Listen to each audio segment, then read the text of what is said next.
As tech companies push for faster, smoother development cycles, DevOps has become an essential approach, connecting development and operations like never before.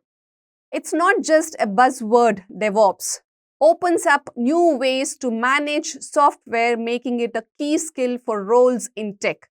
If you're looking at career paths in cloud, software, or system operations, understanding DevOps can give you a solid edge.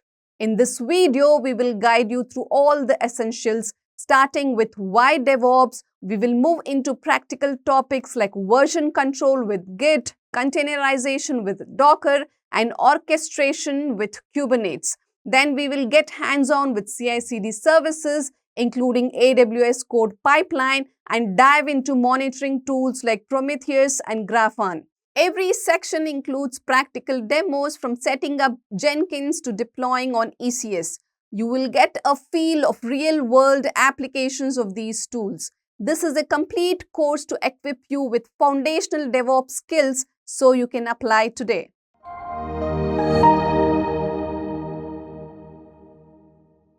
Why DevOps in the first place? So when we think about DevOps, we talk about software development, as we discussed earlier.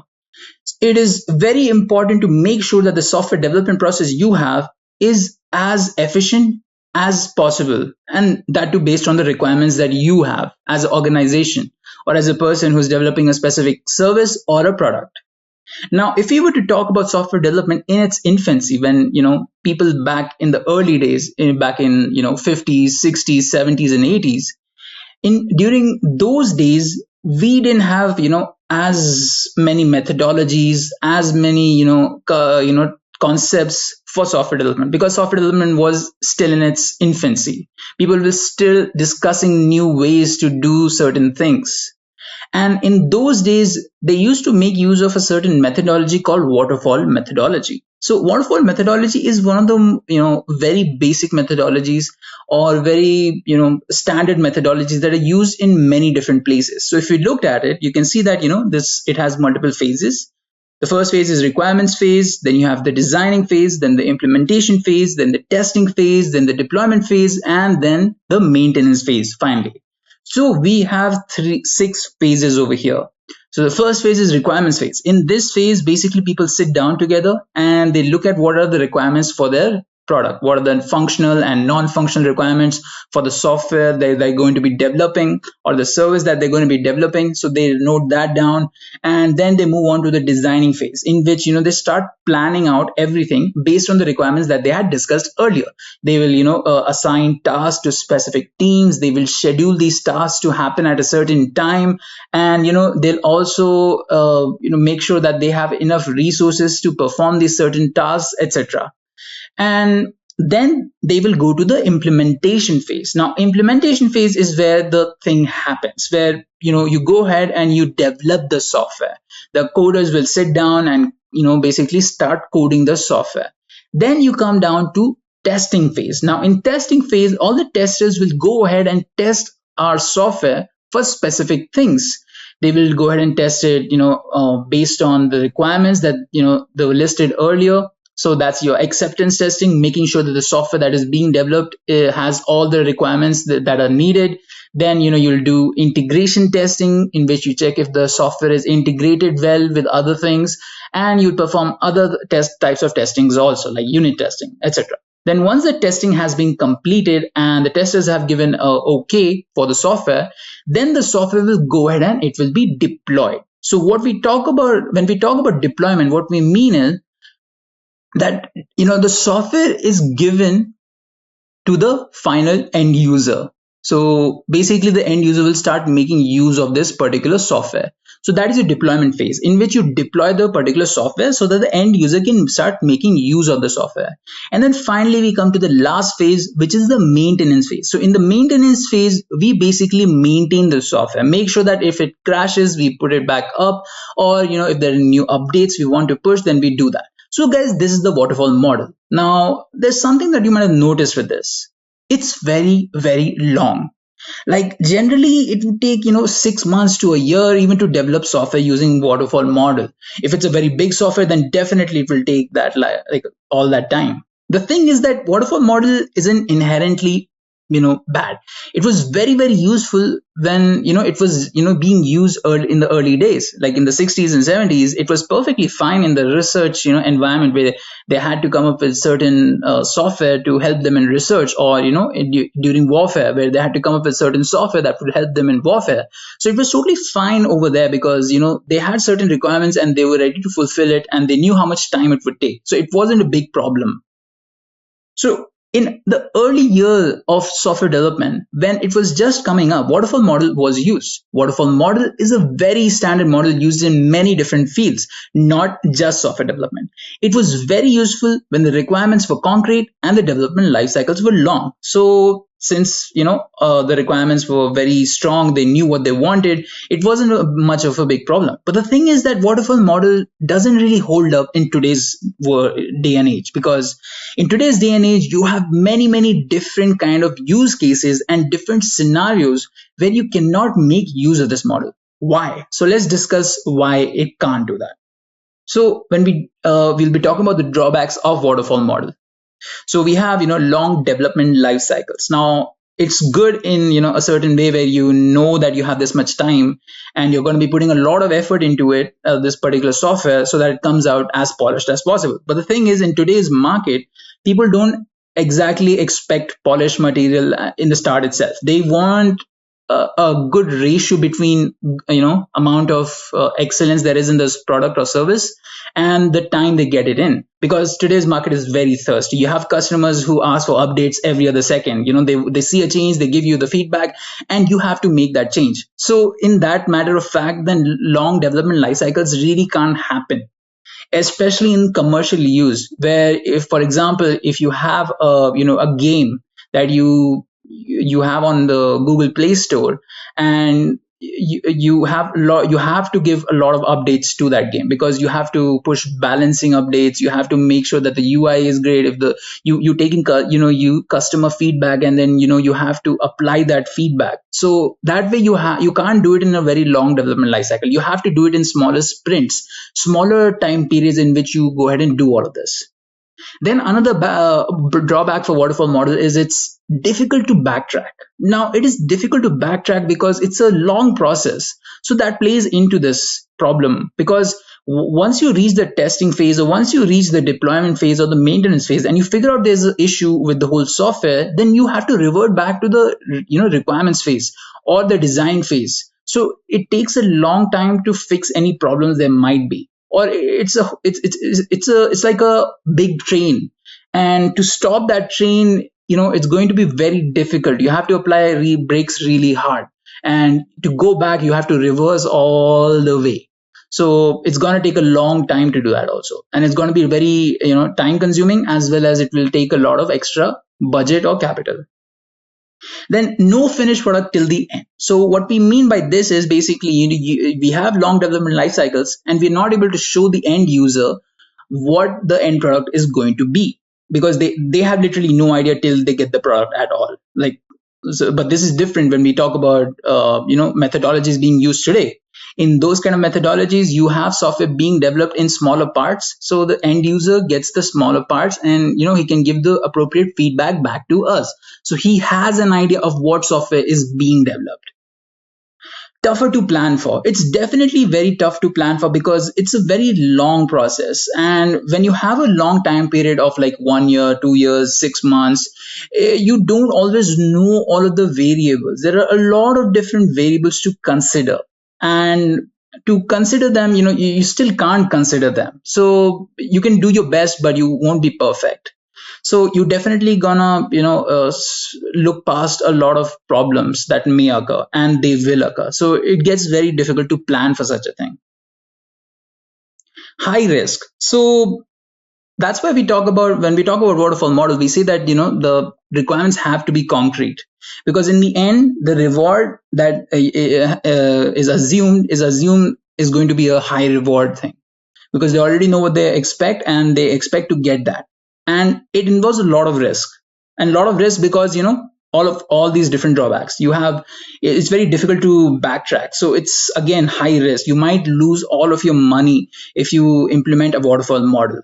So that's why it's high risk. So you can see all of these different drawbacks makes waterfall model very unattractive in today's market. But that's not always the case. Waterfall model is still being used today in places where it's very suitable, like where you have to develop the software only once. Now there are some there are some games out there which only require to be made once. In those games, you can go ahead and use waterfall model because you're not going to be pushing any new updates regularly. But there are also games out there where you're pushing updates regularly.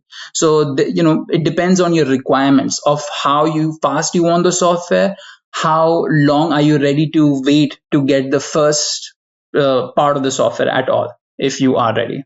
So waterfall model is not just used there; it's even used in government, agencies where governments don't have to, give regular updates to their websites. They just have to create one website or one software. So it's still used in specific locations. It's still used in researching. It's still used in warfare, etc., etc.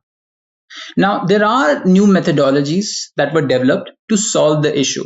Like you have methodologies like Agile, Spiral Model, Extreme Programming, Feature-Driven Development, and Lean methodologies. So all of these methodologies and frameworks together, they're used extensively these days because people prefer these methodologies, especially in commercial market, because you have to develop the software very fast, and if you make use of these certain values and principles that these methodologies provide you, then you're definitely going to get the better end result.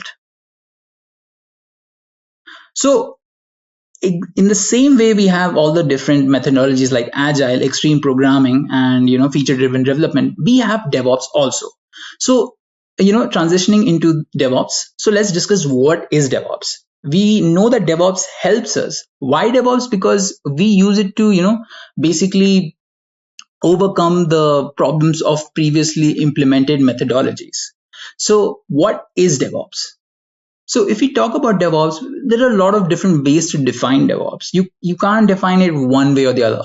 Yeah, there are definitions that tell you that DevOps is this and this, but it's like a nebulous cloud where you have a certain idea of what it is, but you can't always put it into words.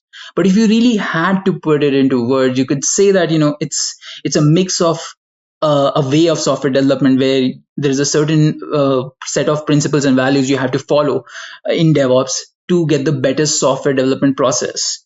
Or you could say it's a set of values and principles, only a set of values and principles. Or you could define it as a methodology. Or you could say it's a set of tools. Or you could say it's a way to automate things.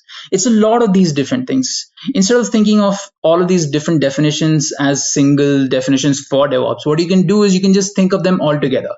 It is a way of software development. It is, developing software with a set of values and principles instilled in the people who are working in the software development. And it is a methodology. And there are tools that you use in DevOps, and you do automate the whole software development process. So all of these different things combine to tell us what DevOps is. Now, the name DevOps comes from developer and operations. So DevOps bridges the communication gap between the software developers and the IT operations team. So you have the developers who develop the code, that's their sole job, and you have the IT operations team. They manage the whole infrastructure on which the whole software is being developed, and they're the ones responsible for making sure that the software is given to the end user. So what DevOps person does is it basically bridges the gap between being a developer and being an operations person. So that's how the name comes in. The dev from developers and the ops from operations. So DevOps. Now, if we look at the proper definition of DevOps, we can see that DevOps is a set of practices that combine software development and IT operations. It aims to shorten the system development lifecycle and provide continuous delivery with high software quality. Now, DevOps is complementary with Agile software development. Several DevOps aspects came from Agile methodology. So it's something that, it's not alone again. You don't use exactly only DevOps. It's always based on what your company's or your organization's requirements are. You will use DevOps in certain locations and you will use Agile in certain locations. So what are the benefits of DevOps? Now we know what DevOps is. It's basically a methodology, a culture, a mindset, a set of tools that help us to improve our software development process. And there are many ways to that. We will explore those ways when we talk about DevOps in more detail. So let's discuss what happens when we implement DevOps. What are the benefits of DevOps? So some of the benefits are having high productivity.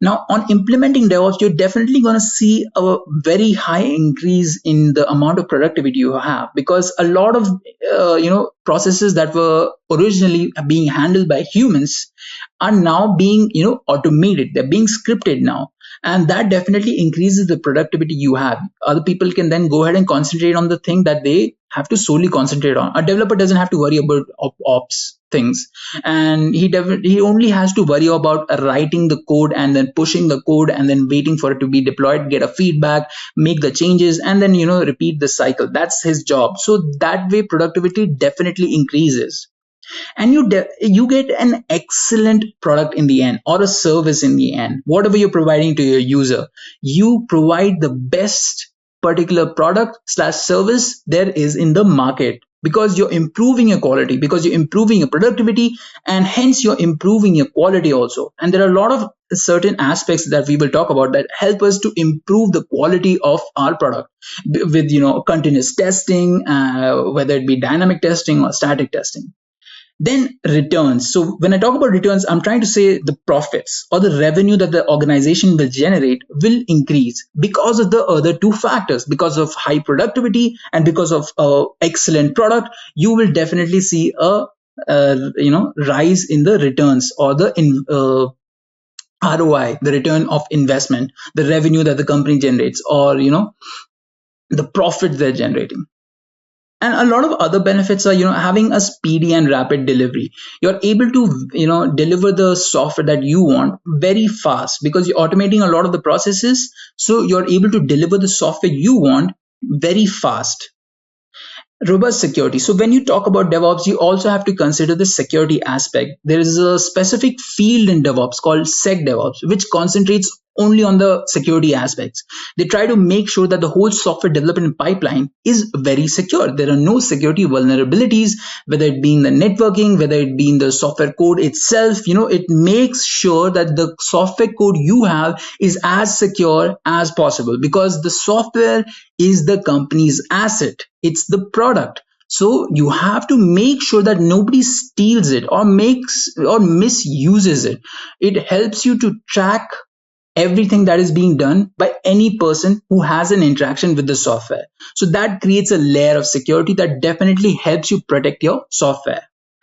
And better scaling. To explain better scaling, let me tell you guys about what happens when a small company grows into a big one. You have a small startup, and they have a really great idea. They want to expand even further. They have only 10 people working for them, but they're able to deliver some product in the end. They're able to put band-aids on cracks that they see, and give the product as they can. It's not the perfect software, but then it's giving them the thing that they require, the users that they require. Now they decide to expand their whole organization because they're generating revenue. They want to expand. So what happens in that scenario? Well, in that scenario, this startup will face a lot of problems. They will have to rewrite a lot of the old code, because the old code is it's band-aid code, because they're just writing whatever they can to make whatever software there is, because the amount of resources they used to have weren't enough. But now that the company is expanding, they have enough resources, so they have to rework a lot of the things. So in that matter, the scaling is not happening perfectly. So that's why you have to keep in scaling in mind when you as a startup also. So DevOps, if you implement DevOps from the start itself, you can see the benefits of it by having better scaling. The whole software development pipeline can be scaled accordingly. You can have multiple sets of different teams working on the same infrastructure, because you're able to scale it very well. So that's again a very important benefit of DevOps. So these are the different benefits that DevOps provides on implementation. All right, so now let's talk about DevOps phases. So DevOps has certain phases inside of it. You guys will understand more when we start discussing it. So we have the first phase, that is the continuous development phase. Then we have continuous testing phase, then continuous integration phase, continuous deployment phase, and continuous monitoring phase. So let's go through these one by one. So you have continuous development. So in continuous development, you're developing code for the software continuously. In continuous testing, you're testing that code continuously. In continuous integration, you're connecting all the different parts of software development process. That is your development process, that is your testing process, that is your deployment process, that is your monitoring process. It connects all of them together. So that's what happens in continuous integration, and it does so continuously. And continuous deployment, you're basically deploying the software continuously. And last, continuous monitoring, where you're monitoring the deployed software. You're making sure whatever happens in the software is being monitored. If some crash happens, if there is a bug, then you need to know about it so that you can make sure that the coder rectifies that mistake later on in the next cycle. So you can see the trend over here. There is continuous in all of these phases. Now, continuous makes sense because what DevOps tries to implement is automation and continuous integration and delivery of everything. To do that, they make sure that every person just does what they're defined to do, and it instills a mindset in the developers and everyone else who's working in this whole pipeline that they have one goal, that is to deliver software. So that's why we have continuous development, continuous testing, continuous integration, continuous deployment, continuous monitoring. It keeps on happening continuously, and everyone has one mind set in their instilled in them that they have to just deliver the software. That's their job.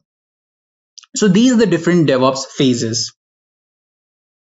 DevOps principles. So guys, now let's start talking about the different DevOps principles or certain values that are usually used when you implement DevOps.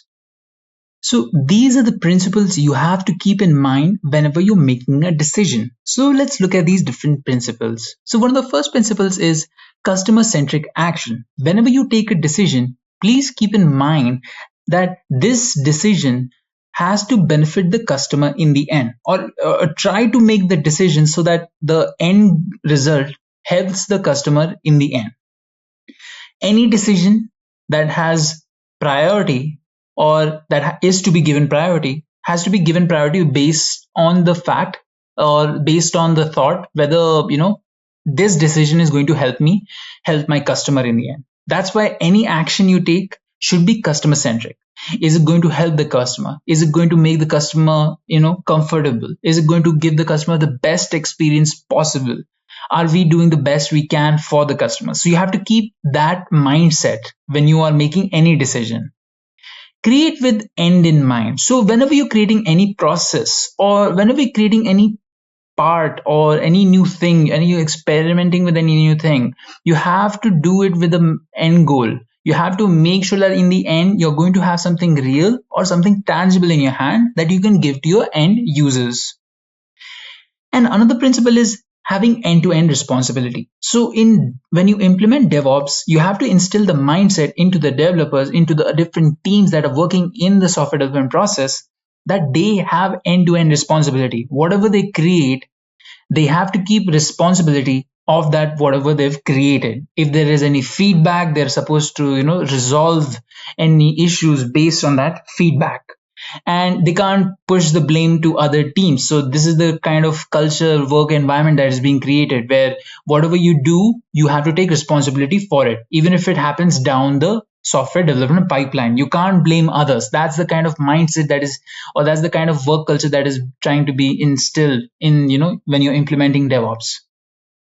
No silos. So basically, normally software development has, specific teams working on specific things. You have you have testers working on specific things. They're testing something. The software development team is developing something. The IT operations team, is handling the operations part. But when we're talking about DevOps implementation, we're trying to make sure that all of these teams are well balanced. They're not siloed off into single thing. They can do a lot of things, by themselves. Any responsibility that they need to take, they can do it. So we have a lot more, a lot more flexibility in the development. If suppose one team is not able to solve something, the other team can do it. So that kind of flexibility is important. Then comes continuous improvement. Here, there might already be an already existing pipeline. So you have to come up with new improvement ideas. You have to keep in mind that you always have to keep on improving on whatever already exists. Doesn't matter if you already done it in the past. There are always going to be new techniques and methods that you can make use of to improve the whole process. And automate everything. That's the last principle. You have to make sure that everything is as automated as possible. Wherever you can automate, wherever you can write, automation scripts, you have to write those. So these are the different DevOps principles you have to keep in mind to instill a work culture that instills the mindset in developers in different teams that they are responsible for whatever they're delivering, to maintain a very healthy work environment, to make sure that everything you're developing is of the best quality as much as possible, and to automate everywhere or wherever you can. So these are the different DevOps principles. Now let's talk about the relationship between Agile and DevOps. So Agile methodology. So the whole idea of Agile is to make sure that teams work faster and more efficiently in regular sprints, and to keep on improving based on feedback given to them. So the whole idea of Agile is that you work in shorter bursts, but you deliver quickly and you improve upon your process by getting feedback from the end user. This can be a customer, this can be a client, whoever is going to be using the software. Earlier, Agile was used only by developing teams. It hadn't trickled down to other parts of this whole software development process. Like only developers were using it. The whole the testers and the operations team, they were not making use of Agile. So while successful at improving development speed, testing and operations were still very lacking. So while we did improve a large part of our software development by using Agile, we weren't able to solve the deployment part or the operations part. And that's again very important. Every part needs to be as optimized as possible. And with that, a need to improve testing and operation was realized by a lot of different companies. It was achieved with the help of automation. And that's where the concept of continuous integration emerged. So the whole idea of automation is kind of borrowed, or it's kind of something that you naturally come to. If we took an example of car development or the whole car industry or the automobile industry, we saw that Ford revolutionized everything by including the production pipeline, where he had workers doing small menial tasks and on every small car. But then slowly, as we became more technologically, advanced, we started to replace these workers doing menial tasks with automation machines doing the menial task. In long run, they saved a lot of money because, maybe they cost a lot, but, over the years, the cost reduced. It was way more efficient to automate certain parts. And that kind of ideology trickled into software development also. Now, automation definitely helps us. Humans make errors, and automation, if you've already thought of the possibilities and you've analyzed all the risks, you can come up with a suitable automation for certain parts of the software delivery.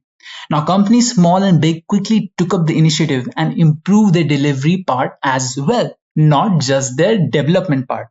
So then onwards, Agile and DevOps were used in unison to develop and deliver software. So generally, when we talk about DevOps, we never talk about DevOps alone. We talk about DevOps with Agile. It's usually used with Agile or any framework Agile or whatever other new methodology is being used with DevOps. Because, based on your requirements, you're going to have a certain methodology, but you're going to implement it with DevOps, because DevOps affects different parts of the software development process, not just development. Whereas Agile or other similar frameworks, tackle the problems in software development, in the development part itself. So this is the relationship between Agile and DevOps. All right. So what are the different tools being used in DevOps? So DevOps has many different domains. We discussed that there were, 5 phases: the continuous development, continuous testing, continuous integration, continuous deployment, and continuous monitoring. All these different 5 phases have certain tools that are used in them. And not just those phases, there are certain technologies that you use in software development, and there are tools associated with those certain, parts of software development. So let's discuss all of those different tools being used. I will label the role they play also. So the first role is continuous development, in which you're developing the code continuously. So you might be using a integrated development environment like PyCharm or IntelliJ or Netscape or Eclipse, all those different IDEs that you might be using. So that's kind of a part of continuous development, but not exactly DevOps. You have tools like Git and Mercurial and Azure repository. Now these tools are important because they are version control systems. Now what version control systems are? They're basically used for versioning. We will talk about this more later. So they definitely help in continuous development. So these are some of the tools that you might need to know. Now Git is an absolute must. It's an open source tool and it's very easy to start, and you can start using it pretty fast. If your company uses Mercurial, then you can go ahead and learn Mercurial.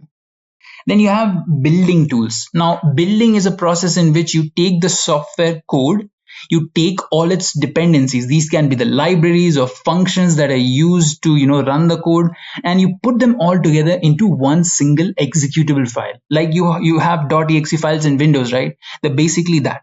So those are the executable files. So to make these executable files, you have to use tools like Ant, Maven, Gradle, MSBuild. Now Ant, Maven, and Gradle work on Java. Ant is an older version. Maven is a newer version. Gradle is used for Android, and MSBuild is used for .NET. So these are different building tools.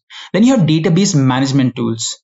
So in database management tools, you have like MySQL, MariaDB, Liquidbase, or MongoDB, or any of the AWS or Azure provided services that help you manage your database. So there are many different tools used for database management. Continuous testing. So you want to test your software to make sure that the software is as polished as possible. So you use static testing tools like SonarQube, PyTest, Catalan, and then you use dynamic testing tools like Selenium. Then you have continuous integration. So continuous integration basically connects all the different parts of software development. You connect your development, you connect your testing, you connect your deployment, and you connect your monitoring together. To do all of this, you make use of tools like Jenkins or Circle CI or GitLab or Bamboo or TeamCity. So in these, Jenkins is an open source tool that a lot of companies make use of. It has a very big community, and this is the tool that we will be working with. Continuous deployment. Now, continuous deployment is deploying the software continuously. In there, you have Excel deploy, Juju, Octopus deploy. So these are the different tools that are used in this particular phase. In configuration management tools, so you have Puppet, Ansible, Chef, SaltStack. So configuration management is basically writing a set of configurations and passing those configurations onto certain servers. So if you have hundreds of servers, right, and you want to update those hundreds of servers, how would you do it? Would you do it singly, one by one, or would you take a set of configurations and just push to them? So this is what these tools do. Puppet, Ansible, Chef, and SaltStack, they basically take these set of configurations or these set of settings and update them onto those hundreds of servers. So this is basically what their job is. Then you have orchestration tools. You have tools like Docker, Kubernetes, Nomad, Apache Meso, EKS, and ECS. Now, Docker is a containerization tool which helps you create containers, but it also has a specific service called Docker Swarm, which is an actual orchestration tool. Now, Kubernetes is one of the most popular orchestration tools out there. Then you have artifact repositories. So if you guys remember, we talked about those executable files, right? So they're also called artifacts. Now these artifacts can be stored in specific dedicated locations. So a lot of companies provide these locations, and there are JFrog Artifactory. Then you have NPM, Node Package Manager. Then you have Sonatype Nexus. Then you have certain cloud services. So you have to learn about cloud also, in which you have different tools like different cloud services like AWS, Amazon Web Services, Azure, that is provided by Microsoft, GCP, that is provided by Google. Then you have OpenShift, Cloud Foundry, DigitalOcean, Alibaba. All these are cloud services, the cloud providers who provide you services. Then you have continuous monitoring, in which you monitor your software, the system, and the logs. So you have ELK, Prometheus, Grafana, Splunk, NuggOS, and Google Analytics. And finally, you have scripting. Now, scripting is not technically a tool, but scripting is important because you do your automation using specific scripts, and you access servers using bash shells and etc. So you need to know Python, PowerShell, Perl, Java, .NET, either one of these. So guys, these are the different DevOps tools. Now, let's talk about who is a DevOps engineer. Who is a DevOps engineer? What does he do? So a DevOps engineer is basically a person who is responsible for designing, maintaining the software development pipeline. He also makes sure that software is deployed properly without any issues. Now, he can do this by making sure that there aren't any cracks in the whole pipeline. He can do this by making sure that the communication that happens between different teams is very clear, the ideas are exchanged without any miscommunications, and that there's no office politics, and people generally have a very healthy working environment. A DevOps engineer knows how to automate processes and writing automation scripts. He also knows how to keep the whole infrastructure, the infrastructure which is used to deploy and maintain the software, secure and robust. So it shouldn't crash or it shouldn't break down, and it should be secure. So that's his job. A DevOps engineer has excellent communication skills that help him to convey ideas and exchange information between different teams. Now, a DevOps engineer will be interacting with a lot of different types of teams. He'll be interacting with the development team, the testing team, the IT team, the database team, or the networking team, all the different teams. He has to talk to them because he's kind of a jack of all trades person who has knowledge about a lot of certain things, maybe not exactly deeply, but he knows enough to deliver all of his deliverables. And on a daily level, a DevOps engineer is responsible for making sure scaling needs of cloud are fulfilled, optimization happens, managing of permission happens, and documentation is happening. So this is a DevOps engineer. These are his responsibilities, and this is his job basically.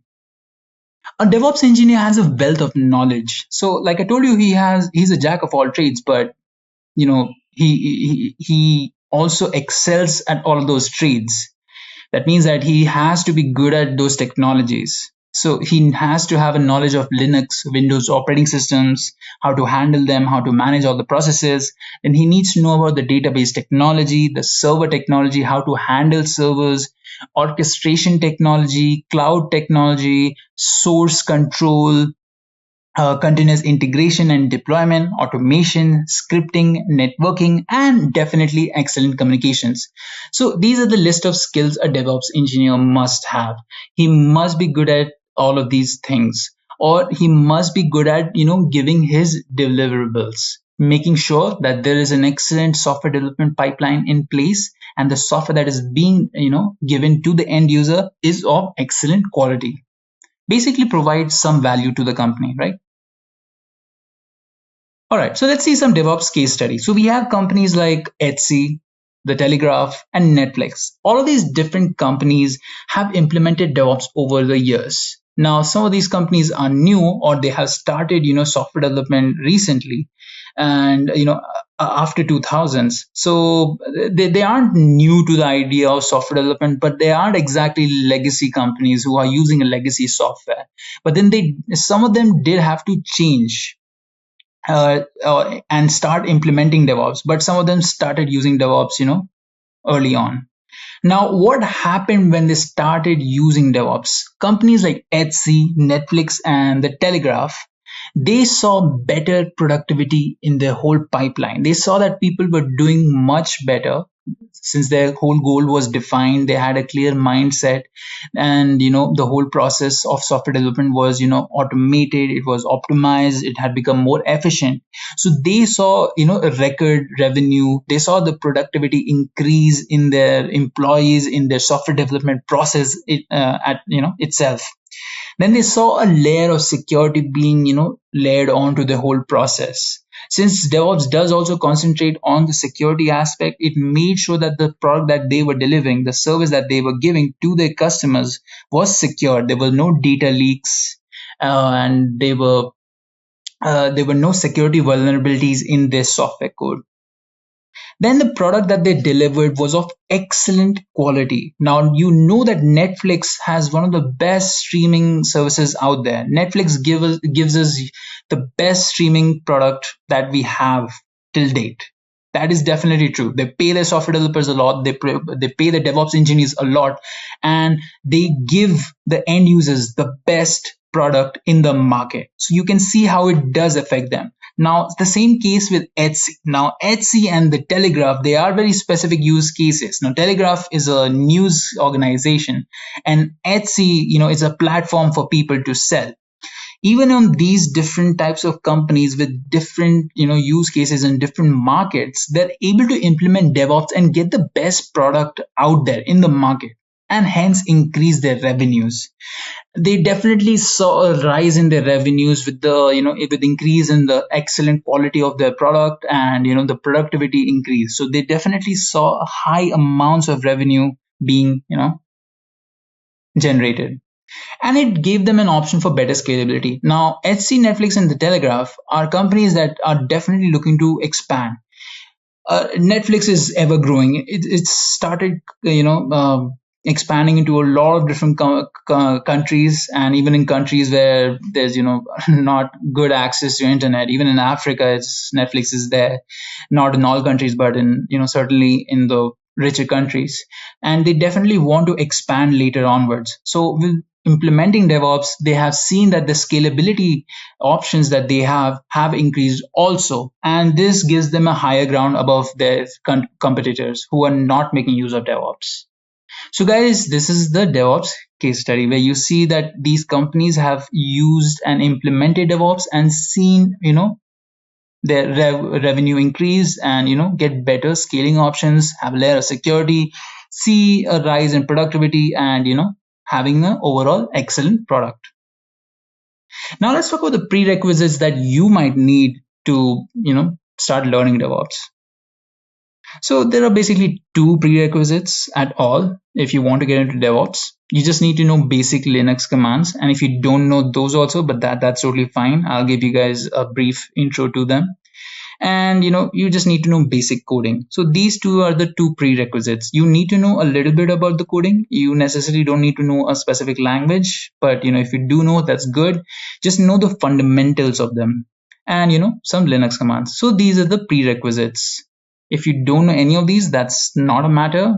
Over the time when we start learning about every different things, you will get to know about them, but they're definitely recommended. Source code management with Git. So guys, we'll be learning about source code management or version control system using the tool Git. Now, this is a very integral part of DevOps, as it is a part of continuous development phase, which is again a part of DevOps. So let's go ahead and look at the different topics we'll be covering under this topic. So we have what is version control. We'll understand what version control itself is. Then we'll see the need for a version control system. What are the different version control systems available? Then Git Overview. We'll talk about why Git, what Git is. Then we'll get started with GitHub. Then we'll learn how to install Git on multiple systems and configure them. Then we'll basically learn the Git basic commands, then Git branches, merging, and Git Workflow. So these are the different topics we'll be covering when we are talking about source code management with Git. So let's get started. What is version control? So when you think of the word version control, what comes to your mind? Well, as the name suggests, it's version control. You control the different versions of a thing. Now, when talking about this with software development, right, it is important because you have to version control your software. Now, in software development, you write source code. This source code is then used to create a software. Now, you will definitely have multiple versions of a software. To have those multiple versions of software, you'll have to have multiple versions of the source code. And that is where version controls comes in. Now, these days when software is developed, it is not developed with the mindset that there will only be one piece of code that will be deployed, and that's it. You will definitely be writing multiple lines of code and multiple versions of that code, because you will definitely try to improve upon your previous code, and to improve upon it, you will write new versions. Now, these days, smaller snippets of code are deployed in regular successions with regular feedbacks. So what this means is that you write small pieces of code, you push them, and you get a feedback, whether it's from your team or whether it's from the end user, and you improve upon that code by writing newer versions, and they are again smaller snippets. So this way you're writing many different versions of a code, improving every time you write a new piece of code. This leads to many different versions of the code.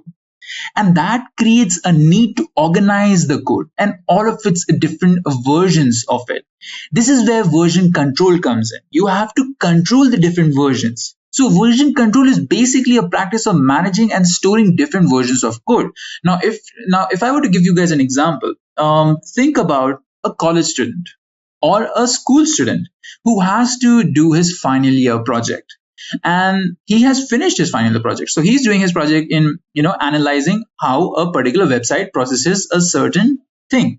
Now he's completed his work and he has made sure he's documented everything, and he's written down everything that is related to the code. Now he's on the deadline because that's the last day and he's finished his work, but he feels like he can do better things. He can improve upon his existing project because he feels like he needs a better grade, and to get a better grade he needs to show his professor that he's done his best, and he's done his best in every other part. So he sees that there is a need. He tries to identify if there are any problems with the already existing project, and he sees that yes, there is. He sees that he can optimize the processing part of his project even more. Now to do this, what he does is that he writes the new code for optimizing the whole project over his old code. When he does this, he takes a lot of time. Maybe he takes like 4 or 5 hours or maybe 6 hours, and he sits down in one place and does all of the changes. Like he makes all of the changes. And once he's done making all of the changes, he tries to execute the code. But this is where a problem occurs. The code doesn't run properly. Why? Now he doesn't know why the code doesn't run properly. So what should he do? Should he panic? Because the next day is the deadline. He has to go and show to his professor what he's done. And he can't show anything because, he has a project that is not running. The mistake over here that he made was overwriting his previous code. If instead what he had done was, write the new code in a separate file and back up his older version of the project in another file, in another location. This way, both of them don't interact with each other, and there are no conflicts or there is no overwriting. There is no miscommunication. If you suppose don't do well in your new version of the code, you can always go back to the old version. And in his case, he couldn't do that because he had overwritten his older code. So you can see what would happen if you had introduced version control system and how important version control system is. So this is one of the examples where you understand the need for version control, because you can always make mistakes. And if you make mistakes and you don't have time to rectify those mistakes, then you're going to be in trouble. But if you, manage your versions of different code, you can always go back to the different versions, the older version, the working versions.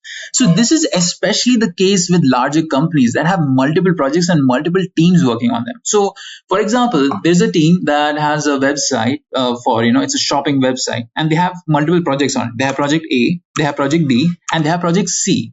And there are different teams working on them. There's team A working on project A, team B working on project B, and team C working on project C.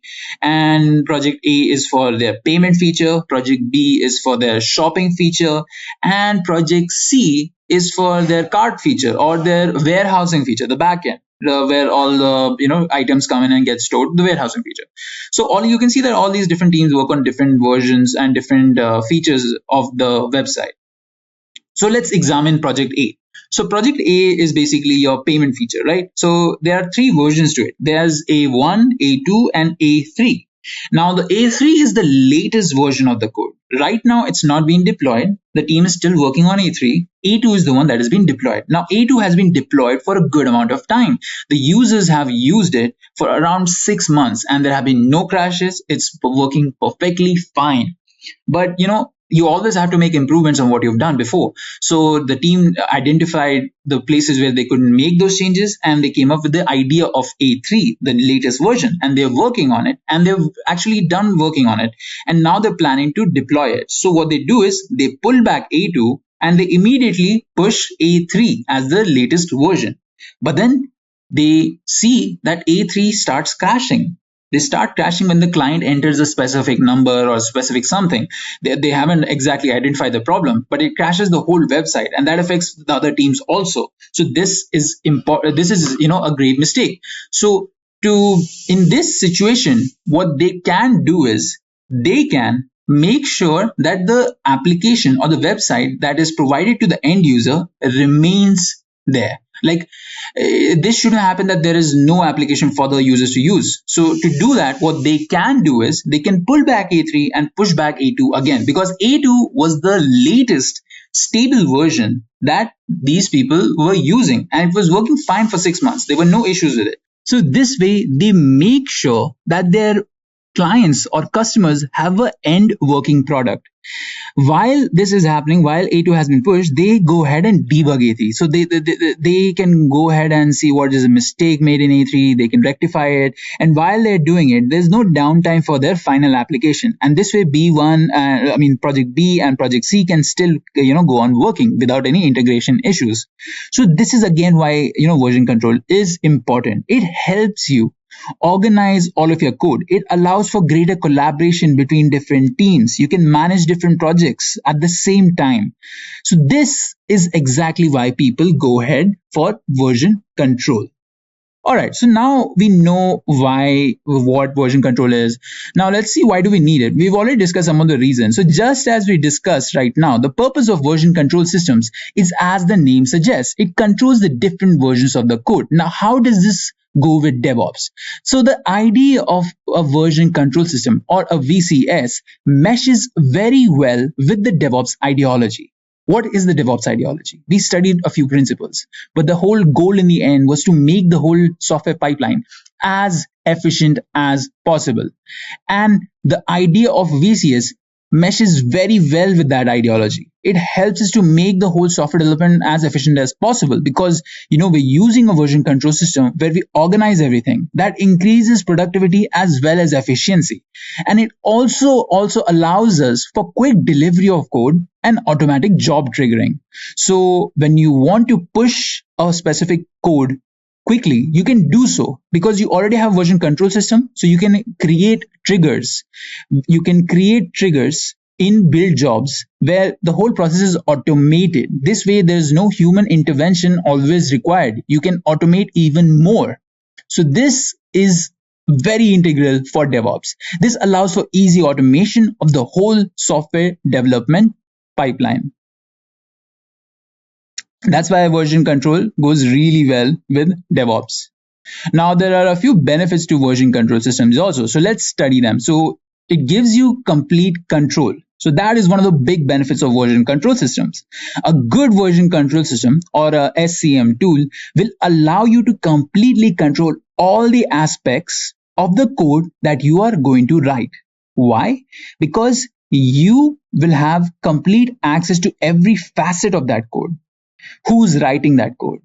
where is he writing, or when is he uploading the new feature onto the master branch. All those kind of details will be stored as logs, and you will have exact control of who has access to that code in the first place. You can control it, completely. No one who does not have authorization to access your code cannot access it. So that way you have a lot of control over your code, and you can create triggers, you can create build jobs where you can put your repositories. That way also you have control. Then comes security. Now, implementing a proper source code management system creates a layer of security around the code and allows for only a need to know basis of accessing the code. This again relates back to the control benefit of a version control system, where you have a lot of control, where you know who is accessing the code, where you give authorized access to only a certain group of people, and where you have a list or a log of every change that is happening to the code, every commit that is being made. So this is why security is again a big benefit of version control system. To give you guys an example, if you had, let's talk about the previous example we took. Project A, Project B, and Project C were being handled by different teams. Now, the developers in Project A will not have access to the source code in Project B, right? Because that's not what they're supposed to be doing. So they don't have access to it unless, there is some cross, talk and they want to collaborate on a specific thing. So the team lead can give access to the developers in team A. So this is how it could work. Then it gives you the option of fast delivery. A good version control system also helps in fast building, testing, developing, and deployment of the software by being connecting to the deployment tool. So if you have any CI CD tools, continuous integration / continuous deployment tools like Jenkins, you can easily, deliver your product. So all you have to do is, create a build job where you assign specific configurations, where it tells Jenkins or the CI CD tool that it needs to pull the code automatically without any human intervention and push that code into the deployment or the production environment. So that way the amount of downtime you have for a specific application is reduced greatly. And if you reduce the amount of downtime for an application greatly, the amount of money that gets wasted when the application is down reduces a lot. And this in turn increases the revenues for the organization or the company. Then the last benefit that I want to talk about is availability. Now, availability is kind of related to reliability also. All the code, all the source code that is created is stored in a cloud repository. Now, basically, you will write features in your own local repository or your local system, but you will be pushing it to the cloud. Once you pushed it to the cloud, it is available to everyone who has access to it. So anyone from anywhere can pull the code into the system at any time without any issues on the planet. Whether even if there's a pandemic going on, or even if there's a whole natural disaster going on, or the society is going to collapse, you can still access the code as long as the servers that host that code are still running, and you need to have internet access, obviously. So these are different benefits of a version control system. So what are the different version control systems available to us? So there are multiple tools for source code management or version control system or version control that are available to us for using. They're usually very similar with the exception of small, some features that cater to different requirements. So they normally are, your AWS CodeCommit, GitHub, and Git, and your Mercurial with Bitbucket, and then you even have other versions for your Azure repository or your Subversion, so you have a lot of different options. Now, a lot of people definitely, they go for Git or Mercurial because, Git is actually, a lot of people just go for Git because Git is an amazing tool. We will talk about this a little later, but Git gives us a lot of different features. As you may have expertly deduced also, we are definitely going to be talking about Git and GitHub in this topic. All right, so let's talk about Git. Git overview. So what is Git? So, Git is basically a version control system. We discussed that. And we know Git is the VCS. So Git is an open source VCS. It's an open source version control system that allows the user to keep track of all the changes that have been made to the source code of the software. So you have developer 1, developer 2. They are, independently, responsible for creating feature 1 and feature 2. So once they write their feature 1s and feature 2, they go ahead and push it using the tool Git onto the GitHub. So the distinction between Git and GitHub here is that Git is the tool that helps you track all the changes, helps you do pushing and pulling, and GitHub is the dedicated storage repository which versions all of the code that is being stored. So this is how, this is what Git is. Git is an open source, version control system. Git's full form is Global Information Tracker. And, it was developed by a group of Linux kernel developers back in 2005 when they weren't satisfied with any of the free source code managers that were already available. Since they weren't very satisfied with what was available, they just came up with their own thing. That's how innovation happens. When there is a need, someone will create. There were paid softwares also, paid source code management systems also, but people, generally wanted to use free ones because of their own use, maybe personal use, or maybe, the requirements weren't fulfilling enough. Now, Git and GitHub slowly became the industry standard as people gravitate away from legacy version control systems towards open source tools like Git, as they provided the same features, but it was completely free. So it was completely free. That this became a very attractive offer to many different people, especially like startups and amateur developers, because not everyone has the resources to pay millions of dollars for a software, right? And when you don't have that accessibility to resources, you tend to go for cheaper options. And being free is an amazing offer over here. So Git has that, feature of it. Now, there are a lot of other features of Git. Let's discuss them. So those features are like, system compatibility. Now, Git has absolutely no problem running on any type of operating system, be it Windows, be it Linux, or be it Mac.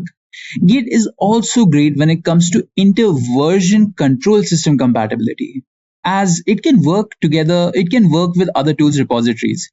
For example, if you wanted to use Git with some other, repository, not GitHub, if you wanted to use it with Bitbucket, if you wanted to use Bitbucket and Git together, you could do that, really.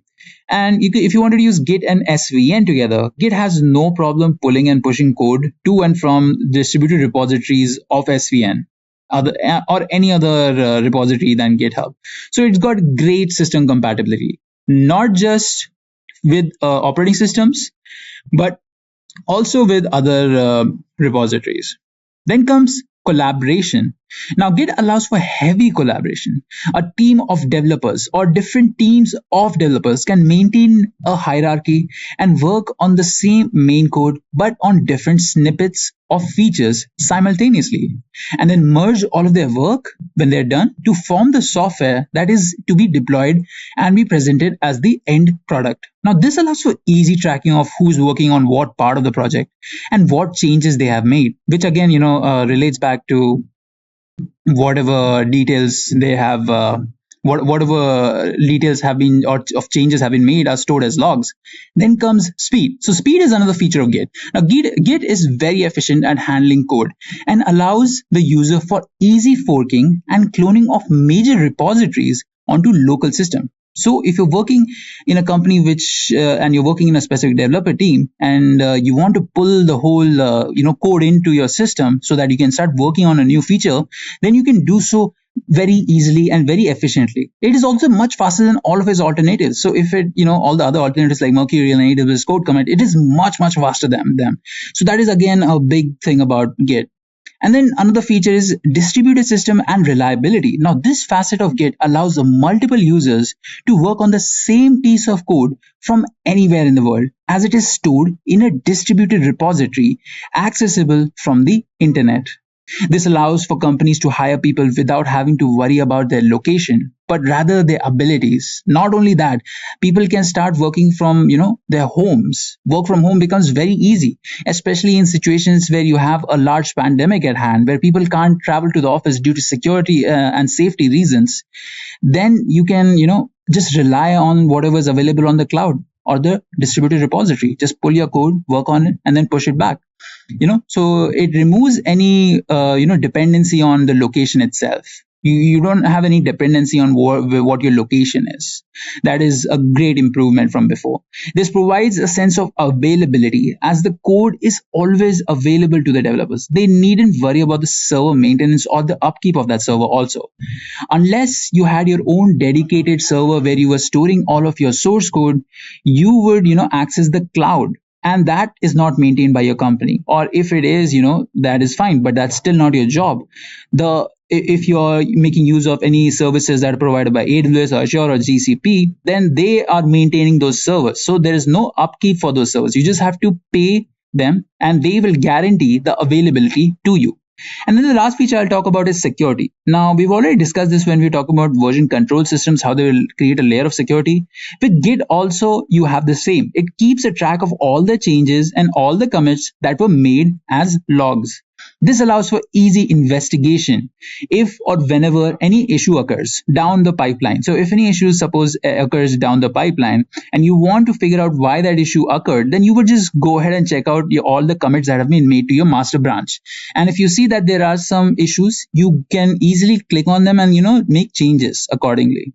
Now, Git is overall one of the best source code management tools that anyone can use. You can be a software developer, you can be a data scientist, you can be a student or a professor, or even an academic researcher, or even hobbyist. Everyone can make use of it because it's so easy to learn and it's so easy to use that anyone can make use of it. Even if you're not using it for software development, you can even use it for just storing your files. It's just amazing. All right, so now we've understood a lot of things about Git and version control systems. Let's understand how the code flows within the Git system itself. From so far what we have learned, you can probably deduce that you will write the code on your system and that code will be pushed onto the distributed repository or the cloud, which is exactly what is happening in Git. But there are a few steps that we didn't mention. Now let's start talking about those steps. So the first step is assigning a working directory. So first, a working directory is assigned. So this working directory is basically the location where all of the working code will be stored, and this is where the user will be working from. So suppose in your system you create a folder called project folder and you start working from that project folder, then that project folder, like you store all of your code like index.html, index.js in that project folder, then that project folder is your working directory and you have assigned it. So like there's no official step, but you are assigning it as a working directory. Then comes the next step in this life cycle, that is initialization. Now this is a step that you will be doing using Git. So once you are you have assigned the working directory, the next step is to initialize that working directory. So to initialize, once you initialize that directory, you basically tell Git that this directory or that folder called project is now to be regarded as a local repository, which can later be pushed onto the distributed cloud whenever there is a need. So it's basically telling Git that this folder is the folder that I want to work with, and please keep a track of all the files that are staged and unstaged. This is when Git basically starts tracking all the files in the directory. So then comes the next step, that is staging. So once the initialization has been completed, the work on the code can begin. All the changes that like addition or deletions are made. So once you've made those changes to your code, right, you already might have some code like index.html. You make those changes in that code, and then you go ahead and stage that code. So you'll basically be working on the code between initialization and staging. So staging is basically telling Git that what are all the changes made to a specific file. So you can stage a specific file, and then Git will basically automatically identify what were the changes made to this file compared to the previous version. This is when Git starts checking for all the changes that have been made. So this is staging. So once you've staged, you go to the next step. So in the local storage, right, you're going to be committing. So once the work on the code is done, once you stage the files are then committed. So committing basically means that you're saving the changes that you've made. So suppose in that index.html file, you made a change where you added some header tag and some paragraph tags, and you want to save those changes onto your local system. Now you can just Control S it, but to inform Git about the saving that is done, you need to commit them. So once you commit them using Git's command, that save will be changed as a specific commit in the local storage. Now that you've done all the work, it's in the local storage. The next step is to push it to GitHub. or the local or the distributed cloud. So then the code is pushed from the local storage to the cloud or the distributed repository. With Git, it's GitHub where the code is stored. So this is the life cycle of code within Git. So it goes from working directory where you assign one working directory and you start creating all the files inside that working directory. Then you initialize that folder / directory, and then you start working on that code. Do whatever you want, make all the changes, and then once you're done making all the changes, stage whatever file you want. If you have 3 files in the system and you only want to push 2 of those files out of those 3, then you stage only those 2 files. And once you stage those 2 files, all the changes are tracked by Git. And once you've done staging, you can go ahead and commit that code.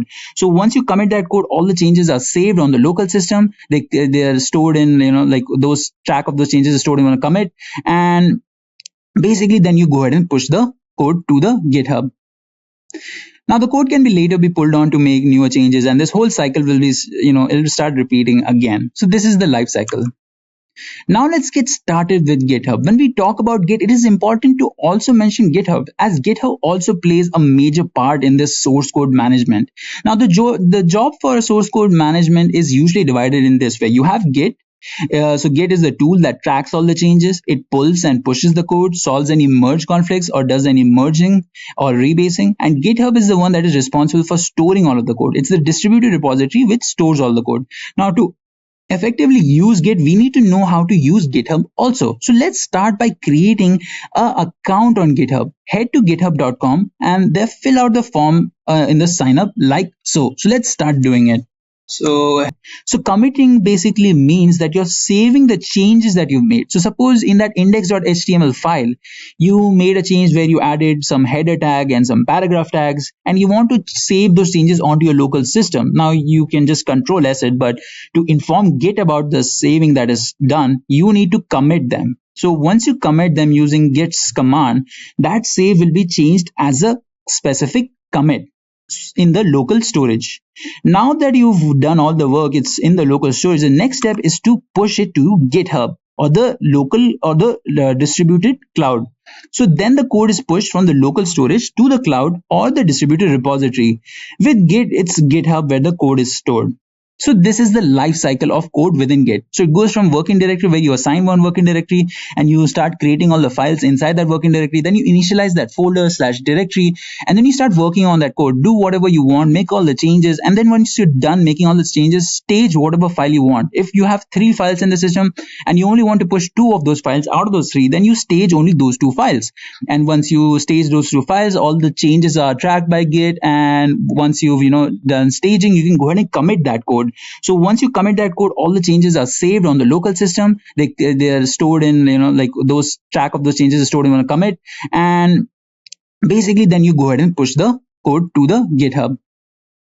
Now the code can be later be pulled on to make newer changes, and this whole cycle will be it'll start repeating again. So this is the life cycle.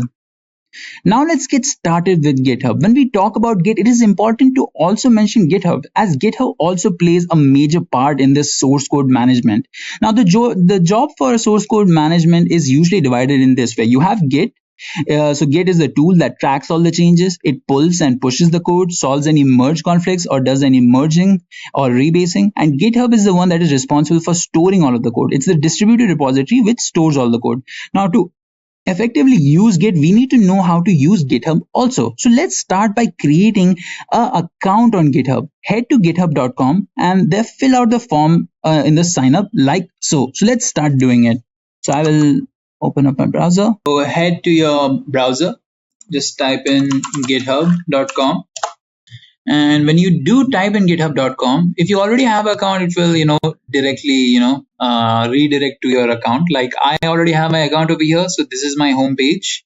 But if you don't have an account, what this is the page you will get. Let me just open up incognito mode and type in github.com. And when I do this, I will get another page. In this page, it will ask me for signing up for GitHub, and this is what you guys should see also if you don't have a GitHub account. So just go ahead and enter any username. So I'm gonna put Jane 4556, and I'm gonna type in some 4556 at gmail.com. Please go ahead and enter your email address over here and your username. Email is invalid, already taken. So let me add another 6 and it's valid. Okay. So and I'm gonna give it some random password. Yeah, so I've given it some random password. Make sure it's a little bit strong. Yeah, and then you can go ahead and click on sign up for GitHub. So when you do sign up, it will ask you to verify your account. So make sure that you're not a bot. So to do that, it's not loading it yet, but it probably will ask you to move an image of an animal in the straight location, like in a vertical manner. So it should be in the right orientation. It will ask you for that, and you have to solve basically a small puzzle, and then you can verify your account, and get it verified from your Gmail also. All right, so once you've finished all your joining in formalities, you can click on join a free plan. Okay, it's not doing that because I've not entered a right password or anything, right email address. So when you do join in, this is what you should see. You will see this as your home page, and you can see this is my page, and I can see my profile, my repositories, my projects, my stars, my gist. So if I want to search for someone else's repository or some other person, I can do that over here, right? So right now you can click on your profile, and then you can check your profile out. If you want to change any details in your profile, you can go ahead and do that. You can see this is my repository. I have 2 repositories right now, 3 repositories right now. I can create a new project if I want, or a new repository if I want. So let me just go back to the home page and show you guys how to create your own repository. So if you guys remember, I said that you can create your own repository, and you have 2 types of repositories: your local one, the one which you store over here, and your remote one that you store in your cloud. So this is going to be the cloud or slash distributed repository where you're going to store all your code. So to do that, just go to left hand side over here. There's a button to click on new over here. Once you click on new, it will give you a lot of options, right? So it's going to ask you who's the owner. You can change the owner if you have multiple accounts. If you want, you can give it a name. So let me give this a name. I will give this a name, my demo website. Yeah, let me just normalize this.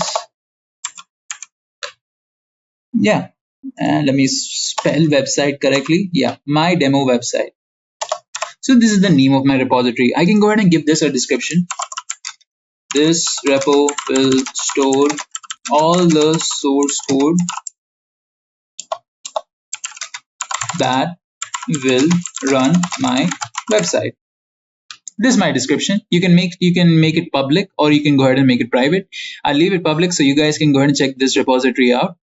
Then once you've done that, you can initialize a README. So READMEs are basically explain what your project is about or what your repository is about. So if you're creating a specific package, you can create a README, initialize it, and add whatever you want. But we don't need to do that right now. So I'm just going to go ahead and click on create repository, and this will create a new repository for us. So once we do create a new repository, the most important thing you have to take in consideration over here is the URL. This is the one URL that you will be using. So if I copy pasted this URL into my browser, I should get access to this repository.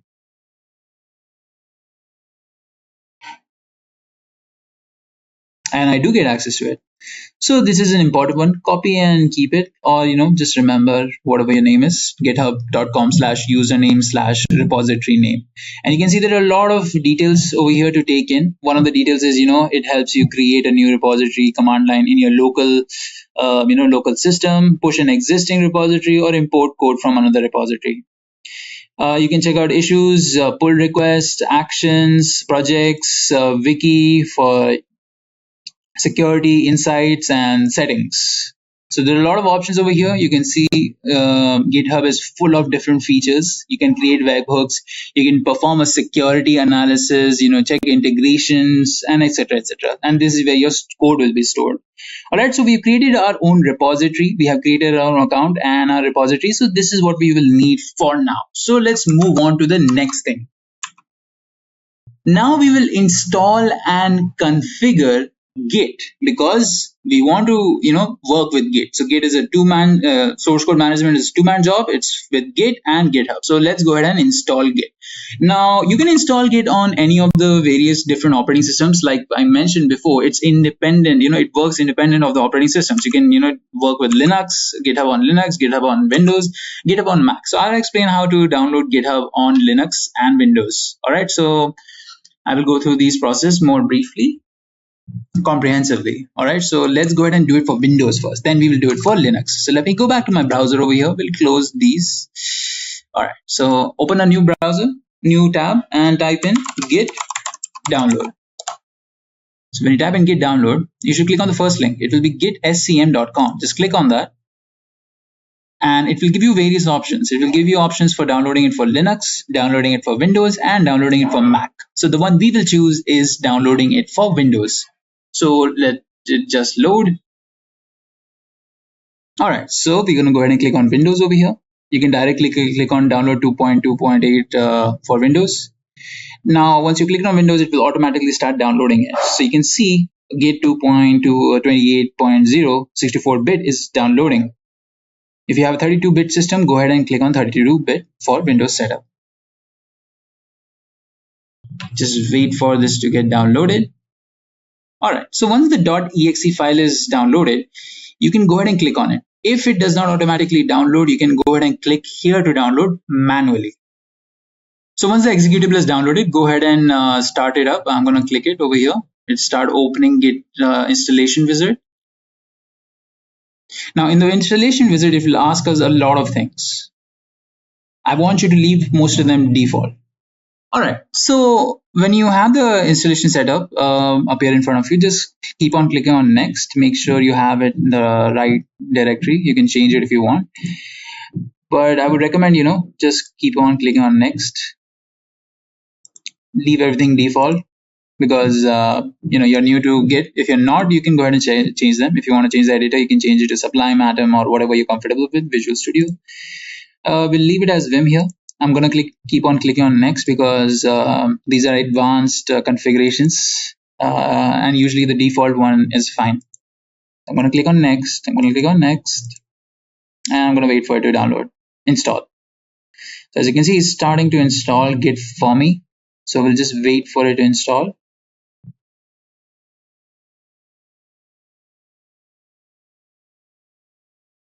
So once your Git installation has completed, you can just click on launch Git bash, or I'll show you guys how to launch it manually. So just click on next again. Once you're done installing Git, you can right click anywhere. I'll show you guys. Just right click anywhere on the screen or any folder, and you guys will see two extra options over here. So Git GUI here and Git bash over here. So Git GUI here is basically Git graphical user interface, and Git bash is basically a terminal. It's the bash terminal that if you're acquainted with the bash terminal, you can go ahead and use the bash terminal. If you're acquainted with the GUI, you can go ahead and use the GUI, whatever you're comfortable with. So this is the GUI. All right, so you can see it tells you all the unstaged changes, whatever is missing. Stage changes will come in. All right, so this is good, but the terminal is better. It makes you look cool also. If you have any friends who don't know anything about computers, you can show them you're like a hacker if you use the terminal. And terminal is a lot easier for me also, because all the commands that we use for Git, they're easily doable using the terminal. And if you're working with an integrated development environment where you're writing the code in an integrated development environment, you can basically make use of any Git plugins. So if you're working with IntelliJ or any other integrated development environments, they all have their own plugins for Git. And Visual Studio Code has Git embedded in it, so you can definitely use it like that. So guys, this is how you would go ahead and install it. Git in Windows. Now let's go ahead and do this for Ubuntu or Linux. Since I'm going to be using Ubuntu because it's one of the most used Linux distros out there, so let me go ahead and open that up. So I'll be using a AWS instance over here. As you can see, I've already launched one instance, Ubuntu instance. Let me just rename this to Git. All right, so I'll explain to you guys how to basically launch instances when we're talking about Docker, since we'll be talking using these more intensely. Right now, I just want to show you guys how to install Git on a Linux system. So while this is loading, let me open up my putty tool. This is my SSH tool. It will allow me to connect to that instance. I just need the IP address. Let's finish it loading.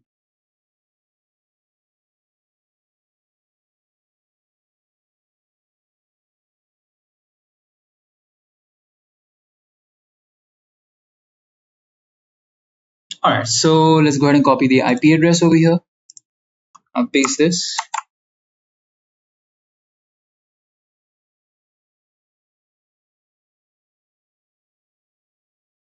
So let me go ahead and paste this over here, and we will open it up. All right, so let me log in.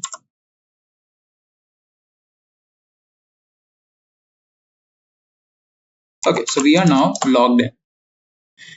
Right, so we are logged into Ubuntu instance. So there are two ways to install Git on Ubuntu. You can go ahead and use one of the Ubuntu repositories itself, or you can use, download Git directly. Now, downloading Git directly is a little longer procedure. It will give you the latest version of Git, but mostly Ubuntu repositories are also updated with the latest version, mostly, right? So there'll be like, maybe one version late or something. That's it. So to install Git, what we're going to do first is we're going to go ahead and update this instance. So to do that, I'm going to use the command sudo apt update. This will update my Ubuntu repository in this particular instance.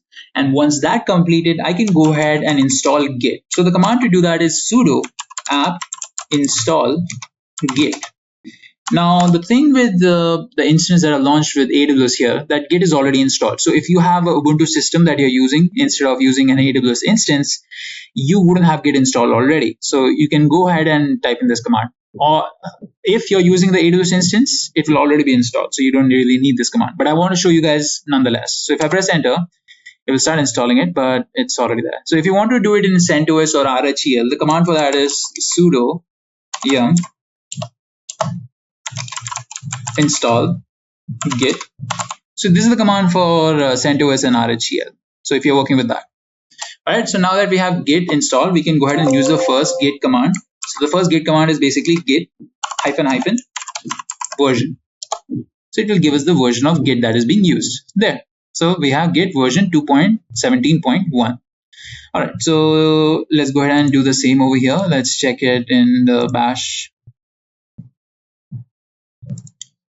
Let me increase the font size so it's more clear to you guys.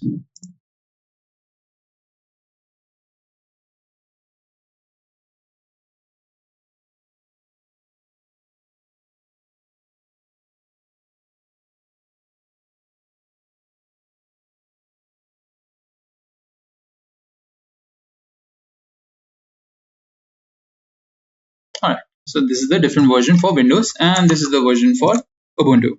Right, so now that we have installed Git, let's go ahead and configure Git. So to configure Git, what I try to say is I'm basically going to be entering the username and the password, the username and the email address. So let me show you guys how to do that. So here, what you will first do is you will type in git config -- global. This global tag basically tells that these settings should be there in the whole system. Then I'm going to type in user.name, and you can type in whatever your username is. Since mine is Remy Code, I'm going to enter this, and then git config global user.email, and you can enter your email here. Now let me just show you guys what email are you going to enter. I mean, you can enter your email address, like if your email address is jane5446@gmail.com, go ahead and enter it. So right, so then you can go ahead and press enter, and to check whether your settings have been saved or not, you can type in git config list. This flag will list all the configurations that have been made. So just check for a username, user.name and user.email. So this has been configured. Now if you wanted to change them, all you have to do is type in these commands again and change the value. So to exit this, just type in Q and you will exit. Same thing over here. You can go ahead and type sudo git config -- global user.name and then the name of the user. So my name is here again, Remy. So code and enter. And I'm going to do the same thing again for my email address.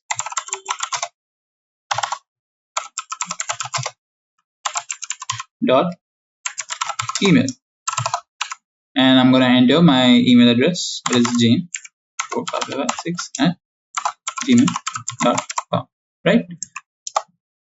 Now, if I wanted to see the list of configurations, I would use the same command, but just with sudo git config and the list flag. And you can see the list of configurations for Git over here. All right. There's another way to do this. You can use the Vim editor. Go over here /git config. You can see the configurations in your git config file. You can come out :q. We'll use the same command in Windows also. We can use the same command v git config.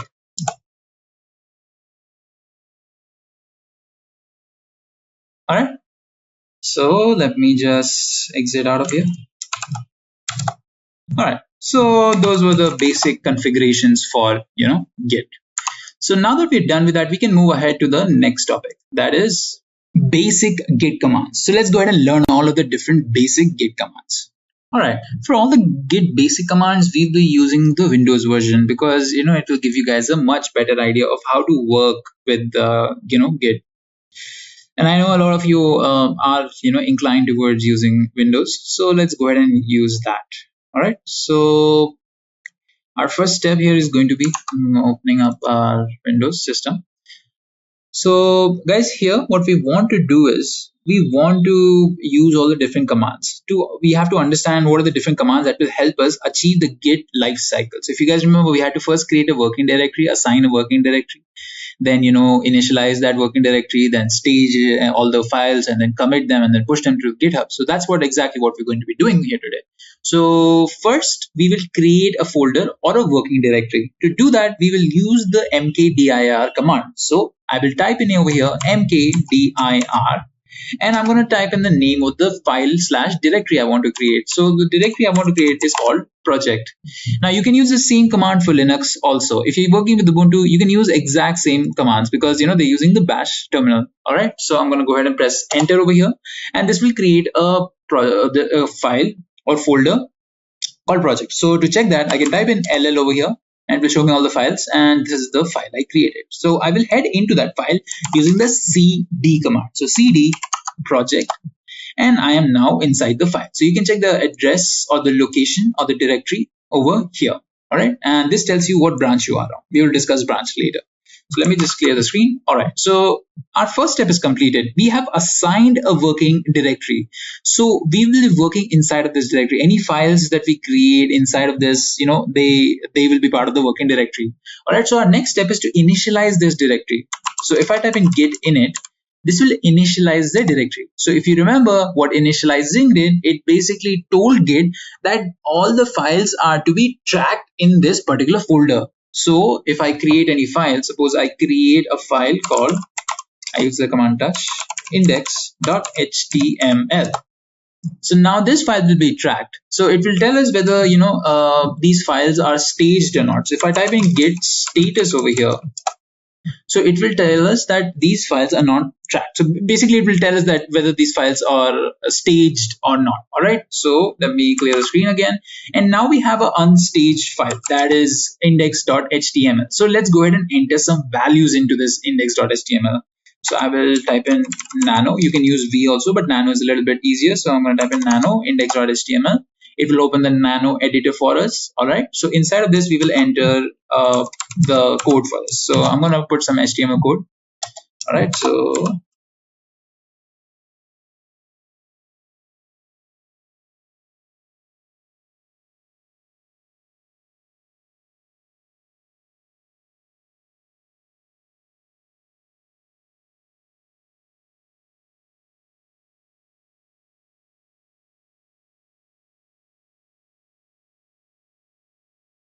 Then I'm going to give it a header.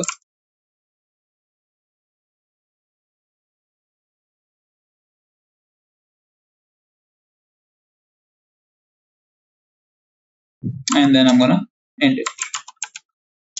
All right, so we have our sample HTML file over here with a lot of tags. So let me go ahead and save it. To save it, I'm going to type in Control O and then press enter. All right, so I've saved it. Now to exit this file, I'm going to type in press Control X. So this will exit my file.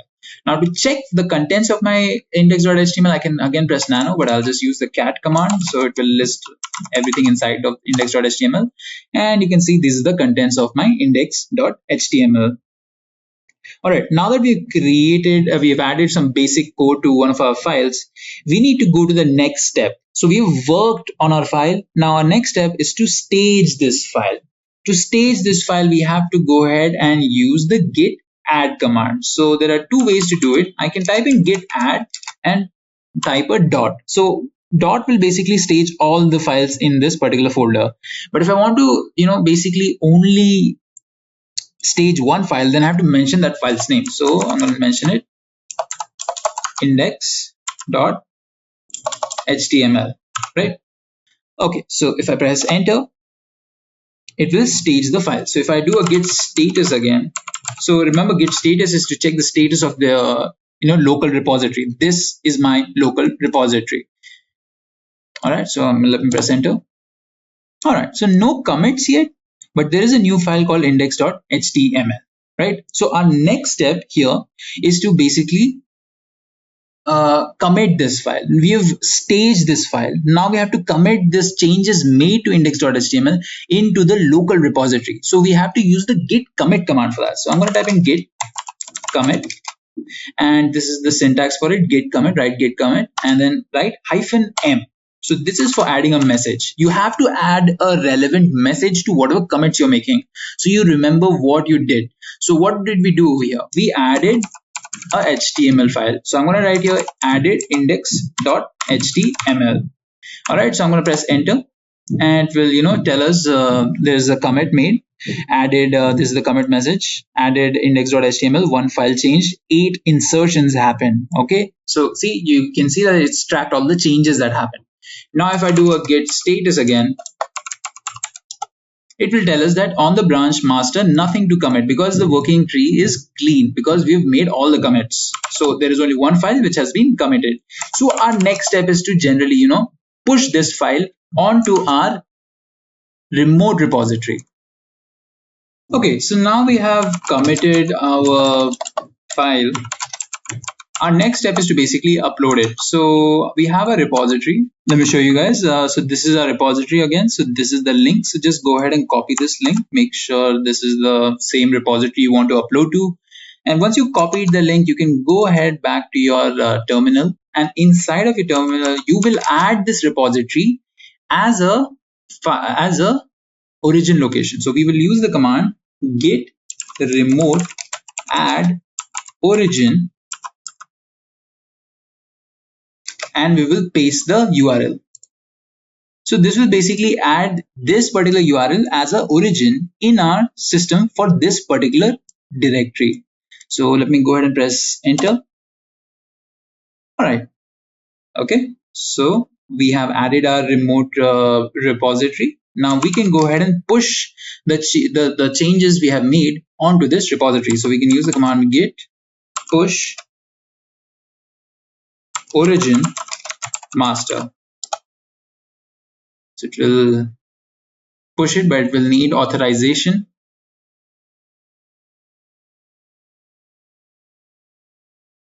All right, so it's done pushing to this particular location from the master branch onto the repository. So if we go back to our repository over here and refresh, we should see the new code over here. So we have index.html appearing over here. All right, so there was one commit made to it. You can go ahead and click on that commit. You can see the commit history. There is only one commit made to this. We come back over here and we click on index.html. And once we click on index.html, we can see our code over here, right? Okay, now let's head back. We have uploaded our file onto the system, and you can see that it's onto our local remote repository, and you can see it's been added, and the commit is also over here. All right, so now let's do another thing. We have done this once. Now let's try to make more changes and upload the newer file, right? So what will happen in that? So I will go ahead and open my index.html again, and over here I'm going to add a paragraph tag.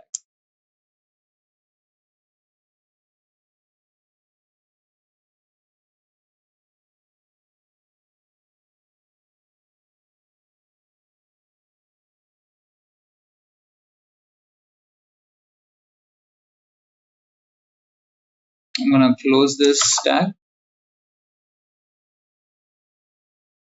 going to save this with Control O, Enter, Control X. I will verify if I've made the changes. All right. Now I'm going to go ahead and stage this file. Now let me show you how it does, staging. So first we will create another file, hello.txt. If I do an ls, you can see there are two files, but I will stage only index.html. All right. So if I do a git status, yeah, there is one untracked file, that is hello.txt. So any changes made here into this hello.txt will not be recorded. So once we have committed our index.html, we can go ahead and commit it. Git commit m message added p tag to index.html. A relevant message. Always add a relevant message. Then press enter. So you can see that one file was changed and 3 insertions were made. Okay. So if we do a git status again, it will tell us that one file has not been tracked, but one, our index.html has been staged and committed. So I will do git. You can see nothing added to commit. All right. So git push origin master.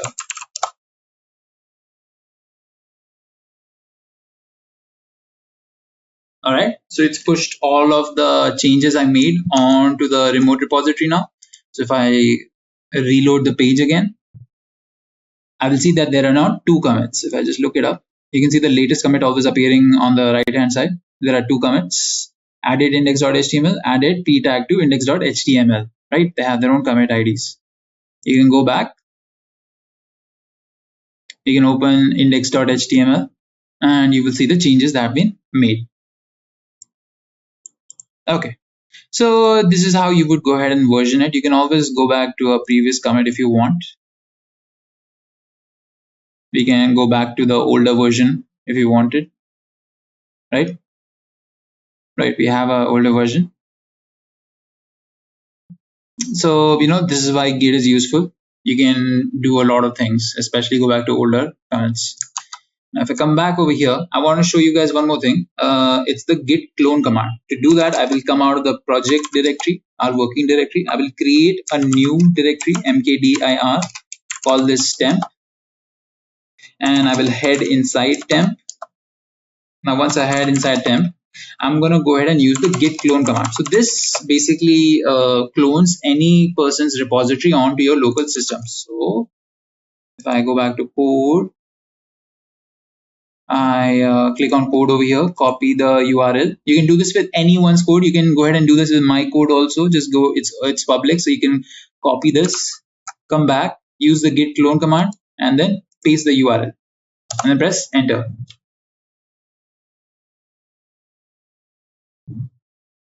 Right? Okay, so if I do an ls now, I can see my demo website is created as a working directory. So let me just go inside here. And if I do an ls, I can see the index.html. All right. Now I want to show you guys one more command. We will head back to our project directory.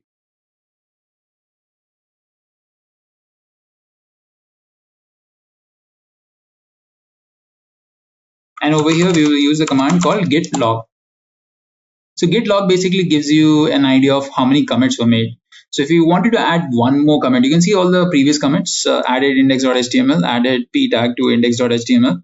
If you wanted to add another commit, so let me just go ahead and quickly add one more thing to index.html.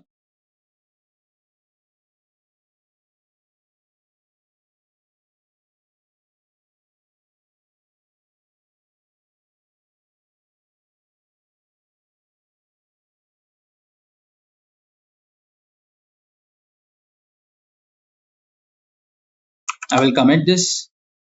One insertion was made. If I do a git log again, you can see the new commit has been made. But you can also see that this origin master. So this means that, this one has been pushed onto the remote repository, whereas this has not been. Let's quickly do that. Git push origin master.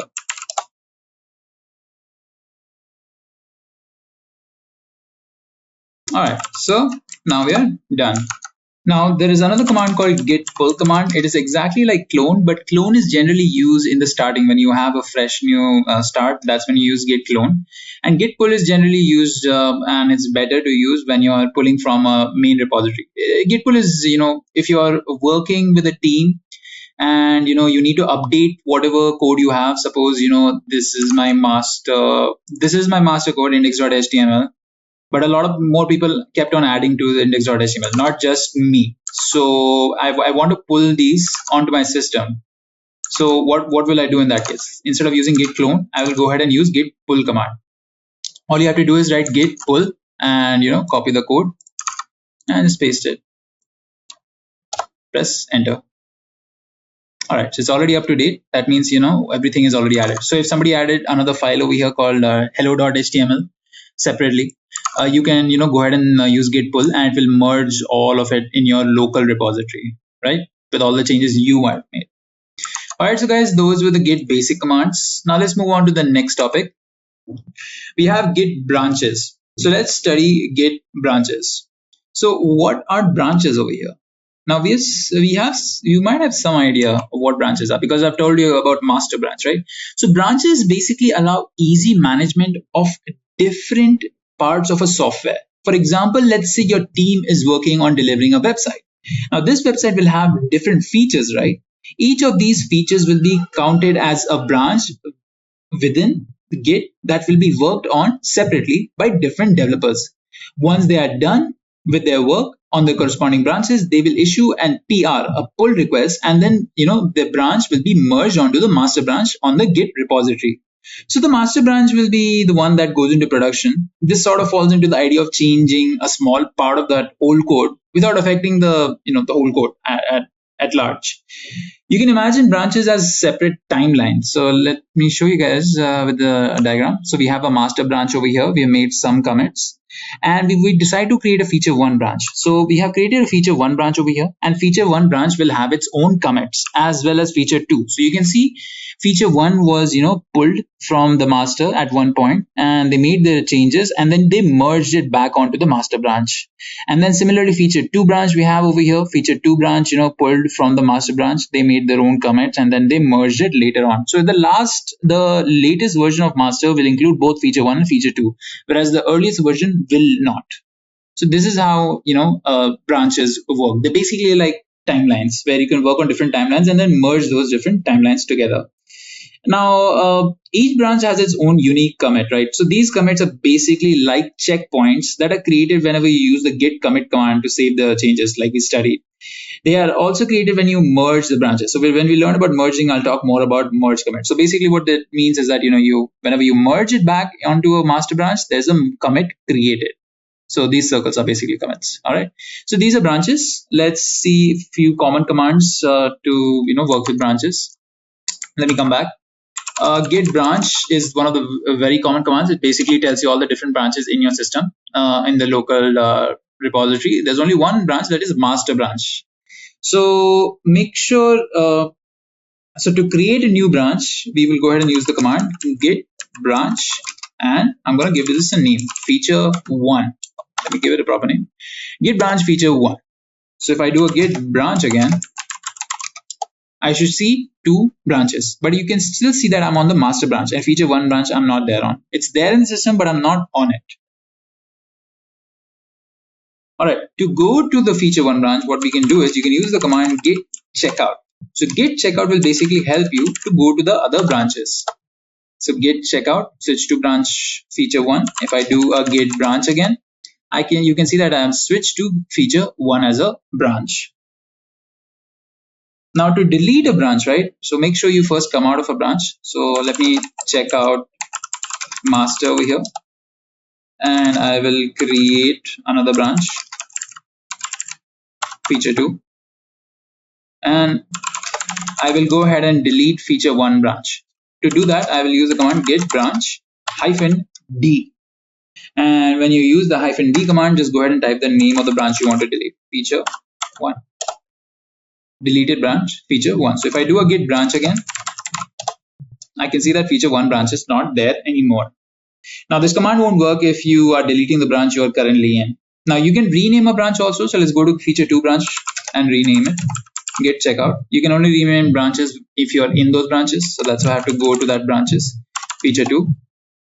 And now I will rename it using the command git branch -m and the new name. So the new name I'm going to give this is feature B. Alright, so if I do a git branch again, I can see feature 2 has changed to feature B. Alright. So if you suppose pulled a branch, right? So if you cloned a specific repository from somewhere, so suppose if you clone this repository and there are 2 branches, you won't see those branches because they're remote branches. They're not local branches like these because they're over here. So to see all of them, you have to use the command git branch -a to list all the branches, right? So it will appear in red just like here. Okay, so there is a shortcut for one of the things that I want to tell you guys. So if you want to create a branch and switch into it directly, just use this command git checkout. Let me just clear the screen. And then type in -b and then create the branch. So feature 1. So this will create feature 1 from me and it will switch to feature 1 for me also. You can see the branch changing over here also. So if I do a git branch again, you can see all the different branches over here, right? Let me just go back to the master one. Just remember the master one is the most important one. Don't delete this one. All right. So now let's go ahead and talk about the next topic, that is merging. So merging is important because you have different branches always. You're going to have multiple branches and you would want to learn the concept of merging. Git merge allows a user to merge different branches into one. It will create a new commit on merging. Here, the history of commits are not transferred. So that is important to remember. So let's take that example of our image again, the diagram. We have master branch, we have feature 1, and feature 1, you can see, has different commits over here. And in this feature 1 branch, you can see that when it gets merged back onto the master branch, there is a commit, merge commit created. So this is basically merging. Every time you merge a branch back onto the master branch or any other branch, there is a commit created on the receiving branch. So feature 1 branch is the committing branch, the joining branch, and master branch is the receiving branch. Similarly with feature 2, you can see when the feature 2 gets merged back onto master branch, a merge commit is created. So here you can see that any of the features, any of the commits that are made on feature 1 branch or feature 2 branch aren't transferred. Only a unified history of them is transferred to the master branch, not all of them. So, merging is good, but it's not really best if you have a project where there are way too many people working on it, because, you might have way too many merges. Now, we'll talk about that more when we talk about rebasing. So let's go ahead and try merging some of the branches here. Alright guys, so to learn about merging, I have created a new directory over here. We're going to call this my project, and I have written a new file. It's called base.py. It's a Python file. So if we open it up, let me just show you the contents of it. We don't need to open it up. Right, so it's just main code. I'm just trying to simulate that this has the main code. Now what we want to discuss here is how the merging will happen and what kind of branches are we creating. So guys, we're going to create 2 branches. To create those 2 branches, let me first stage and commit this file. I will quickly do this and added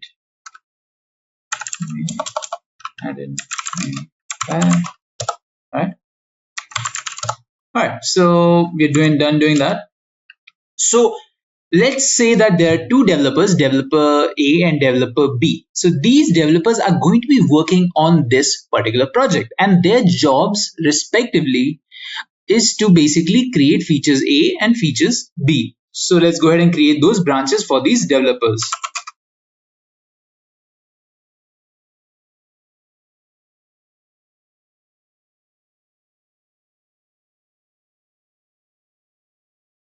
So if I do a git branch right now, we can see all the three branches: the master branch, which has the main code, then we have feature A branch on which developer A will work, and feature B branch on which the developer B will work. Right now we are on master branch. You can check, you can figure that out by seeing where the star is, or whatever is next to your directory.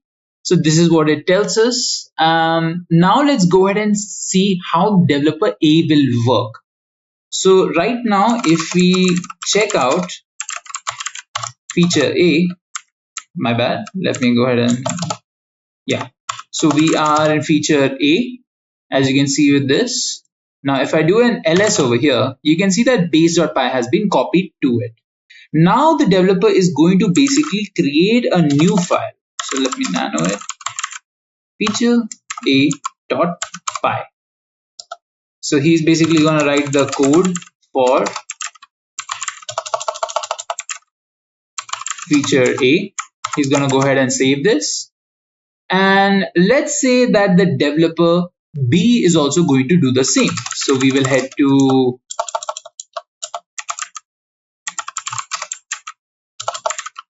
feature B branch. And over here, we're going to go ahead and create. Let me show you that we only have the base file. Right, so we did not stage and commit this. Let's go ahead and stage and commit the file in feature A, because if you don't do it, it will appear in all your other branches. So this is a warning for you all. So just go to feature A. Always do a git status if you're not sure before you changing your branches. So over here, what you can do is you can go ahead and type git add to stage the file, and then git commit to save the file.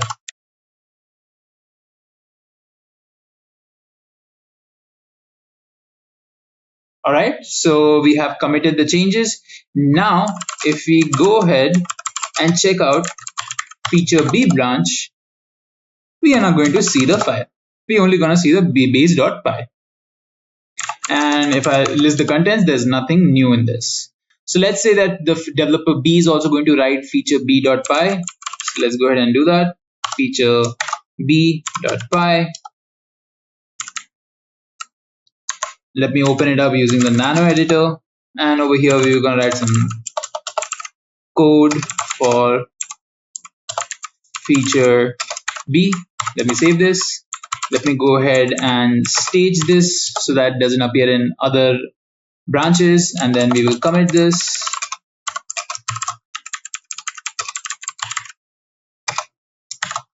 All right, so now we have done doing that. If I do an ls, you guys can see the file, and if I head back to my master branch, you guys can see only base.py is over here, because those developers were working on their separate branches that were isolated. Nothing was being exchanged.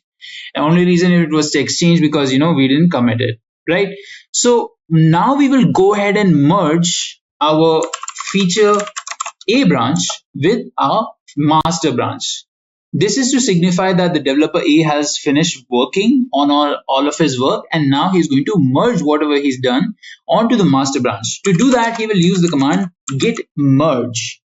So we will go ahead and write git merge, and we will write the name of the branch that is going to be merged, that is feature A.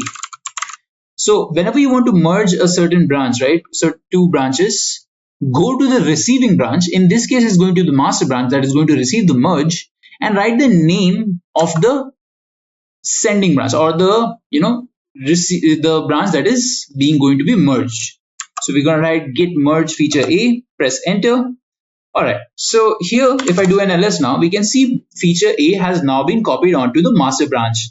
But I want to show you guys something. If we write git log over here, we will see that there is no commit, there's no merge commit. So I've told you guys that every time you do a commit, every time you do a merge, a commit is formed. But right now there is no commit, no merge commit formed over here.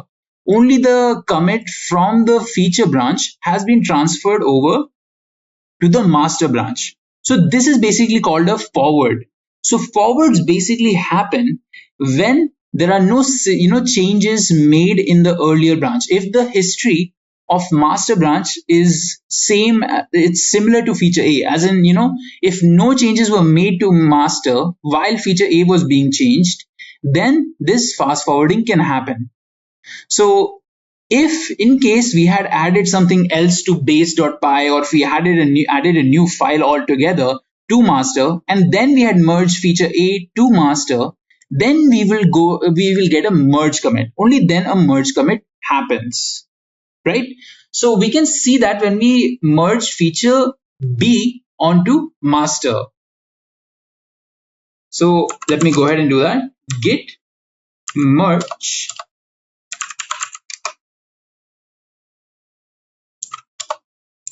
feature B, and I will press enter. Right. So now you can see that it's asking me for the message of the merge commit. So over here, this is going to be the message of the merge commit: merge branch feature B into master.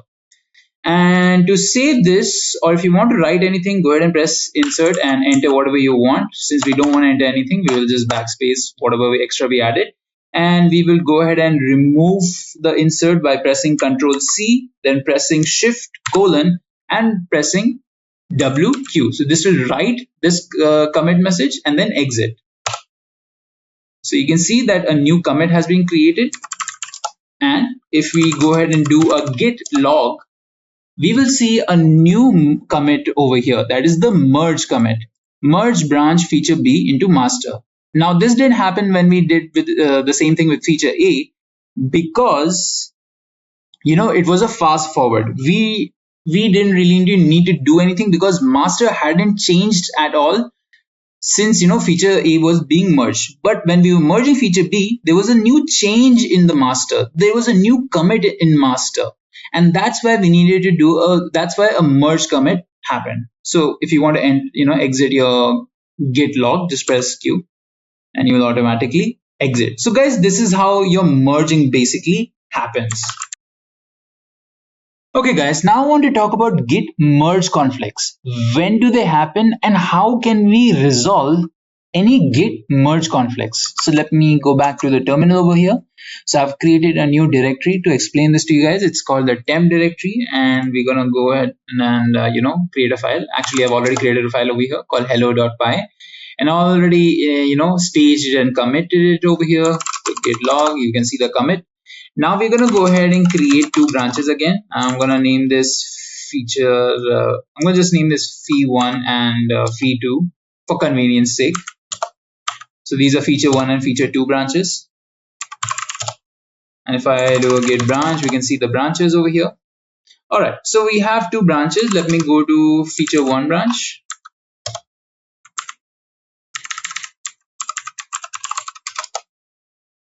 And if I do ls, we can see the hello.py file over here also. So guys, we want to simulate a merge conflict. So when does a merge conflict happen? To understand that, let's assume that we have three branches over here, and feature 1 branch is being developed by developer 1 and feature 2 branch is being developed by developer 2. Their jobs are respectively to create feature 1 and feature 2. While they're doing it, some third developer or maybe the team lead adds a new hotfix to the master branch. So let's go ahead and add that. So in master, I'm going to create a new file over here. Actually, let me just edit the already existing hello.py file. We're going to add hotfix code over here.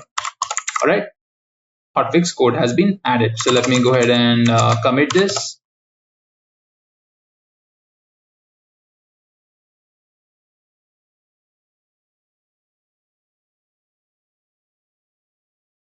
All right, so we added the hotfix. Now we will go back to our feature 1 branch, and in feature 1, our developer is going to add the new code into the hello.py file. So he wants to add his own code. So he's going to write over here feature 1 itself. Let me go ahead and save this, and we will stage this. Then we will commit this,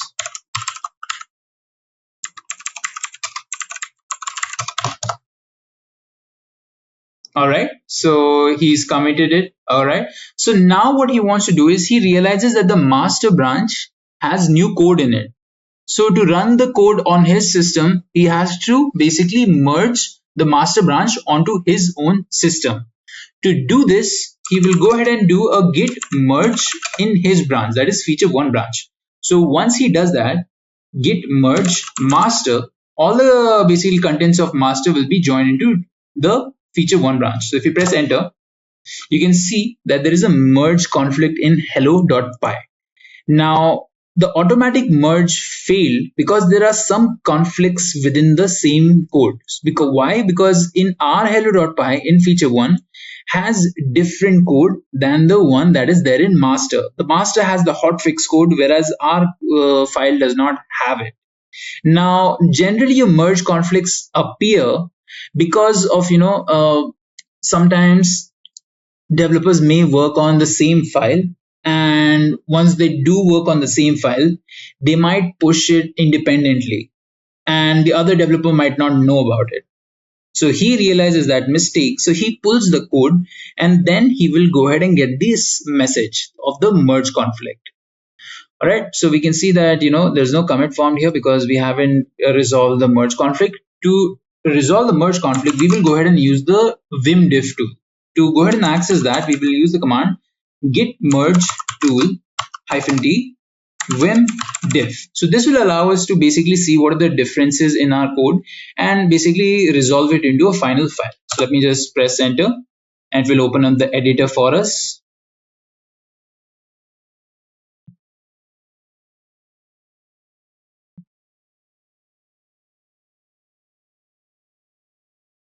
All right, so here is the editor.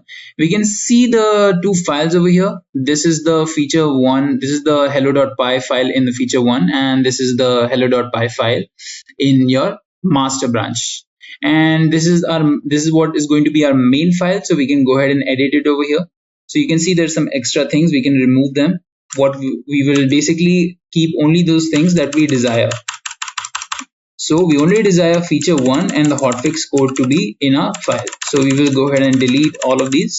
So once you've recognized your desired file or made your desired file, all you should do is basically press shift : and then write wq. So it will write it and then quit this file. For all the other files, you can just go ahead and shift : and q. You don't need to save any other file here from here. All right, so once you do that,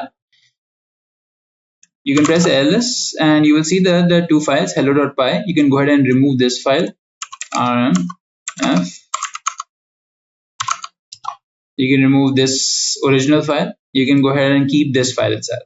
So if I cat the new hello.py file, I can see that the main code is over here, the feature 1 file is here, and the hotfix code is also here. But we still have to basically create the commit. The commit has not been created, so we have to do that manually. So I will write here git commit -m merged master to feature 1 branch. All right, so you can see that this is back to normal. If we go back to master and if I do git log over here, you can see that there are no extra commits because there were no extra commits made in this. There were commits made in feature 1. Now let's see what happens when we do the same thing in a feature 2. But before that, the feature 1's new file has to be merged back into the master because the feature 1 has to be merged back into the master because the developer 1 is done with his work, so he will merge it back to master. So we will type in git merge feature 1. So you can see the fast forwarding is happening because basically the commits are similar because these two files have the same base. So basically it just did a fast forward. All right. So if I cat my hello.py file over here, I can see that the feature 1 is there. All right. So now let's head to our feature 2 branch.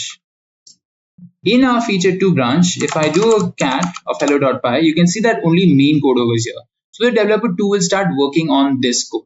So let's assume we are developer 2 and we add the new code, feature code for feature 2. We'll save it. Then we will go ahead and stage it and commit it.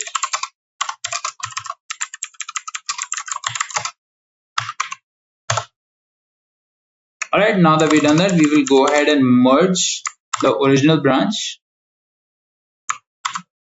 Now, instead of developer 2 writing the new code in the starting itself, he could have merged the original file and then started working on it. It's his wish, however he wants to do it. So we will go ahead and type in git merge and then master. So all the contents of master will be merged with feature 2's contents. So let's press enter. We're getting again a conflict because the master branch has different content than your feature 2 branch, and they don't have a common base because there are more commits in master than in feature that feature does not recognize. So let's go ahead and use our merge tool, git merge tool -t vim diff to get our desired file.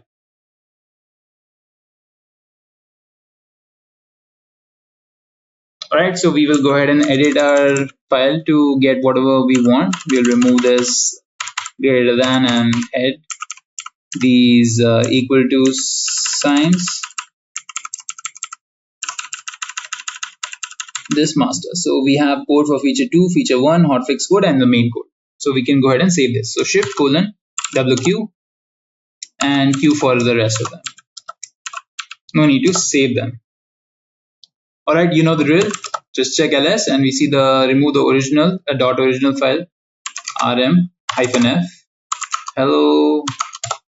Alright, so we have hello.py.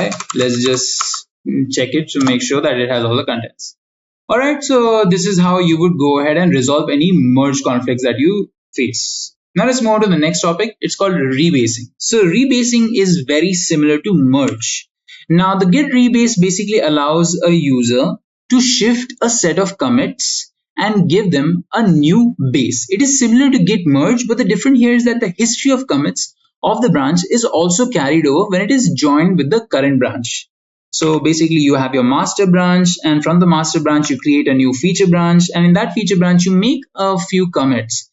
And once you make those few commits, you don't merge it back into the master branch, you basically rebase it. So what you do is you copy the commits over here, and once you copy them, you paste them onto the master branch. You extend the master branch and you paste them over here. So it's like, shifting the whole set of commits onto the master branch. So it's pretty cool. So it's not same to merge where a merge commit is created. You are just basically shifting the whole set of commits. But you're not shifting the same commits, you're creating new commits that have the basically the same history as the feature branch commits. So the reason that a rebasing may be used instead of merging is when you have a file or when you have a project where a lot of different team members are working, where you have a very busy project, where you have hundreds of developers, pushing and pulling and pushing and pulling the code from the master branch. So this creates a lot of unnecessary merge commits. So merge commits can basically clog up the pipeline when you want to investigate any issues. So in that case, a lot of people use rebasing. So it's a lot more cleaner. The history is, it's not unified into one commit. You have the history clearly put out in the master branch itself. So people can go back and look at the history without having to go into any of the smaller branches. So they can just view the master branch and be sure of whatever they wanted to look at. So that's why some people prefer rebasing, and it basically, it's a requirement based on particular situation. All right, so now let's go ahead and learn how to rebase. So let me come back over here. All right, so we have the temp directory again, but I have a different file over here. It's the main.py. Let's see the contents of it. It's just main code. Now I want to show you guys how rebasing works. So what I will basically do is I will first also show you the git logs to show you that there is only one commit right now, that is called added main.py. That is the commit for the master branch. So we will go ahead and create a branch called feature. I've used feature way too many times to give you guys a better idea. Let's say the other branch's name is develop. All right, so git branch develop, and then we will go ahead and check out the develop branch. Now, once we inside the branch, let's make sure that our main.py file is over here, and in the develop branch, we're gonna add one more file. Now, let me go ahead and give this the name hello, or let's give this name kitty. Yeah, kitty.py. Inside of this, I'm gonna write kitty code. All right, so let me go ahead and save this. Then we will then we will stage it, and then we will go ahead and commit this. Now I'm gonna basically, to help you guys identify, I'm gonna give this hash over here so you guys can identify when we do the rebasing. And now I will write the code commit statement. Oh yeah, right. Let's remove the n git commit added kitty.py file. All right, so let's make one more change. I'm gonna go ahead and make one other change into kitty.py. I'm gonna add doggy code. All right, so let me go ahead and save this. Then we will stage it, and then we will commit it. I'm gonna add the hash again so you guys can identify easily. Added doggy code to kitty.py file. All right, so we made a lot of commits in our develop branch. Okay, so let's just use the git log command. Yeah, so we can see that there are, basically 3 commits. That is one from the master branch, and the other ones are your develop branch commits. Okay, so now let's go back to the master branch. Git checkout master. In our master branch, if we do a git log again, we see only one commit is over here. Now let's go ahead and rebase our master with our develop branch. So remember guys, what basically is happening is that, we have one master branch and the feature branch is getting merged onto a master branch. Only difference from normal merging is that all of the commits, both of the commits that were made in feature branch will be copied onto the master branch. So let's go ahead and use the command git rebase and the name of the branch. So that will be develop. So you can see that it's successfully rebased and updated. So if I clear this and if I do an ls, and remember this is in my master branch, I should see kitty.py. If I do a cat kitty.py, I can see all of the kitty code and doggy code. All right, so we have successfully merged it. Now, if you look at git log, you will see the actual difference. You can see in our master branch itself, we have the extra 2 commits, and you can see the hash also. And that helps you identify that these are part of the develop branch and not the master branch. So this is what happens with your basically rebasing. So I hope you guys understood what rebasing is.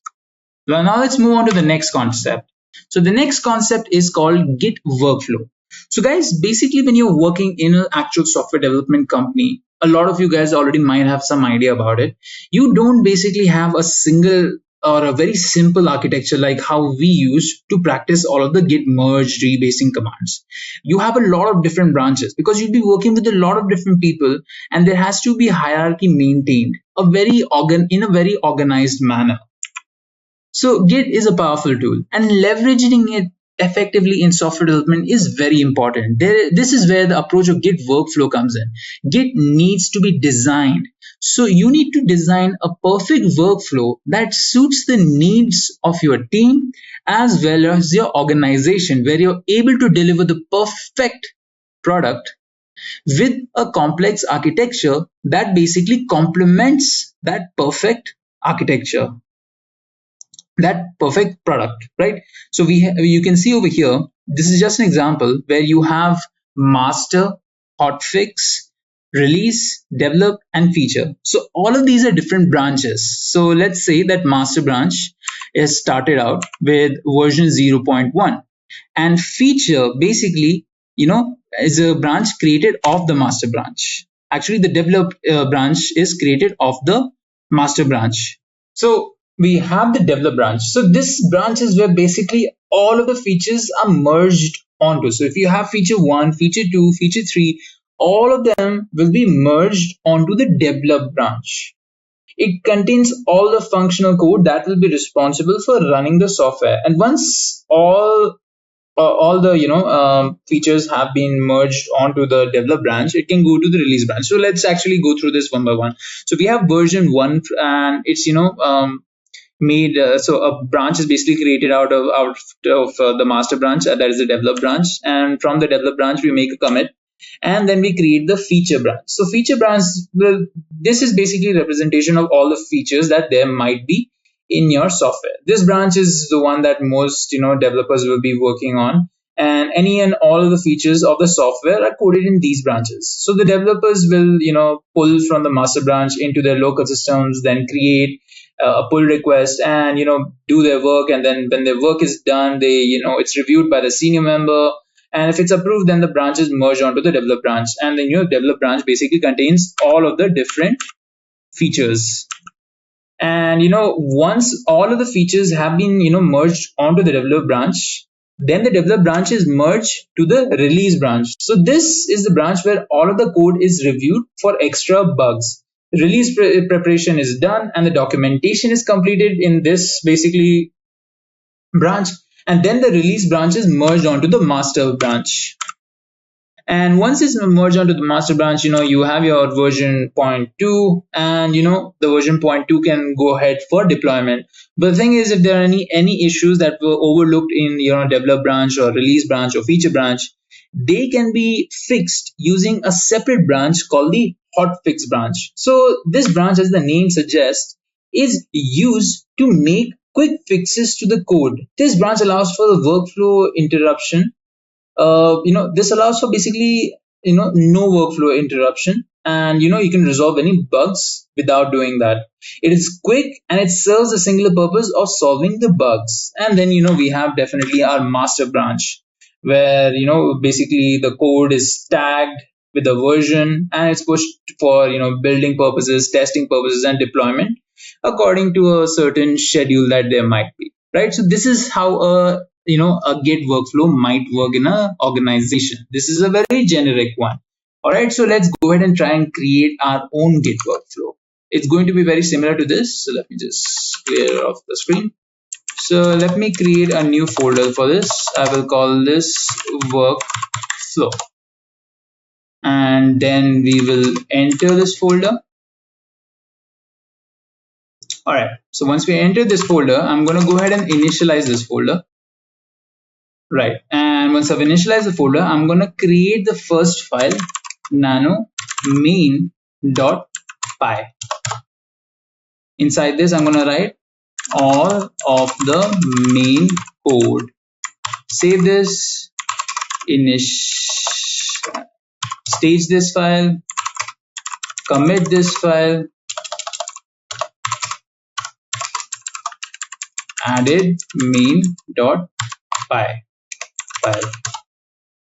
All right, so once we're done that, we can go ahead and create our other branches. So first branch I'm going to create is feature A branch.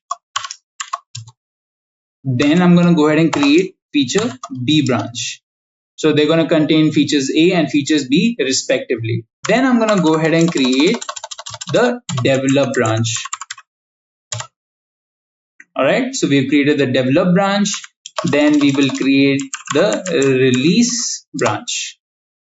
All right, so we have created almost all the branches. I will create the hotfix branch in the last. So let me just show you guys quickly how it looks like. Git branch, and you can see all of the different branches over here. We have develop, feature A, feature B, and release and master, right? So we have some code in master. Let's also go ahead and tag that code.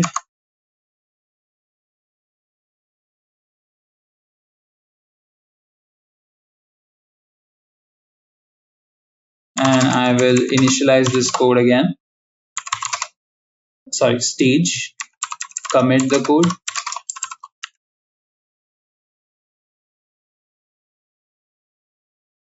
All right, so we are done doing that. Now we will move on to feature branch A. We do a cat main one. All right, so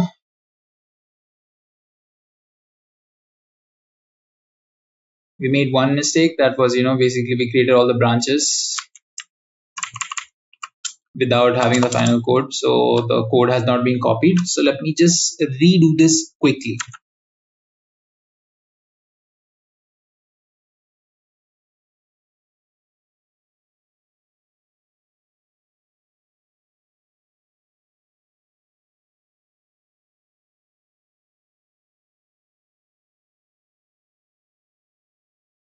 So it was a good thing we didn't create the last one, huh? Less work for us. All right, so if I do a git branch again. All right, so let me just create them again. I'm doing this because I had forgotten to basically update my main.py code. So let me just do that again. Git branch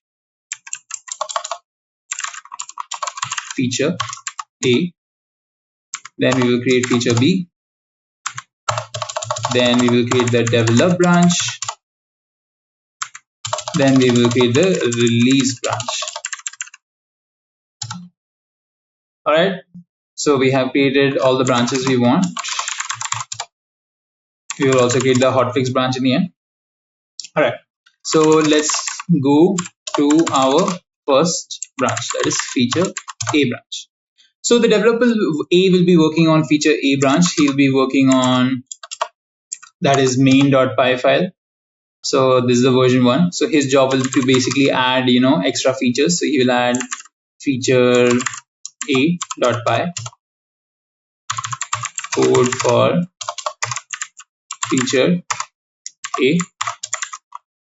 Let's stage it. Commit the code. So once the developer is done making all the changes in feature A, he will go ahead and commit the code. Added feature A.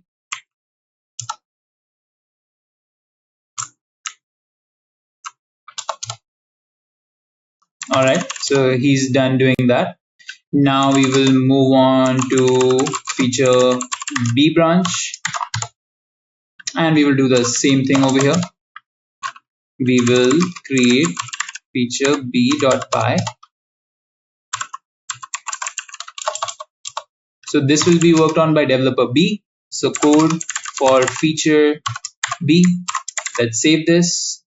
Then we will perform the same acts again, basically staging the file. Then we will commit the file.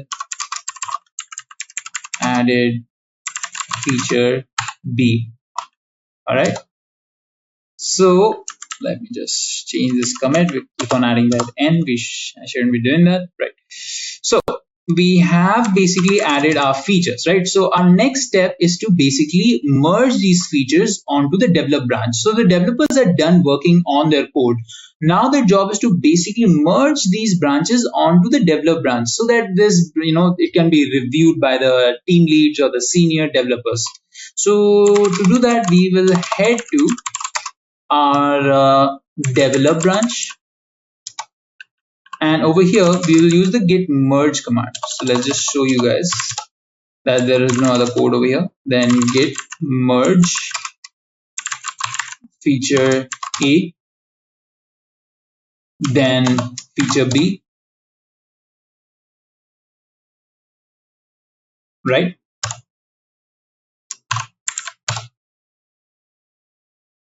Okay. So if I do an ls, we can see that feature A and feature B are over here, and our main.py code also here. So these, basically this code will be reviewed, and if the code is deemed successful, then it will move on to the release branch, right? So basically we have our functional software. So this basically makes a functional software. Now this will move on to the release branch. So on the release branch, right, we will move to the release branch.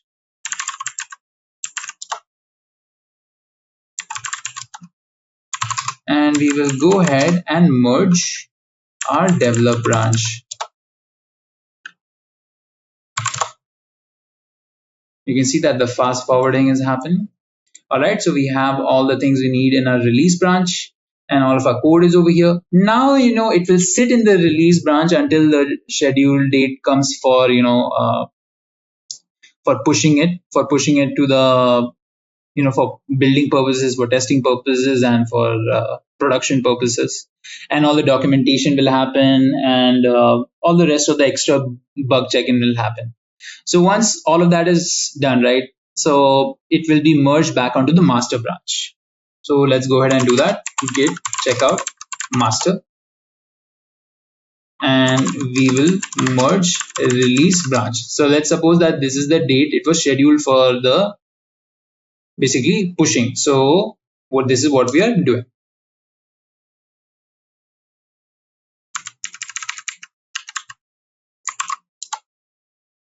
All right, so if we check our master branch, it has all of the new features now. Okay, so basically now the code can go ahead for, basically building purposes, testing purposes, and production, for the go to the production environment. So our job here is basically done. We have created a successful Git workflow. We are missing out one branch. So that, branch is usually used when there is a quick fix needed. So suppose, there was some issue in feature b.py that was overlooked by everyone. We will go ahead and create a hotfix branch for that. And let's check out the hotfix branch. And if I do an ls, you can see all of the features already here. Now in this, we can go ahead and change the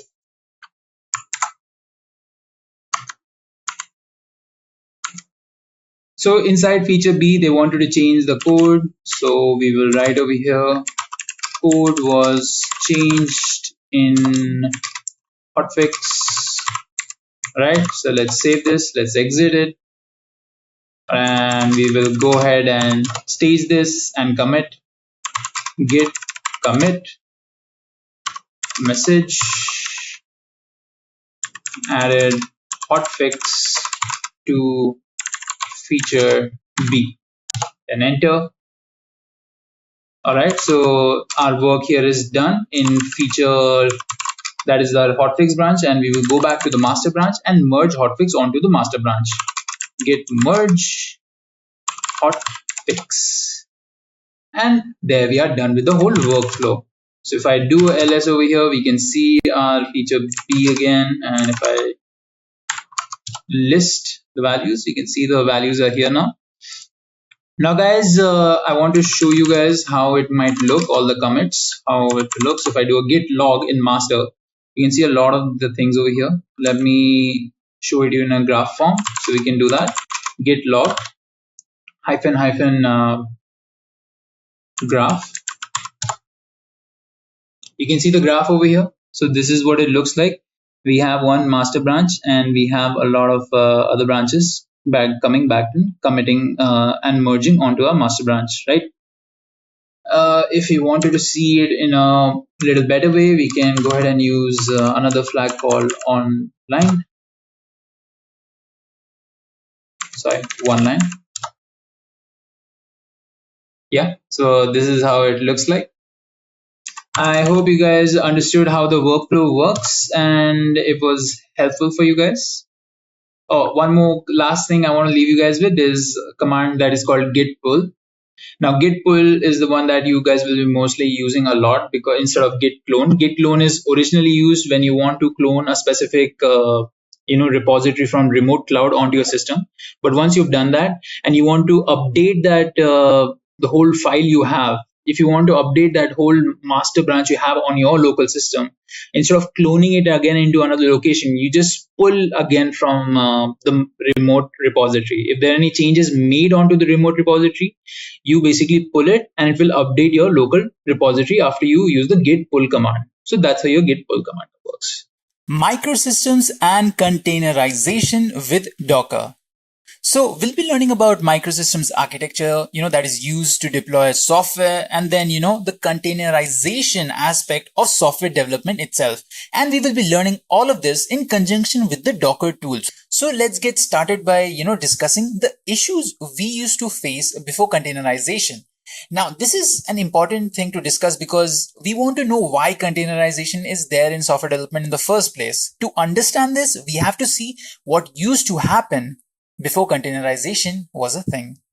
So let's imagine a standard delivery pipeline. We have a developer this developer writes some code, and this code is taken together with the dependencies. These dependencies can be your libraries or your functions. They're taken together with the code and they're built. So the process of building happens, the code becomes an executable file, and then it goes to the tester. Now the tester starts testing this build for various different things. He will do unit testing, acceptance testing, integration testing, and all the different types of various testings there are. He wants to make sure that the product is as, perfect as possible, and it meets all of the requirements that were discussed in the requirements phase of the whole software development process. So if he thinks that the software is not up to the mark, he notifies the developer of the same, and then the developer starts rectifying that mistake. Now, once the developer has, finished rectifying the mistake, the whole thing repeats where the developer sends the code again. The code is taken with its dependencies, the libraries and functions. They're built into a single executable, and they go to the tester again, and the tester tests it again for all the various different things. Now, this time the tester says, okay, it's fine to go ahead for deployment. So this software goes ahead for deployment. So this is a very simple yet standard delivery pipeline, right? So it's not obviously going to be like this. You'll have a lot of various requirements that will change how a certain software delivery pipeline will look like. But this is a standard, right? So keep this in mind. Now let's talk about what are the issues that can occur in such a pipeline. To understand those issues that can occur, let's start discussing the environments that the developers and testers use. So let's look at the developer's environment. Now let's take up a scenario also in our minds. Let's say that the developer is a backend developer.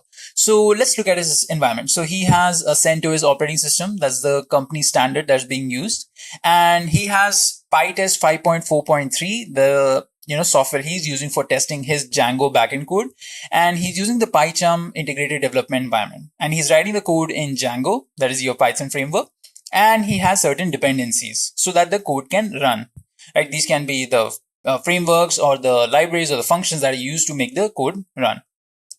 So on his computer, this developer has made sure that the code runs. He's, used the latest version of PyTest because that's what works with his code. That's what his requirements, make him use.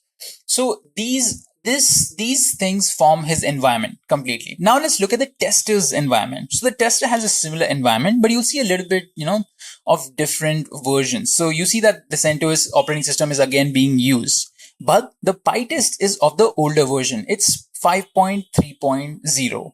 And the integrated development environment he's using is Spider. But he's working on the same code. He's working on the same Django backend code, and he's working on the same dependencies. So the environments are pretty same, but they have some differences. So what happens when they have these kind of differences? So let's, say that the developer, he's made sure the code runs completely fine on his system. He's fine-tuned the code so that it can run completely, normal on his system. He says that this code runs fine on my computer because he's made sure that it runs fine on his computer. Maybe in the starting it didn't run, so he, corrected a lot of his mistakes by, using some other version of a certain thing and made sure that the code runs on his computer because that's his job, right?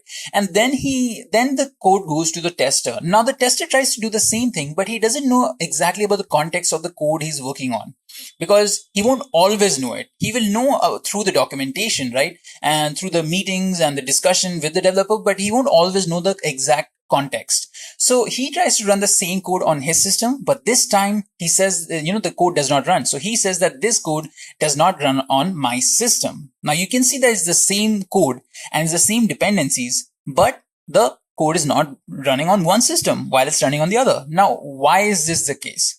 To understand this, we looked at the environments. So if I bring up the developer environment, the test environment, you can see that there are two differences, that the developer is using PyTest 5.4.3 and PyCharm IDE, and the test is using PyTest 5.3.0, and he's using the integrated development environment Spider.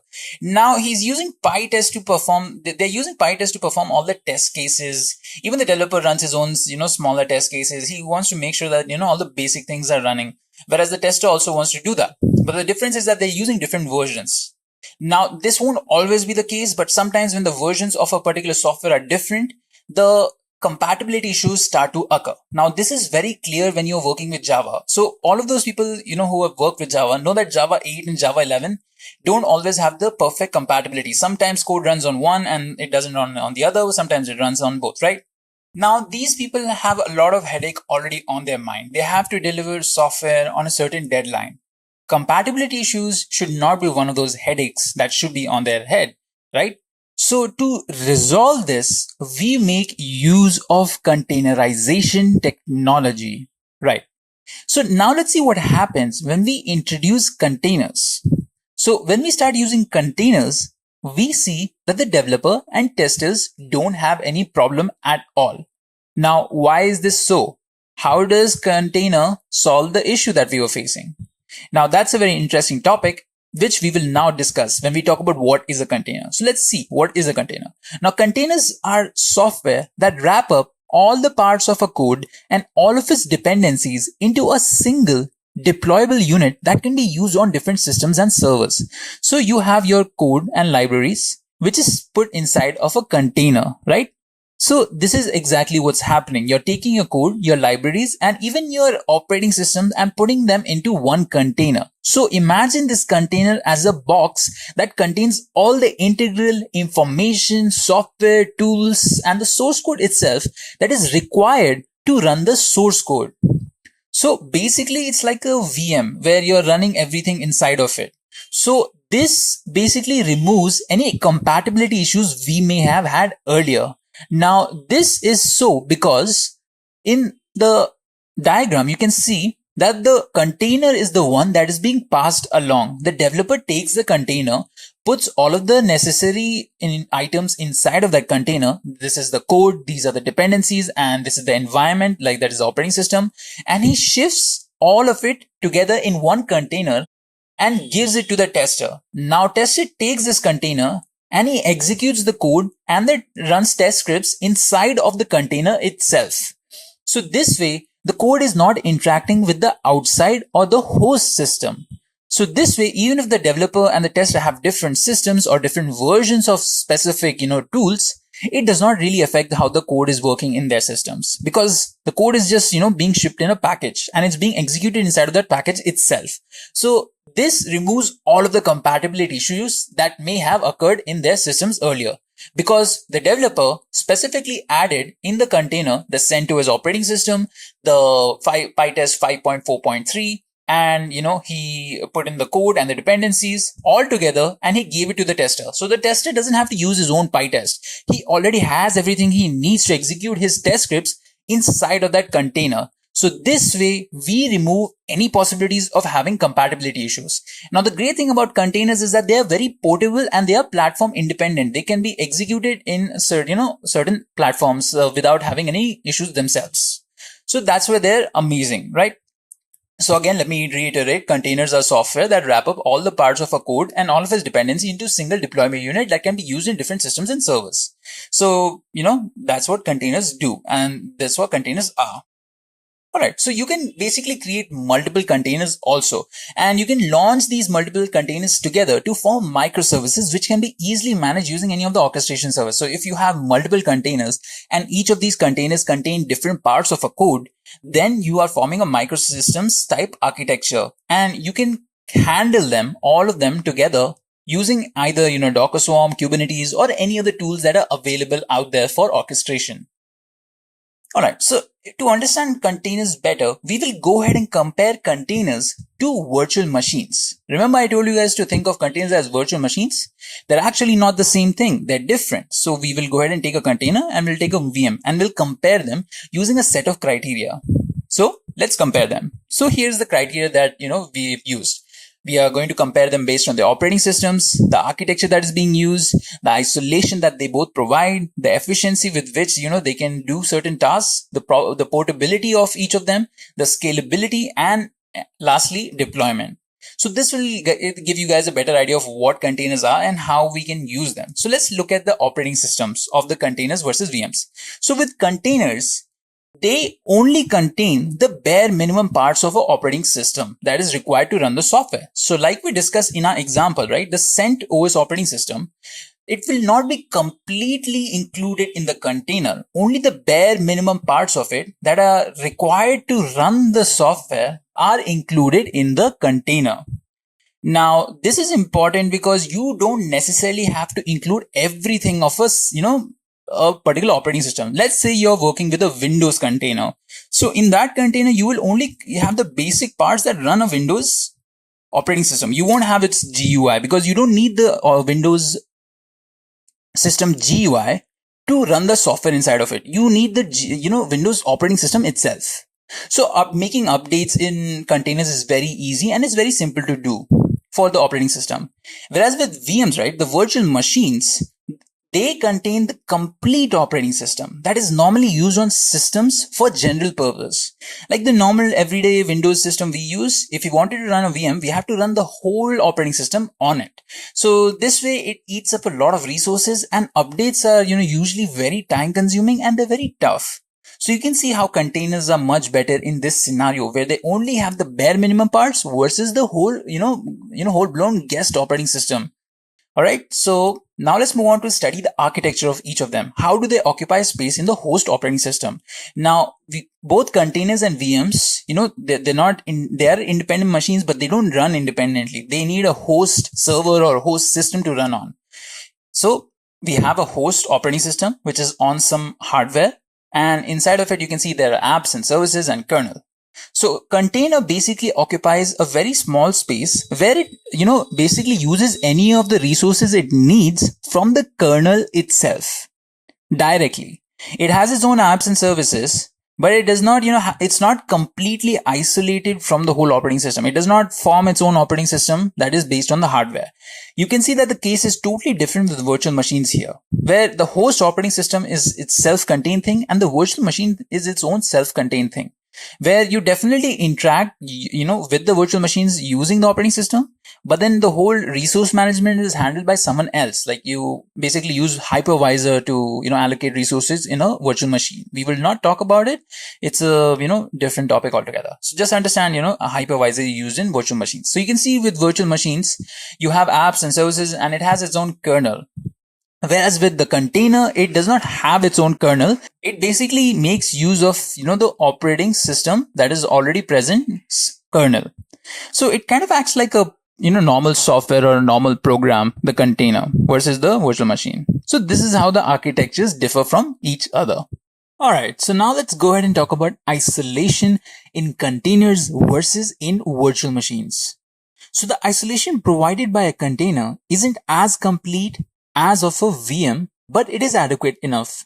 Whereas with virtual machines, they provide complete isolation from the concerning host system, and they're also way more secure. This is because, the virtual machines have their own operating system where they have their own kernel, their own apps and services, and they have very limited interaction with the host operating system. Whereas containers act as, programs or softwares within the operating system itself. They're not that isolated. Now, the isolation with containers is adequate, whereas with VMs, it's much, much better, right? With VMs, if you have any malware that is affecting the host system, it will, barely affect the virtual machine. So that way VM is way more secure. So you can see the difference over here in the isolation policies for containers and virtual machines. Then let's talk about efficiency, the differences between the containers efficiency and virtual machines efficiency. So containers are way more efficient as they utilize the most necessary parts of the operating system only. They act like any other software on the host system. Whereas with VMs are less efficient as they have to manage full-blown guest operating systems. VMs have to access the host resources through a hypervisor. So you can see with containers, they only need very little, resources because they're making use of, only the bare minimum parts of an operating system. They're not making use of the whole thing. And since they're not making use of the whole thing, they don't need that many resources. This makes them more efficient. You can run way more containers you can do on the same resources on which you can run a set number of VMs. So if you had like 3 VMs, you could run them on maybe 30 resources. Then for 30 resources, you could run like 6 containers or 10 containers. So this way containers give us more efficiency compared to virtual machines who have to handle the whole guest operating system. So they have to utilize way more resources.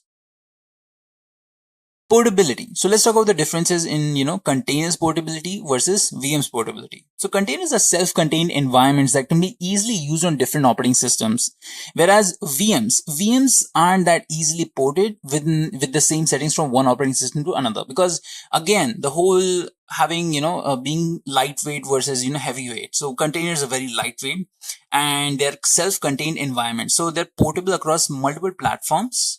And that is the whole purpose of containers also, where you use them, to maintain a consistent environment across different platforms. So they're designed in such a way. But with VMs, this isn't the case. It's very not difficult, but it is very time consuming. And it, you have to put in a lot of effort to shift one VM from one system to another. So this way, container shows more promise in portability versus virtual machines. Scalability. Now, scalability is important when we're talking about a growth in a company, or, having an auto scaling feature depending on how many users, how many resources you have, and, how many services you can provide at a time. So let's compare that for containers versus virtual machines. So with containers, they are very easy to scale. They can be easily added and removed based on requirements due to their lightweight. Whereas with virtual machines, they aren't that easily, scalable, as they're very heavy in nature. Since containers are such lightweight contenders, you can easily, just take them out of a cluster and, put new ones in the cluster if you want to. So, that way you can see the promise of scalability that containers have versus virtual machines. Virtual machines handle, big OS, big operating systems.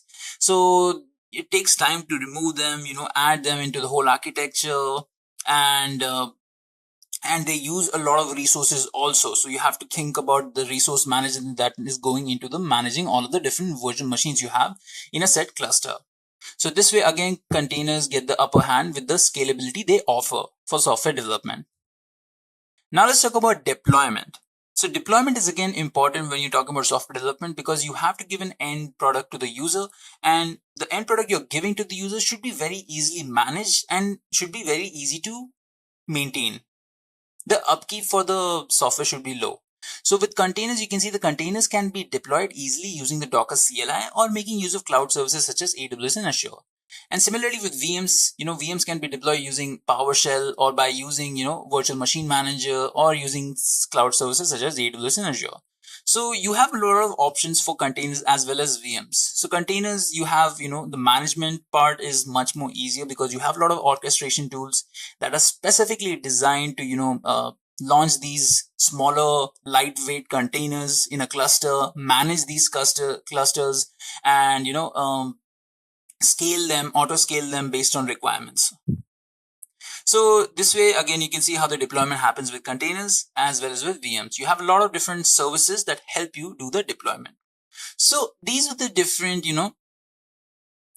differences between a container and a virtual machine. So I hope that gave you guys a better idea of what containers are and how are they different from virtual machines. In conclusion, containers are lightweight virtual machines. You can think of them like that.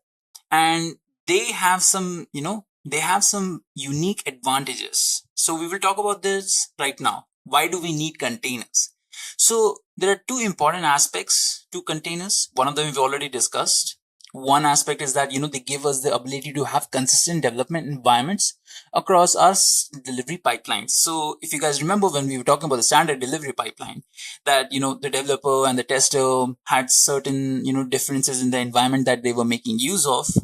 And, because of the differences in the environments, they were having compatibility issues, which was a big headache because they already have to worry about delivering a product / service, and they shouldn't be worrying about compatibility issues. And this way, containers really helped them out, by, giving them consistent environment, making sure that everything you need to execute a software is inside of a container itself. You have the operating system, you have all the dependencies, the code, and the tools that are needed to execute the code inside of that one container. And you just, pass the container across the whole different set of environments.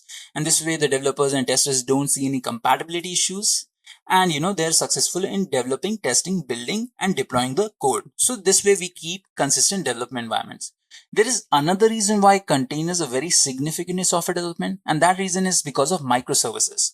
So when you talk about software development, these days, you don't talk about monolithic, architectures where you have like one single file which has all of the code. You usually divide the software application into different parts. It can be 5 parts or 6 parts, depending on how many services you're providing within your product.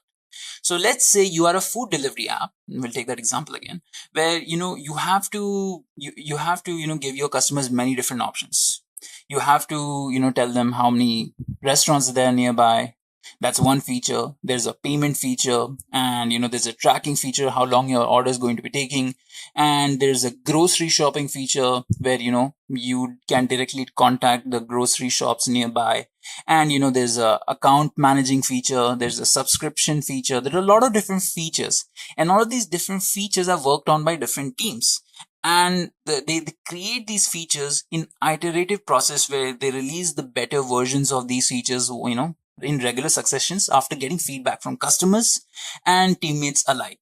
So these features basically together form the whole application. So if you look inside an Android application, you see that there are multiple features, right? And these multiple features together combine to form the single software. And that's where the microservices architecture comes in. It's basically saying that you have multiple different services, you have multiple different microservices, and containers help us in creating a microservices architecture by helping us contain these services together.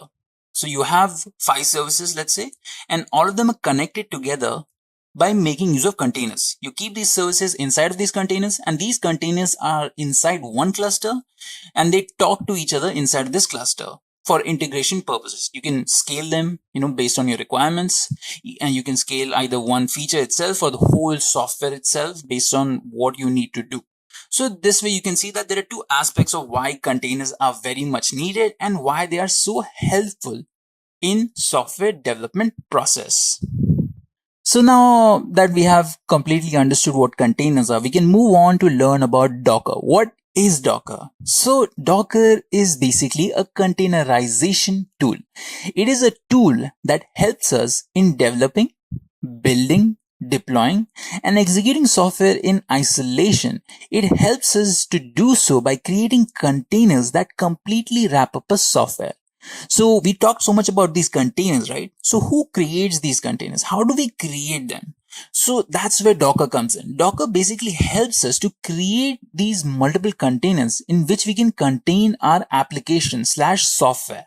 And once we have contained it, we can go ahead and perform all the different things we do in software development. That is develop the code, that is, build the code, that is test the code, and, deploy the code, monitor the code. All of it happens, in these multiple containers that we use to contain our software. So you can see that, you have an application. That application is, contained in multiple containers, and then it goes ahead for deployment. Now, a good thing about, using Docker is that, creating containers using Docker creates a layer of security around the software. This is because of how secure the Docker containers are. Now, there are a lot of different types of containers you can use, like created by different tools. You can use the LXC containers. You can use the RKT containers.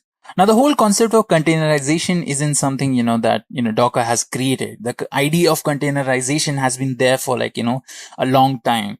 It was in people's mind, and people were actually implementing some form of it. The thing is that Docker popularized the idea of it. It made it very easy to use containers, and orchestrate these containers. And Docker it's an open source tool, so you can go ahead and learn from Docker, using their open source community editions. But there are also enterprise editions also. If you're looking for that, you can go ahead and use them for your organization. Now, it was developed in the year of 2013, and since then it's been one of the most popular containerization tools that a lot of people use. Now, you may use a different orchestration service to handle all of these containers, but a lot of people definitely gravitate towards using these containers that are created by Docker. Alright, so why Docker itself? So on their website, they list a lot of different reasons. Now, Docker is a company, so they do have to make money. So they do, try to sell their product. So they tell us why you need to use Docker. So let's see these reasons that they've given us. So it's simple. Yeah. So what they say is true. Docker is pretty simple. You can use Docker CLI. You can learn it in 1 hour or even less. And it's very fast. Yes. When it comes to deployment purposes, Docker is very fast in doing that. It provides you the ability to have easy collaboration, which is again true. If you have any images for Docker, then you can easily upload them to a central repository or even to Docker's own Docker registry where you can store your Docker images and share it with your teammates, or keep it public so that anyone can use. So definitely true. Yeah, it has very easy collaboration feature. Built for developers by developers. So it was built by a developer. So they took in consideration of what would a developer look for, and they developed the container in such a way.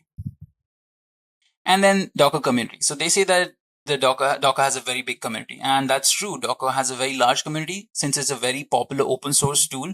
A lot of people, tend to contribute to Docker, and this way they give it a lot of other features and other parts Docker. They provide contributions to those so that everyone else can benefit from it. So yeah, it has a very big community also. So these are all the different reasons you should go ahead and use Docker, and they're kind of true. They all make sense, and they actually do benefit us in software development. Alright, so now let's quickly go ahead and learn how to install Docker and set it up. So you can, basically work with Docker on almost any operating system. You can use Linux, any of the Linux distros there are. You can use Windows, or you can even make use of Mac. Now, generally, Linux and Windows are the more popular ones, where you run your servers for your software or application on either Linux servers or on Windows servers based on your requirements. Alright, so we're gonna do two things. We're gonna go ahead and download Docker on Linux, and we will download Docker on Windows. Now, to do it on Linux, I want you guys to go ahead and follow this method. Even if you have Linux on your system, I want you guys to go ahead and follow the system I'm gonna use, the way I'm gonna be launching a Linux distro on AWS Management Console. Now, why are we going to do this? We're going to do this because, when we start learning about more advanced, complex, methodologies and technologies, we will require, using multiple servers at the same time. So for that, we will need to use AWS Management Console. So the first step for us is to go ahead and create an account. I've already done that. And once you've done that, go ahead and log in into AWS Management Console. All right. So once you've logged in, click on Services, and go ahead and click on EC2. So this is the EC2 dashboard. What we're going to do here is we're going to launch an instance. So EC2 is a service that allows us, it's an AWS service that allows us to basically launch multiple servers or, instances. To launch these instances, go ahead and click on Launch Instance and click on Launch Instance in the drop menu. And when you do that, it will give you a lot of options. So it will give you an option to choose a different image for launching these instances. Now you can use any kind of operating system you want to use, generally speaking. But in this session, we'll be, basically using Ubuntu. Now Ubuntu is one of the most, popular Linux distros out there. So, it will be, some of you guys may already know how to use it. And if not, that's all right. Okay, so when you come to this page, you will see an Amazon machine image. So you can choose an Amazon machine image. So it is basically a template that contains software configurations, basically your operating system, your application server, and applications, right? So we will go ahead and select Ubuntu. If you can't find it, go ahead and search it over here. You can use many different options, generally Amazon Linux, RHEL, Ubuntu this is the one we're going to use. Go ahead and click on select over here. And make sure that you're using a type t2.micro because it's part of the free tier. So, when you're getting the free account, you want to make sure that you're not spending any real money. So go ahead and click on t2.micro and click on next configure instance details. Over here, we only want one instance, and I'll suggest you guys leave all of the other details as default. Then click on add storage. We will leave this also as default. Then even add tags, we'll leave this as default. In configuring security groups, We're going to go to click on, type the type, and we'll make it all traffic, and the source will be anywhere. So this is basically to avoid any networking issues. We'll later learn how to, basically make it secure. And then click on review and launch. Then you're going to go ahead and click on launch. And here you have to pay attention. So choose an existing key pair. So here, guys, if you already have a key pair, go ahead and select this. But if you don't have a key pair, click on create a new key pair. And it will ask you to type the name of the new key pair you will be downloading. So let me type in over here, Docker practice -practice. I'm going to click on download key pair. It will download a .pem file for me over here, as you guys can see. And this .pem file is basically your, it's your key to logging into this instance. So let me just close this. Launch instances. So it will start launching instances based on the configuration details you've given it, and you click on view instances. And you can see that your instance is, it's loading up. While it's loading up, you can go ahead and name this Docker session practice. No need for such a long name. We'll just keep it short and simple, Docker itself. All right, so this is your instance. You can view all of your ID details for your instance that you launched. This is the IP address. You're going to be accessing it using this. Now, there are two ways to access this instance. You can go ahead and SSH into it using any terminal you have, use the SSH command and make sure that you have the key in your working directory. And there is another way to do this. You can go ahead and use a SSH client. So the SSH client we'll be using is PuTTY. So PuTTY basically will help us to connect to this, Docker instance, this Ubuntu instance. Now, to download this, what you can do is you can go ahead and type in PuTTY download on Google. You should click on the first link that you get. So download PuTTY, a free SSH client for Windows. Go ahead and click on, you can download PuTTY over here, and it will download PuTTY for you. Now, the thing with PuTTY is you need to basically, download, so you can go ahead and click on PuTTY 64-bit installer.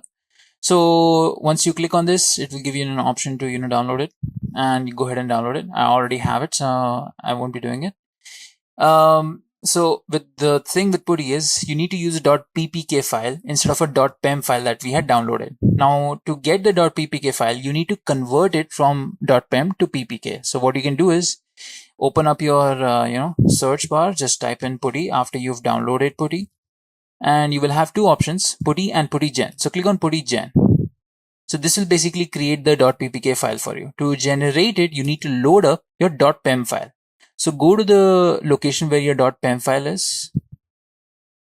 So here is my .pem file, docker practice.pem. I will go ahead and click on open over here. So this is loaded now. I'm going to click on OK over here. All right. So once you've loaded your file, right, you can go ahead and click on save private key. So it will convert your .pem file to a .ppk file. Are you sure you want to save this key without a passphrase? Click on yes. And it will ask you for a location to save this file on. And you can go ahead and type the name in. You can type in docker practice, remove the .pem, and make sure this is putty.ppk and click on save. And if you go to that working directory, you will find your practice file over here. All right. So this is your PuTTY private key file. So this is your first step done. Now you're going to go ahead and click on, just find your PuTTY itself. Just open PuTTY, not PuTTY-gen this time. And when you open it up, it will ask you for a host name. So go ahead and, copy the IP address over here and paste the IP address. You can change the appearance if you want. I'm not going to change it. Then click on SSH under connection, go to authorization and click on browse. Once you do that, go to the directory where you have your new key saved. My key is Docker practice. So I'm going to click on Docker practice and I'm going to click on open. Yes. Make sure you do all of this process after the instance state is running. Okay. So it will ask you a login as. So the login as will be Ubuntu. So that is the username I'll be using to logging. Let's go ahead and change the appearance so that this is more clear and visible to you guys.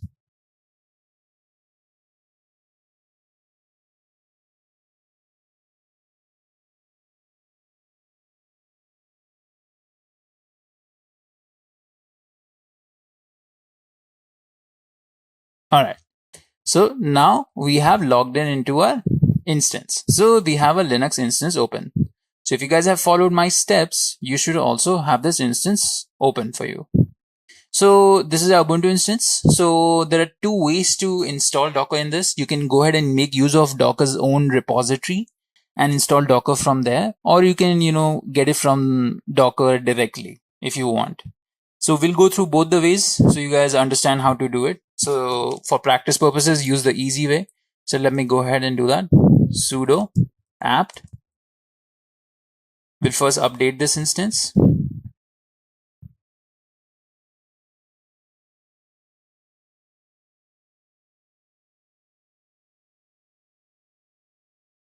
All right, now that we're done updating it, we will go ahead and install Docker. Sudo apt install docker.io. So this is the easy way, basically one command itself. Go ahead and press enter. It will ask you yes or no. Click on write Y and press enter. And it will basically install Docker for you. All right, so let me show you the second way also. So let me first remove Docker right now and we will install it again.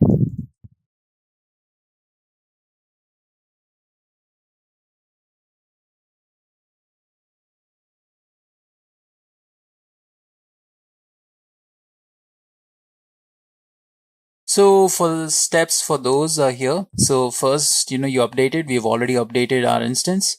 Then we need to go ahead and add, install some packages to our instance. So the command for that is this. Let me copy it and paste it. Sudo apt get install app transport https ca certificates and curl software properties common. Let me press enter. Yes.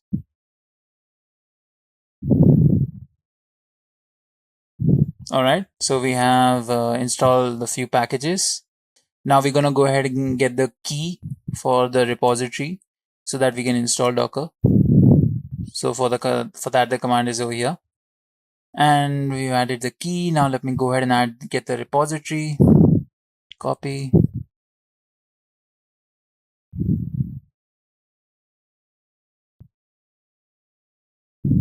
All right, so we added the repository. Now we will go ahead and update our instance once more. And we will go ahead and install Docker CE, that is the Docker Community Edition. Yes. So this method is a bit longer, but it will get you the latest version of the Docker Community Edition. Whereas, using the simple command of, Docker install docker.io will get you the version that is there on the Ubuntu repositories. All right, so we have installed Docker over here. Now I just want to show you guys to, the command that you use to check the version of Docker. So that is sudo docker. You don't need to use sudo, just hyphen version. So press enter and it will give you the version of Docker that you have on your system. All right, so this is how you would install Docker on Linux. To install Docker on Windows, what you need to do is just go to your browser and, go to Google. Search this Docker installation on Windows. So the first link, just go ahead and click on that. Install Docker desktop on Windows. Now you can directly click on this download from Docker Hub, but make sure to read the system requirements. So you have a few system requirements here. Like Windows 10 64-bit, it's a must for you to have this, especially the Pro version or the Enterprise version or the Education version. And you need to have Hyper-V and container Windows features enabled. Make sure you have a 64-bit processor with second level address translation for at least 4 GBs of system RAM, And BIOS level hardware virtualization support must be enabled in your BIOS setting. And if you don't have this Windows system, what you can do is, just scroll down on your left hand side and you'll find something called suspended products and tools. Go ahead and click on that. Click on Docker Toolbox Legacy and just click on install Toolbox on Windows. So this is something that used to be used before the option we have right now. And for a lot of people who don't have the pro version or the enterprise version or the education version, you can go ahead and use Docker Toolbox. So click on the install Toolbox on Docker. Just check the versions. Toolbox overview.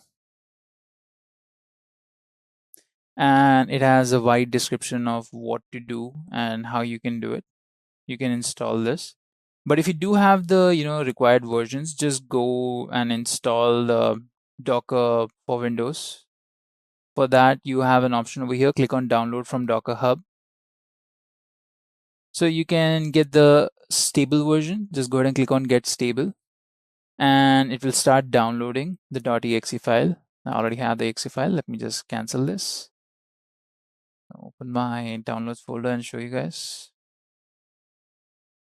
Okay, so I have the Docker desktop installer. You guys will have it too. Just double click it. It will open up. You should see that Docker desktop is downloading the package and then we'll start installing the package. So I already have it downloaded and installed on my system. You guys can see that there icon will appear on your desktop. And make sure to give it the permissions. And to make sure that you have Docker desktop installed, you can go ahead and press Windows key and R. So go ahead and launch CMD over here. I already have it launched over here. And type in Docker -- version, the same command we used with Linux. And if you have Docker installed, you should get this answer. And there's one more thing that you guys should keep in mind. So I've already, install Docker over here. It will restart Docker once you've installed it. And once you come back, once you double click it, it will probably give you guys this error.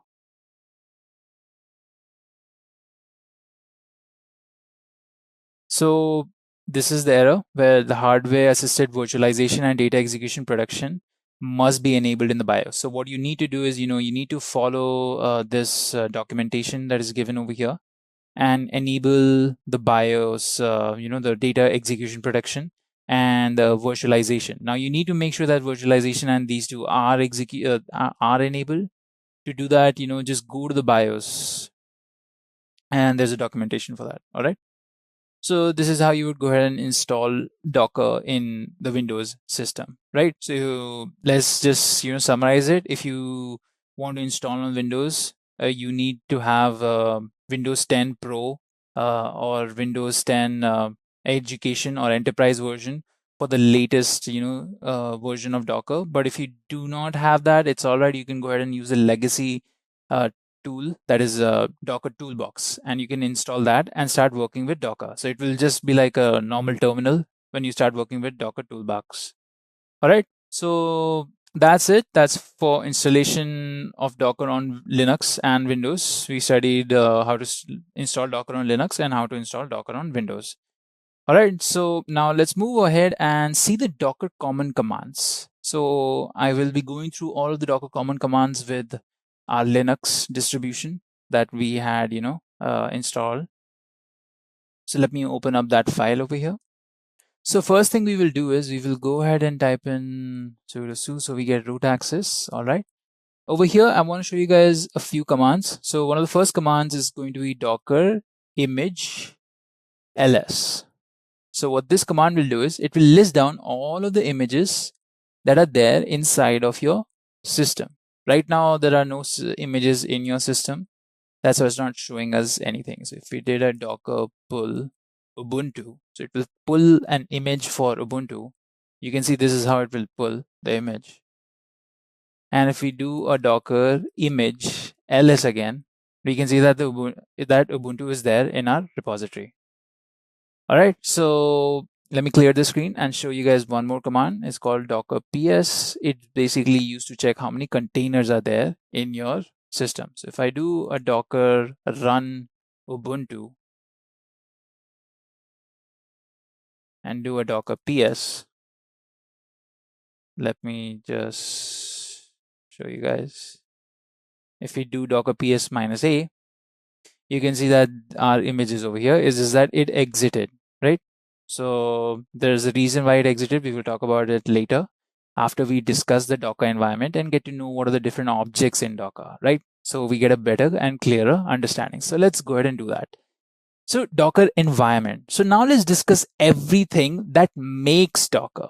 All of the different parts that help us to, basically use all of the features that Docker provides us. Now, there are different parts like Docker engine, Docker objects, Docker registry, Docker compose, and Docker swarm. And we will learn all of these, one by one.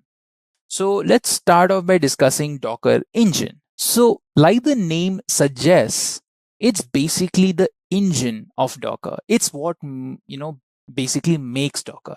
It's what, it basically does all of the processes. So as the name suggests, it's the technology that allows for the creation and management of all the Docker processes. It has three major parts to it. You have Docker CLI, Docker API, and Docker daemon. So basically Docker CLI is all of the Docker commands we put in, like Docker version, Docker images, or Docker PS, Docker run command, all of those part of the Docker command line interface. It's something that we use to interact with Docker.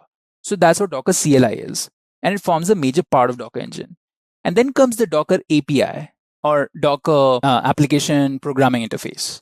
So this part of Docker engine is basically, it's responsible for communicating all the requests from the Docker CLI onto the Docker daemon. And daemon is the one that, does all of the processing and managing of all of the different various processes that, we can create and manage in Docker. So let's say you were the user and you asked Docker to create a certain object. So you would do that using the Docker CLI. You would, create your image or the volume or a network using Docker CLI. And that request will be communicated by the Docker API to the Docker daemon. Now, once the daemon understands the user's request, it will go ahead and process that request. This request can be to create a container, to create a network, or to create a volume, or do any different sorts of things that Docker can do. Now, once it does so, we will get a visual output of what is being done. So this is how the Docker engine works, and these are the main parts of Docker engine. Now let's study the different Docker objects there are. So these are the different objects we will be creating and interacting to basically fulfill our purpose of containerization. So we have different objects. Let's see them. We have Docker images, Docker containers, Docker volumes, Docker networks, and Docker Swarm nodes and services. So you guys already know one of these. You already know what containers are over here. Now let's see what images and volumes are. So Docker images. So Docker images are a set of instructions that are used to create containers and execute code inside of it. So if you're a user and you want to create that container, we've talked about containers before, and we know containers are wrapping software, or they're boxes that contain everything that is required to execute a software, the operating system, the code, and all of the code's dependencies and the tools necessary to execute and test that code. So how do we create these containers? To create a container, we need a blueprint for the container. It's like how you create a house. To create a house first, you need to basically create the blueprint first, and then you go ahead and create the house, referencing the blueprint. So similarly, a user will first create a blueprint for his container. He will mention all the different configurations inside of this blueprint. He will mention what kind of operating system there's going to be. He's going to mention, what is the port at which this software is going to be exposed at, this container is going to be exposed at, and he's going to mention what kind of network it will be a part of, and he's going to mention what all the different commands are going to be executed inside of it. All of that will be mentioned in the Docker blueprint. Now, this blueprint will then be, created once the Docker daemon basically reads the blueprint. The Docker daemon will read the blueprint and he will create a container based out of it. So these blueprints are called images. So you create a Docker image, you pull a Docker image, and then you create a container out of that image. So that's what Docker images are. They are set of instructions that are used to create containers and execute code inside of it. So for example, if you wanted to create an Ubuntu container, you would basically, mention that in your Docker image. You would write that down in your Docker image. And when the container is created, it will automatically have the operating system inside of it. So, let's go ahead and create our own image and work with it. So right now we won't create our own image. What I will do is I will show you guys how to pull an image. So what pulling is, basically we are taking an image from the cloud. It's a cloud that is provided by Docker. So it's like it's a place where all the basic images are there. So the image we will pull is Nginx. So if you want to pull an Nginx image to create a container out of, you will go ahead and use this command. Now we will learn how to create an image also. All right. So if we do Docker image ls or images, we can see our image over here, right? So now let's see the other objects. So Docker volumes. So Docker volumes are basically persistent storage locations for containers. They can be easily and safely attached and removed from different containers. So imagine Docker volumes as basically hard drives. You have hard drives to store different kind of things, right? Similarly, volumes are used to store different kinds of things for containers. So these containers are our operating system and the code, right?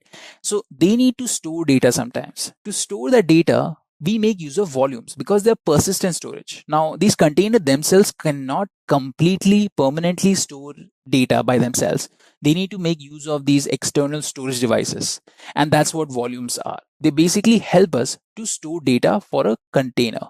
Now you can, easily remove a volume from a container. You can remove it and you can attach it to any other container. So it can basically be, passed around. So that's what makes it amazing. It's like a hard drive that, you pass it around among your friends or among your colleagues to share the data. So similarly, you use volumes to, share the data or, make use of the data in specific functions. So Docker volumes. They're basically persistent storage locations for containers. Then Docker volume drivers. So Docker volume drivers allow you to perform unique abilities such as creating persistent storage on other hosts, cloud.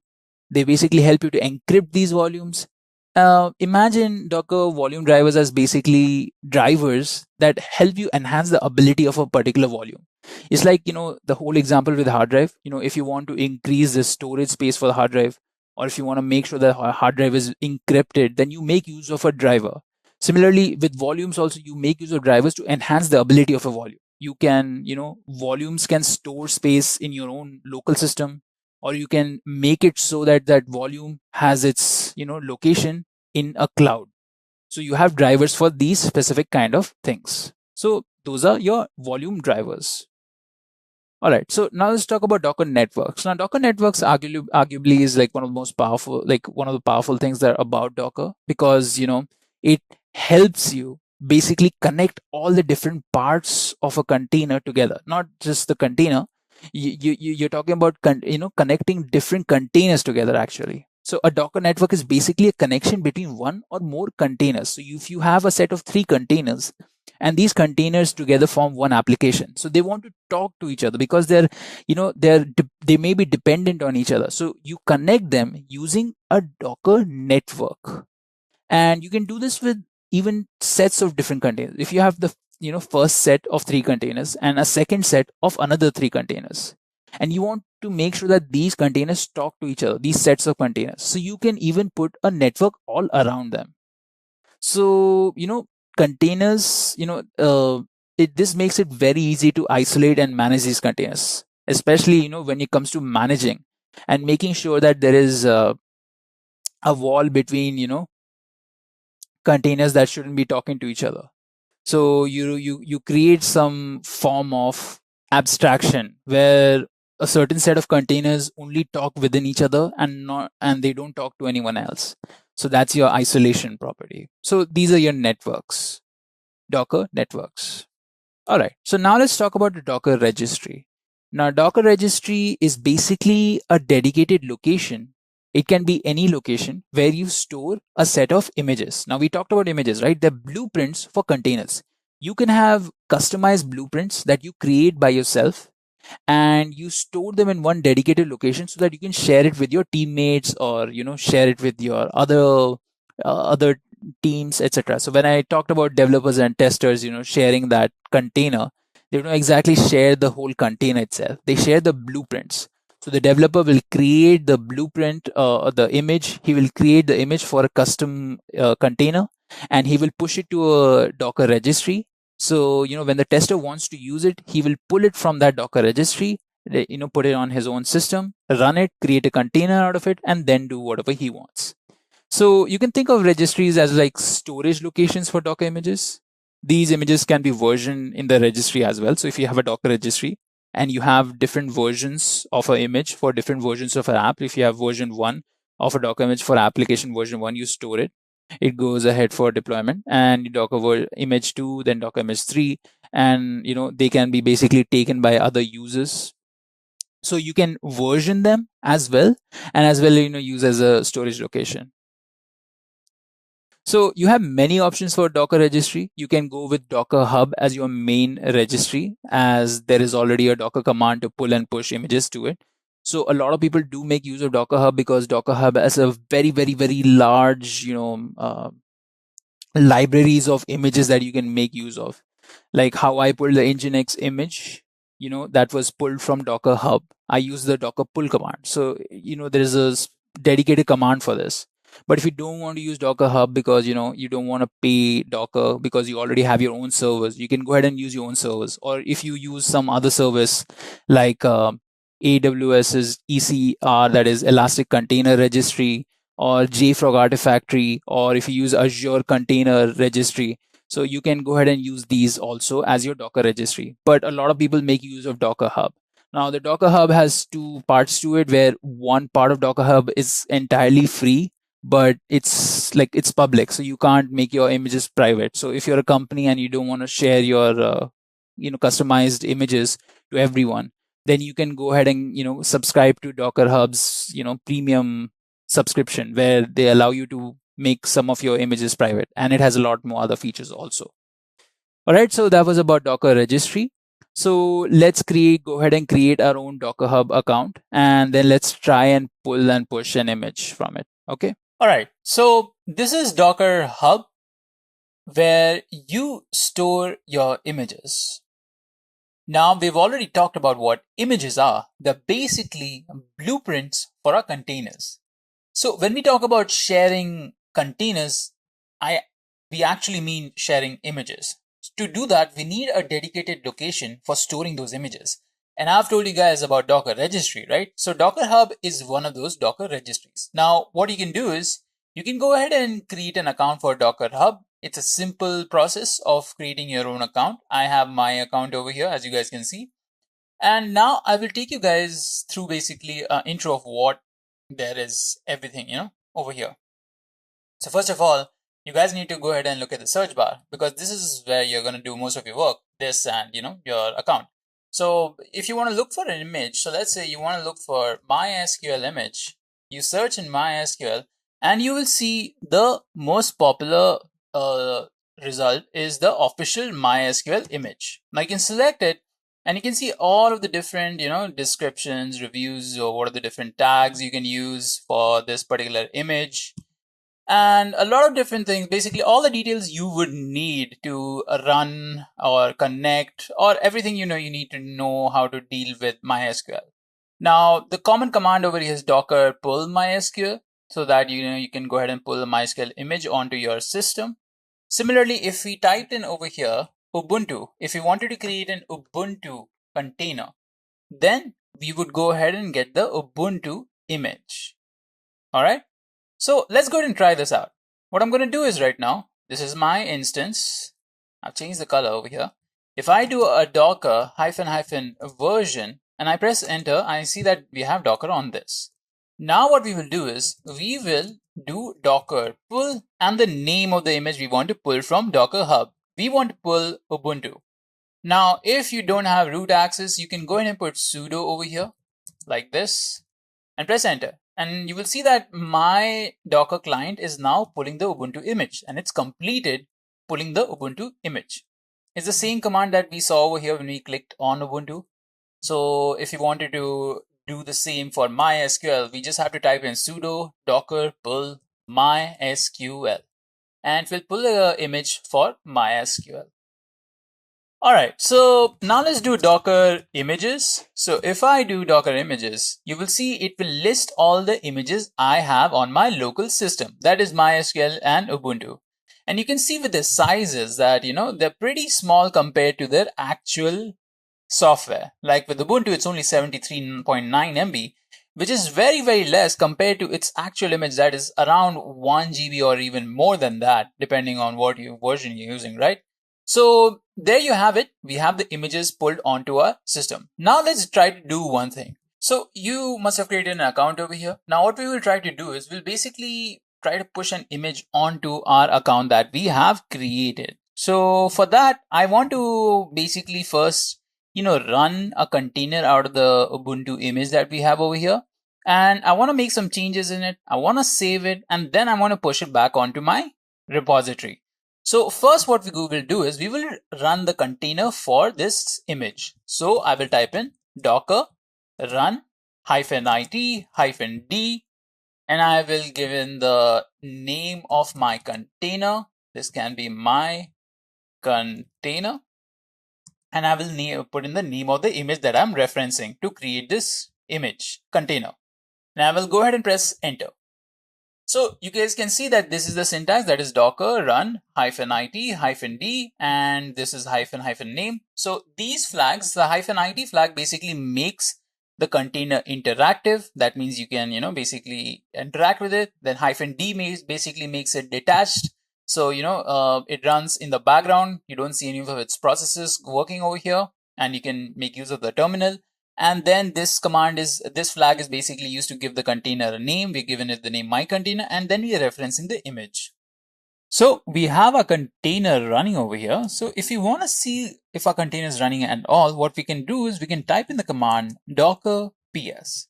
So ps stands for process status and it will list down all your running containers. And we have one container running over here called my container with the container ID, the image being used. It was created 11 minutes ago. And it's been up similar time. Okay. Now we will go inside a container. To go inside of your container, you need to make use of a command called docker exec command. And then you need to use the -it flag again to make it interactive. And now you need to give it the container name, which can be my container, or you can go ahead and give it the container ID. It works with both. And then type in bash. So it's basically allowing you to enter the container using the bash terminal by making it interactive. If I press enter, you guys can see that, it's changed from my instance's IP to the container ID.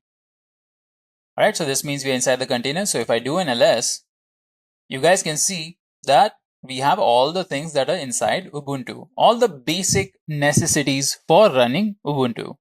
If you guys want to see a demonstration, if I do an apt update inside of this container and press enter, it will start updating the container. All right. So guys, now let's go ahead and try and simulate, let's say, running Nginx server inside of this container. So I will go ahead and install Nginx, apt install Nginx, and then press enter. Okay, so we can use the service Nginx status command to see if our Nginx is running. It's not running. Let's go ahead and make it start running. Okay, so our Nginx is running, but it's not, the container is not exposed, so we will not be able to see that. Right? So what we can do now is we can exit this container. And now we've made a change in this container, right? So now we can go ahead and commit this container. That is basically saving all the changes we have made inside of this container. So if I do a docker ps again, I will go ahead and use the command docker commit, and I will use the container ID, and I will give this the name demo image engine X, and then press enter. So if we go ahead and do docker images, we can see that we have a third new image, that is demo image nginx. So this image is basically created using the Ubuntu image. We just installed nginx inside of it. That's why the size has changed. And it's its own image now. So that's the command we use, docker commit. We use the ID of the container, the running container, and the new name we wanted to give it. Now what we will do is we will log in into a Docker account through the Docker daemon. So I will type in the command docker --login. Docker login. So I'm going to give it my username, that is dolphin45, and now I'm going to give it my password, and then I'll press enter, and it tells me that we have successfully logged in into a Docker account through our Docker client or our Docker daemon. Okay, so we have done logging in. Now what we can do is we can go ahead and push our image onto our Docker hub. So if I go to my profile, I can see that there are no repositories as of now. So when we push, it will automatically create one. So let's go ahead and do that. But I want to tell you guys one thing. Whenever you're pushing images onto your Docker hub account, you need to give a specific nomenclature for your images. You can't just simply upload your images with the name that they already have. You need to give them a new name if you want to upload them to Docker hub. That is, to do that, you need to use the docker tag command. So go ahead and type docker tag, type in the name of your already existing image, and give it the new name now. So with the new name, what we will do is we will give it dolphin45. That's my username / and whatever name we want to give it. So let's say I want to give it d image nginx, and then I'll press enter. And if I do a docker images now, I can see that there's a dolphin45 / d image nginx. Now we did this where we had the format of username / the actual name of the image, because that's how you need to name your images before you upload them. So let's say if your username was johndoe45, you will write johndoe45 / whatever name you want. If you wanted to name it something absurd like cat or dog, you could do that. It's your wish. You just have to follow the formatting, that is username / image name. Now we will go ahead and push it using the docker push command. So docker push, and I will paste the name of my image, and I will press enter. So as you can see, this will start pushing to docker.io / docker dolphin45 / dimage nginx. Okay, so it's pushed it. So if we come back over here and if I refresh, we can see the image I just uploaded. So that is dolphin45 / d image nginx. Now we can go ahead and pull this also, this image that we have uploaded over here. So to show you guys, first what I will do is I will go ahead and remove these two images. So for removing an image, you have to use the command docker rmi. So it is basically remove image, and then we're going to take the name of our image, and then we're going to press enter. It will untag it and then delete it. We will do the same with our other image, that is the demo image nginx. We will remove it. So now we basically have no trace of our original image on our system. But no need to fret, because we have it over here, dolphin45 / d image nginx. So we can just copy this command. If you click on the image, that is docker pull, and we can go ahead and paste this and then press enter.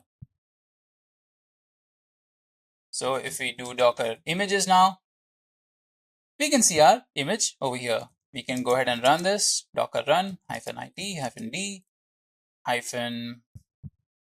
-p -name, sorry.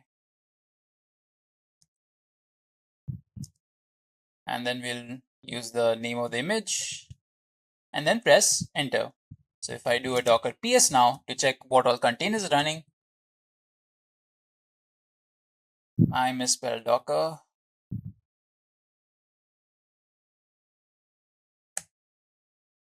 I can see that a new container is running, that is dolphin 45/d image engine x. Alright, so that's how you create an image. Now I want to show you guys one more thing about creating images, creating containers.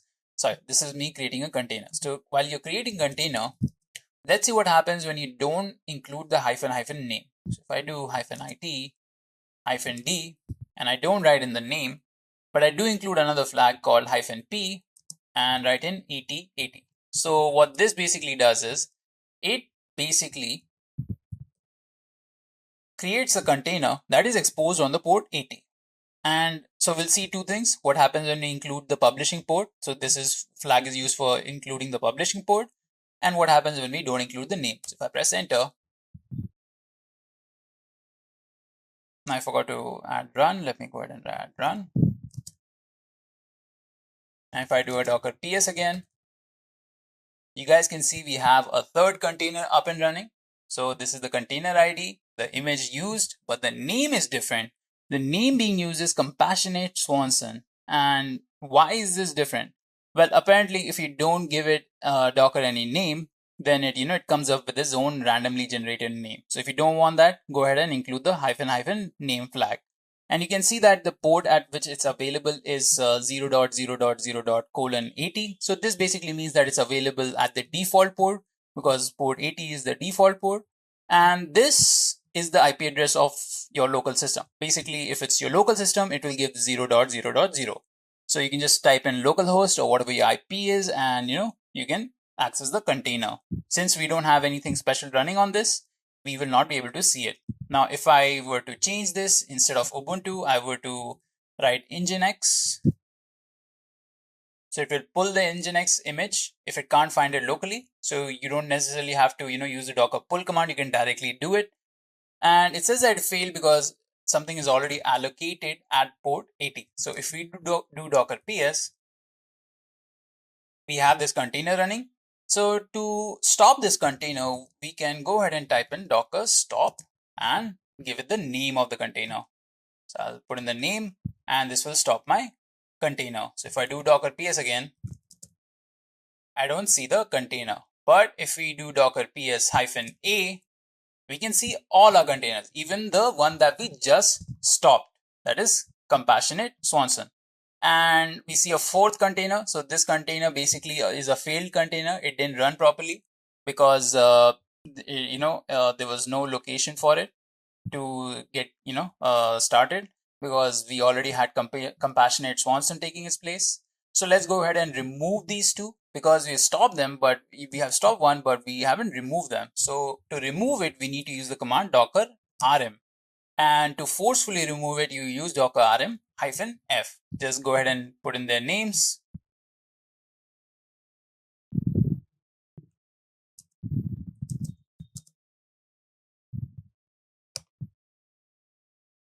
Okay, now if we do docker ps -a, we will see only the two running containers. Now, docker ps only helps you get the running containers.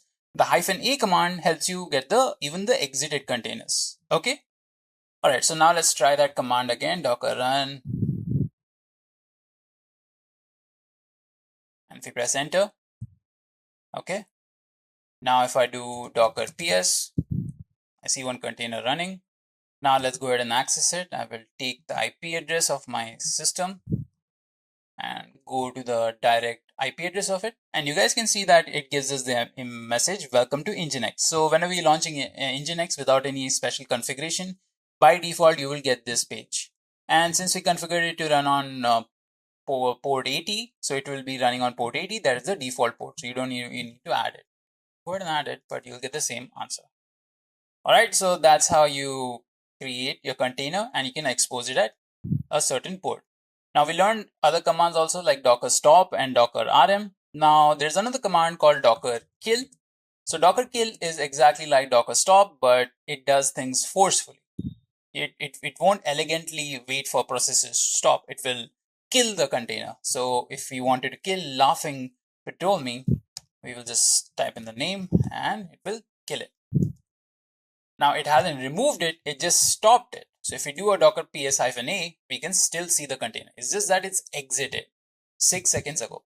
And we can go ahead and remove it again by using docker rm-f and the name of the container.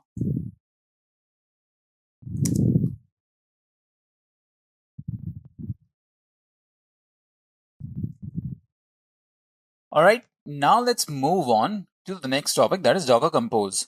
So when we talk about Docker Compose, we won't be going into detail right now. We'll be talking about it more in detail later. But for now, just understand that Docker Compose is just a service within Docker that lets us launch multiple containers at the same time. Now, we know how to launch containers. We basically reference the images and use the docker run command for it. But the thing is that we can only launch one container at a time using that command because it's made for that purpose. So what happens when you want to launch multiple containers at the same time? To do so, you make use of something called Docker Compose. Now, Docker Compose is a tool that Docker provides that helps us to launch multiple containers at the same time. Now, you might be asking yourself, what's the use of this? Why do we need to launch multiple containers? So, as we've talked before, the one of the greater uses of having containers is that you can deploy your software application in a microsystems type of architecture. That means that you might divide your software into multiple chunks and you will deploy it as such.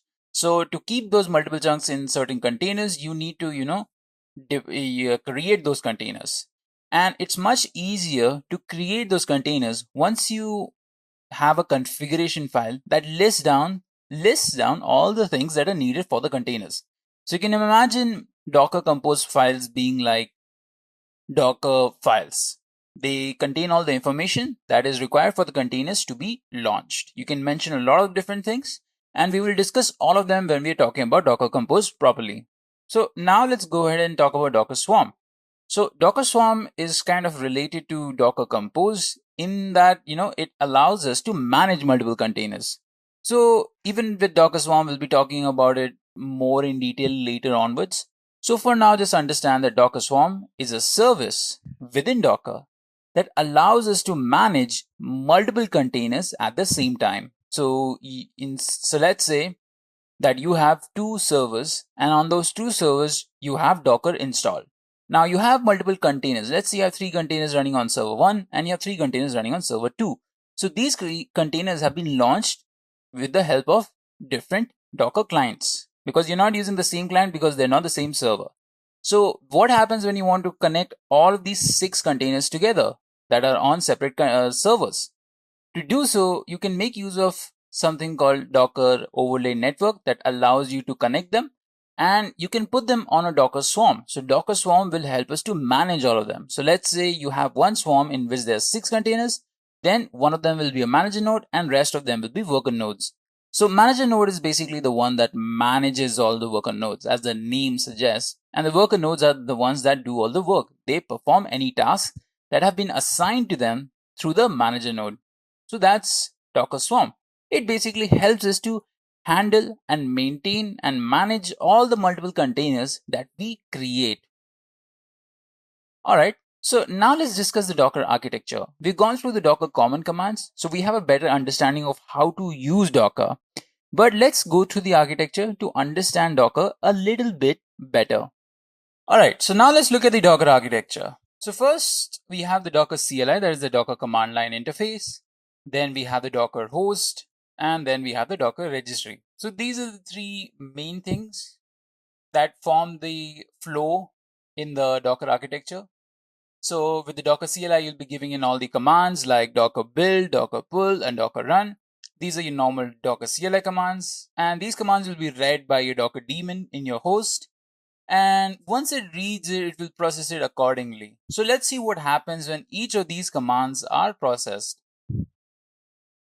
Starting with Docker build. So when you type in Docker build, you want to basically create an image. To create an image, you have to first create a Docker file. So Docker file is basically a text file in which you write down all the configurations that you will want in your container. So first you have to build your Docker file. So once you write down all the instructions in your Docker file, you will build it using the Docker build command. So when you type in the Docker build command, the command is basically communicated to the Docker daemon with the help of the Docker API. Now, once the daemon receives this command, it will process it. So it will see that it has to create an Ubuntu image, let's say. So it will take in the information of what kind of version of Ubuntu image it will be creating, and it will create it accordingly. So that's your first command finished. Now let's talk about Docker pull command. So we've seen what Docker pull command does. It basically pulls images. So when you type in Docker pull, it basically requests the daemon to pull a certain image. So let's say you're looking for the Apache web server image. So Docker daemon will take in that request and will start looking for that image on the Docker registry. So this Docker registry can be configured, and when you don't configure any special registry, it will by default check out Docker Hub. So the Docker daemon will go through Docker Hub, and once it finds the image that it's looking for, it will replicate it onto the local system or server. So that's your second request completed. That is Docker pull of a image. Now comes Docker run image, Docker run command. So the Docker run command basically tells the daemon that you want to create a container. So you will specify the image that you will be using, and the Docker daemon will process that request. And let's say if it's the container of Ubuntu, it will take in the Ubuntu image and it will create a container using it as a reference. So these are all the different processes that happen when you're talking about Docker.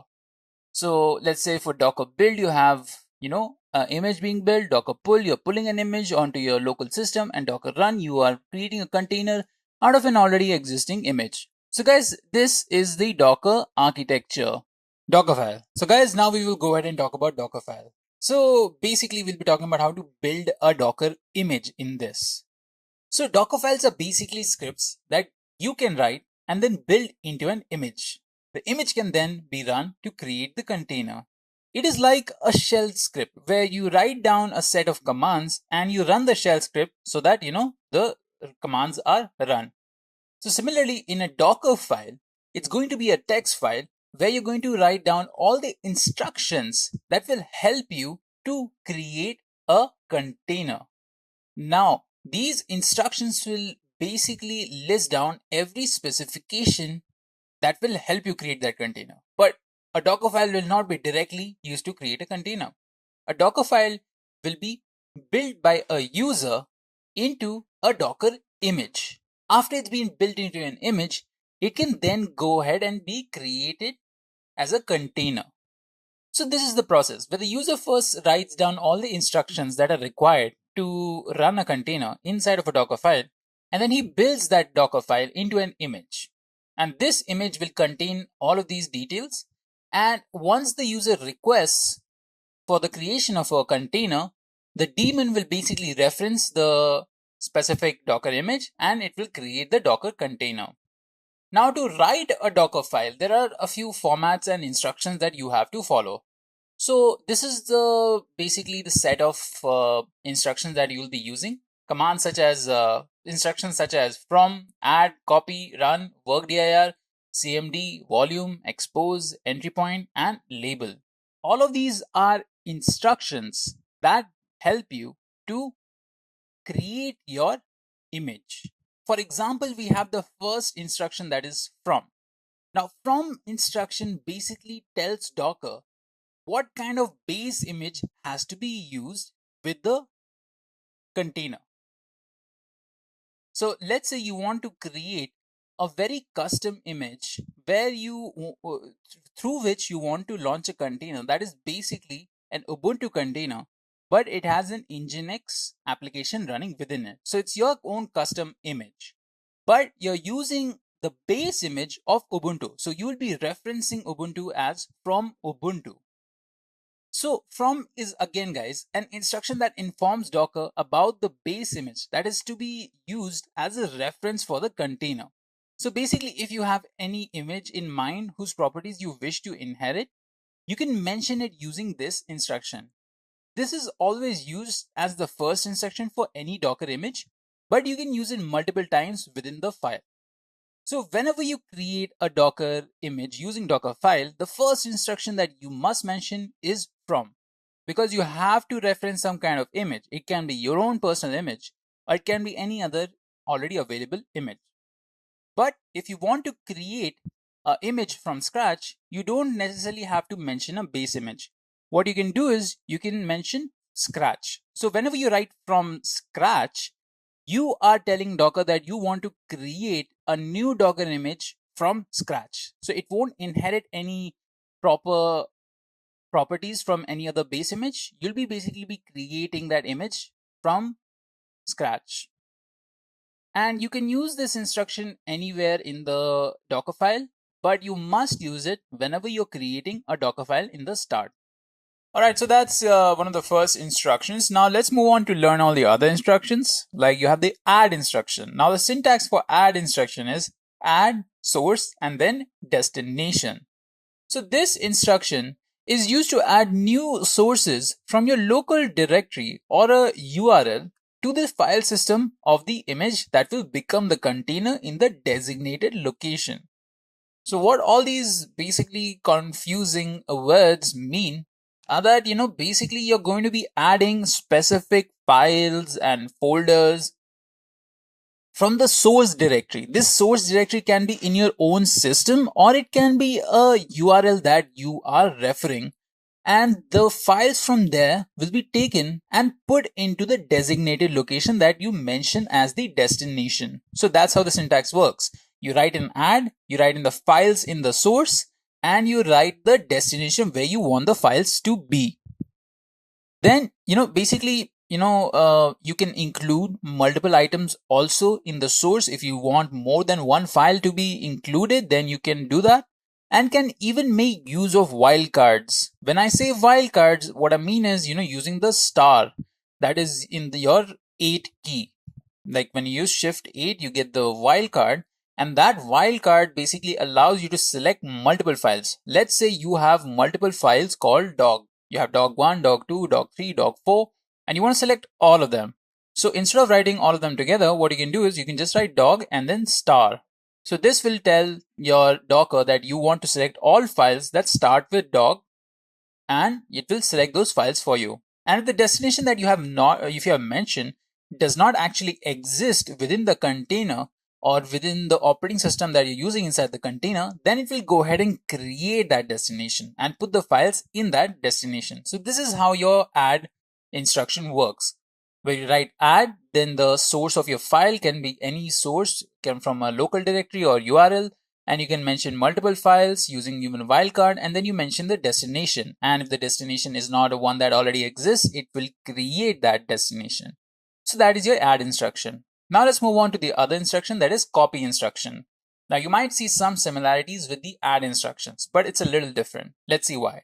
So this instruction is used to copy new sources from your local directory to the file system of the image that will become the container in the designated location. So this instruction's syntax is basically copy from source and then destination. So again, like add, you can refer your local directory files and put them in your destination in your file system, in your container. Now again, you can use multiple items as the source and can even make use of wildcard. So again, if you have dog1, dog2, dog3, you want to include all of them, you just write dog star. And if the destination that you have mentioned does not exist, then it will create one. So it's very similar to add. The difference is that add can also add new URL files to the file system, whereas copy can't do that. So if you want to copy only files from your local directory, then you can go ahead and make use of copy instead of add. So that's your copy instruction. Now let's move on to the run instruction. Now this specific instruction is used to run specific commands that you want to run in the container during the container's creation. So this instruction syntax is run and the command. So if you want to say, for example, run an update command on your container, then this command will run during the container's creation. So if you have Ubuntu as the container and you want to update it, then you can use the instruction as such, that is run apt get update. So this will update your instance or your container while it is being created.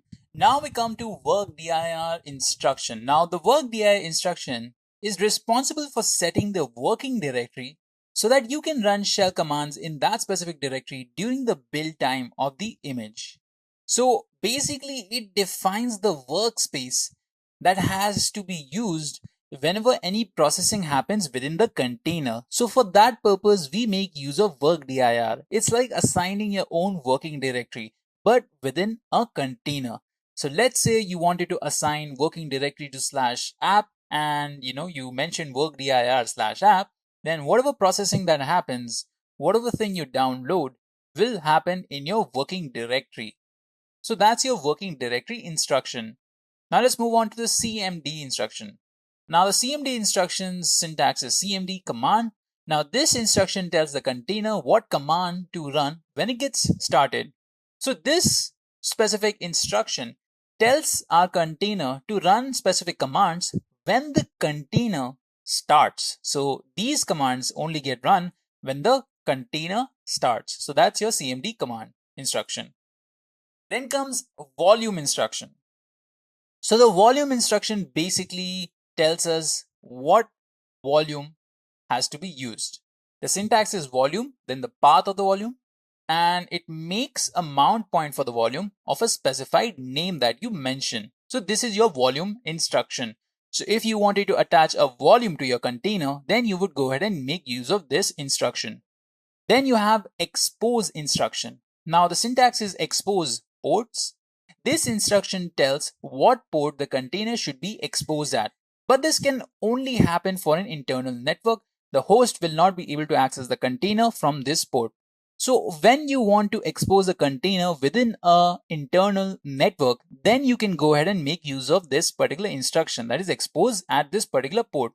So containers within this internal network can talk to each other using this port. Now this cannot be used as a publishing port where you make sure that the container is available from the host. This is different from that. All right. Now that's the expose instruction. Now let's move on to the next one. This is the entry point instruction. The syntax is entry point command parameter 1 and then parameter 2. This instruction allows you to run commands when your container starts with parameters. So if you want to give in any specific parameters, maybe password or some secrets or maybe some text, then you make use of these parameter or instruction where you make use of entry point. So the difference between CMD and entry point is that with entry point, your command is not overwritten during runtime. When you use entry point, it will override any element specified in another CMD instruction. So if you're making use of CMD and entry point at the same time, the entry point instruction will override any elements that may have been specified in the CMD instruction. So this is basically used to run commands with different parameters that you may want to run. That's when you use entry instruction point. Now, the last instruction we'll be talking about is label instruction. So the label instruction is used to add metadata to your image. You need to make use of quotes and backslashes if you want to include spaces in the label. If there are any older labels, they will be replaced with the new label value that you have assigned. You can make use of docker inspect command to see its containers label. So if you wanted to see a containers label, then you can make use of docker container inspect command to do so. And when you want to create a label for a specific container, then you mention this in the Docker file. The syntax for label is label key equals value. So you will assign a key and you will give it a value. Alright, so these are all the different instructions, guys, from add, copy, run, workdir, CMD, volume, expose, entry point, label. But these aren't all the instructions. There are more instructions that you can make use of, like env, that is for environment variable, and a lot more others. Depending on your requirements, you will use those certain instructions. Now, a key thing to remember here is that every time you write an instruction, it creates a layer on top of the container. Since a new layer is created each time a new instruction is written, it is very important to write it in the most optimized way as possible and least number of instructions as possible. Because we want to reduce the layers that we put on a container. That way, we increase its efficiency and we reduce the amount of memory it consumes. So that is again important if you want to make sure that your containers are always healthy and running, to reduce the amount of resources it needs to use, to make it as optimized as possible. So write your instructions in a Docker file in such a way that you don't mention any extra details in extra instructions. So this way you will avoid creating any extra new layers. Okay, so with all of that information, now what we will do is we will go ahead and create our own custom Docker image using Docker file. Alright guys, so I'll bring up my instance over here. Let's just make sure Docker is installed on this. Alright, we have Docker installed on this. Now what I'm going to do is I will try to basically run a Python file in my Docker container. For that, we will first create my Python file. So what I will do is I will go ahead and use the nano main.py, and we will write here a print statement. Let's go ahead and say I have the best audience. All right, and just for good measure, hello world. All right, so this is going to be a statement. Let me go ahead and save this. All right, so now I just want to go and install apt install python fy. So I just want to check out if this works in my normal system. All right, so now we'll do python main.py and we can see that it's working. All right, now we will go ahead and create our Docker file. So I will create Docker file. So it's just a text file. So we will just create a normal text file, that is nano Docker file over here. I will press enter and we will start writing our Docker file over here. So if you guys remember, the first instruction that we have to include is the from instruction. So let me go ahead and write the from instruction and I will write Ubuntu over here. All right, now I can mention the latest tag if I want or another version if I want, but I'm going to leave it as latest. I don't want to choose any other version of Ubuntu. Now we will go ahead and mention the working directory. So my working directory is going to be, so for that I'll use the command workdir and I'm going to mention /app. I want my working directory to be this app. And now we're going to go ahead and copy our file from our source. So for that we can use either the add command or we can even use the copy command. So let's go ahead and use the copy command and I will put in a dot over here. So it will copy everything from this area. So it will copy the Docker file and the main.py also. So let me go ahead and specify. We don't want the Docker file to be copied. So I just want the main file to be copied and I want it to be copied from our current directory. That's why I've mentioned /main.py and I want it to be copied to the working directory, that is /app. Then I'll press enter and now we will use the run command because we want Python to be installed in our Ubuntu instance. So I will do apt update and apt install Python and -y because we won't be there to give it the response. So I'll press enter and now we have done mostly everything. We just have to put in the starting command, the command we will use to run our Python file. So I will go ahead and use the cmd command and I will use the square brackets. Then we will use the quotations. Inside this I want it to run Python command and I want it to run the Python command with the main.py file. All right, so this should go ahead and run my Python and /main.py file. All right, so this is our Docker file. These are all the configurations that are required to create our Docker image. So now we will go ahead and save this. Control O to save, Control X to exit. Now if I do an ls, we can see our Docker file over here. Let me go ahead and build our Docker file now. So I will type in docker build, then -t. Now I'm going to give it the name of my image. So the name of my image is going to be Ubuntu -Python. All right, so this is the syntax and you just have to add dot. So this is the syntax where you first mention Docker, then build, then you give it the tag that is going to be Ubuntu Python, and then you mention the location of your Docker file. I did not need to mention it because it's in my current directory, so I've mentioned the dot over here.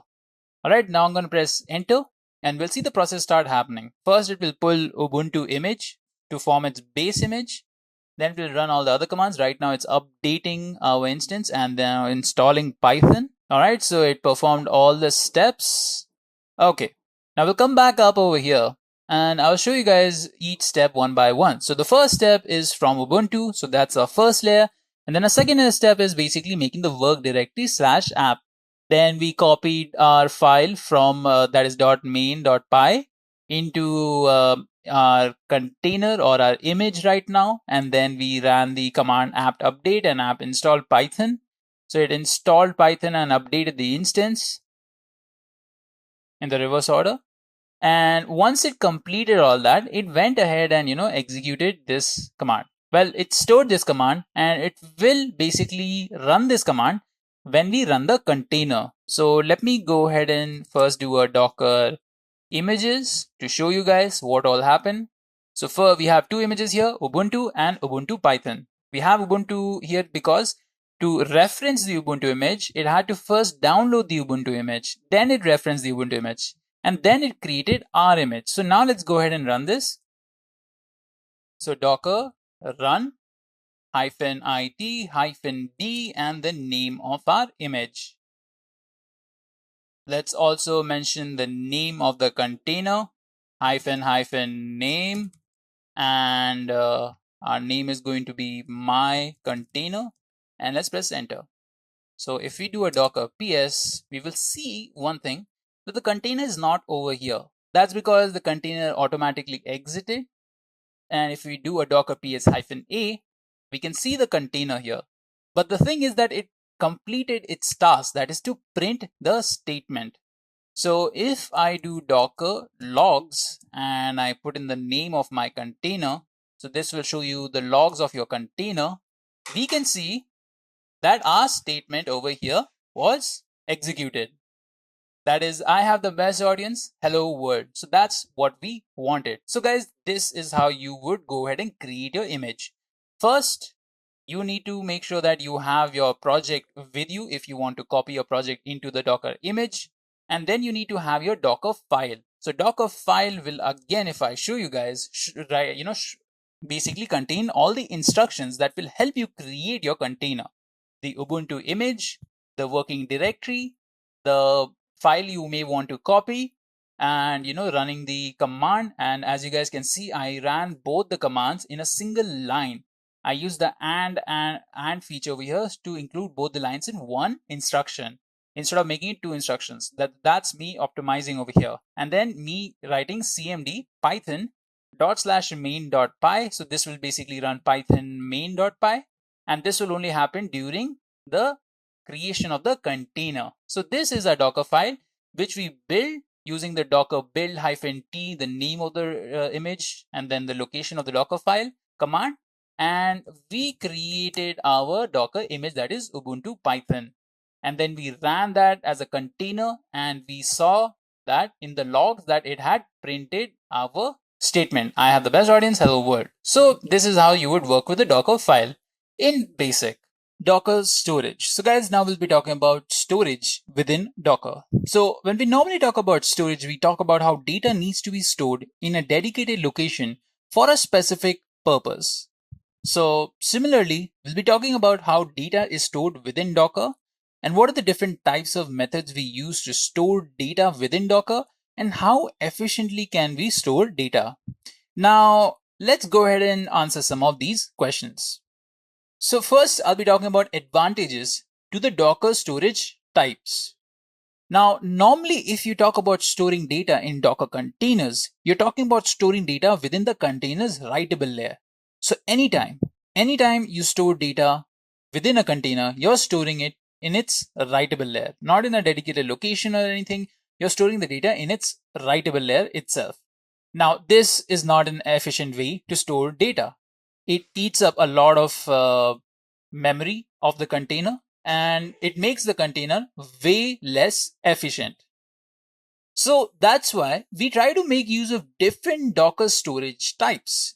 These storage types have a lot of advantages over the default storage method. So these are the advantages where you have persistent data, transfer data easily, and increase container performance. What are these? So again, with storing data within a container itself, you have two disadvantages. That is, storing the data in a writable layer, as well as having the data stored only temporarily. So whenever you stop a container, you basically remove any data that has been stored in it.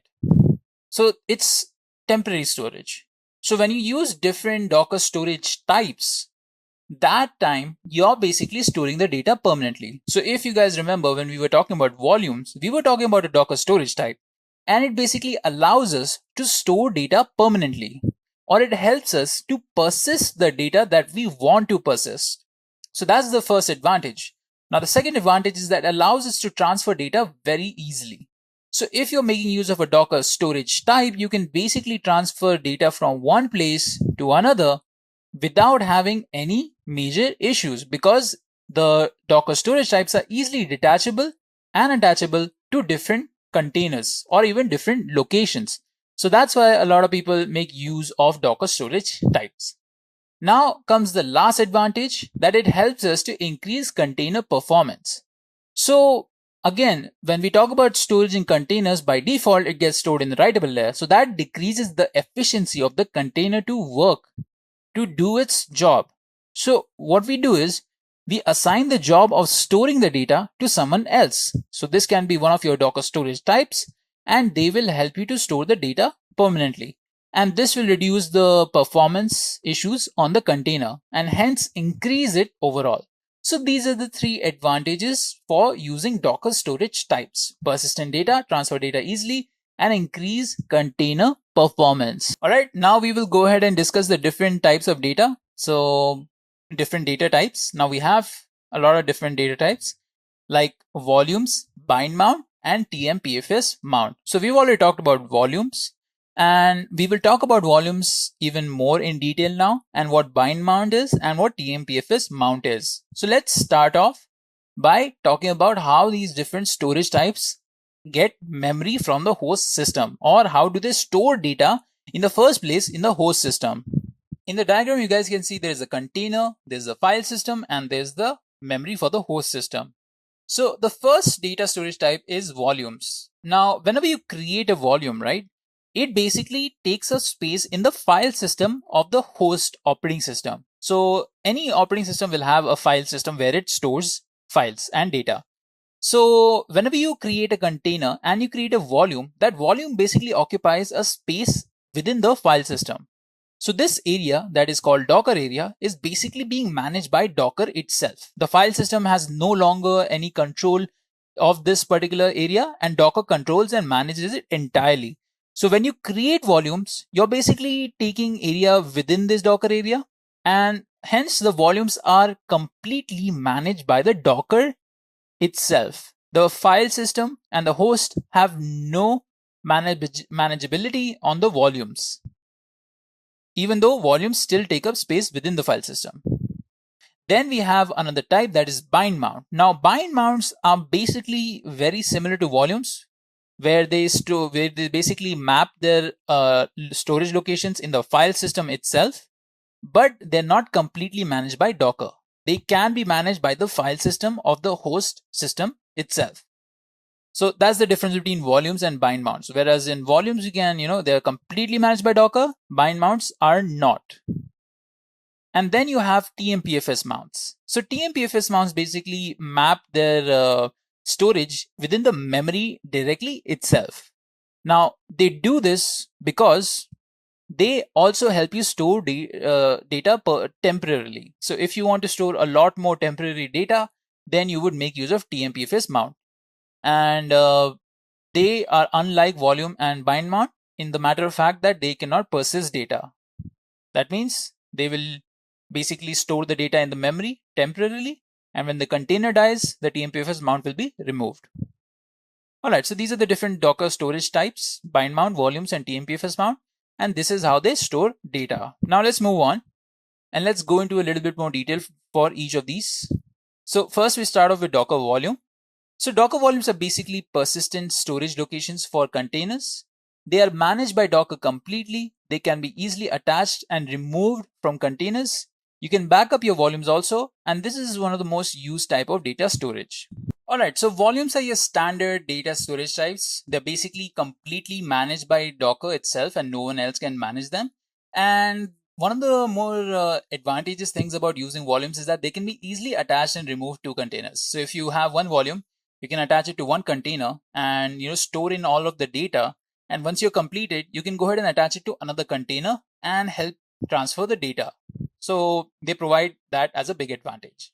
And you can back up your volumes. So if you ever wanted to store your data and you wanted to back it up for future reasons, so that if something happens to the container, then you have the data in hand, or something happens to the volume, you always have the data in hand, then you can go ahead and back up the volume. And again, this is one of the most popular Docker storage types because it provides one of the most powerful advantages. That is, it's completely managed by Docker. It's easily attachable and removable, and you can back it up.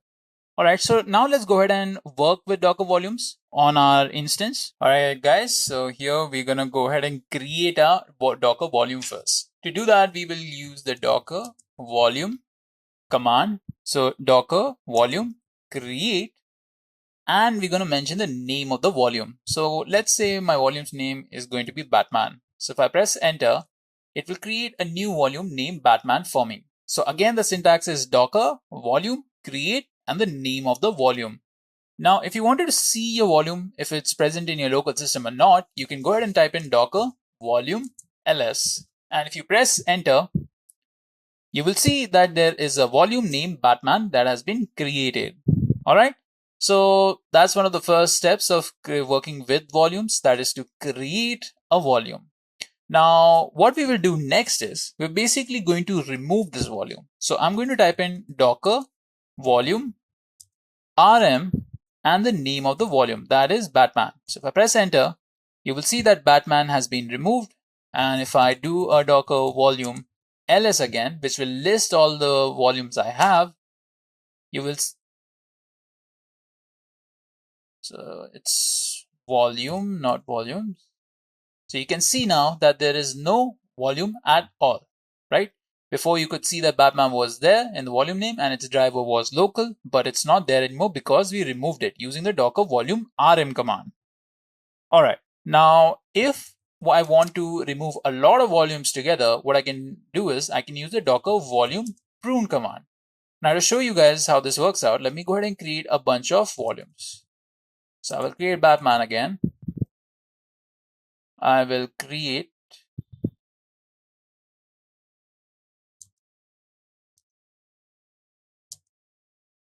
Superman as another volume, and I will create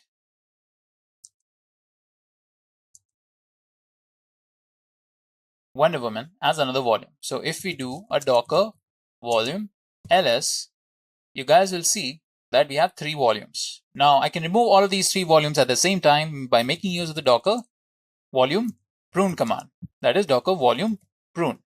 And if I press enter now, you will see that there is a message warning me, warning, this will remove all local volumes not used by at least one container. Are you sure you want to continue? Yes or no? We're going to say yes. And it will tell you that it deleted all the volumes. Now it said that total reclaimed space is 0 bytes because we didn't use these volumes at all. Now, so if we do a Docker volume ls again, you guys can see that there are no volumes.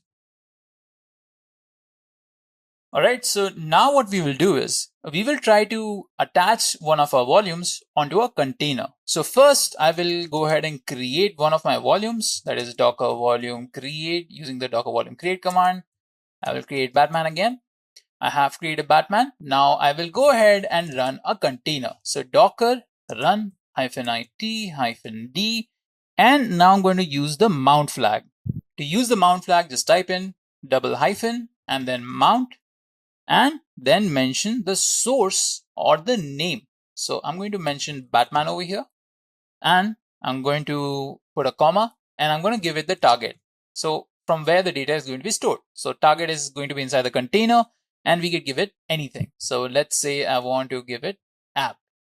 All right, so I've given the target as app and now I can mention the name of the image. Now I'm going to go ahead and use Ubuntu as my image and I'm going to press enter. So it's downloading Ubuntu and it will create the image. It will create the container for us. And if we do a docker ps, we can see that we have a new container running. Now to see if you have the volume attached to this or not, what you can do is you can go ahead and use the docker container inspect command and type in the name or the ID of the container. So I'm going to put in the ID of the container and we're going to inspect this container. So when I press enter, you see there are a lot of details over here. And the one that we want to look at is actually, if you scroll up from bottom, if you keep scrolling up, you will see something called mounts. So this is what we are interested in. In mounts, you can see the type is volume, the name is Batman, the source is this, that is /var /lib /docker /volumes /batman /_data. So this is where all your data is going to be stored now. This is the destination folder, and this is the driver, is local driver, and the mode, the RW, and the propagation. All right, so you can see all the mount details over here. So that's how you can check. Now there is another way to check, that is to inspect your volume itself. So if we list the volumes, we have only one volume. Let's go ahead and inspect the volume. So docker volume inspect, and I'm going to give it the name of the volume I'm inspecting, paste it, and you will see all the information relating to the volume, where it will give you the particular date and time at which it was created, the driver, the labels it is using, the mount point for it, its name, the options that are there, and the scope of it. All right. So this is what happens when you do docker volume inspect, the name of your volume. In our case, it was Batman. All right, now let's move on. Now I want to show you guys what happens when we create a container and we mention the name of our volume without actually creating it. So if I put in over here source equals to Superman, and I mention the target equal to /app, and then I mention the name of our image, that is going to be Ubuntu. Let's see what happens. Right, so we need to put in sudo also. So if we do a docker ps now,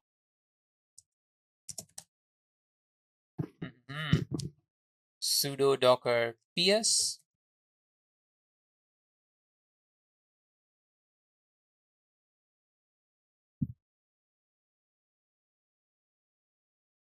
we can see that our container has been created, and this container basically maps to the volume that we created. So if we do docker container inspect in this, and I put in the name of the container, let's give it space over here, and let's get root access so that we don't keep on getting this message again and I don't keep on making the same mistake again. And we enter, type in enter, we see a lot of details. We want to check out the mounts. You can see in the mounts path, we have type volume and the name Superman. Even though we did not create Superman as a volume over here, it still has been created. So this is what happens when you directly mention the name of your volume without actually creating it. Docker actually just creates it for you. So Docker is stubborn like that. It actually waits for you to create your if it waits for you to create a volume, and if you don't create it, then Docker does it itself. So if we do a docker volume ls, it's a volume ls, you can see our Superman has been created as a volume. Now let's try to attach a volume in another way. So what we're going to do is we're going to type in docker run -it-d, and this time we're going to use the volume flag. So you have the mount flag and you have the volume flag. So over here, we can mention the name of a volume. So I'm going to mention over here flash and then colon and we're going to give it the destination path. That's going to be /app and the name of the image. So if we do a Docker PS again, you guys can see there's a third container that is created called recursing Maxwell, right? And if we do a Docker volume ls, we can see a flash volume has been created. So this again basically allows you to attach a volume to your container. So there are two different methods: --mount source equal to your volume name, then comma target equal to your target name. And if you want to write it in a smaller fashion, in a smaller format, you can use the volume flag, where --volume, the name of your volume, colon, and the target destination. All right. So these are the two ways in which you can create your volume. Now, volumes are generally, readable and writable. But what happens when you want to create a read-only volume? So what you can do is you can type in docker run -it-d --volume, give it the name. We are going to give it a new name. Let's say it's Wonder Woman, Wonder Man, Wonder Woman, and we're going to give it /app, and we're going to write.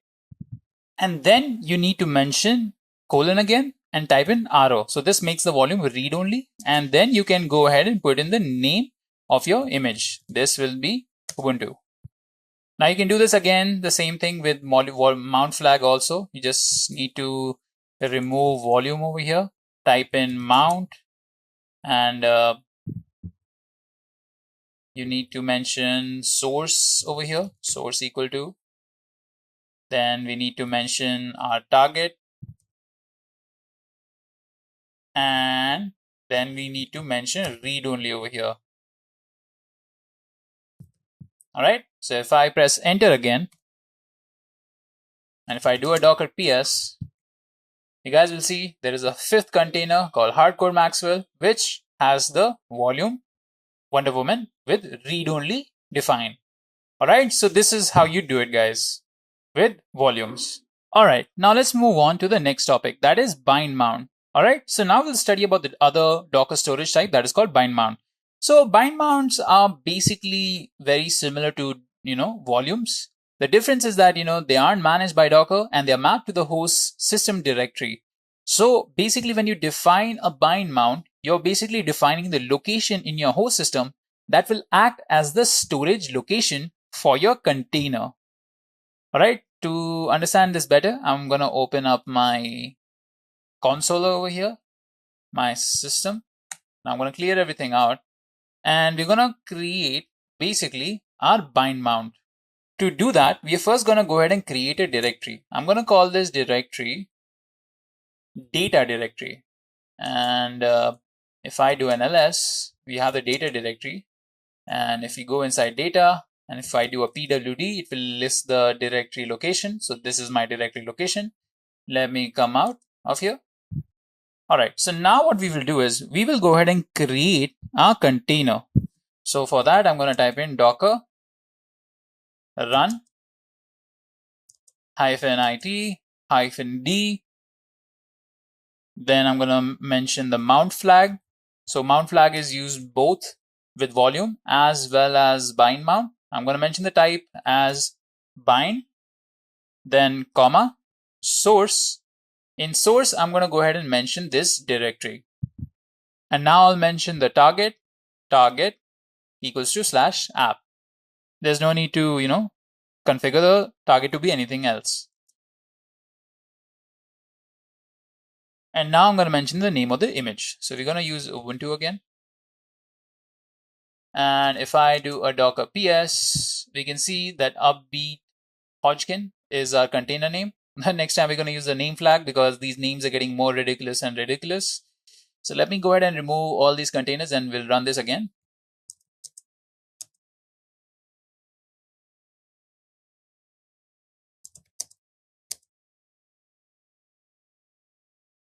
All right. So let me run the previous command again. We'll use the name flag over here.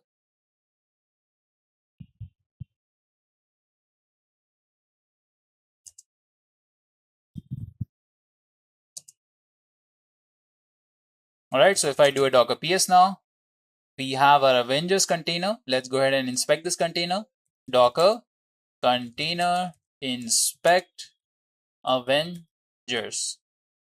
All right, so if I scroll up, we can see in mounts that we have bind, and the source is this directory, the one that we created. The destination is /app.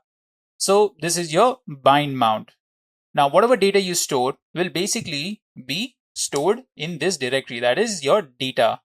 And you can directly go ahead and access that data also if you wanted to. Let's go ahead and create another data folder. I'm going to call this mkdir data. All right, so we'll run another container with this. To Docker run -it -d -name my container, and we're going to use the volume flag again. And we are going to mention the type. Type is bind, and we're going to mention the source. Source is /home Ubuntu and ro data. And I will mention the target. Target is to be /app. And we're going to mention one more thing, that is read only. And we're going to mention the name of the image that we are using. So this will basically go ahead and create my bind mount with this directory as the source, and it will make it read only for this specific container. So if I do a Docker PS, you can see that this container that I've created cannot store data, because that particular volume that we created is a read only data storage type, not a volume. All right, so this is bind mount. Now let's move on to the next type of Docker storage type. So TMPFS mount. So this is the third type of storage. So this type of storage maps to the host system's memory. And TMPFS mount is only used with Linux systems. You cannot use it with Windows systems. You make use of another data storage type with Windows called the npipe system. Now TMPFS is not persistent like volumes or bind mount, and gets removed when the container they are attached to are stopped. They only ever get mapped to a single container in their lifetime. It allows you to store more temporary data without affecting the container's efficiency. So if you wanted to store more temporary data in your container without using the writable layer, then you can make use of TMPFS mount. So TMPFS mount will basically allow you to store all the temporary data coming in from any application or software that you might be running, and it will store it in the host memory. And once your container has been stopped or it has been removed, the TMPFS mount will also be removed with it. So if you have TMPFS mount, you can connect it to you have a container, you can connect it to a TMPFS mount. And once you delete the container, the TMPFS mount will also cease to exist. So let's go ahead and, learn how to create our TMPFS mount. So we'll come back over here, and let me go ahead and create a Docker container. Docker run -it -d name TMPFS container, and we're gonna give this the mount flag, mount type equals to TMPFS, destination or target, and you mention /app over here, and you can type in the name of the image. All right, so that's it. You don't need to mention any targets because it will automatically assign its own destination. And if we press enter, we can see that our container has been created. If I do a Docker PS, we have the TMPFS container. Let's go ahead and inspect that container.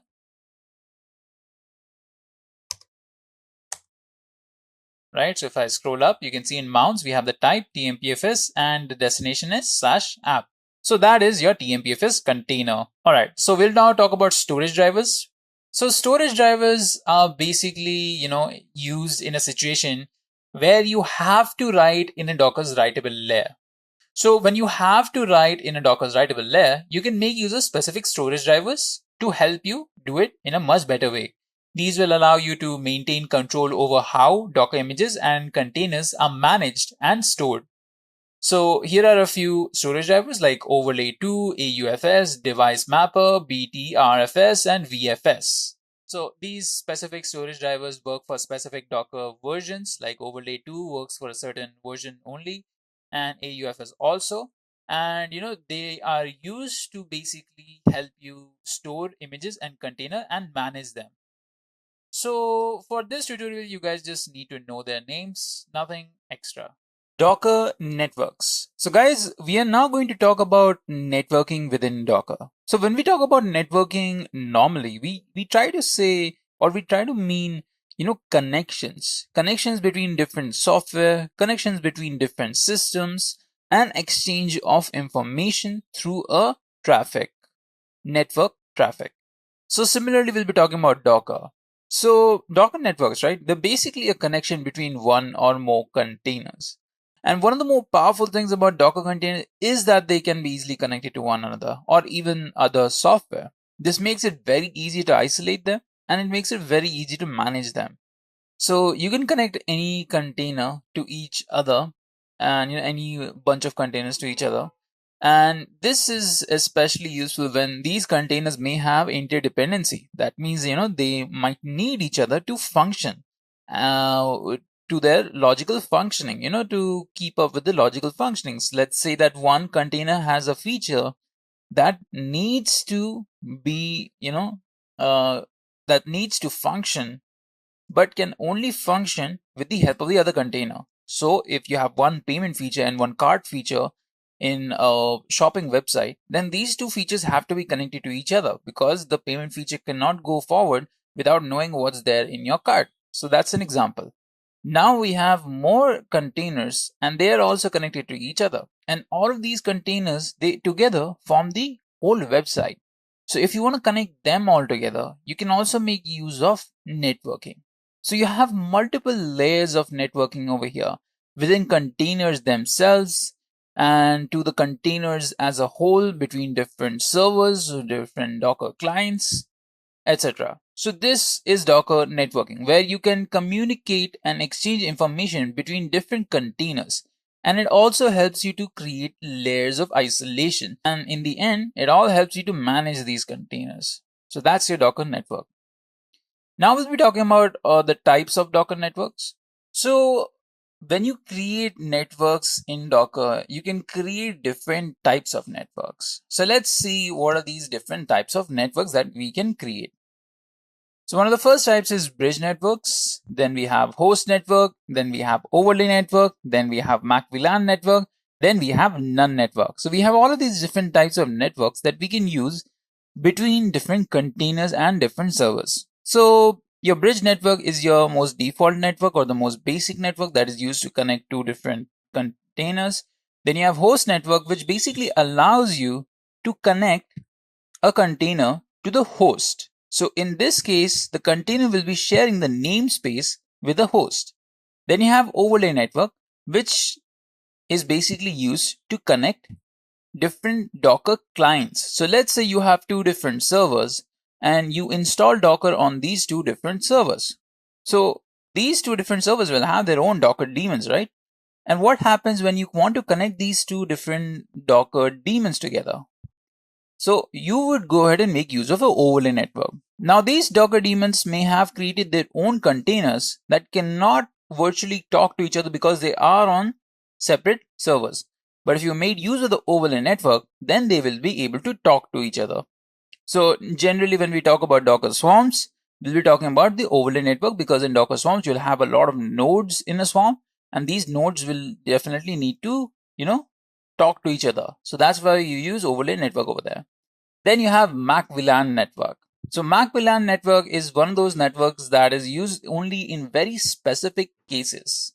That very specific case is when you have a old software or a legacy software that only connects to physical network, because in the olden days we didn't come up with the concept of virtual networking, or it wasn't as prevalent. So there wasn't a need for the software to, detect virtual networks.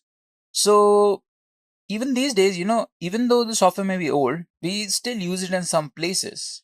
And if you're making use of, Docker containers because, you are trying to advance the type of software development you're doing, you need to make use of both the old legacy software as well as the containers. Now, to resolve the problem of the old software not being able to talk to the container, we try to make use of MAC VLAN network. So MAC VLAN network basically assigns MAC addresses to these containers. And assigning these MAC addresses basically allows the MAC VLAN network to connect the containers to the old software. So this way the software thinks that it's actually connected to a physical network, but in actuality it's just connected to a virtual network. It's just being fooled into thinking that it's connected to a physical network.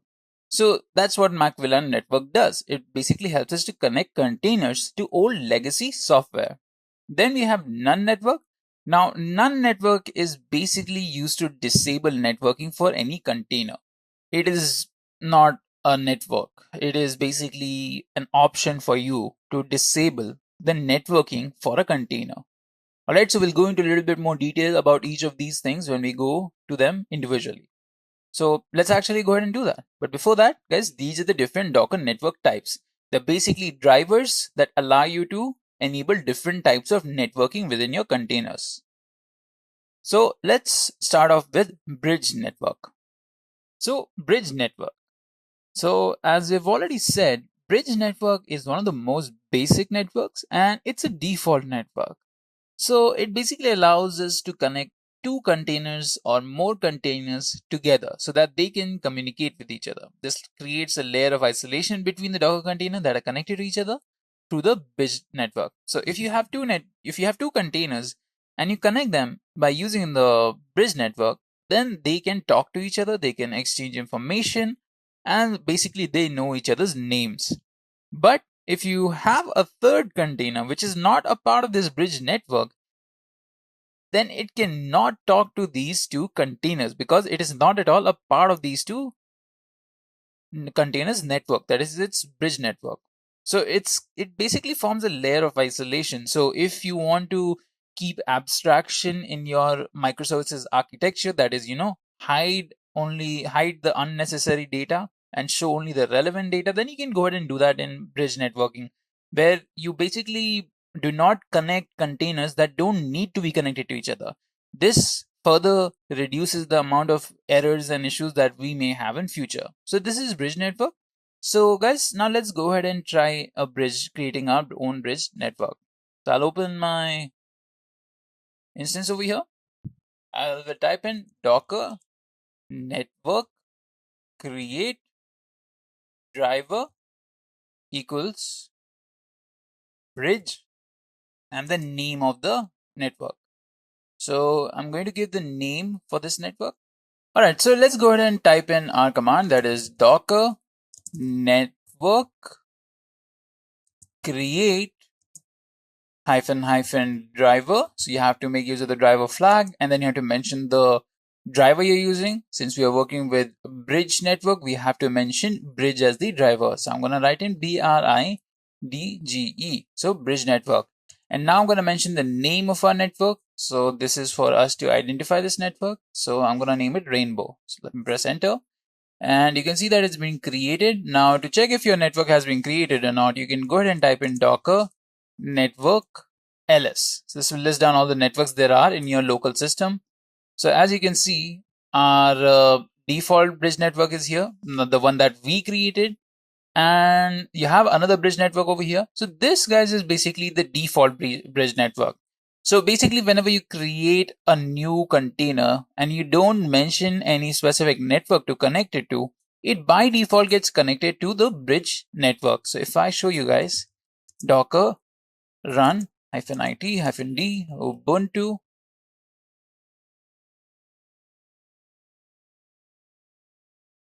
if we do a Docker ps, we have one container. Let's go ahead and inspect this.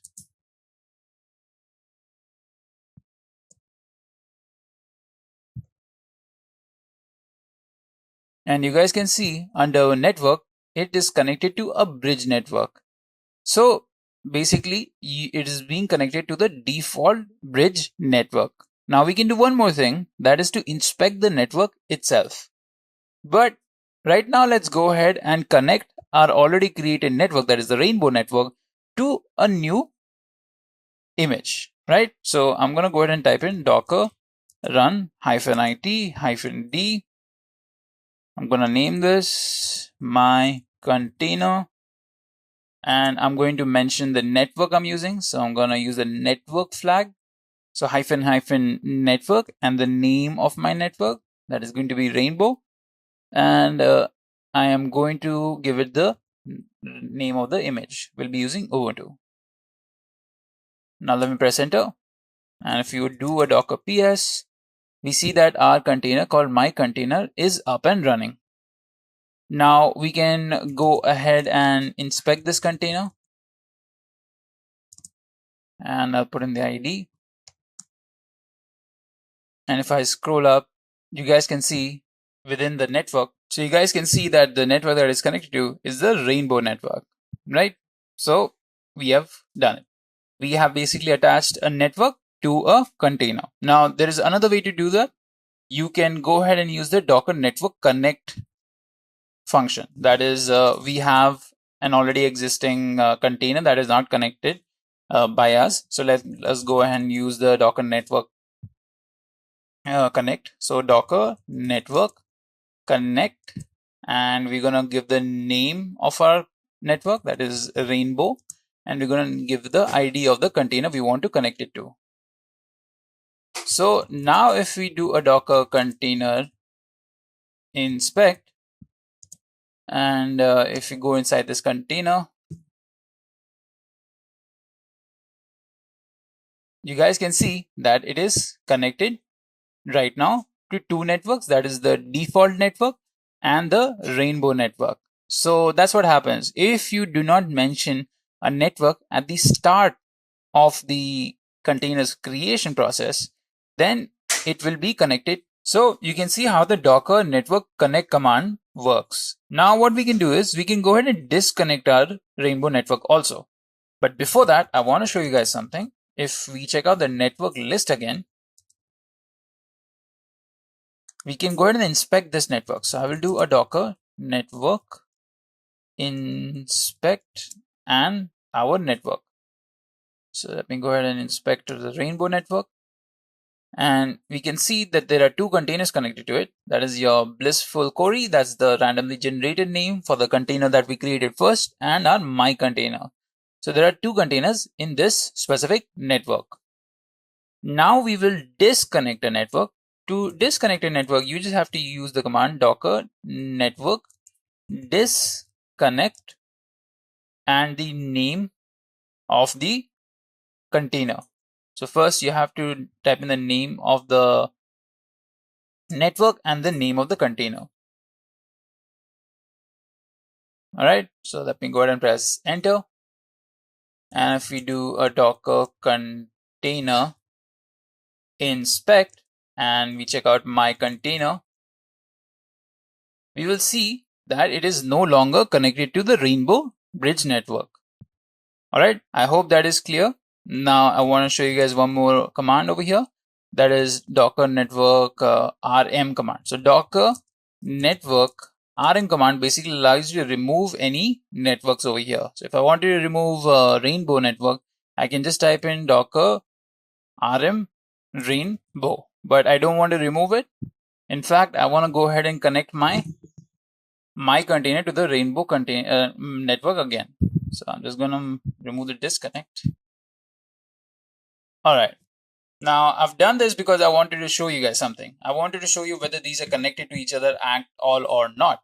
To do that, I'm going to enter one of my containers. So I will do a docker exec -it, the name of my container, that is my container itself, and bash. So it's inside this container. Now from this container, we will try to ping our other container. So, oh yeah, so let me first get the IP address of our other container.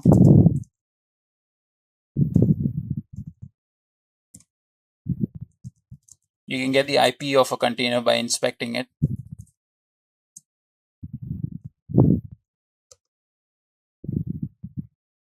So this is the IP through which the container can talk to this container. So let me just copy this. All right. We'll enter my container again. And this time what we're going to do is we're going to install ping in this, since it doesn't have ping by default. Now to install ping, first we have to update the instance, update the container, and then we will install apt install iputils -ping. So this should basically allow us to install ping in our containers. Let me press enter. I'll first update this container, and then it will install ping. Okay, it's installing ping. Okay, done. So what we will do is we'll type in ping and the IP address of our container, the other container. So if I press enter, we should start seeing bytes being sent from this container to the other container. All right, so that's enough. Let me show you the ping statistics. So it was sending pings to this IP address, that is for the other container. 11 packets were transmitted, 11 were received, there was 0 packet lost. So that means they were connected perfectly. No issues.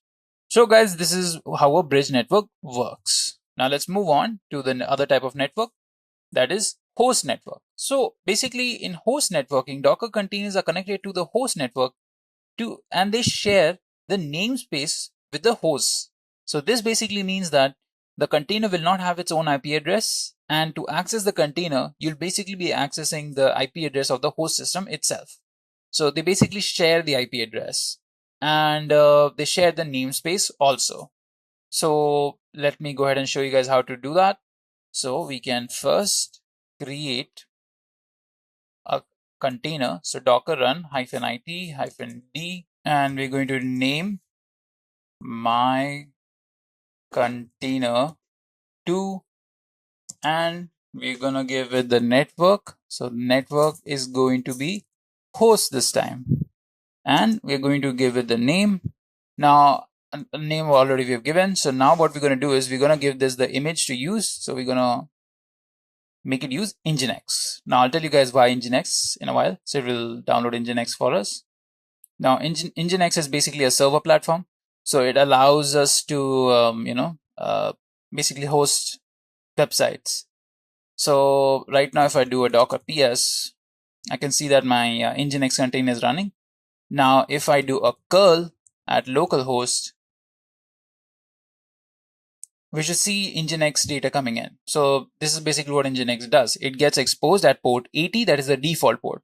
And since our container is directly exposed at the host, because it's sharing the IP address and the namespace, that means that if we access the local host, that is, our host's IP directly, we should get Nginx, and we do get it. So this is how host networking works. So you guys can see that a container and host basically share the namespace.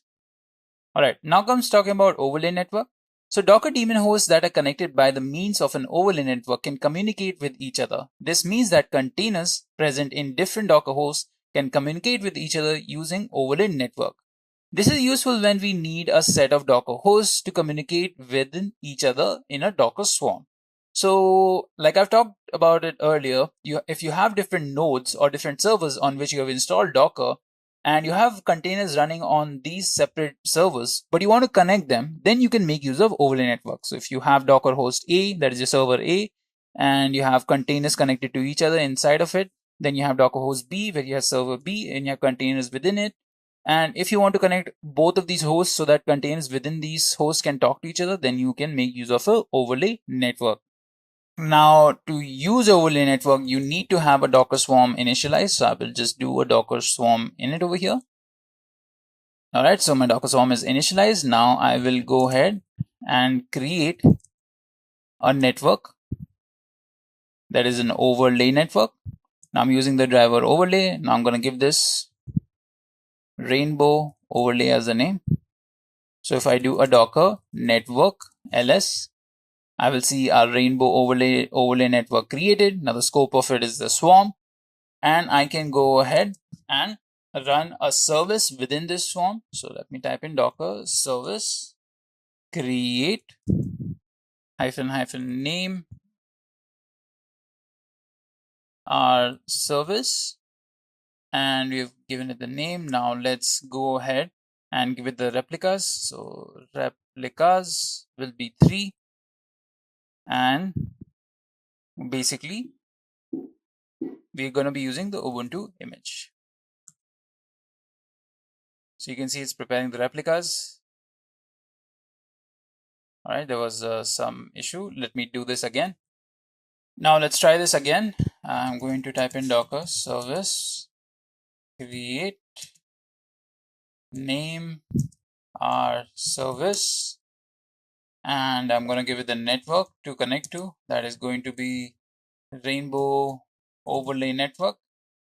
All right, so with that out of the way, let me go ahead and mention the replicas. I want 2 replicas, and the name of the image is HTTPD. All right, so HTTPD is basically Apache server, and we have our service running. So we'll have 2 containers since we set 2 replicas, Docker PS. We have 2 services. All right. Okay. Now I'll go ahead and inspect one of these. Docker container in inspect.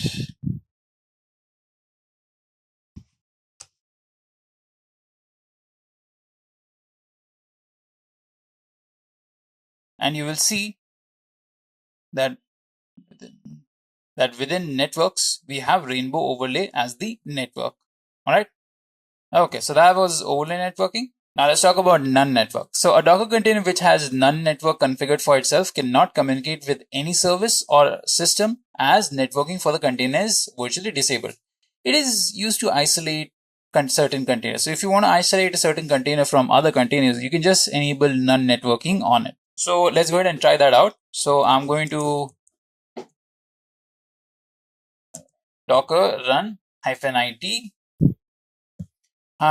-d, and we're going to mention the network.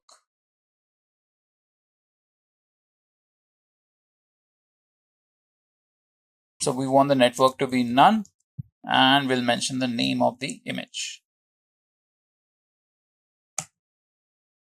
If we do a Docker container, sorry, we did not give it a name. So if I do a Docker PS, okay, so this is our container. Let me go ahead and copy this.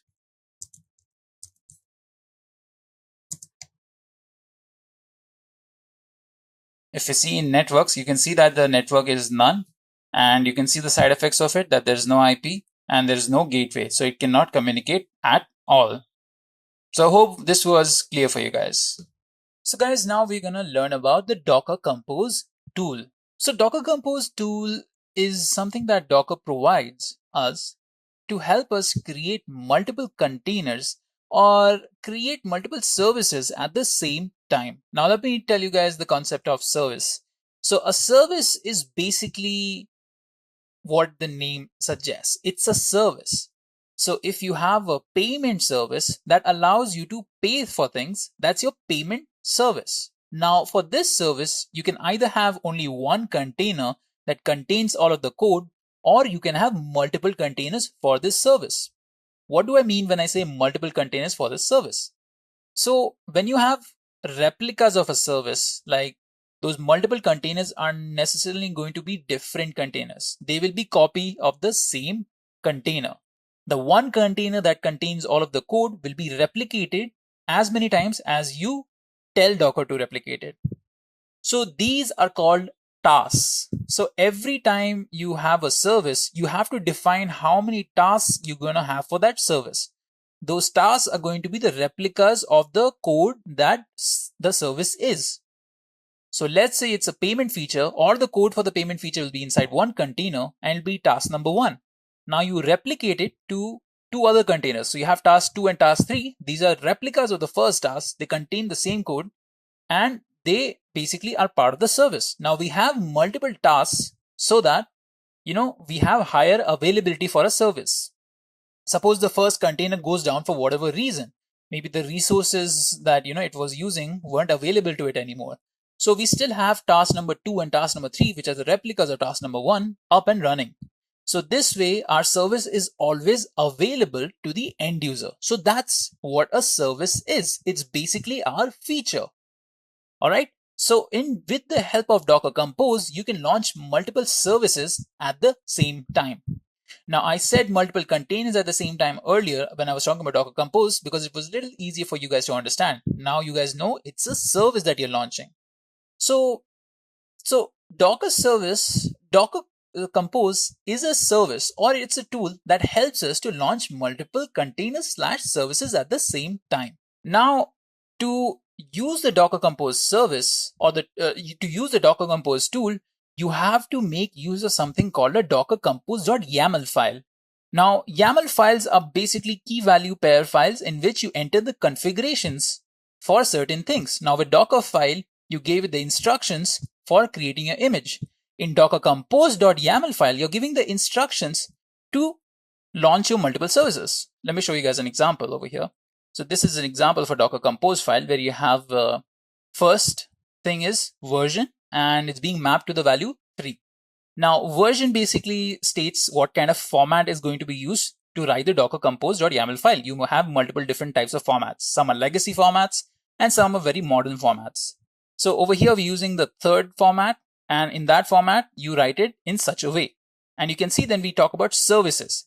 And within services, we have two services that are web and database. So the web service basically defines a container that references Nginx. So when we build this compose file, we will be creating a web service that is referencing Nginx. So since we haven't mentioned any replicas, there's only going to be one container created over here, and it's going to reference this image, and it's going to be exposed at the port 5000. So this is one of your services. And your second service is basically MySQL. So you'll be launching a MySQL container with the name of database. So this is how Docker Compose allows you to create multiple containers or services at the same time. Now you guys can see within the services, you have special key and values, like image has the value Nginx, build is dot, ports is basically the port number, and database, again, the image is MySQL. So these are the different key values you will be using. All right, so now let's go ahead and work with Docker Compose ourselves, and let's try to launch our own set of services. So I will bring up my instance over here. So this is my instance. As you guys can see, Docker is already installed on it. Now to work with Docker Compose, you can't do it directly. You have to install Docker Compose separately. That's how it is. So what we're going to do is right now is install Docker Compose first. So let me show you the commands. So these are the commands that you will be using to install Docker Compose. So the first command over here is sudo curl -l, and it gives you the location of your Docker Compose, right? So let's go ahead and copy this command, and we will paste this command over here, and we will go ahead and press enter.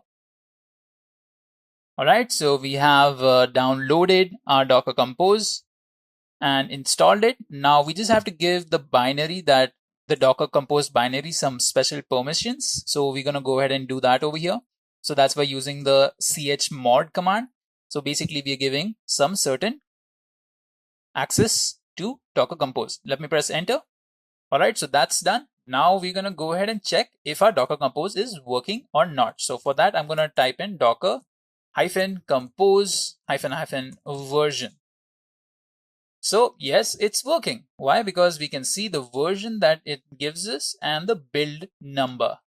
All right, so this is us, finishing Docker Compose installation. Now we can start using Docker Compose, the tool that helps us to launch multiple services/containers at the same time.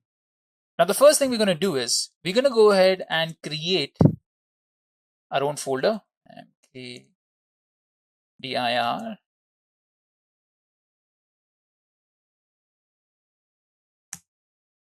I'm going to go into hello. And over here, what we're going to do is we're going to create our own Docker Compose.yaml file. So this is going to be the file in which we write down all the configurations that we talked about. Let me open this up. And now we will try to type in all the configurations that we need. Let me bring up the file. So this is our configuration. We've already written it over here. We're just going to paste it.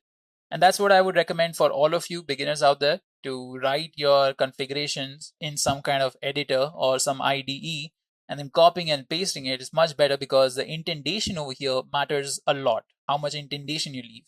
So let me show you. For version, you don't have to leave any indentation, but for when you start writing network over here, again, you don't need to leave.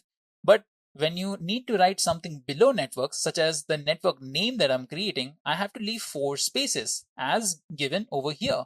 And every time you write something below another key value, then you need to give 2 spaces extra. So similarly, you guys can see over here, 2 spaces, 2 spaces, 2 spaces, and 2 spaces.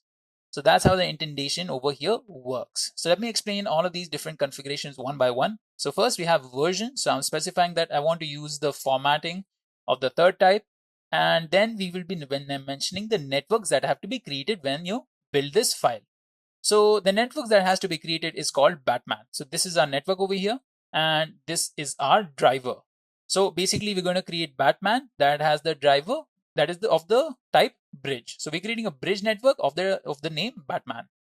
All right. So this is what you're supposed to mention when you want to create a network. Now we will come down to services. Again, with services, you have you can see there are 2 services that are mentioned.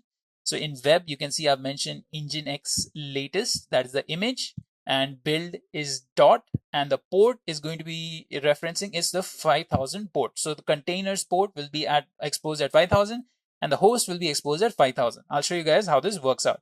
And then we mention the network that it makes use of. So you can see a distinction over here. So below ports, I've mentioned a dash and then the port number. Similarly with networks. Now this is the case when you have more than one value for your key. Now for image, I only have one value. But for my port, I can have multiple values. I can even have 80 over here and more number of ports. Even with networks, this particular services can be connected to multiple networks. That's why I'm using hyphen. So this is a list that is being used as arguments for your network or for your key. All right. Now let's come down to the second service. That's the database service. With the database service, you can see that the image that is being mentioned over here is MySQL, and the network is again Batman. So you guys understand that we are creating 2 services that are going to be connected to the same network, that is Batman of the type bridge. All right. So if we wanted, we could have attached a volume also for these 2 things so that, they have somewhere to store their data. Now let me make a prediction that, MySQL is not going to work really because we have not given it any credentials, but I just want to show you guys how this properly works. How your Docker Compose file works, and later when we actually working with the actual WordPress code, when we want to launch a WordPress website, I'll show you how you can type in your username and admin and password. All right, let me save this. Control O to enter the name, Control X to exit. Now if I do an ls, I can see the docker compose.yaml file over here. So to launch or to build this docker compose.yaml file, we have to use the command docker compose and up. So this command will basically allow us to build that file. If I press enter, all right, so there is an error. Let's find out what the issue is over here. So the issue is that we have added an extra quotation mark for Batman. Let's go ahead and remove that. Let me save this again, exit, and we will go ahead and build our docker compose file again. So I'll press enter. And you guys can see it's pulling the MySQL image from Docker Hub. So it first created the network called hello_Batman. Hello is the name of our current directory, and it's using that as the proper name for our web services. All right, so we have a message as we assume that, our database has exited, but that's not of a problem. You can see that the error is you need to specify MySQL root password, which we will do. Now let's just look at the other things. Let me duplicate this session so as to not close it. Now, if you wanted this to run in background, what you could have done is you could have used a -d flag, that is the detached flag, and that will allow you to run this in the background. Now, let me go ahead and do a docker ps. As you can see over here, this is the container that we launched. That is hello_web_1, and it's running at the port 5000. Okay guys, so that was the container. We saw that we launched our own container. Now if I did a docker ps-a, we can see even our exited container, that is your MySQL, and you can see the name hello_database_1. And we can go ahead and check out our network also. If I do a docker network ls, we can see that the network that we had created using the docker compose file, that is hello_Batman. And if we do a Docker service ls, we can see the list of services that have been created. So right now, this is an older service. Now, if you wanted to see your Docker Compose services, what you need to do is you need to head to the directory in which your Docker Compose file is located. So our directory is hello. We'll go inside this and we'll type in the command docker-compose and ps. So if I do an ls, I can see my two services, my two Docker Compose services, one of them exited and one of them is up and running. All right. So this was us, playing around with Docker Compose. Now let's go and really create our own, a WordPress website using Docker Compose. So let me go ahead and create another directory.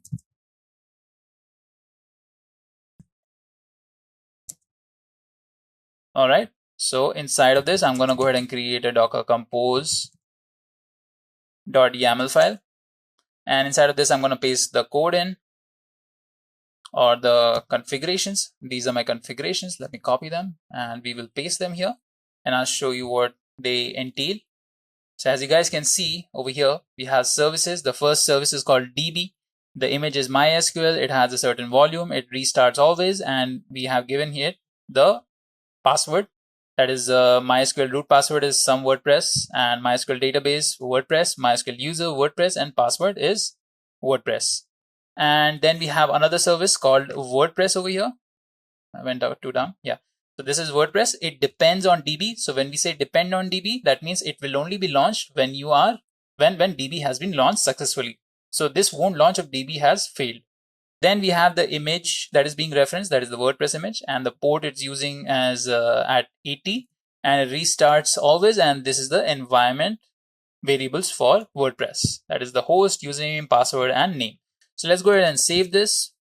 And let me do a Docker Compose up. And you can see it's pulling the images and it's going to start creating the specific things that we asked it to, like it created the network and volume, as you guys can see. So now it's created our WordPress basically WordPress website as well as the WordPress DB. Okay, so now we can go ahead and view this. So if I paste in the IP address and we go to the port 8000, press enter, and you guys will see that our WordPress website installation process has started.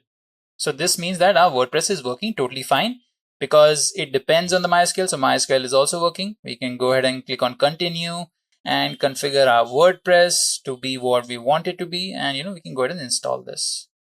All right, so guys, this was us learning how to use Docker Compose to launch, a WordPress website. Also, guys, if you type in Docker Compose down, it will shut down your service. So if you wanted to shut down your service, just type in Docker Compose down where your compose file is, and it will remove all the things that were necessary to run your service. So you will see that they are no longer there. So that's how you shut it down. You launch your Docker Compose up and you shut it down using Docker Compose down. Okay, guys, now we're going to learn about Docker Swarm. So just like Docker Compose, Docker Swarm is another service, but Docker Swarm is not something you'll have to install separately. It comes with Docker itself. So let's discuss what Docker Swarm is, what orchestration is, and why do we need all of these things. All right. So let me start off by discussing why orchestration. Why do we need orchestration at all? Now imagine orchestration as the word's original thing, that is orchestra, where you orchestrate things, where you have an orchestrator, the main person in the middle who orchestrates the music. So similar to that, we have orchestration even in software development, where you have one person dictating how everything goes on. So you have an orchestra of containers and you have one orchestrator deciding what happens with these containers. So it's kind of in the same vein that you're managing and handling a lot of different containers instead of people over here. So why do we need orchestration? So orchestration allows us to manage and maintain multiple containers at the same time. This is especially helpful in software development, where we may be making use of microservices architecture as it breaks down the software into small manageable chunks. Now, as I've discussed earlier, microservices architecture basically states that you can divide your software into multiple chunks, into multiple smaller chunks, and with orchestration you can manage these small chunks. So that's why small manageable chunks. Now, having different configurations and environments also becomes easier with orchestration. So you may think that having so many different software chunks may be difficult to manage, but it's actually the opposite case is true, because you have so many different containers, but they have their own specific use cases and their own specific environments and configurations that you can easily identify them, and you can easily go to them and change their settings according to your requirements. So this is why orchestration is very important. So again, orchestration is just us managing and maintaining multiple containers in a cluster. All right, so now let's look at the benefits of orchestration to understand more why we make use of orchestration at all. So here are the benefits of orchestration, where you can see that we have easy deployment, easy management, easy resource management, allows for health monitoring of the containers, load balancing among different containers, easy updating, easy scaling up and rolling back, and creates a layer of security. So easy deployment, right? So where you can easily deploy your software. So when you have manageable chunks of your software deployed or on different containers, it becomes very easy to deploy it, because you can very easily put them in a swarm and you can easily put them in a production environment. So once you do that, it becomes very understandable where your software is and how you've put it up. So that tells us the easy deployment part. Now comes to the easy management. As I've talked earlier, you have your individual chunks in individual containers or individual nodes, right? So over there, you know where your software is, or that piece of software is. So if there are any issues that you may want to rectify, it becomes very easy to do so, because you just have to go there and make the change. And again, resource management also becomes important, because you have to divide your resources equally or appropriately among your software chunks, because it's important to manage your resource pool as well as software, because you can't always give as many resources as you want, because you may not have access to so many resources. So you want to give the appropriate amount of resources to all of your software, because you have to reduce the cost of deploying your software or you maintaining your software, as well as providing the best product as as possible. It also allows for health monitoring of containers. So that is again an important factor here. You need to make sure that your containers are always up and running, and that ensures that your software is up and running and to your end users. Now, if something goes wrong and the container crashes, then you should be able to get the notification for the same. Otherwise, you wouldn't know what went wrong and you wouldn't be able to rectify that mistake. Now, in these kind of cases, you will have replicas that try to maintain the availability of certain features. If one container goes down, you have another replica container of that takes its place. So that again helps us to increase the availability in this kind of environment. But health monitoring is still important, where you monitor how everything is doing, not just if it's crashed or not. You even want to see if a container is doing well, resource management wise, or its performance wise, if it's doing well or not. If something is wrong, you need to identify that problem and you need to fix that problem. Then comes load balancing among different containers. Now when we talk about load balancing, we're talking about balancing the type of load these containers take in. So if there is a lot of different tasks being assigned from the manager node onto the worker nodes, and so the work will be assigned on the basis of how many of these containers are idle. If they're idle, they will get the work first, or if they have a resource pool in which they can take up more tasks versus another container that cannot take up any tasks, the work will be divided accordingly to that.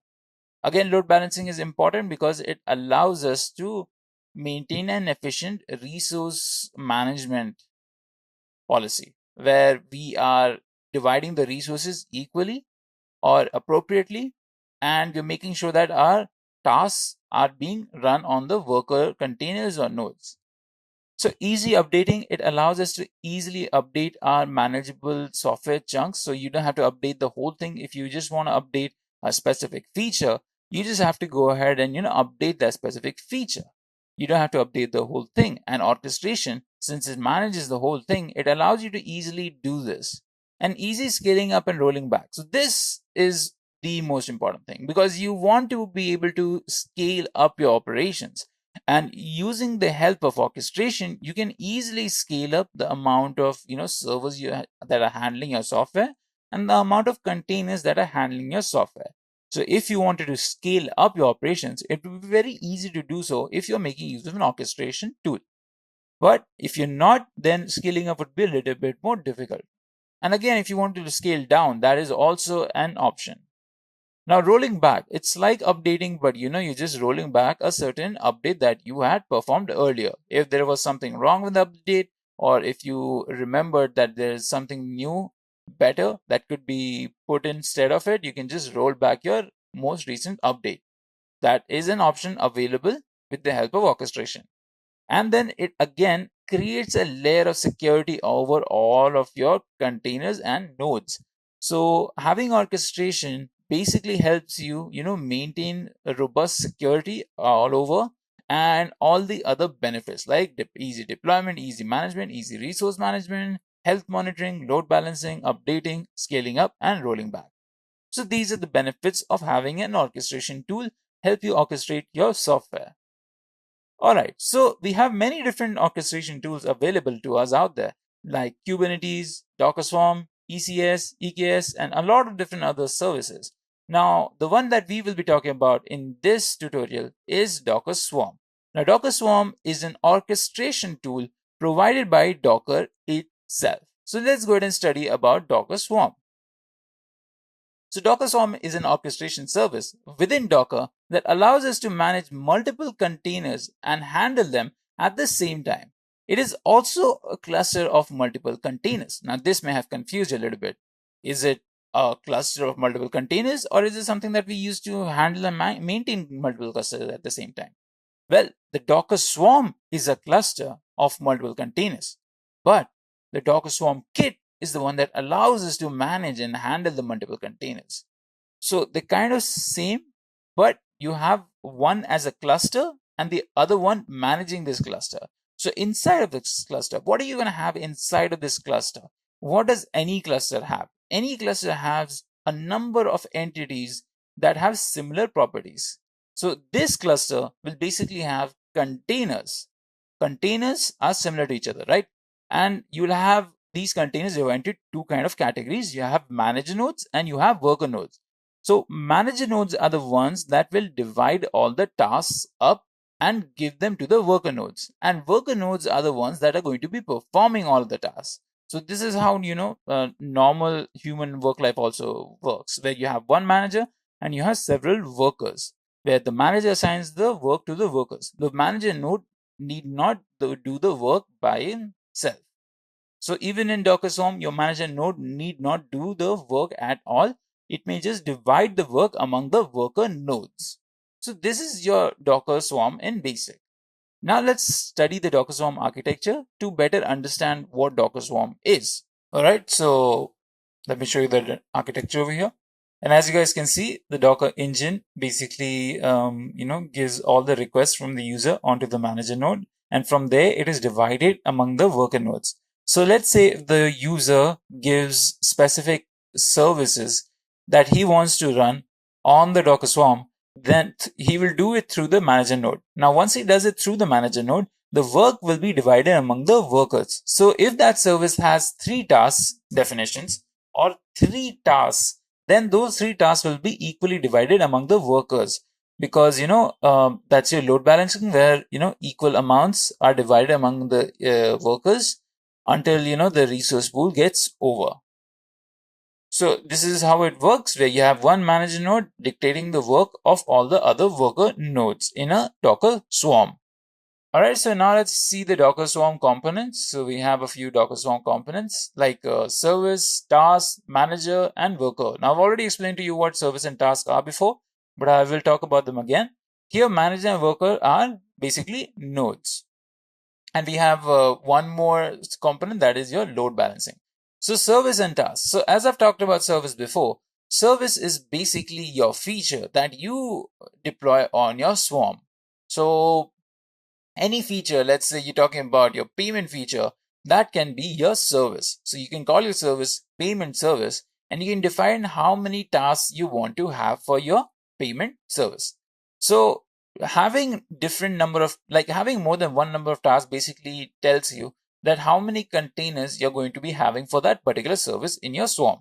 So if your payment feature has 3 defined tasks, then it's going to have 3 different containers running across the swarm wherever they can be. Now we are running this 3 times. Why are we running our payment feature three times? We don't really need to. We just need one container, right? So the reason why we have 3 containers for our service payment is because we have those extra containers as replicas. They're like backups. So let's say that one of your tasks or one of your containers that hosts the payment feature actually goes down because of some reason. Maybe it's not able to get right amount of resources because the container is not able to provide it, and that is due to some kind of issue. So we can't figure that out instantly, because we have to sit down and we have to debug and we have to see what went wrong.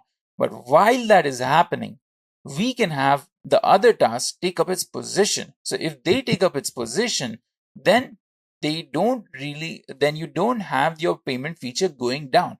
You have something else covering for it. So this again gives you the reliability for your service, and you get reliability for your service, and you get reliability for your end customers, that you can show them that you have done. You can show them that you have a feature, and even though it's down, you can still make use of it. Then you figure out what the issue was, you fix it, and then you deploy your service again. Now, there are 2 types of services you can launch. There are replicated services, the one I just talked about, and then there are global services. Now, when you initialize your service as a global service, when you mentioned that your service is a global service, then what happens is your service basically has one task running on every node within the swarm. So let's say you have 5 nodes running inside your swarm, and you've made your service global service. Then at least one task of your service will be running on each node. So this is what happens when you make it into a global mode. All right, now let's talk about the worker nodes and the manager nodes. So basically, these are instances. They are basically their own Docker daemons, their own Docker engines. That is, manager will run on its own server, the worker will run on its own server. So when I say nodes, I mean proper servers. So if you wanted to work with different nodes, you will have different servers, and you'll have this separate Docker engines working on these separate servers. So you can have multiple containers on each of these nodes that are separate from each other. So that's what makes it special over here, because you're running multiple nodes instead of multiple containers. Now, I said it's easy to manage and handle multiple containers. And in trying to say that, I was actually saying that it's easy to manage these nodes. And within these nodes, you have those multiple containers. So whenever you run a task, right, you have maybe, let's say, 4 tasks of a service to run. They will be running on multiple different nodes. So you'll have like 4 containers running across 4 or how many ever workers you have. So these are your nodes. All right, so now let's talk about load balancing. There are 2 types of load balancing. One of them I've already talked about. That is the internal load balancing, where you divide the tasks among the different nodes within the Docker swarm. Then there is something called ingress load balancing that allows you to basically make your services expose externally. So let's say you have a certain, feature that you have launched as a service within Docker Swarm, and you want to expose it, externally. Then you would make use of the ingress load balancing feature within Docker Swarm. So these are the components of Docker Swarm. I hope you guys understood, and that was the architecture. Now guys, we will go ahead and learn the Docker Swarm common commands, after which we'll basically be learning how to deploy in a Docker Swarm, and also we will be learning how to manage in a Docker Swarm. So let me bring up my instance and we will start working on it. So as you guys can see over here, we have 3 instances launched this time. Now I've launched 3 instances this time because I want to show you guys how a proper Docker Swarm works. Because we're going to have one master node or a manager node, and we're going to have 2 slave nodes, slave node 1 and slave node 2. Now you guys will see I've color coded them. So the orange one is our Docker manager node, and the blue or the cyan ones are our slave nodes. So we have 2 of them over here. So these are our slave nodes. So now we'll start working with them. So I'm going to head to my manager node, and remember guys, you have to install Docker on all of them for this to work. So first we're going to go ahead and initialize our Docker Swarm. So that is a part of our common Docker Swarm commands. So let me go ahead and bring that command up. First we're going to go ahead and type in Docker Swarm init. Now you can directly do this, or you can add in the flag, advertise addr, and you can give in the IP address of your manager node. So let me go ahead and get the IP address of my manager node, and I'll paste it over here and then press enter. Now once I do this, you will see I get a output over here. First output is that Swarm has been initialized. This is my current node, that is now the manager. To add a worker node to this swarm, run the following command. So this is my command, docker swarm join -- token and then the token. So let me go ahead and copy this command. So what I'm going to do with this command is basically we're going to add a worker. We're going to go ahead and add a worker to our swarm. Now I will open up one of the worker nodes over here. Let me paste in the command, and I'm going to press enter. So as you guys can see over here, it says that this node has joined the swarm as a worker. Now we can go ahead and do this with our second node also. Let me go ahead and paste this. Okay, it copied something else. Let me copy this command again, and we'll paste the command here, and we'll add sudo. And you can see that this node has also joined the swarm as a worker. So we have successfully, initialized our Docker swarm, and we have added 2 workers to it. Now, how do we check all of that? So we can check all of that easily. All we have to do is type in the command docker node ls. So this basically lists down all the nodes in your swarm. So if I do a docker node ls over here, and if I press enter, you guys can see the formatting is a little bit weird. Let me go ahead and change the settings. We'll increase the fonts. We'll decrease the font size so the formatting is a little better. Okay, now you guys can see, so this is our node ID, this is our host name, the status, their availability, and their manager status, and their engine version. All of them are using the same engine version, but you guys can see that the leader is a little bit different.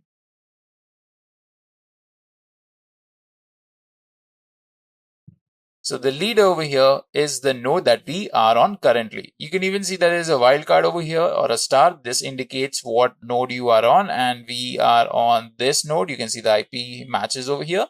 So this is our leader node, and this is how we check out our Docker swarm. Okay. All right. Now I want to show you guys what happens when one of these, nodes leave the swarm. So let me go to one of the nodes, and I will type in the command docker swarm leave. So this command basically helps us to remove a node from our Docker swarm. If I press enter, it will first ask me for permission. So let's go ahead and do this with sudo. And you can see that we get an output that node has left the swarm. What happens when we check the docker node ls command over here again? We can see that it's not, the change hasn't shown any effect over here. Let me go ahead and do this again. It takes a little bit of time, but you guys can see now that the status says down for one of these nodes. So we have basically, made our node go down. So this means that, our node is no longer a part of the swarm. What we can do is basically, we can attach the node again using the docker swarm join token. But if you wanted to remove this node, we can go ahead and use the command docker node rm and the node ID. So if we do a docker node ls again, we can see that that node is no longer there. Now, if you wanted to, join the node again, and we can just go ahead and paste that command that we did earlier. But the problem is that we don't have the command over here anymore. So how do we get the command? So there is a command for that also. There's a command that allows you to get the worker token. So we will type in the command docker swarm join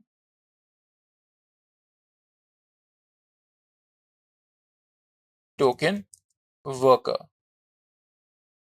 So you guys can see that, my command gives me the command again. So let me just copy this command and I'm going to go ahead and paste this again.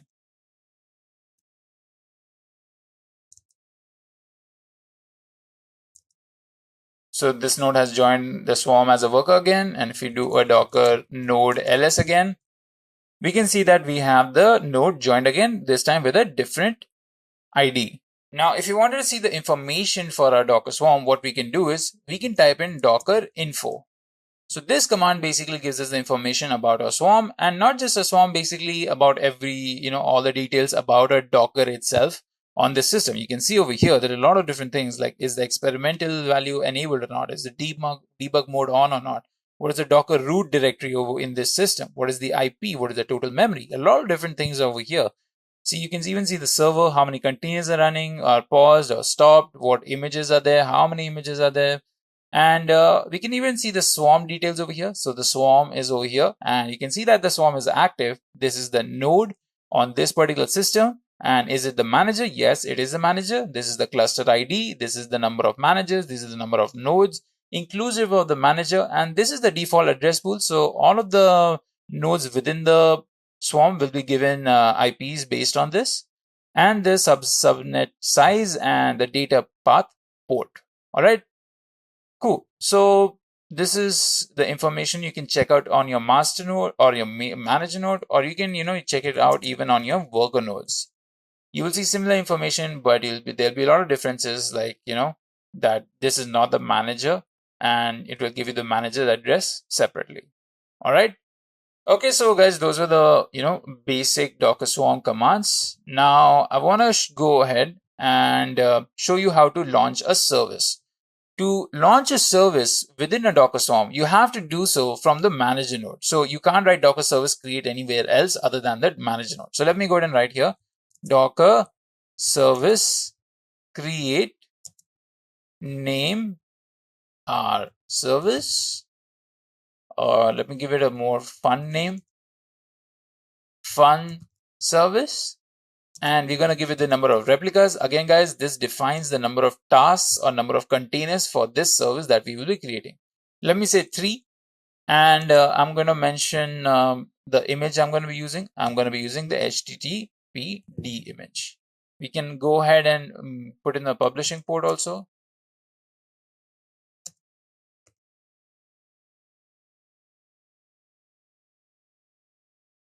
So -p 80:80:80:80. All right, so now I'm going to press enter, and we will see that it's creating our tasks or our replicas. It's preparing them, and you can see it's verifying whether they are stable or not. They've already created them. They're running now. All right, so our service has been basically created. Now we can check our service has been created or not using the Docker service ls command. So this lists down all the services we have. So right now we have only one service. It's called fun service. This is the service ID, and its mode is replicated. It's not global. It has 3 replicas, and its image is HTTPD latest. All right. Okay. So now if I do a Docker PS over here, I can see there is one container running over here. So that is one of the tasks. Now it's going to be the same, these 3 containers are going to be the same thing. It's just that they have different names and they are launched on different nodes, because our swarm basically load balance them onto different nodes. So if we come back over to one of our Docker worker nodes, if I do a Docker PS over here, you guys can see that there is one container over here. And if I do similarly on my another worker, you can see that there's a container over here also. So now this would be tedious if you wanted to check in all of them. So there is a special command to check where your service replicas are launched. You can just type in Docker service PS, the name of your service. So the name of our service is fun service. Let me paste this and I press enter. you guys can see that it gives me the list of the replicas for this specific service. And over here, we can see that, the fun service 1.2.3, their IDs, the image that they're using, the nodes on which they're launched, what is the desired state, and what is the current state, and if there are any errors or not. So we can see that there are no errors and it's been perfectly launched. Now, I want to show you guys what happens when I remove one of the swarm workers. So if I come back over here and if I do a docker swarm leave, then let me do this with sudo. Now you guys can see that this node has left the swarm. So if I do a docker service ps fun service again, you can see that they're still running. Okay, so this hasn't updated yet. So let me go ahead and show this again. All right, so now you can see that this particular fun service.1 has stopped running because the desired state is now shut down, but we have this running again somewhere else. It's no longer running on the 23 IP node, it's running on the 148 node, right? Now, if we go to that worker node and if we do a sudo docker ps over here, we can see that we have two containers running now. So this is what happened. This basically internally load balance the containers to make sure that the replicas are still running. Our desire is to run 3 replicas, and it will run the 3 replicas no matter how many nodes you have. All right. Now, if you wanted to check out your service information, you can do a docker service inspect, and you can type in your service ID or your service name. You can see a lot of information for your service, like the ports, the virtual IPs, the endpoints, and etc. If you wanted to see this in a better format, you can go ahead and type in the same command and use an extra flag called the pretty flag. This will give it, in a more organized manner. ID instead of the JSON format, you will see it in a text format. All right. All right, guys. Now we will go ahead and deploy a service onto our Docker swarm. So to do that, guys, what we're going to do is we're going to use a .yaml file. So just like we did with Docker compose.yaml file, we can go ahead and launch any .yaml file with the help of Docker Stack. Now, Docker Stack is very similar to Docker Compose, but the difference is that you launch stack of technologies over a swarm. Now, Docker Compose can be launched within a node or a single Docker client itself, but when you want to do it over a swarm, you can make use of Docker Stack. To show you guys how that works out, let me go ahead and create a file called temp, or let me call this fun.yaml. Now we will open this up and I'm going to paste here the code. So the way you're going to write in the code is very similar to the Docker Compose file. Let me go ahead and copy our WordPress website information and we'll paste it over here. Okay, so basically launching the DB and the WordPress. Let me save this. And now we will deploy this. To deploy this, we have to go ahead and make use of the command docker stack command. So we're going to type in docker stack deploy -c, and we're going to give the name of our .yaml file. And now we're going to give the name of our stack. So I'm going to call this fun stack. All right, then we're going to press enter. So you will see that it's created the network, the service, and the service WordPress and the service stack, a DB. All right, so if I do a docker service ls over here, we can see that there are 3 services. We have fun service, fun stack DB, and fun stack WordPress. So the replicas haven't yet been created. While they're being created, we can go ahead and remove a fun service. So to remove a service, we can use the command docker service rm and the name of our service. All right, now if I do a ls again, you can see that my services have now been launched, and I can do a docker service ps to check out where these services have been launched.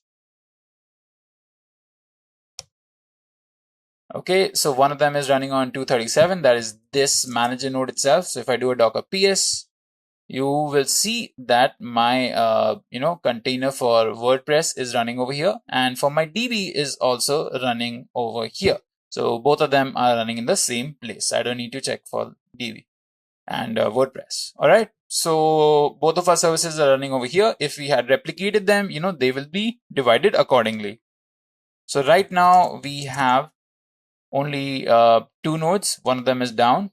All right. So now that we have deployed a service, we have a running WordPress website.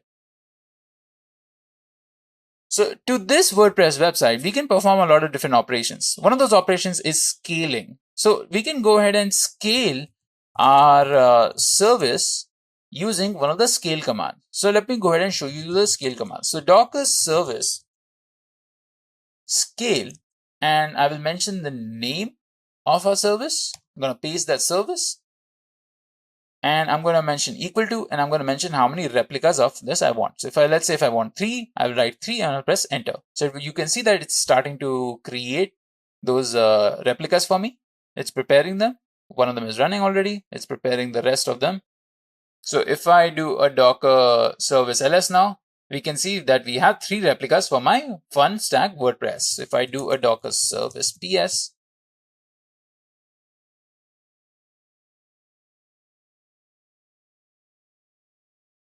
I can see that 2 of them are running on my worker node and 1 of them is working on my manager node. All right. Okay. So that is your service scale command. Now let me quickly go ahead and add my other node back again. All right. Now we'll talk about basically rolling updates. So if you wanted to basically, improve, if you wanted to roll back an update, or if you wanted to, basically, perform, if you wanted to update any of your images, let's say we already have MySQL, a certain version. If we do a Docker PS, you guys can see that it's using MySQL 5.7. Now, if I wanted to, change the image of this, I can go ahead and make use of the command Docker service update, and I can use the image flag and I can mention what image I want. So let's say I want MySQL latest. I will update this particular service with the latest image. So let me go ahead and get the name of my service. So this is the syntax you have to follow, guys. And if I press enter, you will see that it will start updating. The only task there is with the latest MySQL image. So we have basically performed a rolling update. Now, if you wanted to drain a specific node, you can go ahead and do that also. Now, what does draining mean? So let me show you. So if we do a Docker node ls, we can see that we have 3 nodes in this swarm.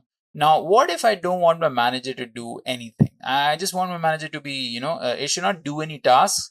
It should only be distributing the tasks. So what I can do is I can update this node in such a way that it does not take in any new tasks. So if I do a Docker node update and I give it the availability option,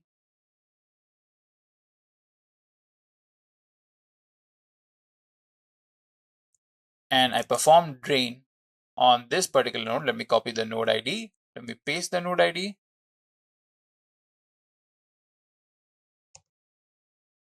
So you can see that this node is now drained. So if we do a Docker node ls again, we can see that this particular node has been drained. And I'm pretty sure if we do a Docker PS on this, we will have no containers running on it because we drained it. So this is very useful when you don't want specific nodes to perform any task, or if you want to perform some sort of maintenance. So guys, this is all about Docker Swarm. I hope you guys understood what was taught. Deploying a website on ECS. So guys, now we will go ahead and learn what ECS is and how we can deploy a website using Docker images on ECS. So starting off, we will talk about, basically ECS. ECS is Elastic Container Service. So it is a service that is provided by AWS, Amazon Web Services, that allows you to orchestrate a set of Docker containers using your own Docker image. So it's like Docker Swarm or Kubernetes. It's an orchestration tool that allows you to manage, scale, and do all the tasks the orchestrator can do on a cloud service. Okay. So it has 2 methods of doing so. The one is Fargate and the other is EC2.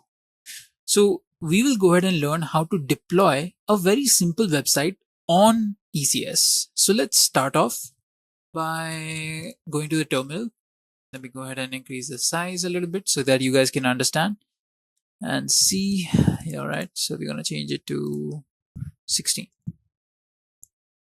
All right, so my first task here is basically going to be creating a new folder. Let me go ahead and name this project folder. I will head inside this project folder, and inside of this I'm going to go ahead and make my simple apps. So let me create index.html. Over here, let me quickly write some simple code.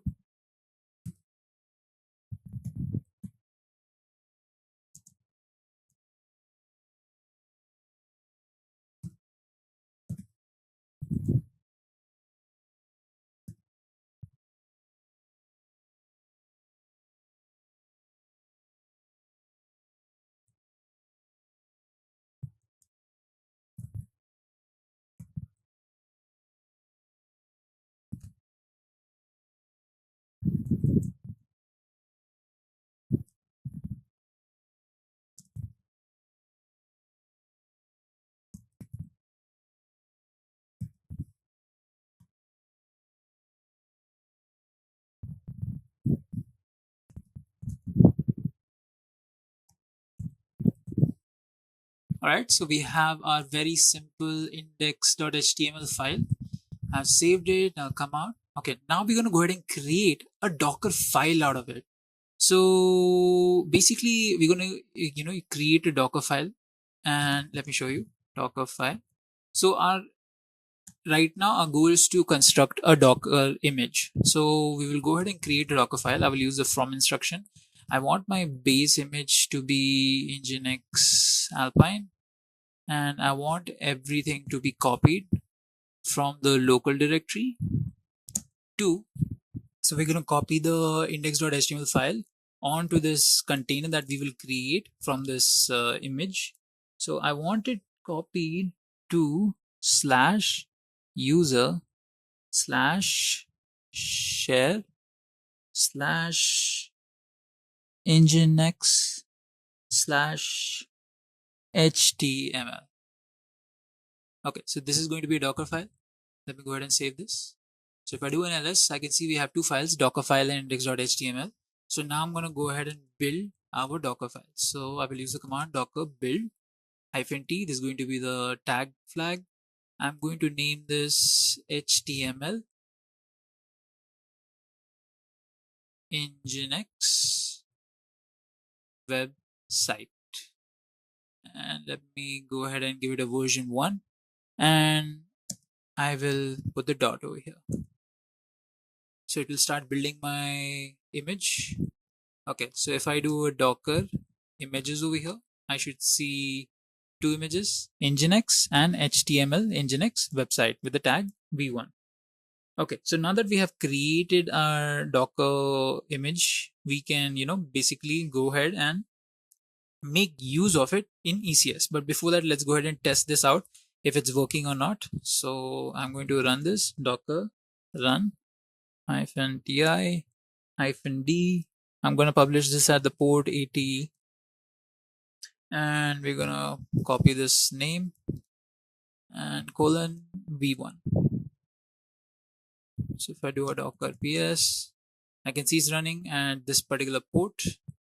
Let me go ahead and copy the IP address of my instance and paste it over here. All right, so it's working. This is a simple website. This website is beautiful on the inside. So this is what we wanted in our Docker image. So basically, Docker image has, if created or, created as a container, will basically, deploy our website. Okay, so we have now created our simple website. Our next job is to basically upload it onto a registry and reference that registry when we are working with ECS. So first, what we're going to do is we are going to go to AWS. In AWS, I'm going to create a registry, Elastic Container Registry. So you guys remember Docker Hub, right? An alternative to Docker Hub is ECR, that is Elastic Container Registry. So you can go ahead and create your own registry on AWS and store all of your Docker images. So we'll click on Get Started. We are going to name this docker repo. Okay, so this is my name. Then I'm going to click on create repository. All right, so I have created my repository. We'll copy this URI. We'll come back over here. Now our job is to basically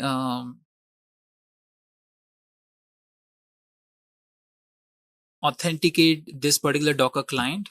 To authenticate this particular Docker client, we will first install apt install AWS CLI.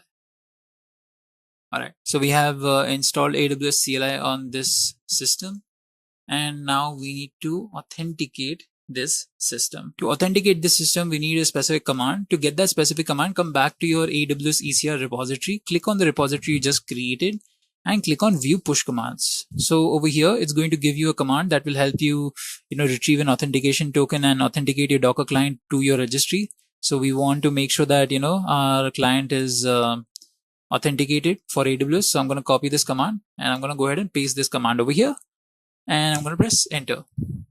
So once you see login succeeded, this means your Docker client on this particular instance is now authorized to push and pull images. So we can finally go ahead and push our image. So before that, what I want to do is I want to tag this image that we have created. So Docker tag the name of our image v1, and we are going to go ahead and name it with the URI of our repository. And I'm going to paste this over here and press enter. Now, if I do Docker images, I can see our new image is just the same image with the name changed. All right, so we will go ahead and push this image using the command docker push and the image name, and then press enter. You can see that this push, it's pushing the image onto our repository. So if we click on Docker repository, we can see that we have an image pushed to this repository at this particular time, and this is the image URI. So we can reference this image using this URI. So we have completed the first step, that is, uploading our Docker image. That's the second step where we have, uploaded our Docker image onto our ECR, that is Elastic Container Registry. Now our next step is going to be basically starting to work with ECS. So you can either click on ECS over here, or if you want, you can go ahead and look it over here. Just type in Elastic Container Registry. So click on this. Sorry, not Elastic Container Registry, Elastic Container Service. All right. So as I told you guys earlier, ECS is basically a service that Amazon gives us to deploy, manage, and scale Docker containers, running application services and batch processes. Now, Amazon ECS places containers across your cluster based on resources needed, and is integrated with familiar features like Elastic Load Balancing, EC2 security groups, EBS volumes, and IAM roles. Now, before you move forward, we need to do one more thing. Just open EC2 in another tab, EC2 Management Console. We need to make sure that a proper IAM role is attached to this particular instance. So we will go ahead and edit that in our instance. Okay, so I have one running instance, that is the one that we were working on. All right, so this is the instance. I'm going to click on actions, go to instance settings, and attach and replace IAM role. So over here, make sure that you have a particular role connected to this particular instance. Make sure that this role has access to all EC2 services and all ECS services. And if you don't have a role over here, go ahead and create a new role. Okay, so when you create a new role, click on create role. Over here, choose AWS service, then click on EC2, then click on next permissions. Over here, search for policies and check for ECS, Amazon ECS full access. So it will give all the accesses, and do that with EC2 also, because you'll be using EC2.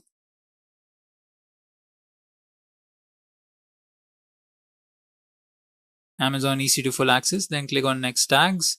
If you want to add a tag for this, like, write email and the email value for this particular role, or any other name, maybe the name and the name of that person who's using this role, then you can click on review, give this role a name, specific name, and then you can go ahead and click on create new role. Now I'm going to close this and we're going to come back, and once you're done, just choose your role. If it's not there, just click on refresh, then you'll see it. I'll click on apply over here, then we have an IAM role. Operation succeeded. And remember that you have to do this before you do any of the authentication. Okay, that is a necessary step. Before you go ahead and copy the push command from the ECR and apply it over here, then tag it, make sure that you perform the attaching of the IAM role successfully. Okay, so now that we're done with that, we can move on to the next step. That is to basically work with ECS. So like we said, ECS is an orchestration service. Now you can directly go over here, but I would recommend click on getting started, because it gives you a very easy way to start. So you can see a diagram over here of how ECS objects relate to each other. You have container definition that defines how a container is going to be. Then you have a task definition that explains all the specifications of how the container, what all resources will it need, and how many, what all containers are going to be there. Then service will define how many containers are going to be, how many replicas are going to be there, and clusters basically where you store all of your containers. So, and in container definition, you'll be basically referencing the image you have, Docker image. So you have a lot of definitions over here. Basically, container definition, you choose an image.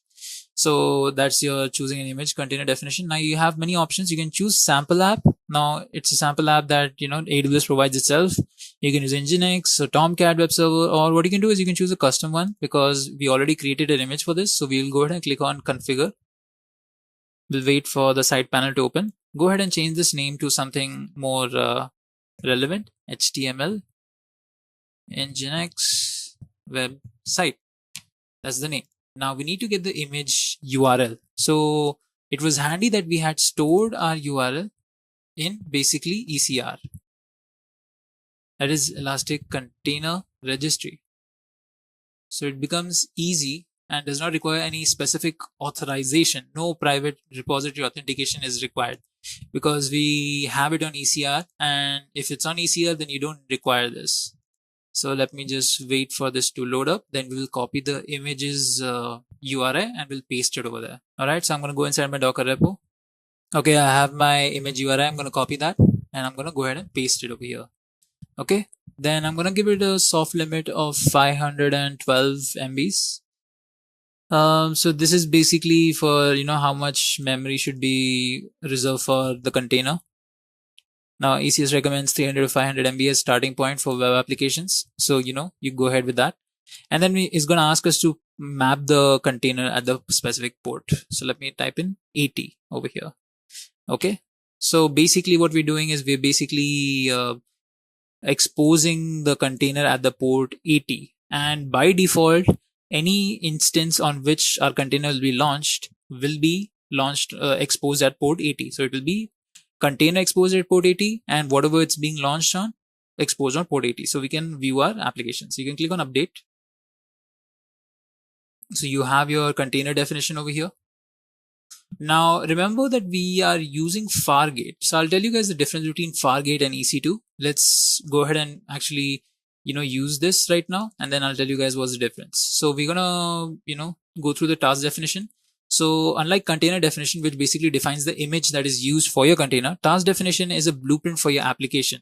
Like, it describes one or more containers through attributes. Some attributes are configured at task level, but majority of attributes are configured at container. So it's basically, per container. So what network mode are you using? So task execution. So all of this is going to be handled by Fargate. So we don't have to worry about this. We'll move down and we will click on next. When we click on next, it will give us an option to define our service. So in defining our service, right, it will ask us, how many specific tasks do we want for it. If we want it to be 3, then we have to go ahead and configure it ourselves, but we are just getting started using Fargate. So that's why we haven't been given an option over here. Okay, so a service allows you to run and maintain specified number of simultaneous instances of task definition in an ECS cluster. All right. So you can, apply an application load balancer if you want. We will actually go ahead and click on this. We'll click on next. We will give this cluster a name. So we have defined all the 3 layers: container definition, task definition, service, and now we just have to name our cluster. So I'm going to name this HTML Nginx web cluster. Make sure to give it a relevant name, because then you can identify this cluster. Then I'm going to click on next. So when I click on next, it will ask me to review all of the data that I have configured over here. So task definition over here, I want to make sure that this is going to be my task definition, that this is going to be my service definition, my cluster definition, etc. You can edit it over here by clicking on edit. If you think everything's fine, just click on create new, and we'll start creating all of the services, the cluster, all the resources that are going to be used for launching your website. So our resources are completed, everything's completed, cluster is created, task definition, service. Now we're going to click on view service. In our view service, you see the status as active, the task definition over here, the service type as replica, launch type as Fargate. And you guys can see that it's exposed at the port 80. So over here, you can click on target group and open it up in a new tab. And this will take you to the EC2 management console. So let's wait for it to load up. We actually want to get the DNS through which we can access our website. So we need the load balancer right now. So, right, so we have target groups over here. So from here, we're going to click on our load balancer. So you guys can see all the details over here. So you guys can see we have the load balancer over here. We're going to open it up in a new tab. We already have it over here. So let's just close this.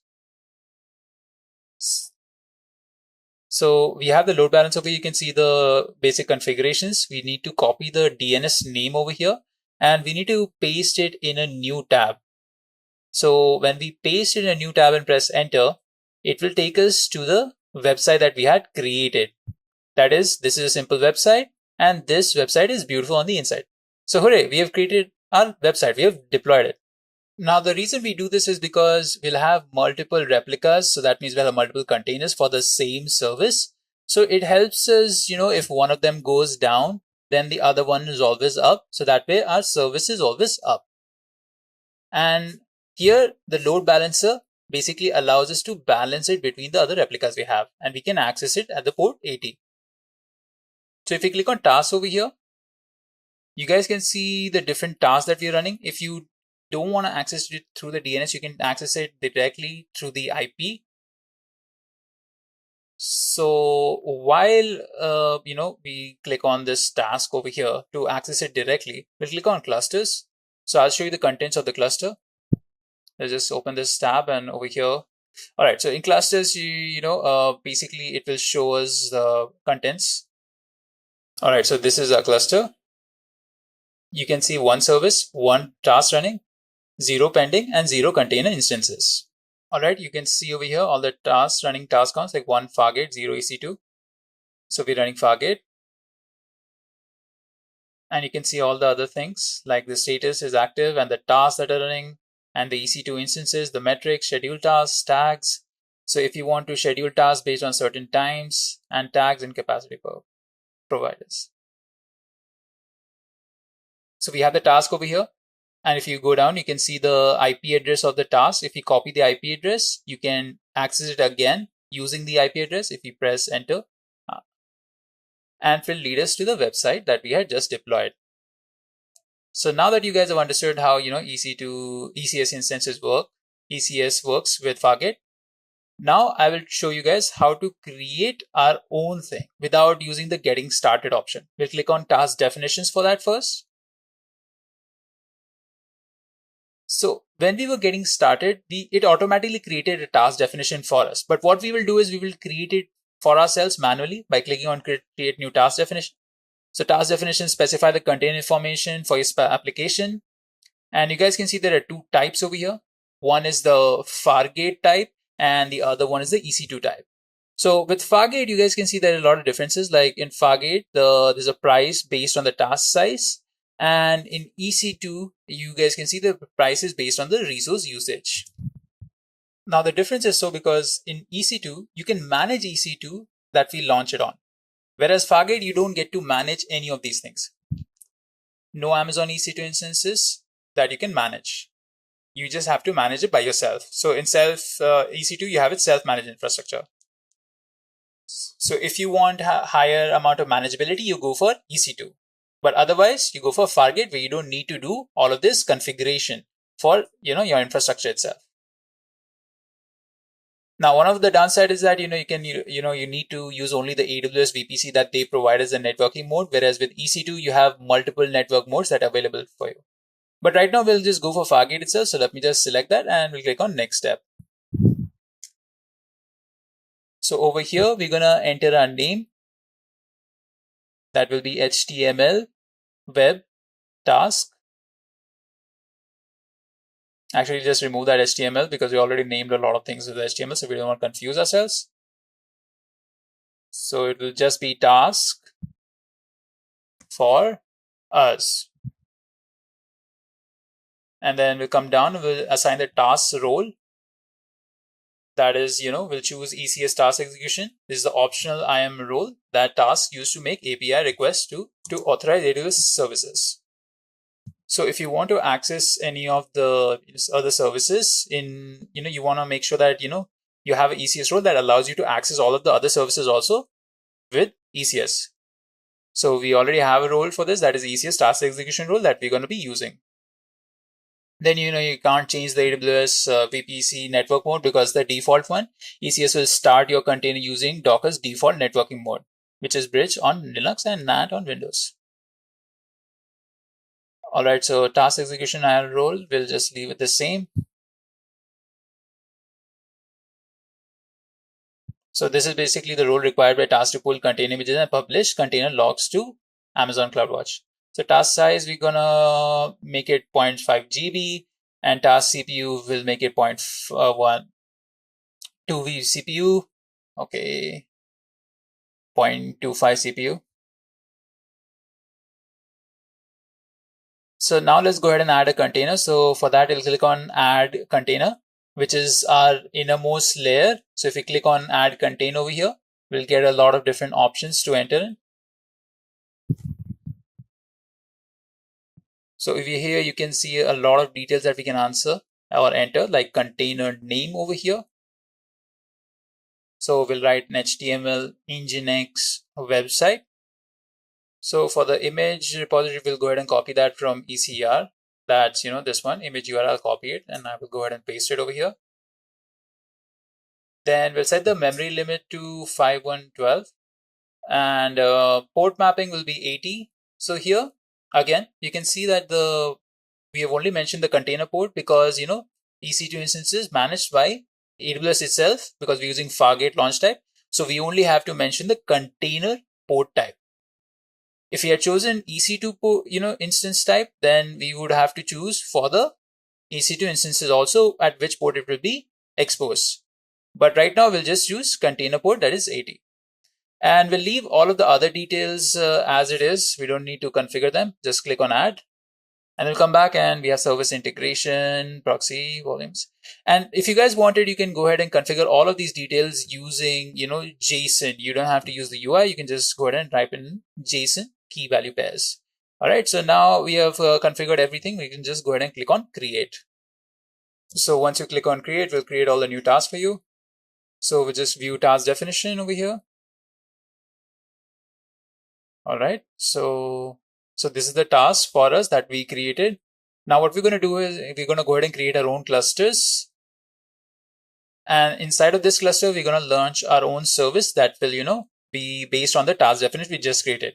So you guys can see there are a lot of cluster templates there. The one that we chose, that was the default one we had chosen earlier. That was created by default. Now here we have a lot of options like EC2 Linux plus networking, where you have cluster, VPC subnets, and auto scaling group with Linux AMI. And then you have EC2 Windows plus networking, but we're going to choose EC2 Linux plus networking. Then we're going to click on next step. Now we're going to give this a cluster name. This can be cluster cloud. All right. So we're going to come down. We're going to choose a provisioning model. So we have on demand, which is basically which you pay for the capacity by the hour with no long-term commitments or upfront payments. So basically is for how much you use, you pay for it. But on Spot lets you take advantage of unused EC2 capacity in AWS Cloud, and Spot instances are available at 90% discount compared to on-demand service prices. So what we don't need on-demand, so we can just select a Spot. If we choose on-demand, we can see we have a lot of different configurations that we can put it, but we can just choose Spot, and we can select lowest price, and we're going to select the EC2 instance type. We're going to make this t2.micro.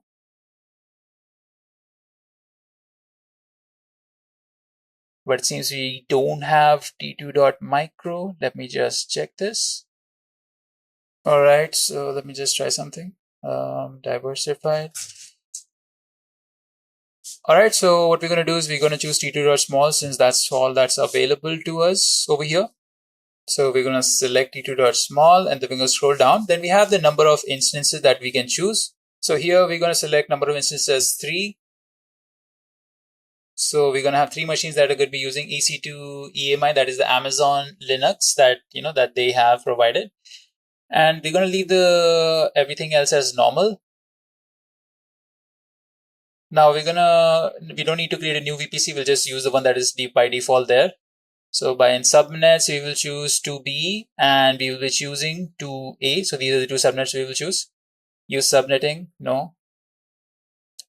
So here security group, we can just choose the default security group that is available to us. So the EC2 instance role will remain the same. And we'll go ahead and click on create. So this will start creating a new cluster. Okay, now our cluster is created. We can go ahead and click on view cluster. All right. So our first step is here going to be creating a new service, because this is a completely new cluster. So we have defined basically what kind of cluster is going to be, what kind of instances we're going to use. Let's go ahead and create the service. That means the number of tasks, the number of replicas we'll need for a particular task. So I've created, clicked on create over here.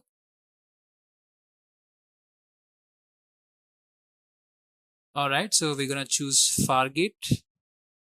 So we're going to use task for us, platform latest, cluster clown. We're going to name the service our service. So service type is going to be replica. We want 3 replicas of our service. Rolling updates, yes, we want a deployment option for the service as rolling update. We can go ahead and click on next step now. All right, so cluster VPC, subnets 2B and 2A. All right.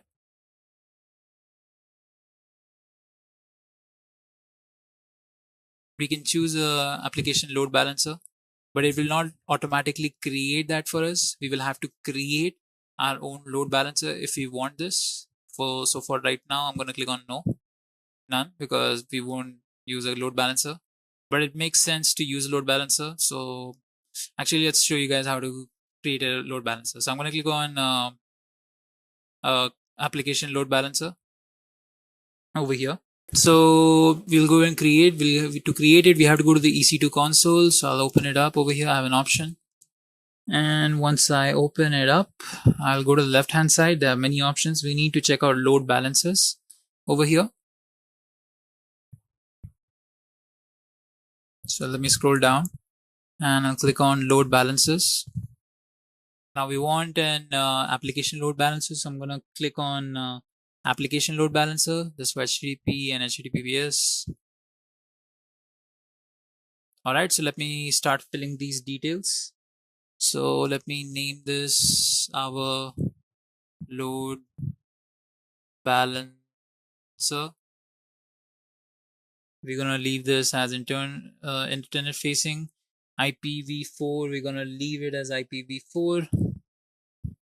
And load balancer protocol, load balancer port, we're going to leave that the same. Now let's scroll down. We want to choose the availability zone over here. So in the availability zone, we have HTML Nginx web cluster. That is for the previous one. I'm going to click on the default VPC, and we're going to choose 2A and 2B over here. All right. So these are the availability zone. So they're going to route the traffic to these availability zones. Now let's scroll down again. We can leave this as it is. We're going to go ahead and configure security groups. So configure security groups. We're going to select an existing one. Actually, we're going to choose the default one. Then we're going to configure routing over here. And in configuring routing, we have to choose, we have to give this a name. So new target one. Target type is going to be instance itself. This is going to be HTTP and this is going to be AT. Now we're going to click on register target. So we can review all of our details. And we're going to click on review and then create. All right. So we have created our load balancer over here.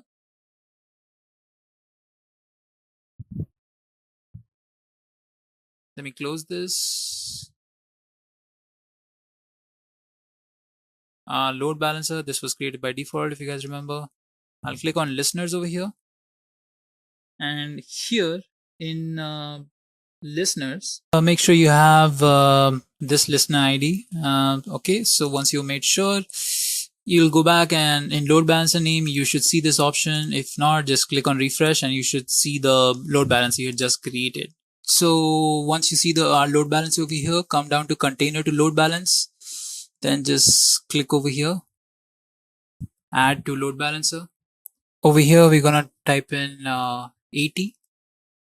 And once we are done, we can move down and click on next step.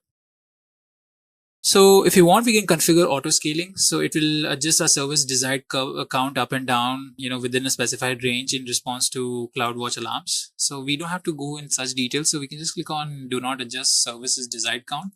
Then click on next step. You can review your services configurations, then click on create service and we'll start creating a service. All right, now it's created. We can go ahead and view our service.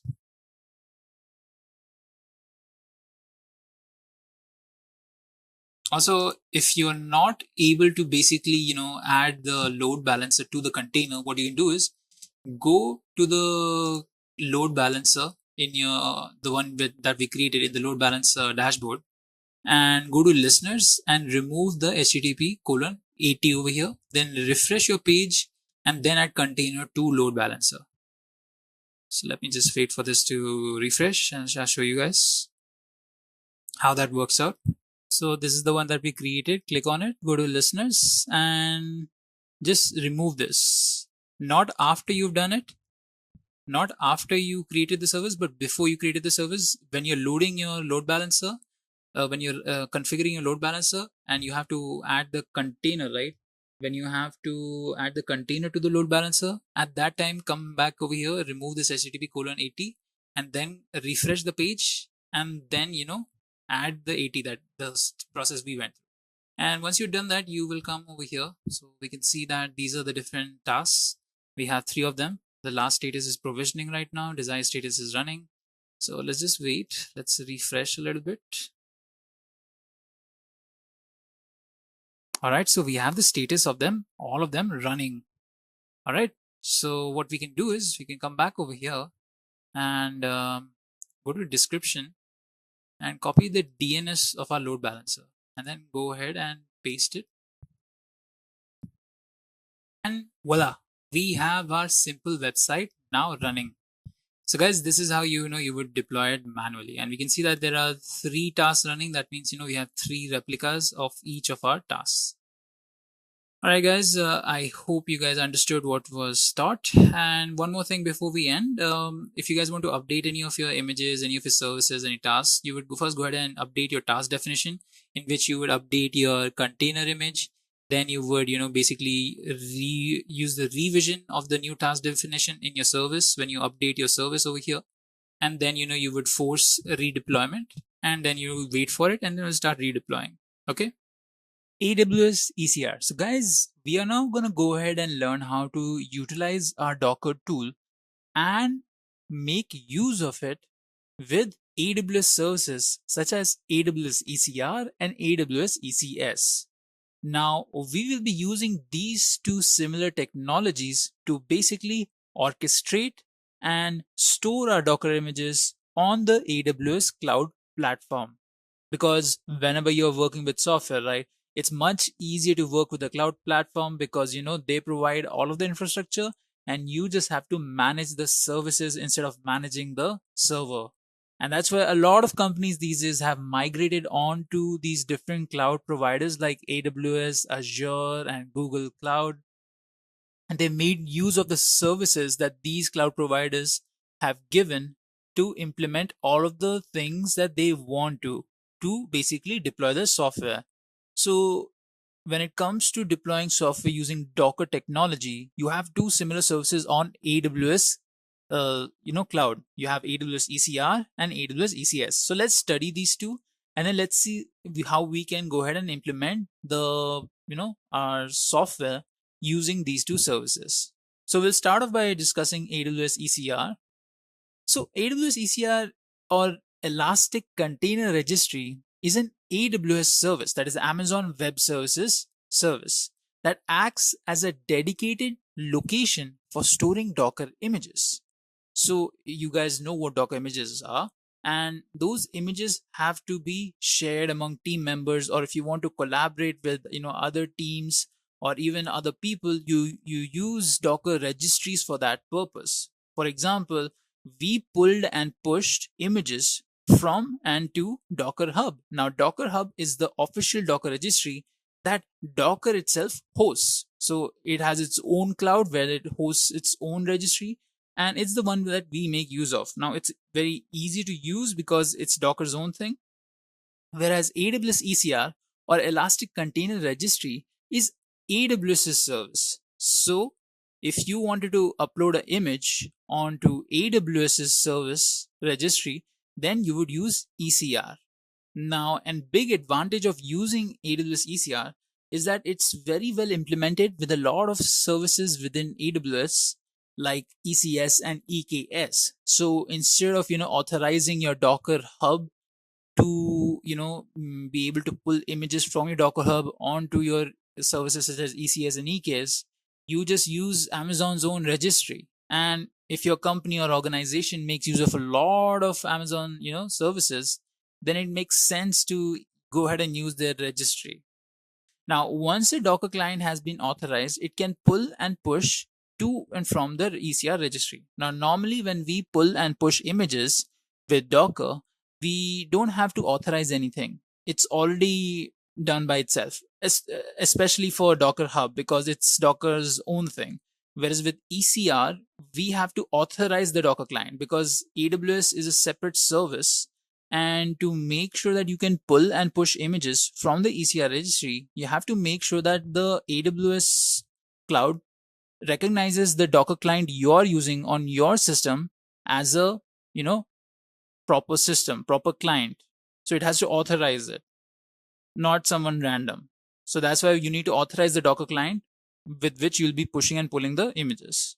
Now, it is useful in a scenario when you don't want to manage a dedicated storage for images and want to use other AWS services that make use of it. So if your organization is hosting its own a server where it has a Docker registry where you're storing images over there, so that's a lot of hassle because you have to maintain the server, you have to upkeep it, you have to make sure it's available at all times.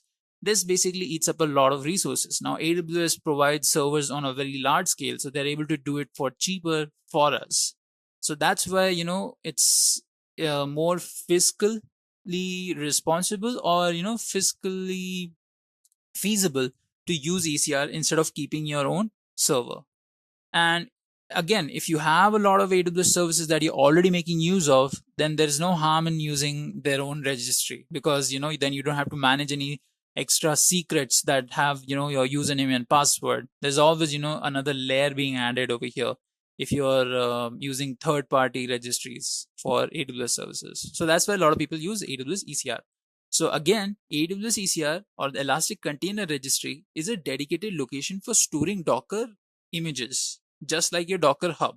It can, store different versions of the image. You can store different images, and anyone who has access to the ECR, the specific repository, then they can access all of the images on that specific repository. So it's a good way to share your image with other people as well as, other team members. All right. Now let's talk about AWS ECS. Now AWS ECS is another major AWS service that we utilize for orchestration purposes. So ECS or Elastic Container Service is an AWS service that allows us to orchestrate our software deployment. So just like our Docker Swarm that helped us to orchestrate multiple containers on a local server, ECS, helps us to orchestrate a bunch of multiple containers on the AWS cloud. Now you could do it manually also. You could go ahead and launch multiple EC2 instances by yourself, and then you can go ahead and launch multiple containers on those multiple EC2 services, but then it takes a lot of effort to set up the whole thing. Now AWS is going to be doing the same thing with ECS, where the difference is that it basically automates everything. It's already in place.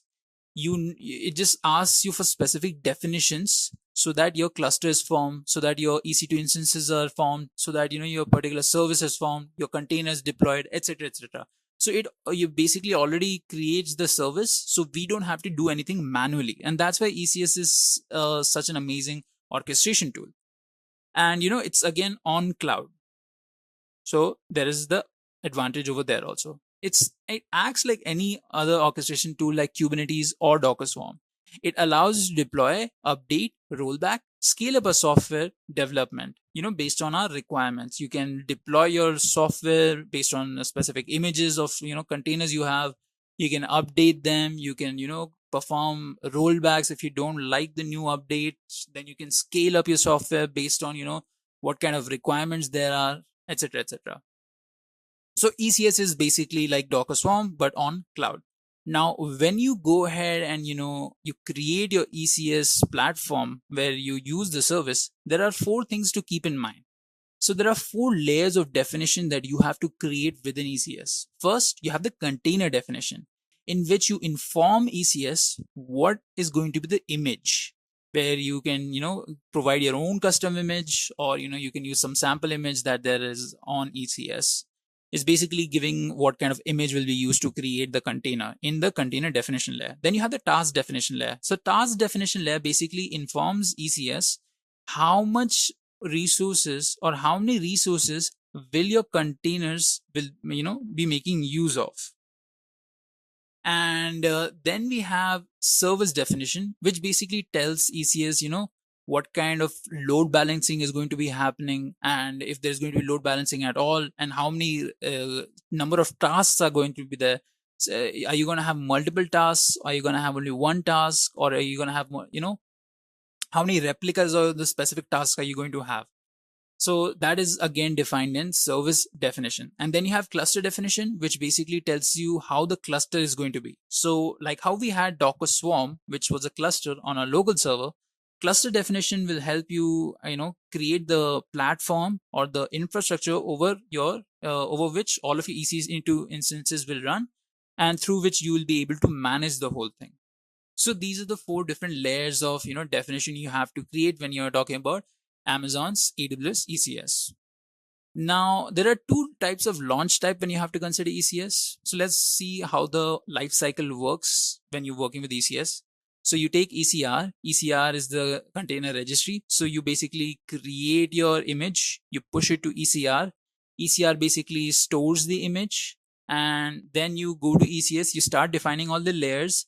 And in your container definition layer, it will ask you for the repository of the image it has to reference. So you will reference the ECR image that you have uploaded to ECR. And once you've defined all of the image container definition, you go with task definition. There you have to choose what kind of launch type are you going to be using. Are you going to make use of a Fargate type of launch instance or EC2?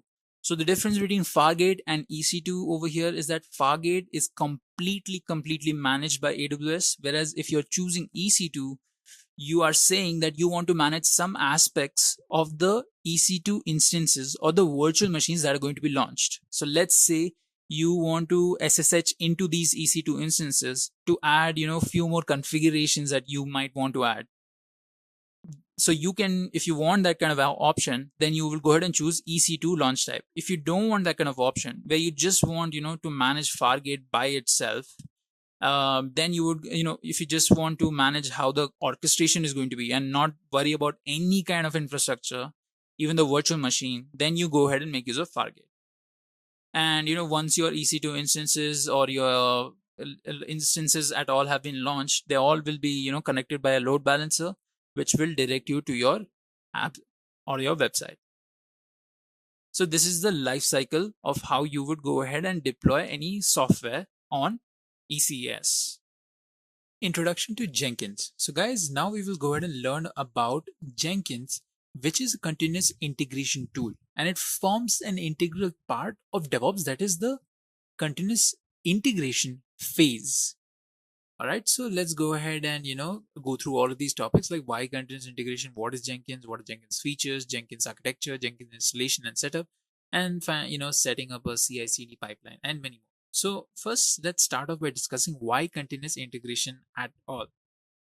To understand this, let's look at this standard delivery pipeline. We have a lot of developers writing pieces of code, and these codes go ahead and get stored in source code managers, which then go ahead for testing, and once they're approved, they go ahead for deployment. So there are a lot of different intricate moving parts of a software development process. You have many phases in which you build a software, and you have many different methodologies in which you utilize to build software. There's so many different things when you have to take in consideration when you're actually building software.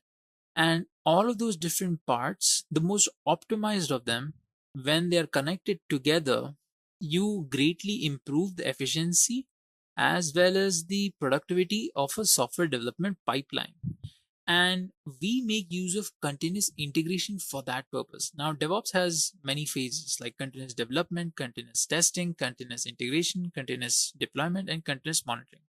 All of these different phases have different technologies being used in them, and different methodologies being used in them, and different automation parts being used in them. So the continuation integration phase basically tries to connect all of these different parts together. It connects them together so that we can easily manage all of those processes. What is our end goal over here in software development? It is to make the best software that is possible, and to make it as fast as possible, because we have a very hungry market and we need to provide them with products or services, as much as possible, so we can generate higher and higher revenue.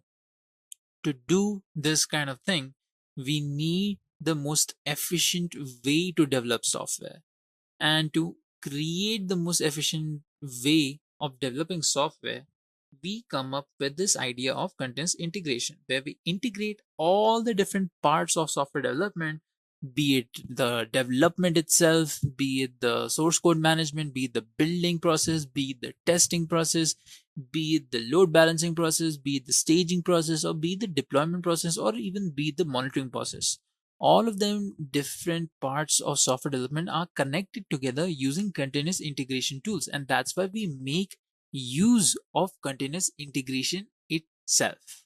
So let's start with ELK Stack. What is ELK Stack? So guys, ELK Stack can also be called Elastic Stack. Now there is a reason behind this, because let's first define ELK Stack. So ELK Stack is basically a set of open source tools that allow us to monitor, collect, process, analyze, and visualize data. This data can be of many different types and formats and almost any different source. It was developed by the Elastic company iteratively. So that means that you guys see the ELK, right? So each of these letters stand for the tools that are part of the stack. You have Elasticsearch, Logstash, and Kibana that form the ELK of the stack. But the thing is that, they started coming up with more tools, like not just ELK. They came up with something called Beats. They came up with more XPack tools. So instead of, keeping on adding, those letters to the name, like ELK, B, X and all. So they decided to make it Elastic Stack so that they don't have to add any more letters. So that's how, the Elastic Stack name came. But you can call it ELK Stack or Elastic Stack, whatever you're comfortable with.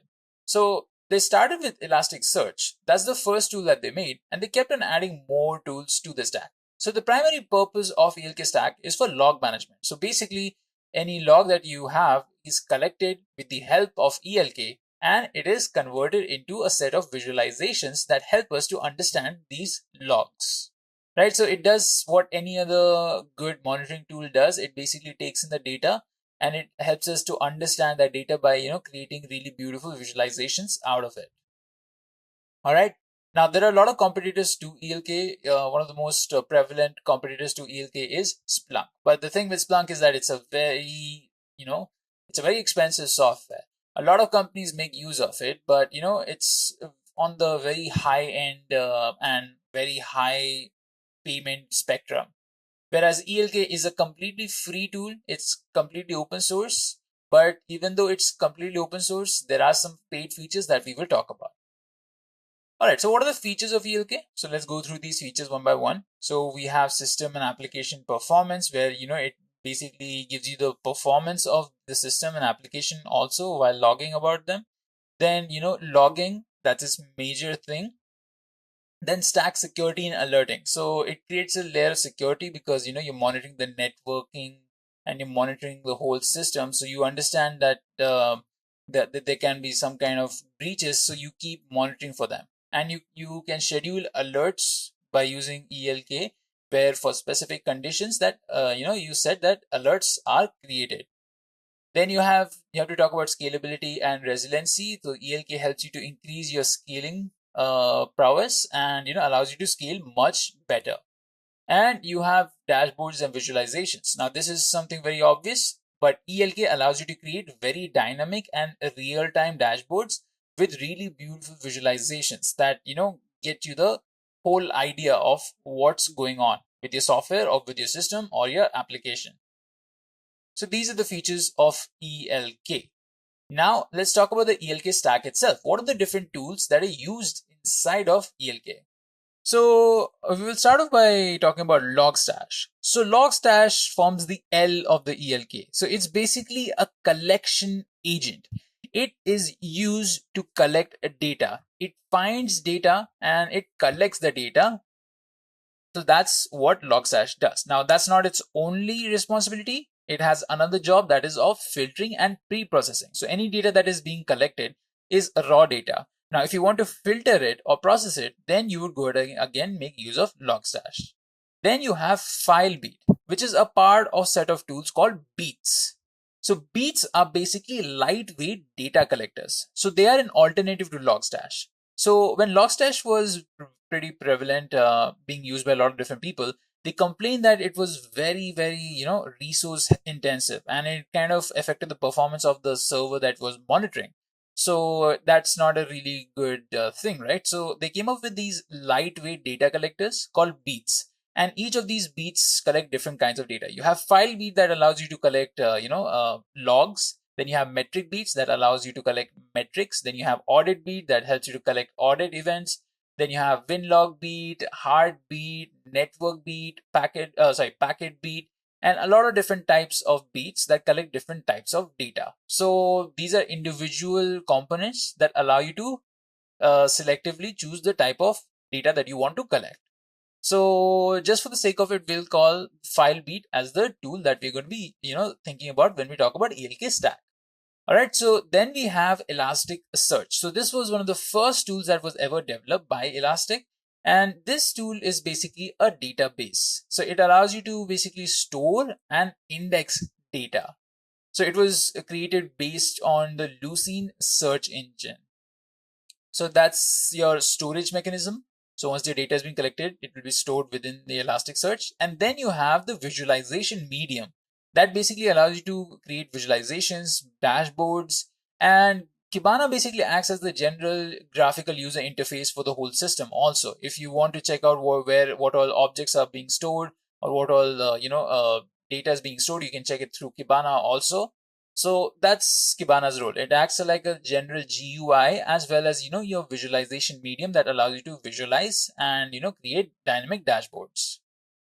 Then you have the infrastructure. Now I've given here Elastic Cloud / infrastructure. Now I say this because Elastic Cloud is a service that you can choose to have. You don't necessarily need to have Elastic Cloud. So what Elastic Cloud says is that you don't have to set up any of these tools.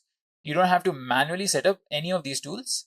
Elastic company will do it for you on a cloud service, and they will provide you the service. So you don't have to maintain any of these tools. You just have to pay them a fee, and they will provide you the service as well as the tools. So this is how they make money. Instead of making the tools paid, they just give you the cloud service, and they say that this cloud service is a paid service. Now it's not necessary to take the Elastic Cloud. You can go ahead and use your own infrastructure, or make use of your other cloud services infrastructure like AWS, Azure, or GCP. So you have a lot of different options. Then you have something called XPack. So XPack is a set of extra tools that don't generally count as the main set of tools, but definitely are counted, as they provide a lot of different functionalities like security, reporting, alerting, and machine learning. So that set of all these different set of tools. And you even have APMs, like application performance monitoring tools. So you have all of these different tools that basically come together to form the ELK stack. Alright, so now let's move on and discuss the architecture, or the layout in which all of these tools are laid down, and how data flows through them. So let's imagine that we are taking data from a server. So this is our data source, and data is collected by a FileBeat. So we are collecting logs, server logs. So we are making use of FileBeat, and we're collecting data using the FileBeat. Now, once the data has been collected by FileBeat, it will send the data either directly to Elasticsearch, that is our database, or it will send it to Logstash. Now, what can be the reason that data is sent to Logstash? Now, if you guys remember, I told you that Logstash has two purposes, not just collecting data, but it also filters and processes data. So once the FileBeat sends the data to the buffer, this can be your Redis, where you store the data in your buffer before you send it to Logstash, then the data goes to Logstash and it gets pre-processed, because you obviously don't want the raw data itself. You will want only specific data out of that raw data. So you want to filter it and you want to pre-process it to clean it up, so that you can basically analyze that data. So once the filtering and pre-processing has been done, Logstash will go ahead and send that data forward onto Elasticsearch. So the data will now go to Elasticsearch, and it will be stored in the Elasticsearch database. Now this will map to your local system, or if you're on cloud, it will map to local or clouds, storage, and it will basically first index the data so that it's searchable. It will make the data searchable, and it will go ahead and then store it.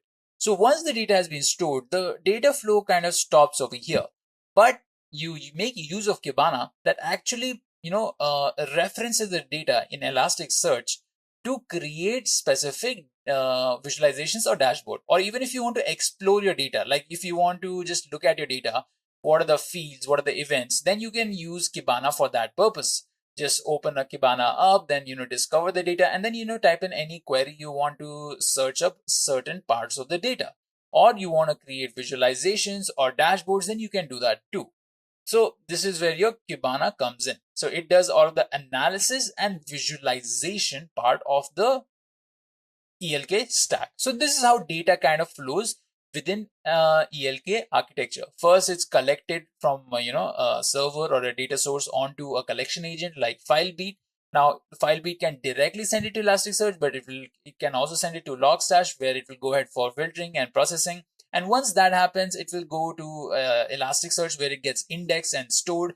And from there, it moves on to the it's referenced by Kibana to either create visualizations, dashboards, or to just explore the data. And again, there is a layer of security around all of these stack of tools that inform you if there are any unauthorized accesses. And there are alerts that you can schedule within ELK if something goes wrong, like if one component stops working or if there's a data leak, then you can configure an alert to inform you through email notifier or Slack or PagerDuty, whatever you use. All right, so guys, this is ELK architecture. What is Kubernetes? So Kubernetes is a very interesting topic that, it's a very interesting technology that is being used in our software development industry these days. Now, why is it so interesting and why are people using it? So, to understand what Kubernetes is, we first need to understand how software development goes, right? So, why do we need Kubernetes? See, the thing with Kubernetes is it's a part of software development. So, if you're making software that uses any concept of AI, then you are definitely making use of Kubernetes over there. Now, definitely, it's a strong term. I'm saying that because in software industry, a lot of people use Kubernetes for a specific purpose, and that is especially in software development. So if you're a researcher, you may not use it, but if you're in the industry where you need to make profits, so that time you will use Kubernetes. So if you look at features, you guys will get a better understanding of what Kubernetes can do. So first feature is easy updates and rollbacks. So easy updates and rollbacks. So let me talk about that microservices architecture again. Let me give Amazon's example. Again, these services, right? So these services are again given to us together, but they're probably put in the servers separately. So what happens when you want to update each of these servers or when you want to perform a rollback? The rollback basically is you roll back the current version and you put in the previous most stable version. Let's take example of EC2 and Lambda. So Lambda, let's say that Lambda's version 3 is being released and people really like Lambda's version 3. But then suddenly there's something goes wrong in Lambda version 3. So you want to perform a rollback because you want your users to be able to use Lambda, right? You don't want any downtime. To reduce the amount of downtime is the time in which your application is not available to the end users. To reduce that downtime, what you do is you roll back the version 3 of Lambda and you quickly push version 2. Now, version 2 was working totally fine because you've used it for a long time. Version 3 is the latest release. So you push version 3 back and you put version 2 out, right? So that's a rollback. Now, updating is similar where you basically update your services separately. So EC2, if you want to update it from version 3 to version 4, you can do it, right? Okay, so that's easy updates and rollbacks using Kubernetes features. So if you have a lot of different services together or features together, and you want to update certain ones, then it becomes easy to do so with the help of Kubernetes. Then you have storage distribution and secret handling. So let's go to storage distribution. Now, storage distribution, what it talks about is basically when you have multiple containers representing multiple features and you want to share data between these containers. The thing is, inside of containers, you cannot store data. That's one backside or drawback of containers, but then it's quickly overcome by the availability of volumes. Now, volumes are basically places where we can store data permanently. In containers, you can store data, but it affects the efficiency of the containers. So it's general better standard practice not to store data in the containers. So instead of that, you store it in external storage thing called volumes. These volumes are the ones that store the data. Now, when you want to share this volume between 2 or 3 containers, how do you do it? You use Kubernetes and you define how the volume will be shared among them. So that's why storage distribution. Then secret handling. Now, secret handling is basically defining how the secrets, these can be your username or passwords or very sensitive information is managed between all of these containers. So that is something that Kubernetes can also do. Then it heals itself. So heals itself basically, okay, to tell you guys heals itself, I have to give you guys a better understanding of Kubernetes. So let's actually go to load balancing and easy scaling. Load balancing is dividing how the, okay, for this also I need to explain. Okay, here's what. So we'll pause, heal itself, load balancing and easy scaling. Before that, I will tell you guys how Kubernetes architecture is kind of like. So this is basically how your Kubernetes is going to be like. So you will have pod 1, pod 2, pod 3, service and ingress. Let's start with pod 1. So pods, what are these, right? We talked about containers. So suddenly where did pods come from? So when you have these multiple containers, let's say you have 3 containers and you want to group them together, you put them in pod 1. And these containers will have special characteristics between each other. that these containers are actually replicated. So let me give you an example. Let's say that there is a delivery company that does three things. The first thing it does is deliver food. The second thing it does is a video streaming service that they provide. And the third thing they do is they basically allow you to deliver packages. Okay, so these are the three things they do. So they use Kubernetes to manage all of these three services they have. So pod 1 is responsible for their first service, that is delivering food, right? So pod 1 will contain three containers. These three containers are actually replicas of each other. They're the same thing. They're just there three times. So in the first container, we will have all of the code, all of the tools, all of the environment that is required to run the service we have, that is delivering food. In the other two containers also, we'll have the same thing. Now, why do we have these three replicas? What's the point? Isn't it taking more space and all? So that's the thing. You create replicas of certain features to maintain availability or to have availability. So sometimes what happens is maybe your container one got crashed. It crashed for some reason. Maybe it died off. So to make sure that there's no downtime. Now we want to make sure that there is no downtime or the least amount of downtime. That is a business related decision, because let's say my food delivery app is down, the person will go to the competitor's one. So we do not want that. So that's why we want to make sure that the downtime is very less. We don't want to cause any discomfort for the user. So that's why we have replicas. If one of them goes down, the other one will stay up or it will take its place. So let's say container 1 in pod 1 goes down. So container 2 will take its place. So we still have something representing the whole service, right?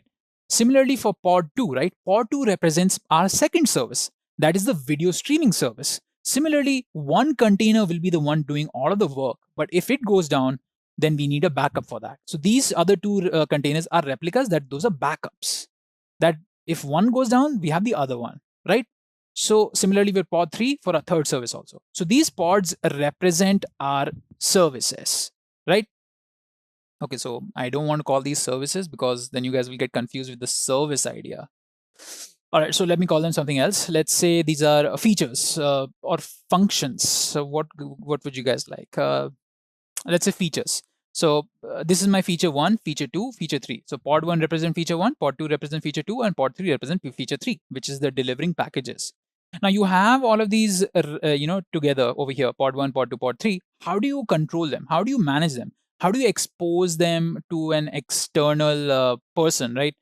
So to do that, what you do is you use a service, and this service basically acts as the interface. So it will basically manage all of the connections from pod 1, pod 2, pod 3 within the service, right? So this service will basically be representing our app. Okay, so why do we have an ingress over here since we already have a service? Now, sometimes what happens is you have very big applications like AWS. You have multiple. You have under compute, you have so many services. Under robotics, you have one thing. Under machine learning, you have, I can't even count the number of services there are. So let's say compute is one of the service. And within this service, you have pod 1, pod 2, pod 3. So let's say compute is one service. And within that service, we have EC2 as pod 1, Lightsail as pod 2, and Lambda as pod 3, and similarly. And this is service 1. Now we have service 2, that is machine learning. Within the machine learning service, we have more pods. Amazon SageMaker, Amazon Augmented AI, Amazon Code Guru, they have their own pods, but they're in a different service. So that's why I mentioned service over here. So you can have multiple services with multiple features within them, right? And all of these services will have one single orchestrator for them, that is ingress. Okay, so ingress is the one that manages all the different services. So what we're going to do is we're basically going to be installing Kubernetes. Okay, so let me do one thing. Let me go to EC2. Now in AWS, it's a cloud provider, so I'm going to launch a virtual machine in AWS. It's basically me launching an operating system in Amazon servers so I can remotely use it. Now, why am I doing this? Because I don't want to use Windows, because Windows is not that amazing when it comes to, using Docker and Kubernetes. You can use it, but I don't prefer to use it. So it's kind of a personal preference also. And it's a good thing because you guys will learn about Linux. So we'll be using Linux virtual machines. Okay, so let me just launch them. Right, so let's, I'll be using Ubuntu server. Let me just open it up. So, okay, over here, what we're going to do is we're going to use t2.medium. Now, this is not a free tier, this thing. It's not a free tier, what do you say, machine. I'm using it because of convenience sake. I think it will cost me around 20 or maybe 100 rupees. I'm not sure. Depends on how much time I'll be using it. So the thing about it is it's 2 CPUs and 4 GBs of RAM. We are using it because Kubernetes is a little heavy. It needs at least 2 CPUs. So that's why we're using 2 CPU and 4 GB memory one. Okay, we're not using the free one. Now let me configure instance details. We'll be launching 2. So I want to show you guys that we have 2 nodes within our cluster, Kubernetes cluster. So we can have multiple pods on those servers, right? Let me add tags. No need to add tags, just security group. I'm going to make it all traffic and anywhere. This isn't very safe, but it's convenience sake and for teaching you guys. All right. Okay, everything's fine. I'll just use the correct key and we'll launch it. So what we're doing, basically, we're launching 2 servers. Yeah, ignore the rest. They were my practice sessions. I will name these so you guys know which ones are the ones that we want to use.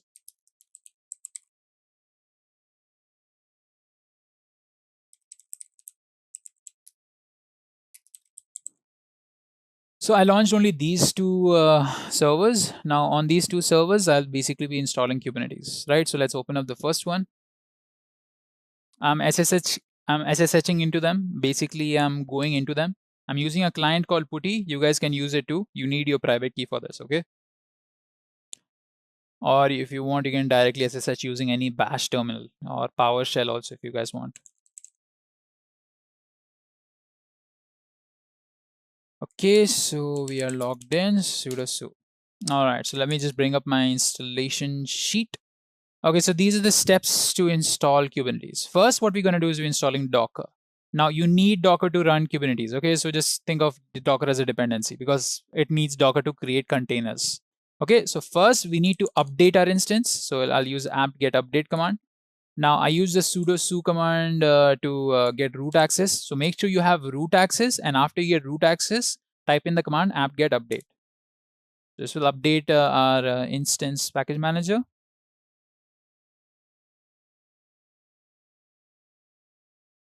Okay, so we have updated it. Now I'm going to install Docker on it. So this command is apt. Okay, let me show it to you. It just directly entered apt-get install docker.io. So this is the command that you use. This is the package manager. This is the command install, and this is the name of the package we want to install. That is docker.io. And -y is basically says, yes, I want to install it. If you don't type the -y, it will ask you, do you want to install it? Yes or no. So you type y there. Okay, so we've installed Docker. Now just to check the Docker version and see if Docker is installed properly. So this is the command for that, docker ---- version. So Docker is installed, as we can see with the result over here. Now I will just start it, and we will enable it also. So sudo systemctl start Docker basically starts Docker, and the command I'm going to use now, enable Docker, basically tells this system, I'm telling my Ubuntu that every time you start up, you have to make sure Docker is started up also. Okay. So it's kind of like how you start your Windows, your Skype starts up without you even asking it. So that's kind of like it. Okay. Then we're going to install some packages. Over here, we're using the update command, and we're installing the apt transport HTTPS and curl packages. So we need those packages for working with Docker. So you have 2 more dependencies other than Docker. You have to install apt transport HTTPS. Curl you'll have in your system. Curl is a command that is used to get URL. Normally, you should have curl. If you don't have curl, this is to cover up that up. And apt transport HTTPS is another, basically, it's used to get data from HTTPS protocol. Okay, and this is Docker. So these are the 3 dependencies. Yeah, so these are the 3 dependencies. And now we're going to start getting Kubernetes itself. To get Kubernetes, first we need to get a signing key for it. So this key, so the thing with Kubernetes is we cannot directly type in, please install kubectl for me. Ubuntu won't know about it because it's not a thing that generally you can install in Ubuntu. So we have to tell Ubuntu that, I want to install Kubernetes. So first we will get a key that allows us to access the repository where Kubernetes is located. So let me just type in, you should get an OK over here. Okay, so once you get an OK, what we're going to do is we're going to get this command. No, not this command, sorry. This is to install Kubernetes. Right, so this is the command we need. So this will add the location where Kubernetes is into our apt repository. So you see the command apt add repository. So we are basically adding the Kubernetes repository into our apt package manager so that we can directly download from apt package manager. Okay, so once I press enter, you will see that Kubernetes repository is now added into this thing, apt. Now apt is the package manager you use for Ubuntu. Okay, so once we get the location from where we can get Kubernetes, we will now download Kubernetes. So sudo apt get install kubeadmin, kubelet, and kubectl. So these are the three things that you generally need to run Kubernetes with. We'll mostly be running with kubectl, but kubelet and kubeadmin aren't, not necessary. So I'll install them also. So now we'll install Kubernetes properly. So you see there's like a lot of legwork to install Kubernetes in your system.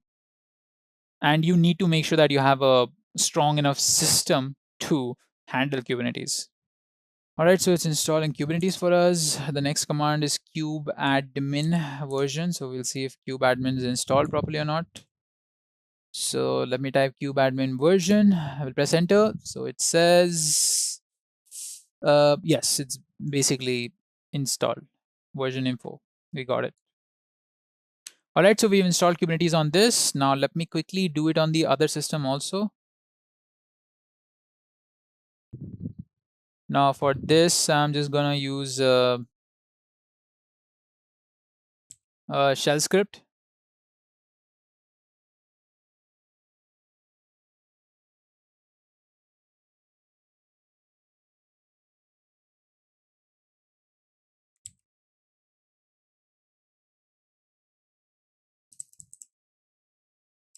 Let's give it a different color so that you guys can understand.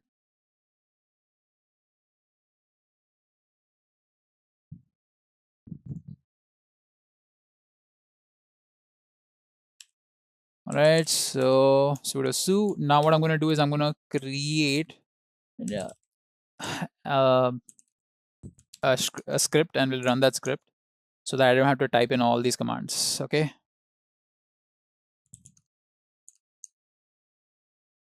Okay, so let me just save this. Now, generally you can, just do the same steps again. This is just a very easy method for me to copy paste and press enter.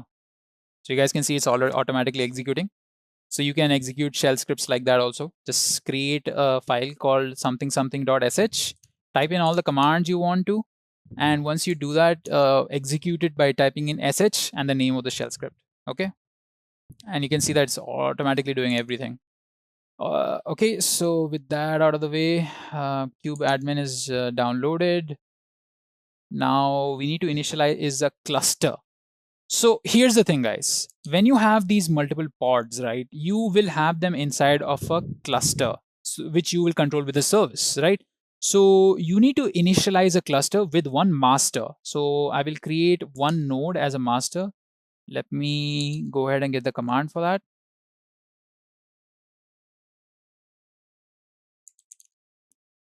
So this is the command sudo kubeadmin init pod network, and we'll press enter. So what it is doing right now, it's doing the pre-flight checks. First, it's pulling all the images required for setting up Kubernetes cluster. So it is using images. These images basically tell it how to create the cluster. So it's gonna take a few seconds or maybe a few minutes, depends on my internet, which is not that great. So hopefully we can actually do this in time. Okay, so we have Cube installed in that also. Now you might be wondering, why do we have one master and one slave? So we have one server for doing the master serve and one is for the slave. So this is the one that's going to be having the pods. Okay. All right. So it's starting the process. Okay. So it's completed. Thank God it completed in time. So I can show you guys now properly. All right. So what we've done so far is basically we have installed Kubernetes and we have initialized a cluster. So within this cluster, we can include multiple nodes. On these nodes, we can launch all these pods. So to the extent of our session today will be just to create the cluster and join all of the nodes. So whenever you finish this successfully, right? So the first thing you need to do is you need to copy this join token command. So just, carefully take all the command, copy it. Once you copied it, go ahead and paste it in your slave. And make sure you have Kubernetes and Docker installed. All the process that we did over here must be done over here also. Okay. So I paste the join command and I press enter. And you guys can see it's joining. It's doing the same thing. Okay, great. So this node has joined the cluster, which is awesome. We just wanted that. Now we'll come back to our master and we'll type in the command kubectl get nodes, right? So this will basically get the nodes for us.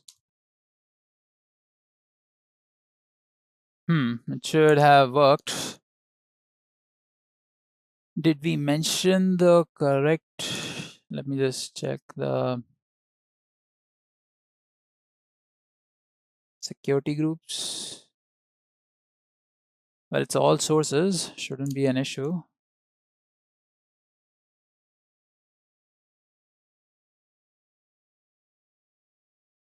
Yeah, Amit is asking how to list all the nodes. The command is kubectl get nodes, right? So should be giving us the answer we want. But I made sure to, make sure that there was no networking issue over here. Let's try sudo kubectl. I mean, we already have root access.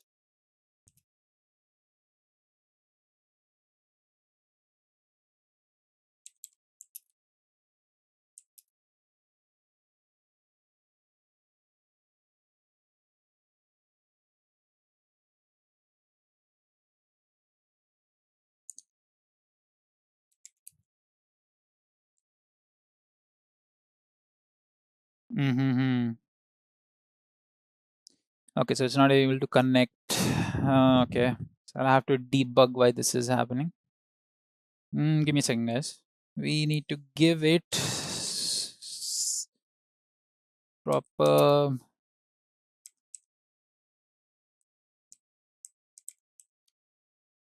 Kubernetes admin.conf.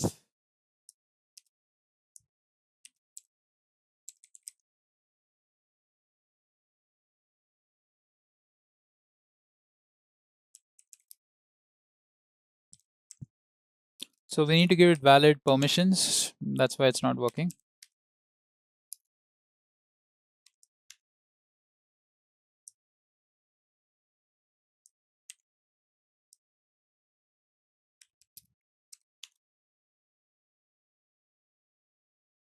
I just want to give you guys an overview of what we will be doing.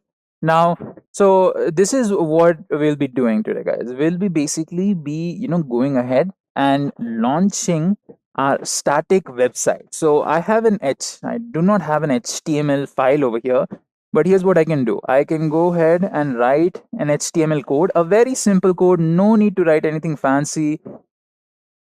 My website title, and let me write a paragraph tag. Hey guys, I love ice cream. All right, so that's our paragraph tag. So this is basically going to be a static website. Now basically what we are trying to do over here is we are trying to we'll be trying to deploy this. So if we do it normally, let me go ahead and save this. Save as, right, as hello.html. You guys can see it automatically lit up. So if I refresh over here, yeah, so I have my hello dot. Yeah, so this is what we should get. Hello guys, hey guys, I love ice cream. All right, so let's come back over here.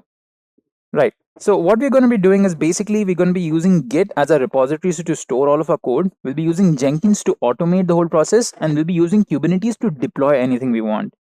So what is the difference between all these three things? Let's go ahead and see them one by one. Now, Git. So a lot of you may already know about Git. Git is a version control system, right? So here we'll basically be trying to use Git to store our code and to organize our code. So if I come to my browser over here and head to my GitHub account, so over here I can create repositories and I can store my code, right? Okay, so I can create a new repository and store code over here. And that is basically what Git does. It allows you to basically version your code, right? So again, I'll just go and brief what Jenkins is. Jenkins is an automation tool that allows us to automate all the processes. So you guys remember that developers, right? They write the code, the source code manager, this is your Git. So Jenkins. So if you want, you can assign Jenkins to automate all of these processes, okay? So I'm going fast because the deployment itself will take a lot of time. Let me just explain the pipeline to you. Then we'll go to the installation and all that part. Okay, so developer writes the code. He sends it to a source code manager. This is your Git. And Jenkins detects that a new code has been pushed. So it pulls that code and it starts building it. That means it starts making it into software, the code into software. Once it makes it into a software, it sends it for testing. It sends it to the testing server. Now, once it's on the testing server, the tests will happen. If all the test cases pass, the test coverage is 100%, then there'll be a feedback if something is wrong to the developer. If nothing is wrong, it goes to the staging environment. Now, it'll stay on the staging environment until it has been reviewed by someone or it has been documented.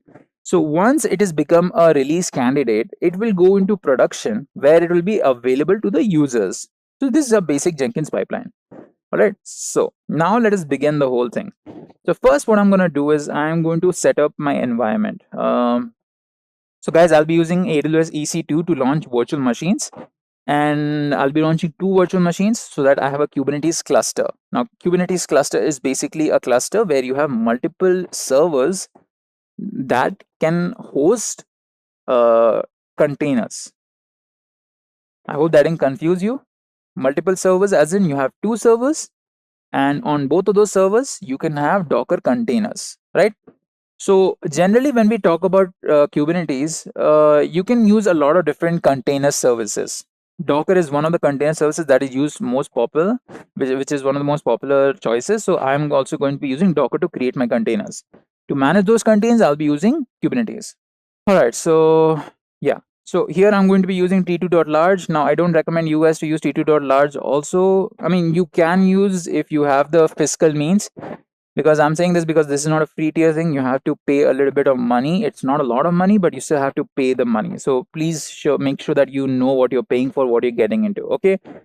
t2.large is not under free tier. I'm going to make these 2 instances because I want 2 servers.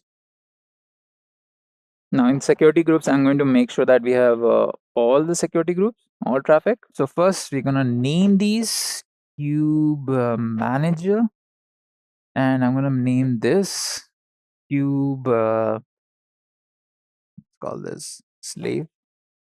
Yeah, so this can be master manager, whatever, that's fine. So first I'm going to take this one and I'm going to SSH into it. So we'll be using an Ubuntu instance for this purpose. I'll summarize it for you guys. First, what you need to do is you need to set up your GitHub repository. And once you set up your GitHub repository, you need to push some code to it. Now, once you've pushed some code to it, we will write some configurations, .yaml configurations. First, we'll be doing a first we'll be doing a deployment.yaml, and second, we'll be doing a service.yaml. So you guys can see those YAML files over here. This will basically allow us to launch our application. And once we are done that, we're gonna go ahead and deploy it using Jenkins. But here's what, I'll just show you guys the process of installing all of those at least. So first I'm going to show you guys how you can install Jenkins. Now first, once you launched your server, you need to update it, sudo apt update.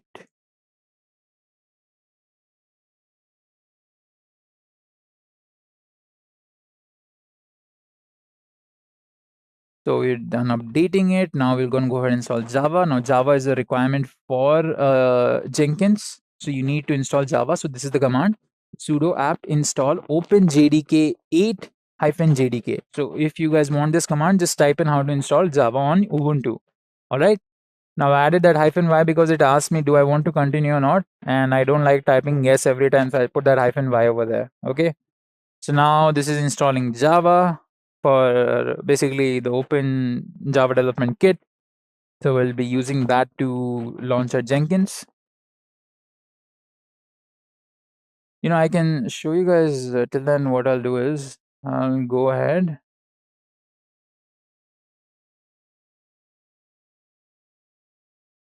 We'll make a directory.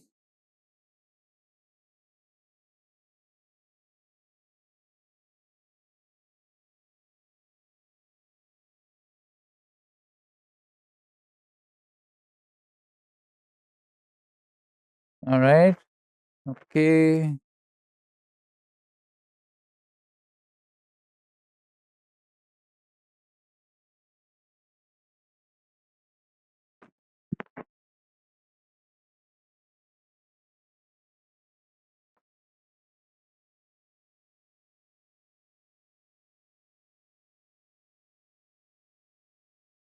Yeah. All right. So actually, I should have set it up a little earlier. Okay, now we install Java over here. Now I'm gonna go ahead and install Jenkins properly. Let's just first check if Java is installed properly or not. Yes. Okay. We do one hyphen. Yeah. And let me go ahead and install Jenkins. For that, first we need the signed key. So let me get that key. We got that key. Now we will add the Jenkins repository to our apt package manager so that we don't get any issues. Now I'll update it again. We should see Jenkins. Yes, .io is one of the packages that we can install. So now we'll install Jenkins. So Jenkins installation is complete. Jenkins installation is this much only. If you guys want to go in more depth where I explain everything, go ahead and check out our Jenkins session video. Okay. So till that is happening, I'll just create my new cube deploy. Yeah. We'll make it public.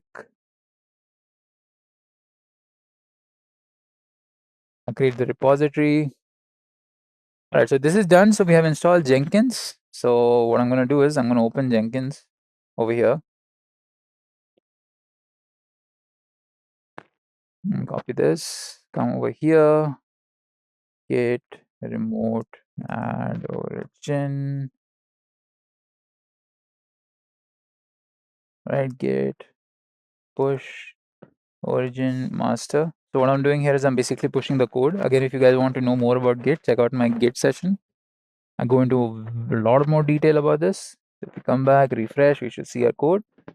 And to install Jenkins, the whole process is there. You need to get the initial password. To get the initial password, just copy this, come back here, do a cat command.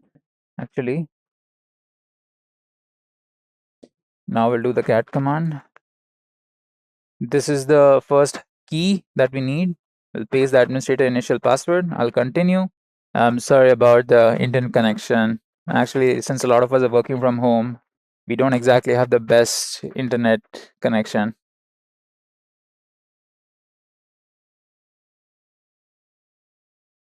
All right, so this will start working and we have the hello.html file over here. Great. So now the next thing I'm going to do is I'm going to just take these .yaml files.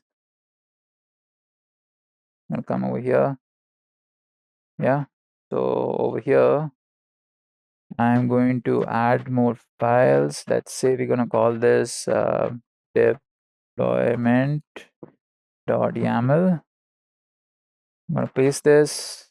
All right, let's save it. Now I'm going to create a service.yaml. I'm going to go ahead and paste this.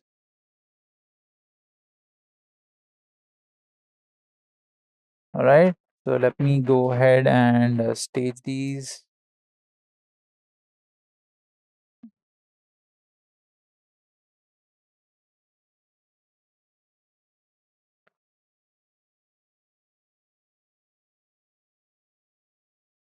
Sorry guys if I'm going a little too fast. I just want to show you guys. I want to show you guys the output, the main part. This is all easy. Doesn't take a lot of effort. Again, if you guys want to know more about Git or Docker, we have specific videos for them. So you guys can see our YAML files are here and HTML file is here. Let me go ahead and finish. Remy, I'll put admin as a password. No need to give my proper email ID right now. I'll just save and continue. And this is the address. Now Jenkins generally starts at 8080, so we don't have a problem. So I'll click on save and finish.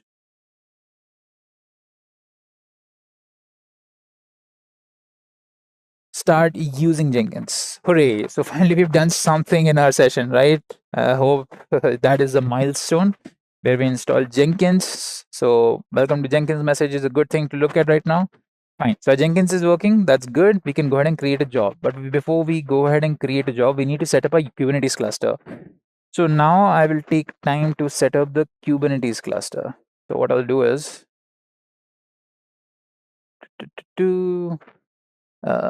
let me just open the steps because I don't have them by hearted. But our first step is to install Docker, right? So first, what you need to do to install Kubernetes is to set up your Docker. I thought I had not launched a proper instance, as in the one that is, this instance has at least 8 GBs of RAM and 2 CPU cores. So that is not a problem. Oh, right. So what I'm doing right now is I'm setting up Kubernetes. We have done Git, we have done Jenkins, and now we're setting up Kubernetes. So to set up Kubernetes, you need to install Docker. So we have Docker installed in our first server. So we can see, yes, Docker is installed. Now our next step should be to enable Docker. No need to start Docker. I think it should be enable Docker. Let me go ahead and enable Docker. Which basically means that Docker starts every time this instance starts, right? Now I'm going to install some packages that are required for Kubernetes, like your, apt transport package and the curl package. Now curl package is generally there, so I don't think there's a need to install curl with Ubuntu. Yeah, so great. So we installed those early packages. Now the next thing we need to do is we need to get the key for Kubernetes. So let me get the key for Kubernetes. So this is the command. We're curling this particular key from over this location, apt-key.gpg. Let me press enter and we'll add the key to apt, right? And now once we've added the key, we can go ahead and add the repository. So this is how we'll add the repository. This is the command sudo apt add repository and the location of the repo. And once we add that repository, you guys can see packages.cloud.google.com. And next step is basically installing Kubernetes properly. So there's a lot of pre-steps over here. First, we need to install Docker. Then we need to install the apt transport HTTPS package. And then we needed to tell Ubuntu from where to download Kubernetes from. So for that, we needed the key first, and then we told the location. This is the location where we'll be downloading all the stuff from. And now we are installing it or downloading. So this is the command for that, sudo apt-get install kubeadmin and kubelet. So you'll be using kubeadmin to initialize a cluster. You can use a lot of different ways. You can use Minikube, you can use kops from AWS, or you can use the Google's whatever is there, right? And we're downloading kubelet and kubectl. Kubectl is the main thing over here. There's going to be a CLI, the main command line interface with which you type in all the commands. So we have all the commands over here.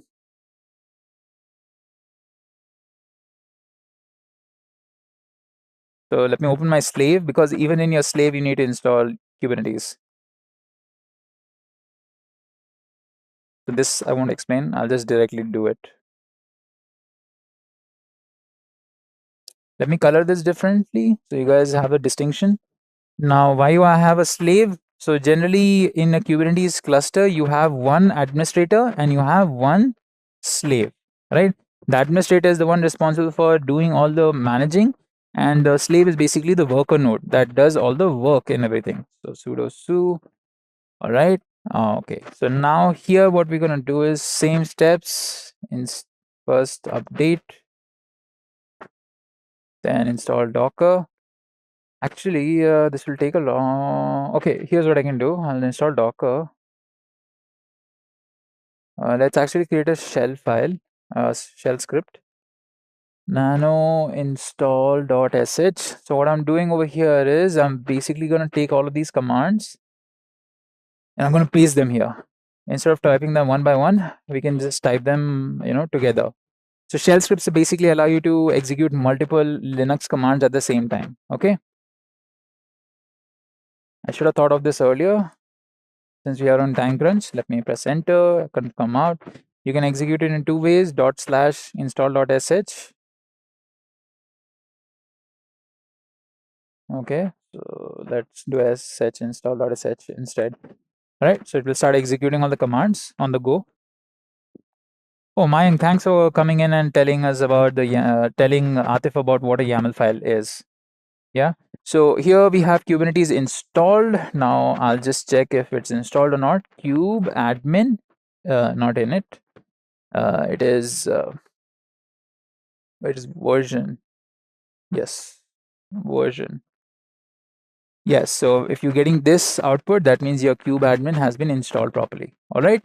So basically you have Kubernetes installed, but our cluster is not initialized yet. So we'll just have a second target ready. And once the second slave is ready, I'll initialize the cluster. Now that we have Kubernetes on both the things, first we will initiate our cluster. Kube admin init. So generally, you just type in kube admin init and we'll start creating initializing a cluster for you. But we need to add one more certain thing. We need to add the pod networking location, right?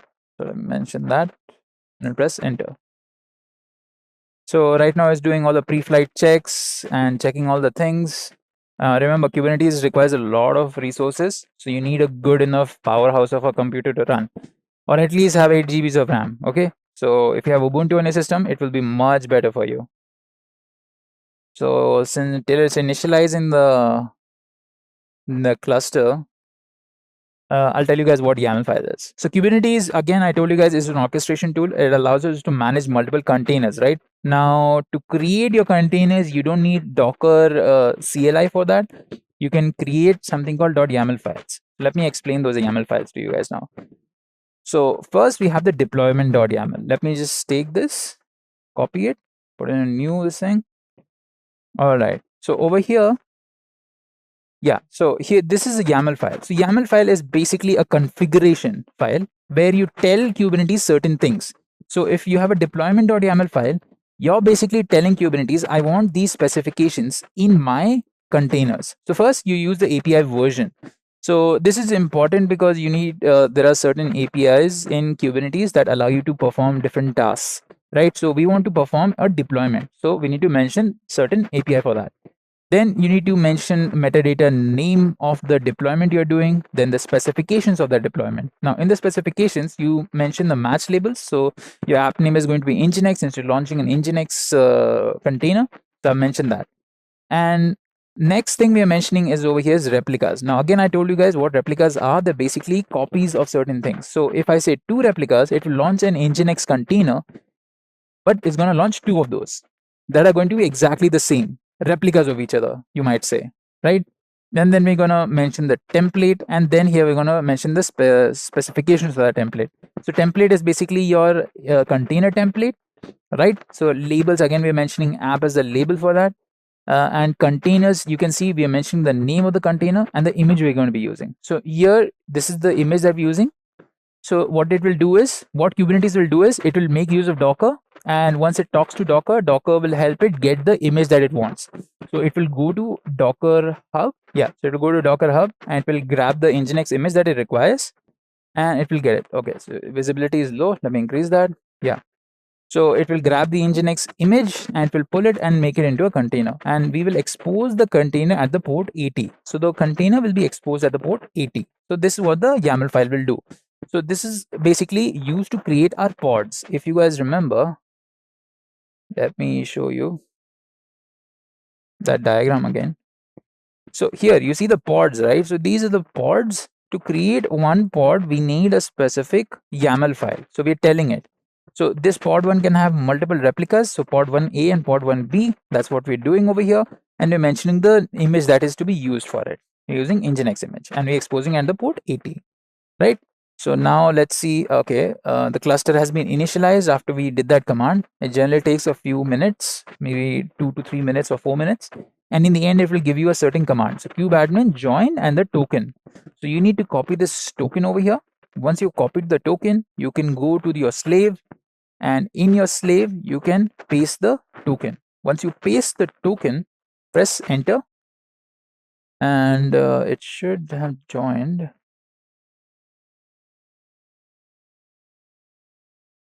All right, so we need to install Docker here also.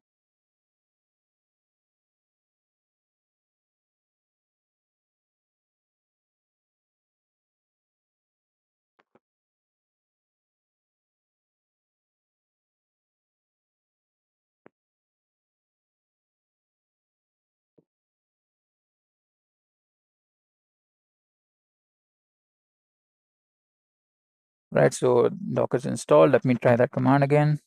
It's running the pre-flight checks.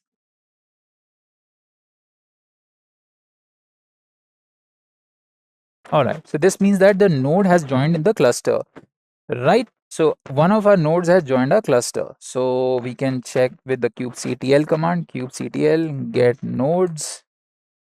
Right, so it will give us this issue. Now what we need to do is basically we need to use this command. So this command basically gives it the here's what this command is not generally available. So pause the screen and just type this command out. Okay, now let's try that. Kubectl get pods, no resources found. Okay, fine. That means we just don't have any pods right now. That's all right. Let me go ahead and get kubectl get nodes. At least we will see how many nodes we have. So we have 2 nodes right now. They're not ready, so let's make them ready. We'll apply this particular network from kubectl. So it will apply a networking manifesto that will allow us to run these. All right, so let's check that out again. Kubectl get nodes.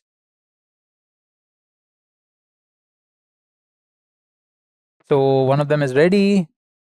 Okay, both of the nodes are now ready. They're connected and they're ready. One of the master and the other one we didn't mention the role. We should have, but it is a slave, which is generally what we assume. Okay, so we have both of the nodes. Now if I do a kubectl get pods, you will see that there are no pods. Now if I do all name spaces, all right, so we have certain services running, so no problem. So quickly, I'm just gonna show you guys how you can, basically deploy your YAML files. So let me just go ahead and copy the YAML files I have. So I'll copy this. I'll come back here. I'll do a nano deployment dot YAML. Okay, I'm gonna paste this. Let's go ahead and deploy it. So kubectl create -f, and you mention the name of the YAML file. So this is the name of the YAML file. So here we're basically creating a deployment, right? So this is the deployment. We gave the name of the deployment. The name of the deployment is basically Nginx deployment. Okay. So this way we are creating pods. We'll be creating 2 pods over here. So let's press enter. So the deployment was created. So the first thing we will do it, we will go ahead and get the pods. kubectl get pods. So we have 2 pods and they are running. That means our Nginx containers are running. Yeah. Okay, so these things are running. That's really good for us, but we will not be able to access them at all because they're internally exposed, not externally. Now, let's just do a quick check and we'll end the session. So you can use the docker ps commands and you can see there are a lot of containers running. So docker ps command basically allows you to, run the containers. See all the running containers. So let's go ahead and do docker ps pipe grep and I'll type in nginx. Yeah. So grep command basically gets all the containers that have nginx in the name. You can see nginx is highlighted. So we have the nginx containers running on the pod running on our slave. It's not going to be running on a master. If I do a docker ps, we have some stuff running, but we will not have any of the nginx running stuff running over here. Yeah, so it's not running. It didn't give us anything. All right, so that's your internal deployment where you just have the pods deployed. You don't have a service at all to connect all of these pods. Even if you have 2 pods, you want to connect them with a service, right? So now let me go ahead and put the service in. So the service, same thing is happening. So first we need to go ahead and create the YAML file. I will say service.yaml, and I'm gonna paste it. And we need to mention the namespace. So namespace is Nginx. Let me go ahead and create that. First, I will use the command kubectl create namespace, and we're gonna give the name Nginx. All right. So let's just see if it's created or not.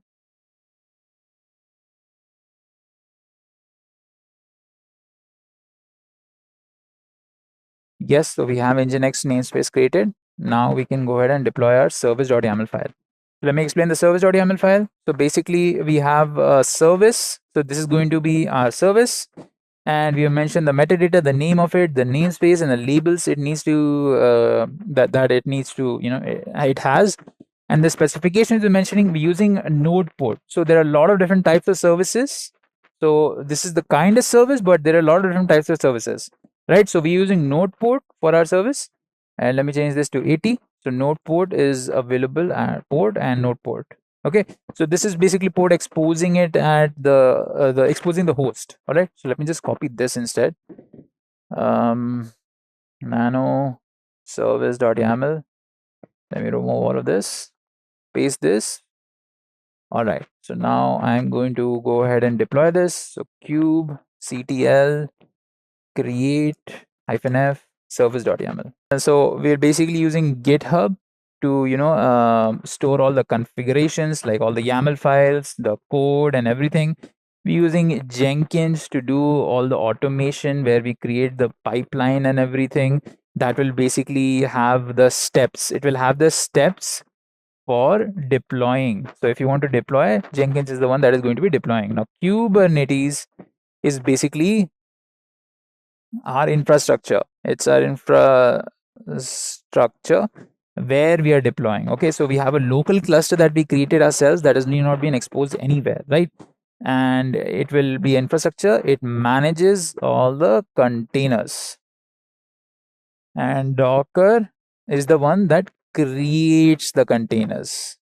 Yeah, so we store all the code and the .yaml files required for Kubernetes in GitHub. And in Jenkins, we basically mention the GitHub link, and we basically clone the link, and then we run the Kubernetes commands in the pipeline that will basically execute all these commands only. The service.yaml create the services, create the pods, and once we put those commands in, we'll basically build the Jenkins job that we've created, and we'll configure it in such a way that it automatically gets built whenever we push code to YAML GitHub. So if I suppose push new code by changing the HTML thing with adding more stuff, then it will automatically detect that change happening, and it will go ahead and build our job, Jenkins job. And once it starts building that, it will deploy a new container on the infrastructure, on the cluster, and it should have been available to us by accessing the IP of the slave. So generally, if we put the IP, we should have been able to see at least the Nginx welcome message. Now, let's look at the Kubernetes cluster. Again, it is the manager and node thing. We are just going to dive a little deeper into it and understand what are the different working parts of it. So over here, you can see that there are many different parts inside of the manager, and there's something called kubectl also. I'll tell you what all of these things do. Let me just show you what are the other parts that are there. So there's something called etcd also, which is plays an important part in this whole architecture of Kubernetes. And then you have the worker node also. Now I've only shown one worker node over here, but you can have multiple worker nodes, and within worker nodes you have things like kubelet, kubeproxy. You have different pods, and within these pods will be created using some kind of container creation platform like Docker. If you're not using Docker, you can use some other container creation platform, and this worker node will be connected to the manager node through the help of the API server, and there'll be a connection to the external host from the kubeproxy also. So this is basically what your Kubernetes architecture would look like, right? So this is something we saw earlier, where we saw the manager node and worker node, where we just saw the front facing of it. We didn't see anything inside of it. Now we're looking at the inside of it. So this is what the client slave architecture looks like. Now let's go through all of these things one by one. So there's something called kubectl. Now kubectl is basically Kubernetes' command line interface. It's something that you use to give commands to Kubernetes to basically do whatever you want, whatever perform operations you want to perform. You would do so using the help of kubectl. And inside of manager, you have three main important things. First is the API server. Now API server is basically the one that is responsible for communicating any operation that we want Kubernetes to do, and it will basically communicate those responsibilities or those requirements to whoever it needs to be communicated to. Now you can always increase the number of API servers that you have if you want to basically expand your basically the amount of traffic that you want to take in. And if you just want to increase the number of API servers, there is an option for you to do that. And it serves the big purpose of dividing the workload between a lot of the other servers. Now there is another important thing called etcd. Now etcd is very important because it has a lot of different information.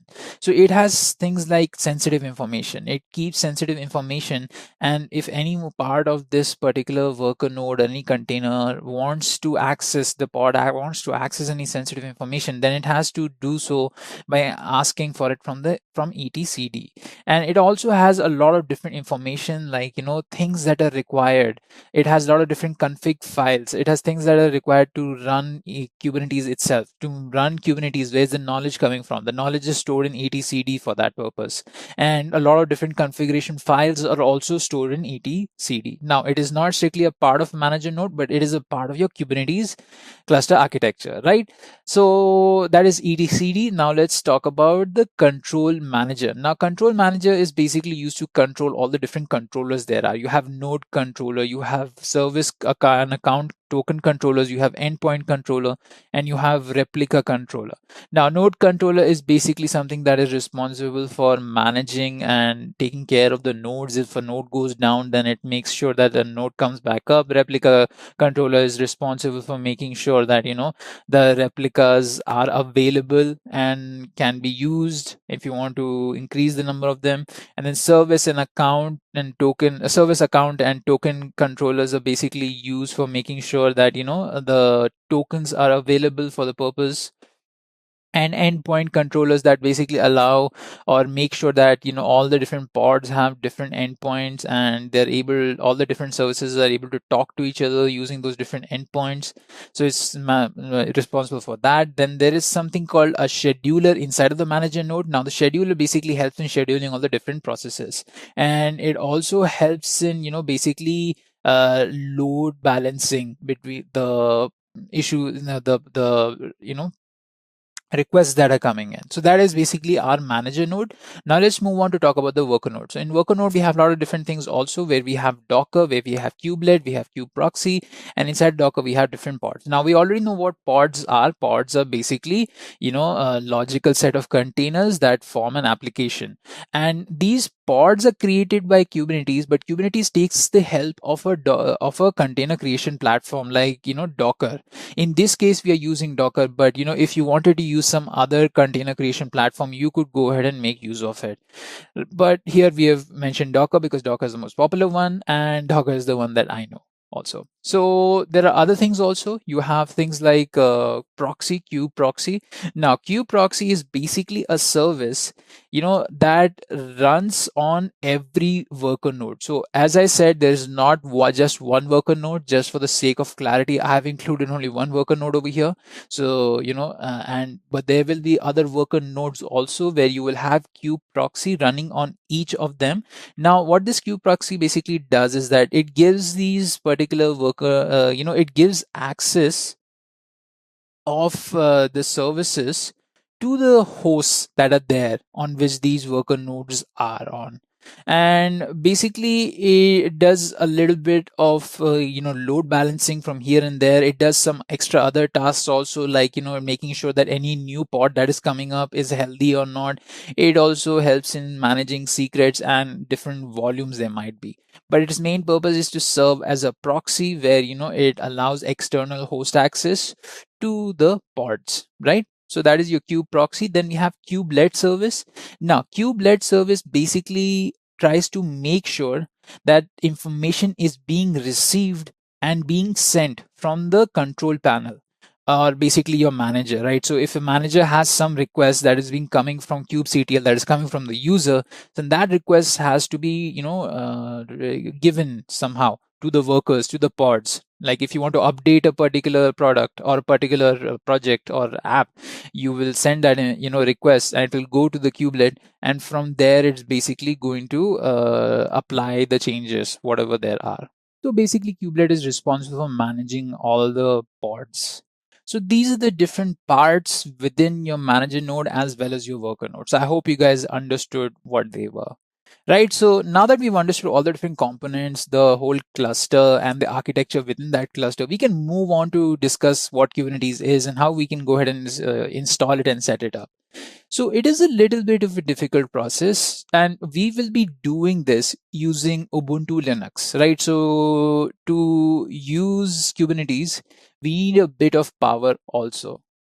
So what we are going to do is basically we are going to launch an Ubuntu Linux server using AWS. AWS is a cloud service, and what we're basically going to be doing is we're going to rent a server for free, and on that server we're going to be running our Ubuntu Linux. It makes it very easy, and it gives you a little bit of practice in real life also, because these days not everyone won't have on-premise servers where they will install Kubernetes.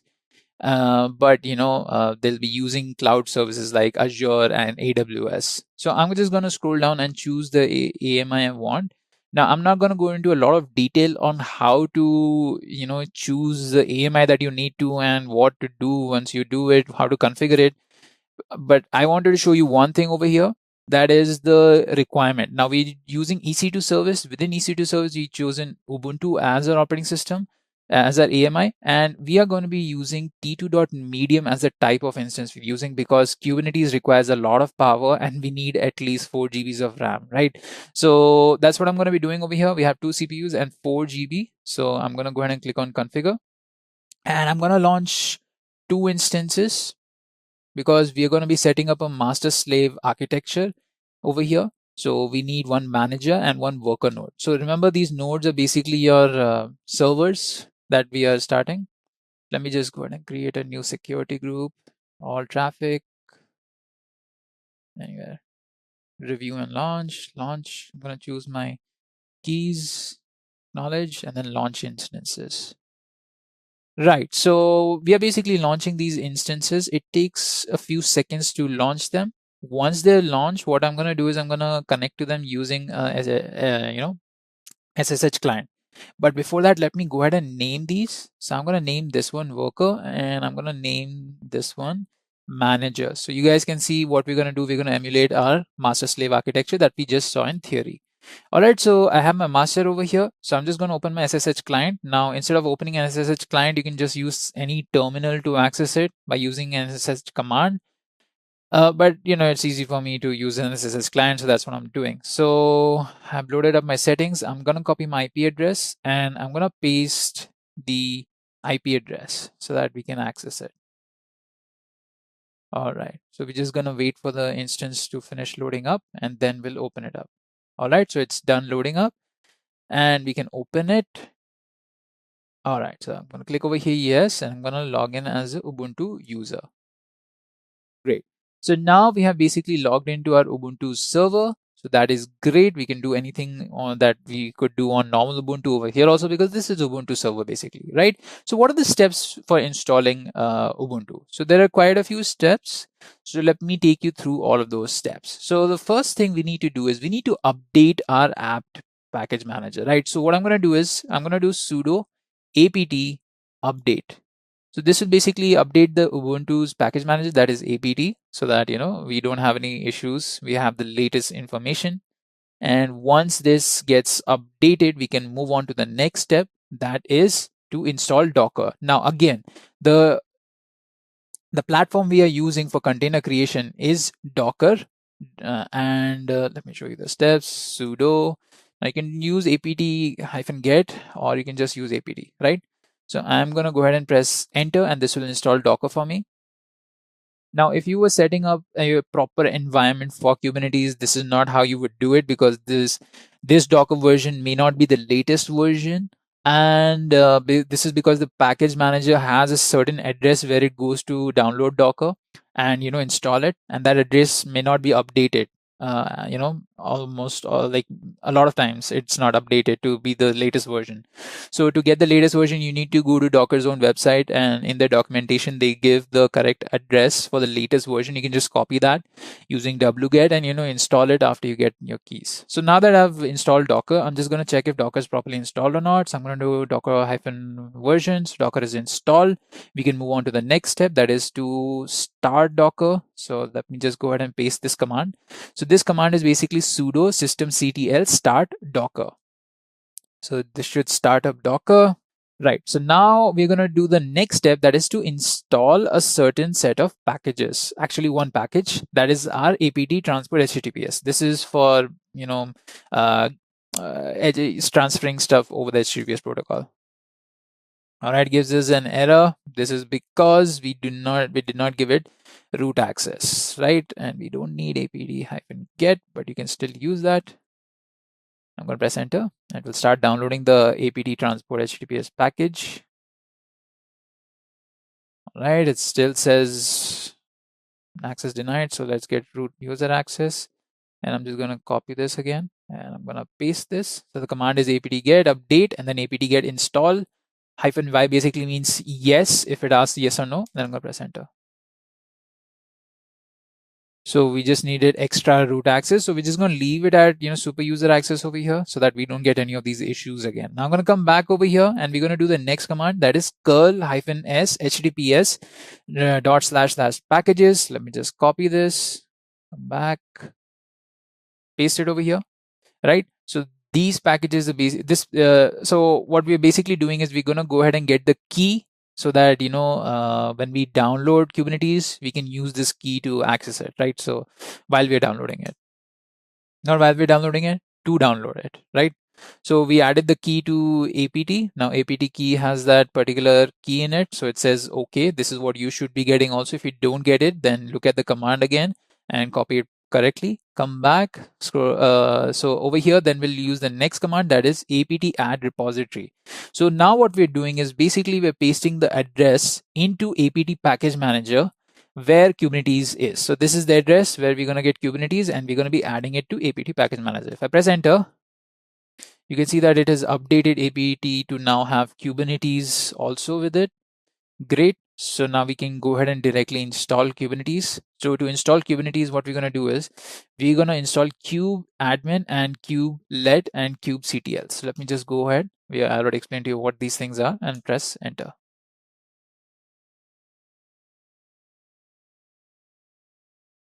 All right, now that we installed all of those different things, we can go ahead and check if the kubeadmin is installed or not using this particular command. All right, so this means that our kubeadmin is installed, and we can go ahead and do all the other processes. All right, so our next step is going to be initializing a cluster, a Kubernetes cluster. To do that, I'm going to go ahead and use this command. Now I will explain to you this command, or what we can do is we can just type in kubeadmin init, right? And press enter. So you can see that it has started the process. Now this is a big process. It is using Kubernetes version 1.2.20.2. It's running all the pre-flight checks over here. In pre-flight checks, it does a lot of different checkings, like it checks if Docker is there or not. I don't know why it's saying Docker service is not enabled, because we specifically had a command to enable our Docker. Now it will do all the other pre-flight checks, and it will it is creating the admin.conf file, kubelet.conf file, controllermanager.conf file, scheduler.conf file over here. It's writing Kubernetes configurations, and basically it has started it up. Now it's telling us your Kubernetes control panel has initialized successfully. To start using Kubernetes cluster, you need to run the following as a regular user. So these are the commands that we should be running as a regular user. So let me go ahead and copy these commands. And what we will do is I am going to basically run this as a shell script because I'm a little bit lazy in typing all of these commands one by one. So what a shell script is, it basically is a script where you can type in all the commands that you want to and run it in one go using the sh command. So it will run all of these commands. So we ran all of these commands. All right. So next thing that it tells you is you should now deploy a pod network to the cluster. But before we go ahead and do this, what we really want to do is we need to attach our worker nodes, right? So before I actually deploy, I want to go ahead and install Kubernetes on my worker node, and I want to use this particular command to make my worker node join my Kubernetes cluster. So let's go ahead and actually open up our worker node. So we have to do the same thing over here. I'm going to come back and select the worker node, and I'm going to open it using an SSH client. So the SSH client here I'm using is PuTTY, but if you guys want, you can go ahead and directly use the SSH command itself in any terminal. Yes, and I'm going to log in as Ubuntu. Now to distinguish this from others, I'm gonna go ahead and change its color a little bit, modify, we'll make it cyan, right? So now it's a bit different. Now it looks like a worker, right? Okay, so we're gonna go ahead and switch to root user access, and I'm gonna go ahead and type in all the commands that we wanted to use to install Kubernetes. So apt update. So this will update it, then we'll install Docker on this. apt install docker.io-y. So this is the command to install Docker. Now remember, if you are not accessing this as a root user, you need to add sudo prefix to any command over here, right? Since I already am a super user, I do not need to do that.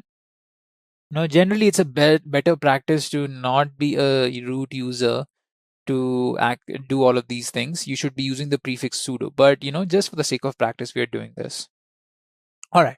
So now that we've installed Docker, let me just make sure the installation is fine. All right, the installation is fine. And now I'm going to go ahead and install the apt HTTPS package. That is, yeah, so that is the apt transport HTTPS curl package. Let me just install that. It's going to start installing it. Now that we're done with that, we're going to again get the key. So I have to get the key and add the key, and I got the OK. That is great. Now I'm going to go ahead and add the address for Kubernetes into my apt package repository. Package manager, sorry. Yeah, I'm going to come back and I'm going to install kubeadmin, kubelet, and kubectl.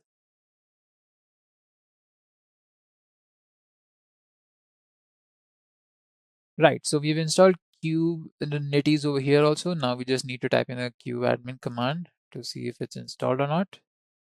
Sorry, we don't need the hyphen. Right, so we have Kubernetes installed. Now our next step is to basically make this worker node join our Kubernetes cluster. So we do have a cluster over here. Now to join this cluster, that's what it says. Then you can join any worker node by running the following command. So it gives you the command. So you can just copy the command and go ahead and paste it in your worker node. So you can have more than one worker node. You can have 2-3 worker nodes. I decided to have only one worker node. So this error is coming up because of a very specific issue that I missed out. So whenever you're using kubeadmin to create, a cluster, what you really need to do is you need to use this command. That is kubeadmin init pod, and then you need to add this flag that is --pod -network -ccidr equals to 10.244. So this is basically a virtual network that the pods will use, and if you don't do it, this is the error you get. So That's why I have reset it. And if you guys were following me, what you guys can also do is you just type in ADM and just type in reset, and it will reset your cluster so that you can start the whole process again. Now that since I've already done that, I can take in the new command and right. So I'll take in the new command. Let me just copy this properly. Come back over here, paste the new command, and then press enter. So you guys can see that it's running the pre-flight checks again. All right, so now we have another working node on our cluster. So if I come back over here and if I do a kubectl get nodes and press enter, so you will get this error because we did not do that initialization again. So let me just copy these commands and play them. I mean, enter them.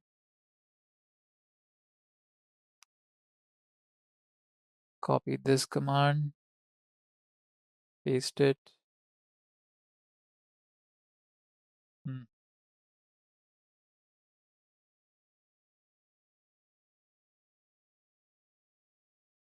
.sh, right? Let me just execute it. We already have that file. So if I execute it, yes, I want to, yes. All right, so it's done. Now let me use the command kubectl get nodes.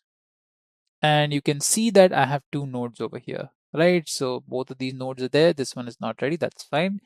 And we have the two basically nodes. If I just cross-reference using the IP address, I can see that the IP addresses are correct. This is 2219, this is 2219, and this is 29225, and this is 29225. Great. Now I've basically launched my Kubernetes cluster where I have a master slave architecture, right? So this is great. We've installed it and we have set up a Kubernetes cluster also. Now, let's move on to the next part of this. Okay, now let us talk about YAML files. Now, the full form of YAML is YAML ain't markup language, right? So YAML is a superset of JSON, and whenever you want to use YAML files, you're using it for the purpose of configuration. Now, you use YAML files in a lot of different places. If you use Docker before, then you know that you have to use YAML when you're working with Docker Compose Docker Compose. There you create a Docker Compose.yaml file. And generally, whenever you're using a YAML format, you have to understand that you are creating a configuration. Now, configurations are generally set of settings that allow you to define how a particular machine is going to run, or how a program or a software is going to run. If you create a .conf file, that is for setting different kind of configurations, but let's keep that aside and now understand how we can go ahead and write a YAML file. Right. So to write a YAML file, you need to understand there are two different types of structures. The first structure is maps, right? So the map structure is basically your key value pairs where you write a specific key and you give a value to it. So if you're using kind as a key, you have to put in, deployment or volumes or service or ingress, whatever object you're creating from in Kubernetes. Or if you are using, the specific Docker image, you have to mention the name of the Docker image you're using, and you have to mention key as image, and then you have to mention in value the Docker image, or in the starting itself what kind of API you're using. If you're using apps/version1 as the API, then the keys will be the API and the value will be the basically whatever API you're using. So it is defining what specific things you're using. It is setting the settings, right? So that's what maps is, right? Okay, now let's move on and discuss lists. So lists is somewhat similar, but it is different in the matter of fact that you have one argument and within that argument you have multiple lists. So if you wanted to give certain values for a specific thing, like for example, if you're setting up a deployment in which you are setting up a specific Docker image, right?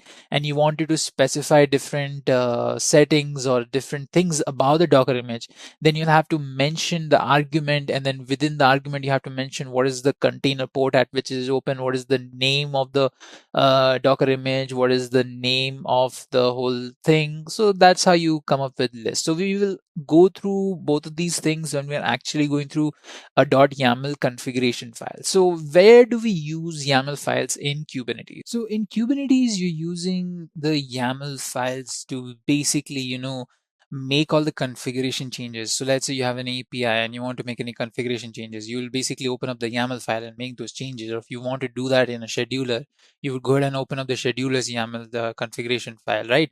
So that's where you use YAML files, and you use YAML files in Kubernetes to create all the Kubernetes objects. Like if you wanted to create a service, or if you wanted to create a set of different pods, or if you wanted to create the ingress, right? That's where you would use the YAML file. Now, why do we use YAML file in Kubernetes in the first place at all? So there are several reasons. So the big thing about YAML is that it's very expressive and it's very easy to read. Even you, as someone who's not a lot of idea about Kubernetes and the configurations that you have to set in Kubernetes, you can always read through the configuration.yaml file for any deployment or anything and understand what is going on, right? We will see that when we actually look at a YAML file. It is very easily basically readable by humans. And it is very easy to use also. If you want to make any changes, you have keys and then you have to just adjust the values for it. Instead of having 3 replicas, you can have 5 or 6 replicas. So you just have to go to the .yaml file and make that change that you want to. Another great thing about YAML files is that it's very easily portable between different kinds of programming languages. So it increases your migration abilities also. And YAML files have a very, very, generic structure, or more like a more consistent structure, so that it can be used in different kinds of places. And when it gets communicated through the API, it gets converted into JSON also many times. It basically gives you a lot of flexibility. You can create very, very complex things while using YAML, right? It can be very, configuration YAML file can be very long, and it can be very easy to make. Now, there are some hiccups when you think about creating YAML files. And one of the most important ones is knowing when to add a space and knowing which value to enter, right? Because you need to know what to change. If you don't know what to change, what will you change, right? So let me open or show you guys a YAML. Over here in my notepad, I have a YAML file, and you guys can see this is my YAML file for launching a particular set of pods, two pods on the Kubernetes cluster that we have launched. And let's understand this one by one. Now, as you guys had seen, there are two structures. There's the mapping structure where you have one key and you have one value for it. So for API version, you have app/v1, you have for kind, you have deployment as the value. And then you also have lists also within containers, which is an argument. You have many different, arguments here. Like you have name, you have images, you have ports, and you have container port at which it is open, and all those things. So this is how it follows that particular structure, right? Now let us go through all of these different key value pairs one by one. So we have API version, which basically dictates what kind of API you want to use for what object, right? So app/1 is a specific API that allows you to create deployments. So in API version, you have to make sure that whatever API you're using has that specific kind also. So here with apps1, we have deployment in our kind, and for the deployment, we have specified some metadata. And within the metadata, you can see there are different lists of things. You have names and labels. So the name is Apache Web Server. Now the name is Apache Web Server over here because we are going to be launching Apache Web Server, or on our cluster. So you can call HTTPD also. In the name of the image is HTTPD. So that's why we mentioned that, and that's why we mentioned the name over here. So this is basically metadata. It really doesn't affect a lot of different things. But there is something important even within metadata, that is labels. So in labels, I've mentioned role, and with role, we mentioned Apache server as the role. Why have we mentioned this? Because we want to make sure that this comes under the name of Apache Web Server, and we can basically match these labels. So when we specify how many replicas we want to use, right? Let's say we want to use 2 replicas. That's what we mentioned for replicas over here. we've matched with the label over here, that is Apache server. And similarly, even in the template, we match the role as Apache server. So if we had different roles, then we could, basically assign different roles and match them with different roles. All right. So now if we come down and we talk about the image that is being used, that is the part where Docker comes in, right? So for containers, we mentioned the name of the container is going to be my app, and the image that we're going to pull is HTTPD. So what will happen is, it will look for the HTTP image online. And since it will actually look for this image locally. So if you have this image locally, the image will be referenced very fast and the containers will be created very fast. But since it is not there, because I know in myself I have not installed Apache web server image or downloaded it, it will basically look for the image online, and once it finds it online, wherever the address is, it will pull it locally. And once it pulls it locally, it will refer this image. It will use Docker for the purpose of referring the image and then creating a container out of this image. Since we've mentioned the image to be HTTPD, then the container that Docker will create, the two containers that Docker will create, are basically your HTTPD containers that have Apache web server downloaded and installed in them. And we also mentioned the port at which the container ports are exposed. So 80 is the default port. That means if the container has a specific IP, then it is open at the default port. If you just mention the IP, you're able to access it. So this is basically how you would go ahead and define a particular YAML file to create a deployment. So let us actually use this, right? Let's try to deploy this. So let me bring up my manager node over here, and let's go ahead and open up an editor. And inside of this editor, I'm gonna name this fun.yaml. Yeah. So over here, I'm gonna go ahead and take all of these configuration settings and paste them. So as you can see, it is very clearly visible what is what, and it's very readable and understandable because it's just key value pairs and lists. So it's very easy for us to read, and it is very simple to use also. Now, since we have pasted our particular key value pairs over here in our fun.yaml, we can go ahead and apply this configuration using a certain command. So let me go ahead and save this, Control O, enter, Control X. So we have a fun.yaml over here. Great.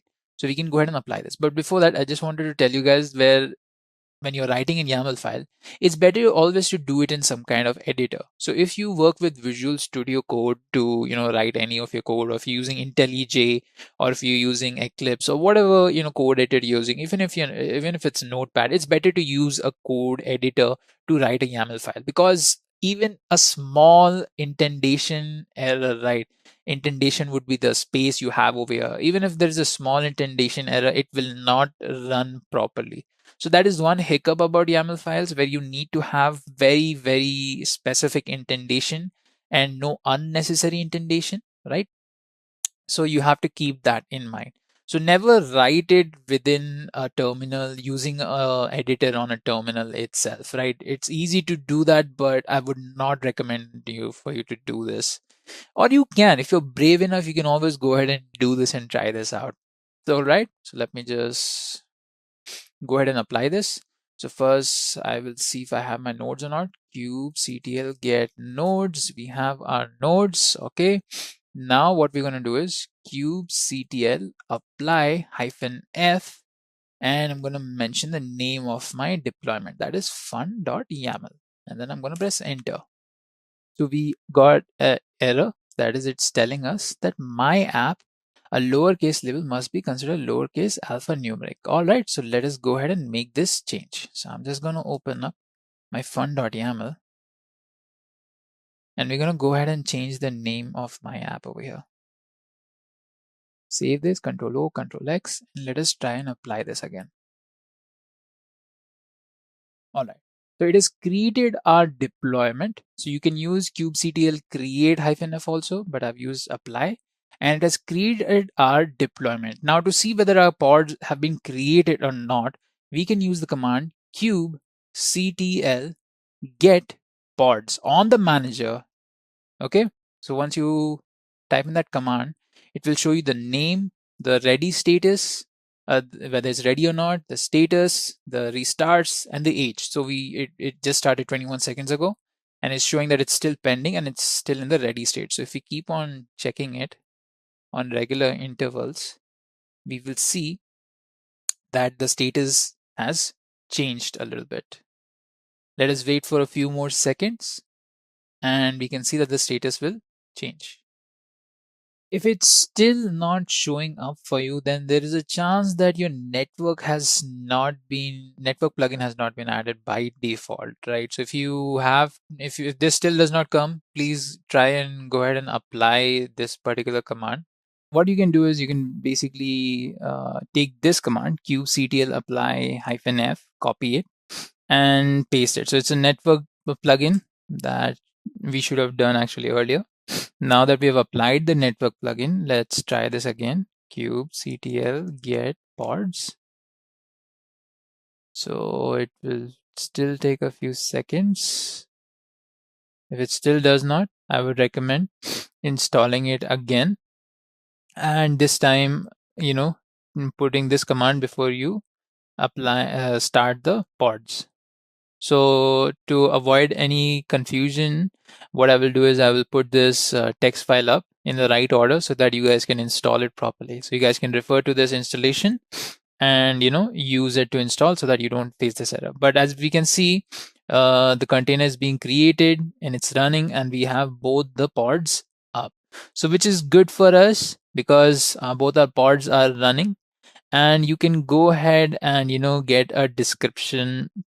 You can get a more brief information about all of these pods, where they are running and everything. And there is something interesting. You can run Docker commands also over here. So if I did a sudo docker ps, you guys can see all the different containers that are running over here. And they all serve different purposes for Kubernetes to run also. And same with our worker node also. Sudo docker ps. Yeah. So if you wanted to use Docker side of tools, and if we do kubectl get pods --- all namespaces, you guys can see where all the different pods are occupying the namespaces. Now, these are the two ones that we've launched, and then you have a lot of them that are running by default, right? So it gives you the ready status and all of that. And you can get a description also. So if we type in the command kubectl describe pods, you will get a description of all the pods. If we scroll a little bit more up, this is where we typed in the command, and you guys can see for each pod it gives you the name. So for Apache web server, this particular pod, it gives you the namespace. So the namespace is default. There is no specific priority. It tells you what node is it on, what virtual private IP it's using, and what time it was started, what are the labels for it. So you can see role equal to Apache server. It is added as metadata for it. And you have annotations, the status of it, whether it's running or not, the IP address of this particular pod, and who is it controlled by. And then again, containers, you can see the name of my container, the container ID that is being used. So this is the container ID, the image name, and the image ID that is being used. The port at which it is open, it's open at the port 80 using the protocol TCP. The host port that is open, it's not open at any host port, so that's fine. And the state is running for this also. And if we scroll down, you can see a lot more different things that if we go into detail, we can have a whole another session just talking about these details, right? So if you come down, you can even see the events where it sees the warning where it failed scheduling. So this probably happened in the starting when it wasn't running, and then you can see it normal, and then it's scheduled, and then it starts talking about the other apps, right? And then it was finally created. So if you come down, it tells you about both of them, both of the pods that we created. Now we can go ahead and try and do this kubectl describe nodes also. So this will give us information about the nodes that we are running. So we have one manager node and one worker node, and you can similarly see a lot of information coming in. So if you keep on scrolling up, you can see there's a lot of data. So this is where we typed in the command. It gives you the name, it gives you the IP, whether there are any roles, what labels there are, the annotations that we use, the creation timestamps, the the lease and holder identity, conditions, then what are the things that happen, events, address, capacity. It has 2 CPUs and how many pods allocatable. It has it has allocatable 110 pods. That's what it means by that. And if you keep on scrolling down, it shows you system information. So this is basically the system information. The OS image, we're using Ubuntu, and we're using container runtime version. So this is the container runtime architecture. So we're using Docker for this purpose. If you had used maybe Rocket or LXD, then it would show that particular version over here, and show the proxy version and kubelet version also over here. All right.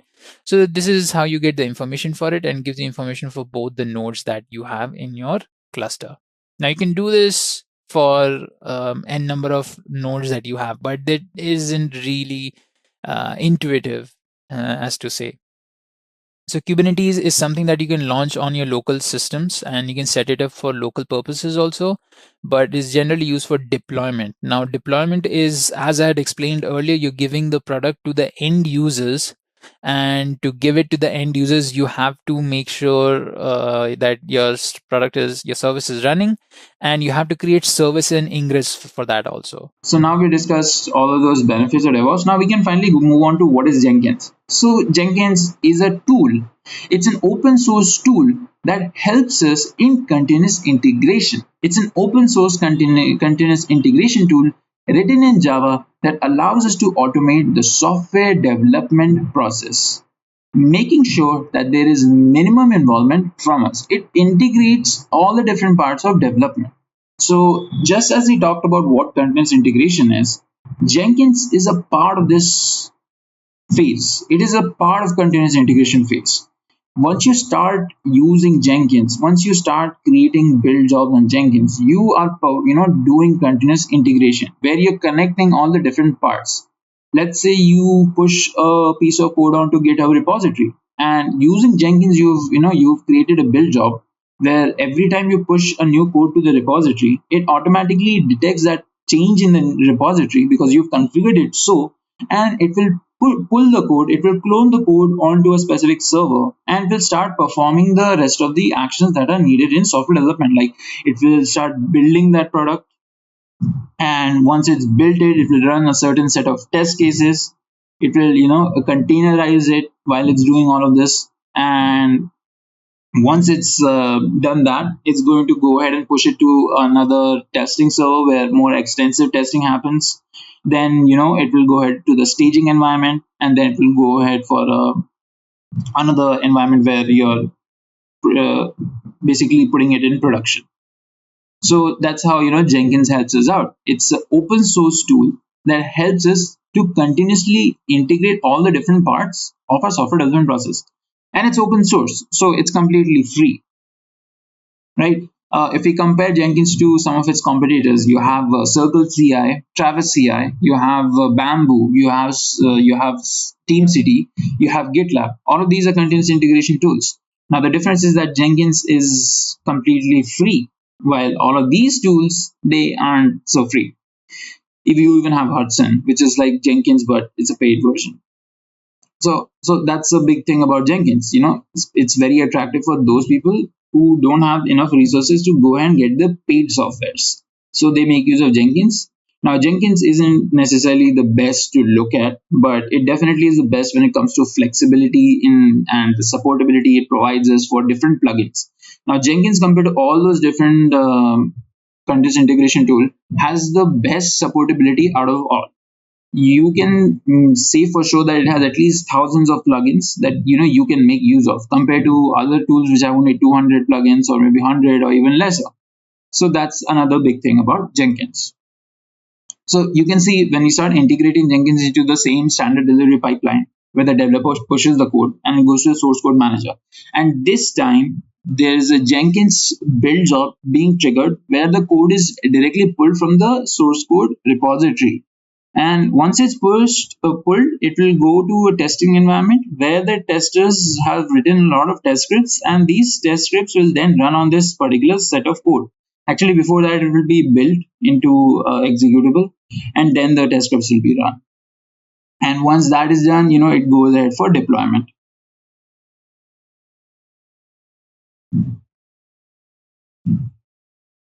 Okay, so we have a few more questions. Let me go ahead and see. Okay, so there is a question: DevOps software engineer and a senior software engineer. So what's the difference between this? Okay, Vidya. So difference is that a senior software engineer is someone who's had experience in designing and developing the software. So they sit down, they look at the requirements of the client, then it could be the stakeholders, and they decide how to design the software, and then they develop the software, or maybe they give it to the juniors who develop the software. Whereas the DevOps engineer, his role is completely different over here. Not completely, but it's different. He is not developing anything. His job is to basically maintain and create a software development pipeline. So as you guys can see over here, this sort of pipeline where you're using tools like Jenkins and you're using containerization technology, where you're using cloud services to launch your software development application, all of those places where you need networking to make sure that certain servers are running, that's where DevOps comes in. That's what DevOps does, and it tries to automate all of these processes. So I'm giving you guys a very simple simple pipeline over here. But generally, companies, you'll have much more complicated and intricate pipelines where you have a lot of different plugins being used, lot of different tools being used. You will have artifact repositories, you will have orchestration tools, you will have databases, you will have a lot of networking being involved. So all of the places, all of that is going to be managed by a DevOps engineer.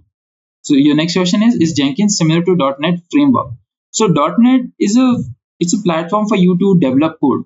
Jenkins is not a platform for you to develop code. It enhances your ability to develop code. So on .NET you write code, right? In Jenkins you don't write code. In Jenkins you create build jobs. So these build jobs are basically jobs which will execute a certain amount of steps. So if you say you want to execute 5 steps, and if you want to execute them, you will make use of the Jenkins build job. Now you will understand this more when we go to the practical part.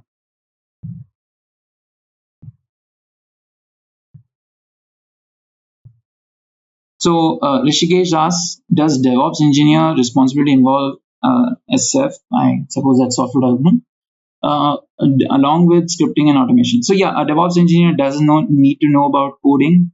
He needs to have an idea of how development works, because this job is generally taken up by those people who have had a little bit of experience. But even freshers can get into it, but usually taken up by people who have had experience with software development or testing. And that's why you need some idea of how to code and how the code is being developed, because in the end, you're the one who's making sure that this code is going to development environment and production environment. So if something goes wrong, you should be able to make any quick hot fixes without having to get the developer involved in it. So yeah, and you need to, it actually depends from company to company what kind of requirements and responsibilities you will have, but generally this is something that it's known. Scripting and automation definitely needs to be known by a DevOps engineer, because you need to be able to create scripts to run certain automation in the whole pipeline. So for that, you need to know one scripting language like Python, Perl, or even you can use .NET also in places.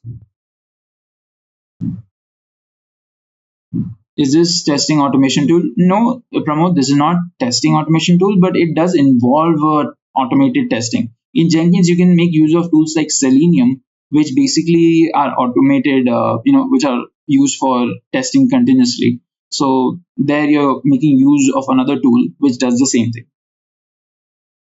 Is it is it similar to robotic process automation? So Anand, you can think of the conceptual way that it is similar, where you are automating a lot of things, but it does not work like that. Like only the main thing that both of them automate is the same thing, but they have the whole different thing. So RPA is like, it's for business processes where you automate them, or it's a little bit different. So when I get into the practical parts, you'll get the difference. Yeah, we will do an automated workflow using Jenkins. Don't worry. Let me continue.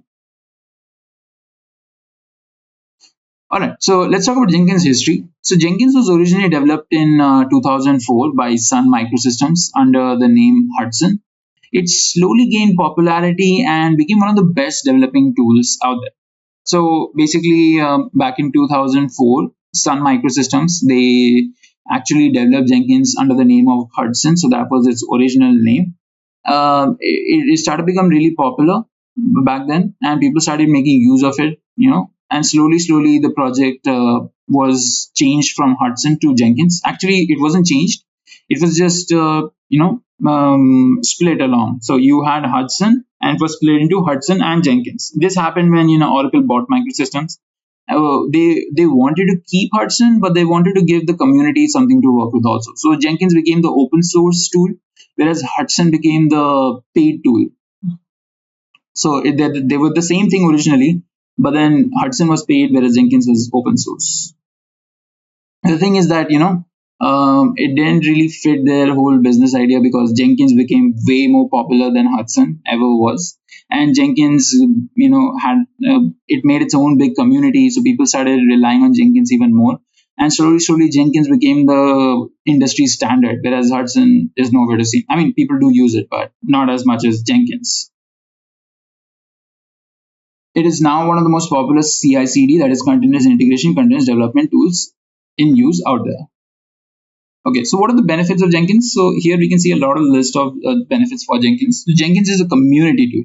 So it's completely open source. That means it's completely free and has a very, very large community that contributes to it regularly. So anytime, there is an obscure plugin that you don't know of, you can be assured that someone's going to come up with a plugin for that, for Jenkins. So you can start making use of it. So that's the great thing about having such a big community. Even if you want to exchange any new ideas, maybe you want to contribute to Jenkins's infrastructure itself, maybe you want to architecture itself, so you want to add some new features for Jenkins, you can go ahead and do that. But Jenkins, it's a community, and if people really like what you're doing, then they will accept it. Oh yeah, and it's completely free, so you don't have to accrue any more subscription costs. So this might be attractive for a lot of people who don't have financial availability, where you can afford expensive tools. So if you want to get into this domain, Jenkins is a must, because it's completely free and there's a big documentation. You can learn from that. You can check out the videos on this channel itself where I talk about Jenkins. And it's free, so it's also attractive for smaller companies or your startups. Now startups generally don't have a lot of funding, so anything that is free yet powerful, they really like those kind of things, and they implement usually those kind of things. It is highly modifiable, adaptable, and has support for a very large number of plugins. So again, like I had said earlier, it has a very good flexibility where you can use it in a lot of different scenarios. It is completely platform independent, so you can use it in a lot of different places. You can modify it greatly. You can have your own Jenkins that is so different from someone else's Jenkins that you can even barely use the standard version. And it has support for a very large number of plugins. So compared to other continuous integration tools like I talked about earlier, like TeamCity or Bamboo or Circle CI or GitLab, Jenkins has way more supportability for way more number of plugins. So if you wanted to use some obscure tool, then you can be assured that there is a plugin. There's a higher chance of having a plugin for that in Jenkins than any other, at least, continuous integration tool. It can run on any major platform without any compatibility issues. So it runs a Java, so it's a big thing where you can basically run it anywhere you want without any having greater issues. Now compatibility is a big headache. You don't want to think about it, so it's good when you have a tool where you don't have to get a different thing, a different set of code to run it on different systems. because you might need to migrate, and having no compatibility issues helps with that. All right, so let's look at a Jenkins pipeline over here. So here you guys can see there's a developer. This developer is writing a piece of code, and this piece of code gets stored in the source code manager. Now in Jenkins, we have created a build job. Now this build job we have configured it so that it keeps on scanning our repository. So once it detects that there is a change being made to the source code repository because someone pushed a new code, it will automatically trigger the build job. Now in this build job, we put a lot of different things. We want this code to be basically be cloned onto our system. Then we want to build it, we want to test it, we want to stage it, we want to send it to production. So in Jenkins itself, the code will be pulled. It will be cloned on either an agent on itself, and then it will be built using one of the building tools like Maven and Gradle or MS Build or whatever you're working with. And once it's been built, made into an executable like a .exe file, it will go ahead and get tested. So it will go to a testing server where it will get tested for various things like acceptance testing, integration testing, unit testing, etc. And if there's something wrong in the testing, then a feedback will be sent back to the developer. And all of this is happening continuously, guys. Keep that in mind. So the feedback goes back to the developer, and then the next cycle the developer makes sure, or at that point itself the developer corrects it and then pushes the code again, and then the whole cycle repeats again until the testing is approved. And once the testing is approved, then it will go ahead to a staging environment where all the release candidates are waiting. So it's like the waiting location. And once you've been approved for production, a bit of a standard Jenkins pipeline. All right, so let's so T-Mobile, it's a very big internet service provider or service provider, telecom, back in America. So they have a very large organization where they have a lot of different products, not just internet and telecommunications. They even have TV or road assistance services and a lot of different kinds of services. So what they did was they started implementing DevOps in their software development process, and they made use of DevOps to basically improve the whole process. While they were implementing DevOps, they implemented Jenkins as their continuous integration tool. Since it was free, they didn't even have to come up with any more extra costs for it. And another good thing about it was that they started to optimize on using Jenkins itself. So instead of using 200s of plugins, they're a very large company, so a lot of developing teams, they made it so that their Jenkins was used only at most 4 plugins. So they even improved upon the Jenkins model by having it more optimized. This way they saved more costs, more time, and they optimized the whole process. So in the end, they saw great improvement. The developing teams were very happy with what was happening, and they were able to deliver very high quality products.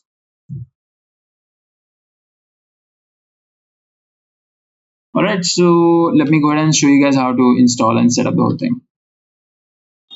All right, so let me bring up AWS over here. So guys, we'll be using AWS, that is Amazon Web Services. We'll be using the service called EC2 dashboard, EC2. So EC2 basically helps us to launch virtual machines, and we'll be launching our Jenkins in a virtual machine, Ubuntu virtual machine. So let me go ahead and click on launch instance. We'll choose Ubuntu over here. We can choose t2.micro, it's free tier eligible. Let me click on configure details. We'll leave everything default because at most we don't need any extra settings over here. We'll keep on moving until we reach configure security groups. So in configuring security groups, make sure that the type of your security group is all traffic and anywhere. Now this isn't necessarily necessary, but I'm just doing this to make sure I have convenient networking and there are no extra firewalls that I don't know about. So we'll launch it. Now you can choose an existing key pair, or you can go ahead and create a new key pair. I'm gonna go ahead and choose an existing key pair, and I already have a key. I'll acknowledge that I have access to this private key, and I will click on launch instances. Okay, so if you go and click on view an instance, click on view instances, So we can see that our virtual machine is starting up. Let me go ahead and name this. Now I'm naming this Jenkins master for a reason.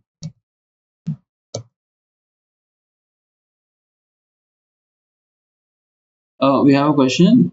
How does Jenkins maintains build version? So you can have your own dedicated server where you store these builds, and you can reference them using Jenkins. But there are a lot of tools like JFrog Artifactory which perform the same, and you have easy plugins for Jenkins on that. So you just have to mention those when you are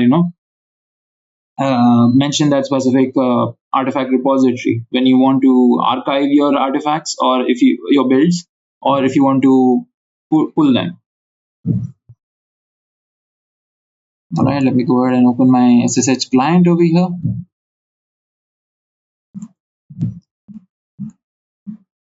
And we'll open it up. Yes, so my login will be Ubuntu itself. All right, so we have logged in over here.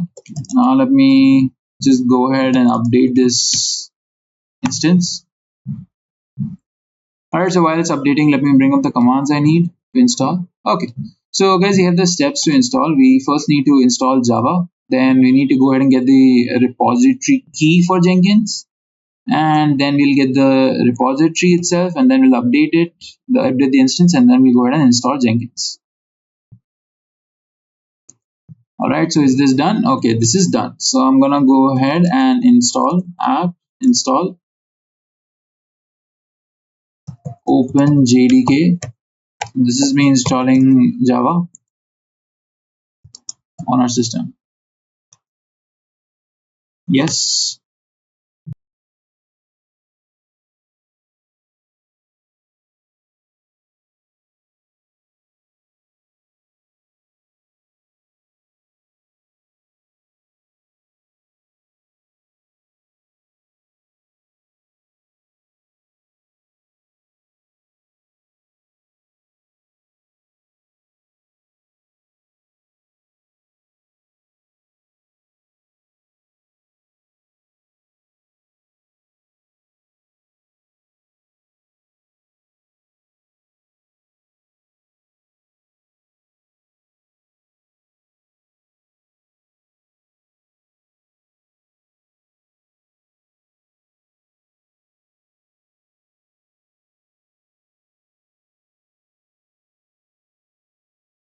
Alright, so we've done installing Java. Now we can go ahead and copy this command, that is to get the key for our repository. Let me copy it, paste it. I'll show you guys the command wget -q -o then the address of the key, and adding the key to our app package manager. Press enter. Okay, so you should see an OK over here. Now we'll go ahead and add the repository to our list.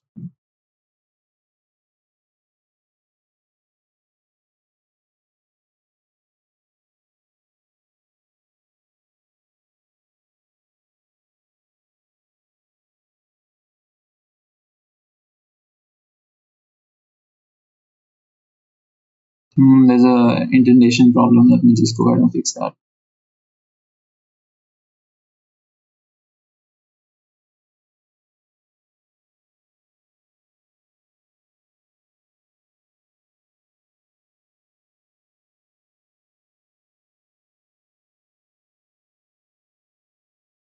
Alright, so we had this extra greater than symbol. Okay, now that we've done that, let me go ahead and update the repository list again.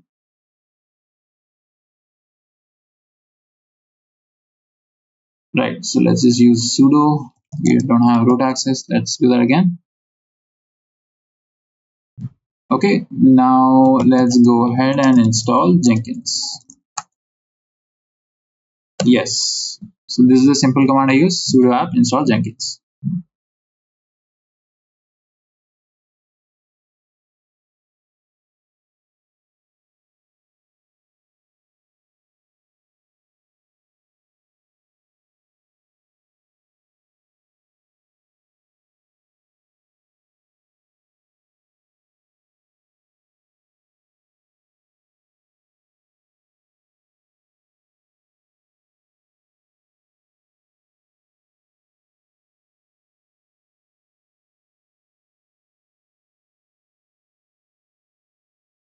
All right, so now we've installed Jenkins. Now, if you want to access your Jenkins, what you can do is you can take the IP address, paste it, go. So you need to access it at the port 8080. And once you do, it will ask you for administrator password. Now, this is basically to ensure securely set up. So what we will do is we will go ahead and get the password for our Jenkins initial password from here, this location /var/lib/jenkins/secret/initial password. So let me actually just directly cat this. So we don't have root access. Let's go ahead and get root access. All right, so we can go ahead and copy this password. We'll paste it over here and we will continue. No need. And we'll start setting it up. So we can customize the Jenkins, have our own select plugins, or we can install suggested plugins. If you're new to this, I would suggest this. So once you click on it, it will start loading. Okay, so you guys can see it's getting started.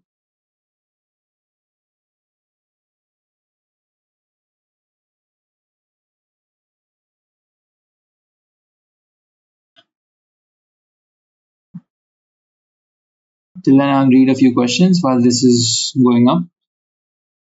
All right, so what will be the data security and privacy policy of Jenkins? Okay, so security is something that is very important in Jenkins because it's your software development pipeline and you need to make sure that it is very secure.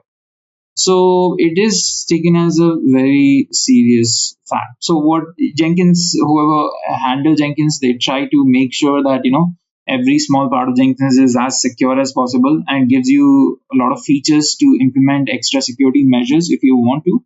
And it even tries to make sure all the plugins that are being approved for Jenkins are more secure. And if they have something wrong with them, then you'll be informed about it before you even install that particular plugin. Now, all the major plugins don't have these issues. It's only when you go into the dark end. And obviously, you have user authentication where you have only select users have proper access to Jenkins pipelines because you have to make sure that nobody disturbs your pipeline. So you only give access to maybe specific DevOps engineers or who maybe the technical head or whoever is responsible. All right, guys, let me go ahead and get my battery also while this is happening because we don't want our system to shut down during the live session.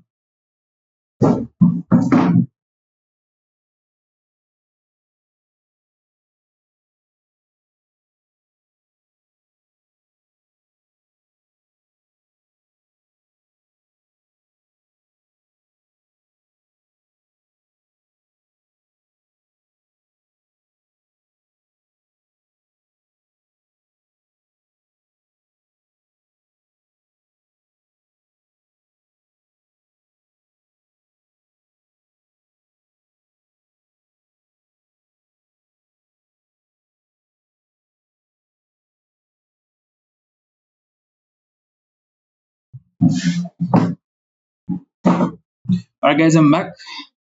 Let's complete this process. So I will set up the username. Let me give it a name. Let me put in the password. My password is going to be admin1234. Again, admin1234. Full name and email address not needed. So I'm just going to click on save and continue. All right, so it is asking me for an email address. All right, fine. I'm just going to give it email address over here. Then we'll click on save and continue. You can skip and continue as admin, but you'll have to work with the very long password that initial password. So I recommend you set up an admin user for yourself. So save and continue. So this is how your Jenkins will be accessible. So this is the URL for you to access Jenkins. We already know that over here. Just to confirm. Then we click on save and finish.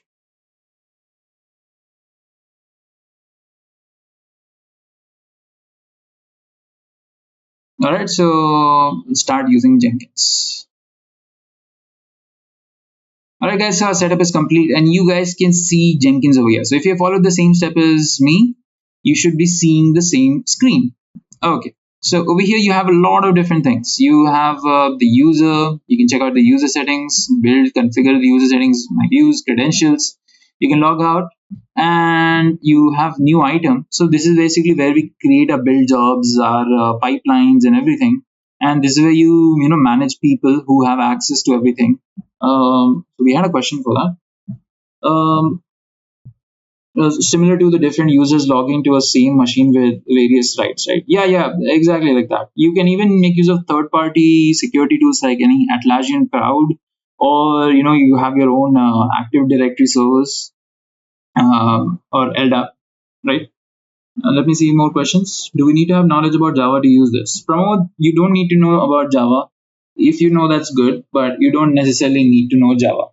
You just need to install the open JDK. There is a Java development kit for you to run Jenkins.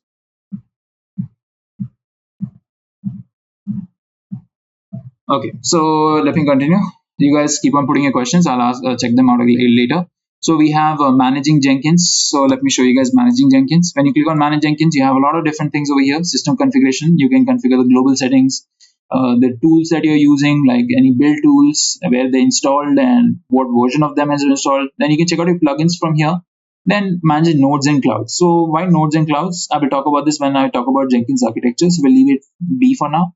Then again, so someone who has global security, you have a lot of different settings you can configure over here. You can check out the different credentials you have. So if you have different credentials for your different tools that you're using within Jenkins, you can maintain credentials for that. Basically your secrets, and you manage users, basically modify what the user can do when he accesses Jenkins. And then rest is system information. You want to check out how well your Jenkins is doing, or manage any old data. And if you want to use Jenkins CLI, or if you want to prepare for shutdown, if you're doing a migrating in the whole thing, then you want to shut down your Jenkins server. All right, so that was the basic things we wanted to know. Now what I'm going to do is I'm going to show you guys the next part of it. That is Jenkins architecture. So when I say architecture, it's this name architecture. You have basically what I'm trying to say is you don't have one single Jenkins server. Normally you have multiple Jenkins servers. You have one Jenkins master node, and you have multiple slave nodes to it, or your Jenkins agents. So why do we have such an architecture setup? So we have such an architecture setup because in a large company where you have a large number of developing teams, maybe like 10-20 developing teams, they all can't make use of that one single Jenkins server, right? It seems outrageous because one Jenkins server can only handle certain number of requests. So to divide this sort of task, we keep multiple Jenkins agents. So specific Jenkins agents will be provided to specific teams, so they can just make use of that specific slave node, or just execute the job that they have in that particular slave node. So that's why we have such an architecture where you have one master and two slaves. So the master will be the one dividing the jobs among the slaves. So if let's say a source code manager, new code is being pushed into source code manager, and Jenkins master detects that, then it will automatically, based on a configuration, divide the task either to the slave nodes, or it will do it itself. So now let's go ahead and set up our slave nodes also. So our Jenkins master is connected to it. I hope this doesn't confuse you guys. It's a very simple master slave architecture where just master is controlling the slaves, and the build jobs or any processing is being divided among them to reduce the amount of resources being used on a single node itself. So that's what was managed nodes when we saw earlier. So let me just go ahead and show you guys. You can directly create an agent from the main page, but I will show you how to do it properly. Click on manage Jenkins, go to manage nodes and clouds. All right, so over here we're going to click on new node. We're going to give this the name agent1. I want this to be a permanent agent. Let me click on OK. All right, so no need of description right now. We'll just give it the remote root directory so it knows where to work from. So we need to give working space for this agent. So home ubuntu/Jenkins. So we will go ahead and launch a Jenkins instance. But before that, let me go ahead and finish configuring this. All right, custom working directory path will also be here. All right, so that's all we need. Now let me click on save. Now we need to do one thing about this agent. Let me open Jenkins. We will manage Jenkins. We will go to configure global security settings. And over here, I want you guys to go to agents and change the TCP port for inbound agents from disabled to random. So this way, when we give it any access, we can give it some at least random access rather than nothing. So let me click on save. You can give it a fixed one also.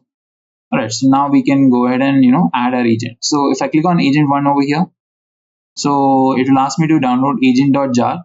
So we want to run this command on our agent. So all it needs is Java. We don't need to install Jenkins. All we have to do is run this command with agent.jar file. Let me click on this agent.jar file and you can see it's downloading. Till then, I will quickly go ahead and launch our server.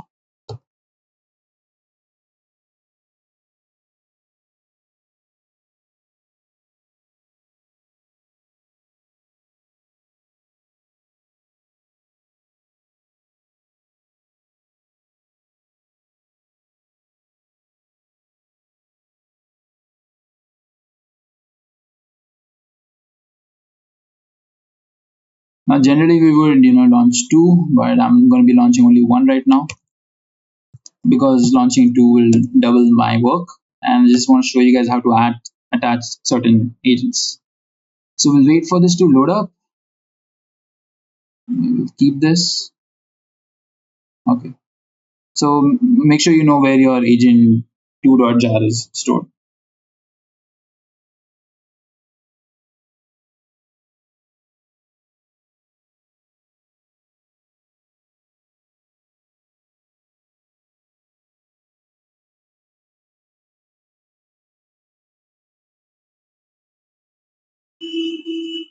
Alright, so it's up and running. Let me quickly open that up. Copy the IP address, go to the line session, open it up. Yes.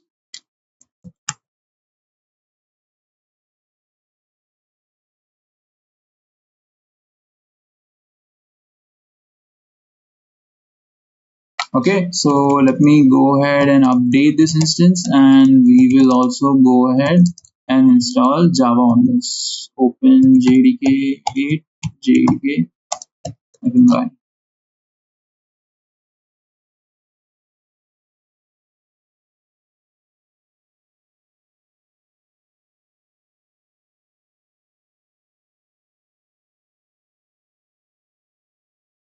Alright, so I added one extra A in the APT. Let me go ahead and remove that.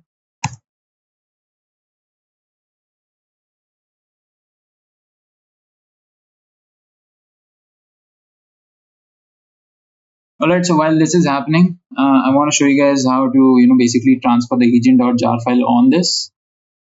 So open up the location where you have your agent.jar file. I have it in my downloads. This is my agent.jar file. I have the original one also. So what I'm going to do is I'm going to use a bash terminal over here. So I recommend you guys install git bash. Just type in Google git bash download for Windows and you will get an option. And once you download it and you start right clicking in places, you'll get the option to git bash. So this is basically a bash terminal that will help us to transfer our file. So let's see if it's process completed. Yeah, so it's done. Now we can run the command directly, but we don't have the agent.jar file in our instance. We downloaded it, but we downloaded it over here. So what we're going to do is we're going to go ahead and use our SSH this thing. We're gonna not SSH. We're gonna go ahead and send this file. Now make sure that your key is also in the same location, your .pem file. So this is my .pem file, my private key. So your private key and your agent.jar should be in the same place. So I'll show you guys the command to use. So it is scp-i and / given the name of your key. So this is my key .pem file. And now I'm going to give it the name of the file I want to transfer, that is agent.jar. All right. And then I'm going to give it the user on to which I want to push it to. I want to push it to Ubuntu. Now, what is the IP address of my agent? So let me go ahead and get that. This is my slave agent, same thing. Let me go ahead and paste it over here. So this is my IP address. Now inside of this particular instance, where do I want my file? So let me go ahead and put that address. So :home/Ubuntu and /Jenkins. So it will be now stored within this. Now I can go ahead and press enter. It should start working.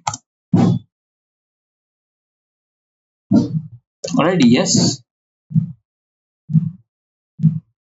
So you guys can see it's starting to transfer the file.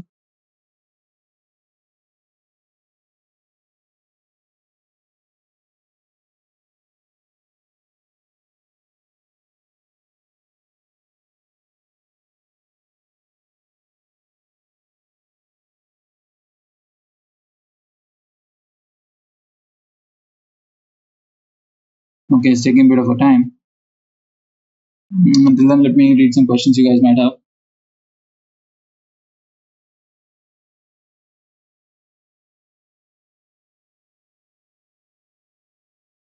Yeah, you're right.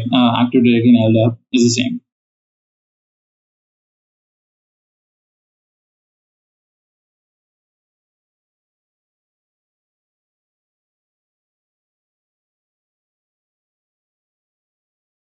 Okay, I have no idea why it's taking so long. Okay, finally it's done. So if we come back to our instance slave, so if I do an ls, I have Jenkins. Let me go inside Jenkins.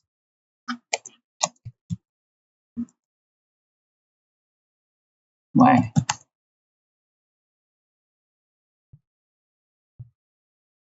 Okay.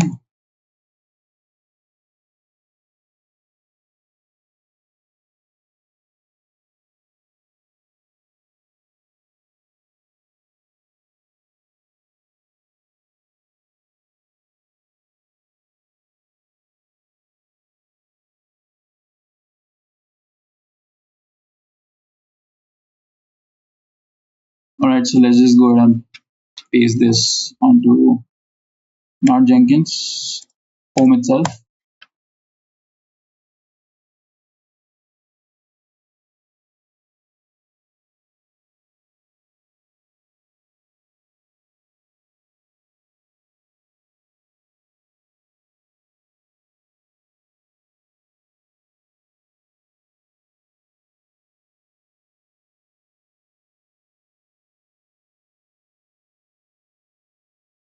All right, so while this is loading, I'll teach you guys how to create a build job because then we won't have time. All right, so to create a build job, you can go to Jenkins home, click on new item, or click on create a job on the main page. It will basically take you to the same place. Over here, you guys can see a lot of different types of projects we have. You guys need to concern yourself, you guys, with freestyle and pipeline. So pipeline is basically creating the whole, set of things like staging, production, testing, and everything. Freestyle is basically, doing any freestyle kind of thing. It's very configurable. So, Jenkins will build your project combining SEM with any build system, and this can even be used for software. So let's go ahead and do this. Freestyle. I'm going to name this Jenkins project job. Let me go ahead and press OK or enter. All right, so this file has transferred. So if I do an ls now, okay, so our agent.jar is over here. Make sure that your agent.jar is accessible. That's the whole point. So, yeah, so we're going to copy this command now, and we're going to go ahead and paste this command over here. So if we paste this command, okay.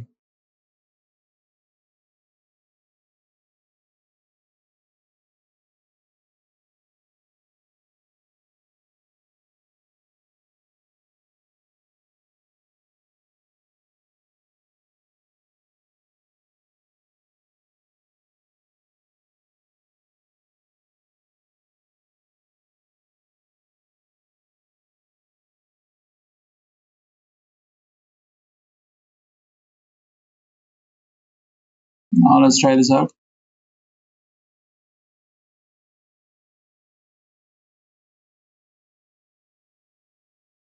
All right, so this is connected. So if we come back to our nodes, we can see that the agent has now connected.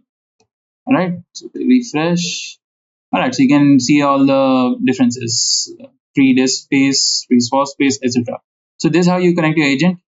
Normally it should work with Jenkins, but I don't know why it's not working with Jenkins. That folder, I was not able to. Why wasn't a folder? I don't know that, but it's all right. You can go ahead and configure it. Make sure that you run that command line basically in a location where you have the agent.jar. Okay, so now we have these running. So that's cool. We can come back over here. So this is our build job. In the build job, just go ahead and mention the description. This is my build job. All right, so what we are going to do is here, we're going to basically use a GitHub project. So I can select GitHub project over here. Let me open up my repository, and let me click on my simple web app. So I have my simple web app over here. So I'm going to go ahead and copy the the URL of this, the repository URI. Then I'm going to go ahead and paste it over here. Okay. And there are a lot of different options. We don't really have to concern ourselves with that right now. Just GitHub project, because we're going to be pulling this code and we're going to be launching this code. So over in source code management, you can click on Git again, paste the code, and we're going to do one more thing. We're going to go to our settings. So we want this to have automatic triggering. So for automatic triggering to happen, that will happen in build triggers, you have to select GitHub hook trigger. So to enable a GitHub hook trigger, you have to go to your settings in your repository, and over here go to webhooks. I already have a webhook over here. Let me delete that, and I will add a new webhook to show you guys.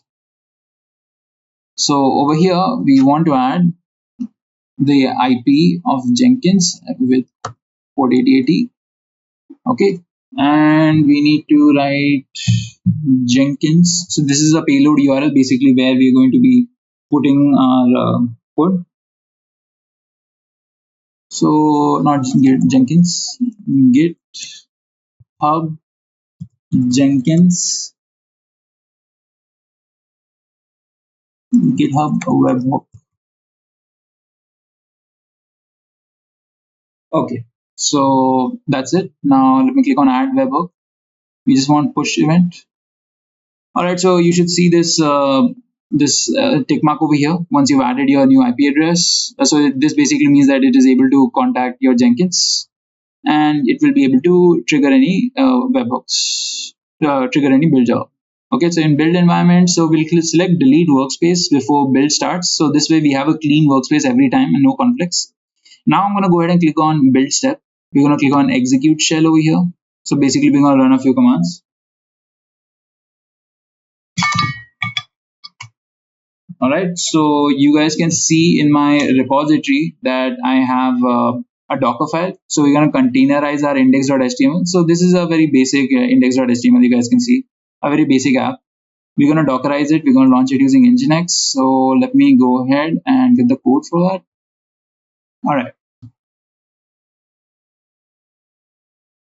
So let me paste this code.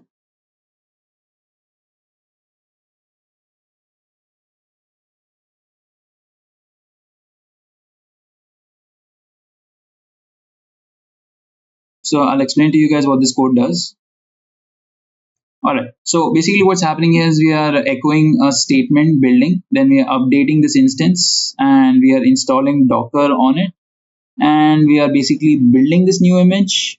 And you guys can see that we are going to run a container with our image. So building a new image is using the Docker file we have. So we have mentioned in the Docker file that you need to copy this index.html onto the container, and it will then run the container onto the image and then run the container. All right, so this is the step. Let's go ahead and save it. All right, so once you configure your build job, you can go ahead and click on build now. So once you click on build now, your build will be scheduled and it will start running over here. You can see it in the build history. All right, so we have an error over here. Let's look at what the error is. All right, so yeah, so we have a sudo error over here. So we can't use sudo. So for that, what we're going to do is we're going to go back. We're going to configure.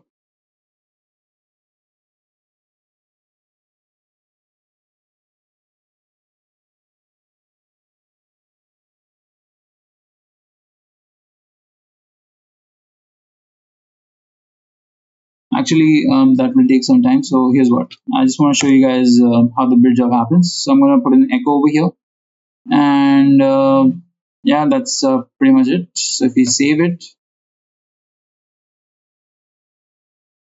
we build it now. Shouldn't be a problem. So I just want to show you guys how the GitHub trigger works over here.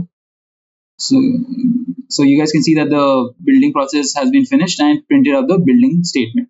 Now you can see over there that it automatically clones the repository also directly from our our location. Now what happens if we update this? So what if we push some new code? So let me go ahead and bring the new code up. All right, so this is where my code is. Let me update the index.html. I'm going to go ahead and write something new.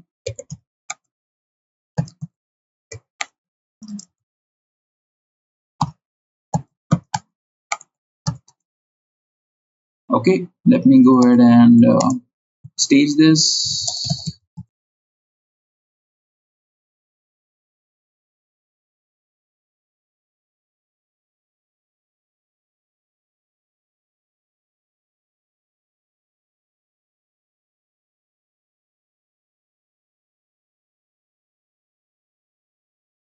All right, so we have pushed to our master. We should see the change here now. Yeah, so we can see the hi everyone, and we should see a new GitHub. Yeah, so you guys can see a new build new job is being processed here. Not new job, is basically processing the job over here. So you guys can see it automatically does it when it detects that there is any change on the repository. So you guys can see it automatically cloned the repository again and printed our statement again. So this is how your automatic system would work, where you don't have to do anything, where you don't have to specifically go ahead and give it a go for it to be built. You can obviously do that by yourself, but if you want it to happen automatically, where you have no human involvement, then you can do it. See, I configured it. I pushed new code onto my repository, and it automatically started to do the new build. All right. Okay, so I hope you guys understood. In another session, we're going to go ahead and deploy, containerize our application, so you guys get a better idea of how to do it. We'll even create a pipeline, but for today, this is it. I hope you guys understood. It was simple and it was helpful for you guys. Now, I'm going to go ahead and answer questions that are in this thing, chat.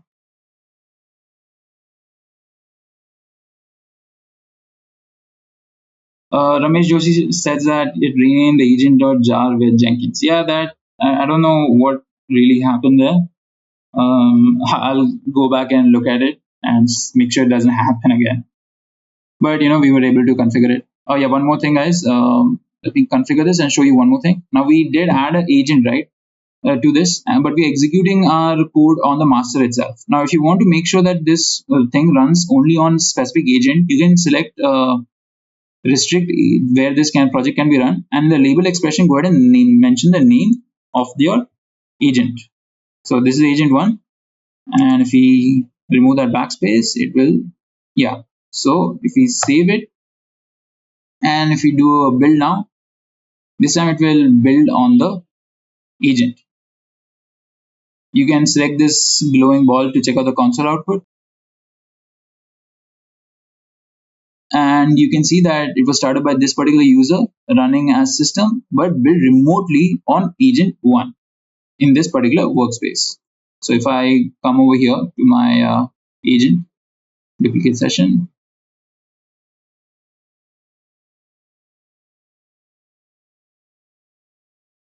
you guys can see that there's a workspace folder created over here in which we will have all our code. So you can see the Jenkins project job. So first, the software release process. So all of your, from whatever the background you're coming from, either development, testing, DevOps, product management, whatever it is, you might have definitely heard and familiar with one software development methodology or the other, right? So whatsoever may be the software development methodology we follow, the ultimate goal is to take your code changes from source to production, which ideally encompasses 4 phases: source, build, test, and deploy. Okay, let's see where does AWS CI CD services fits in the entire software release phase.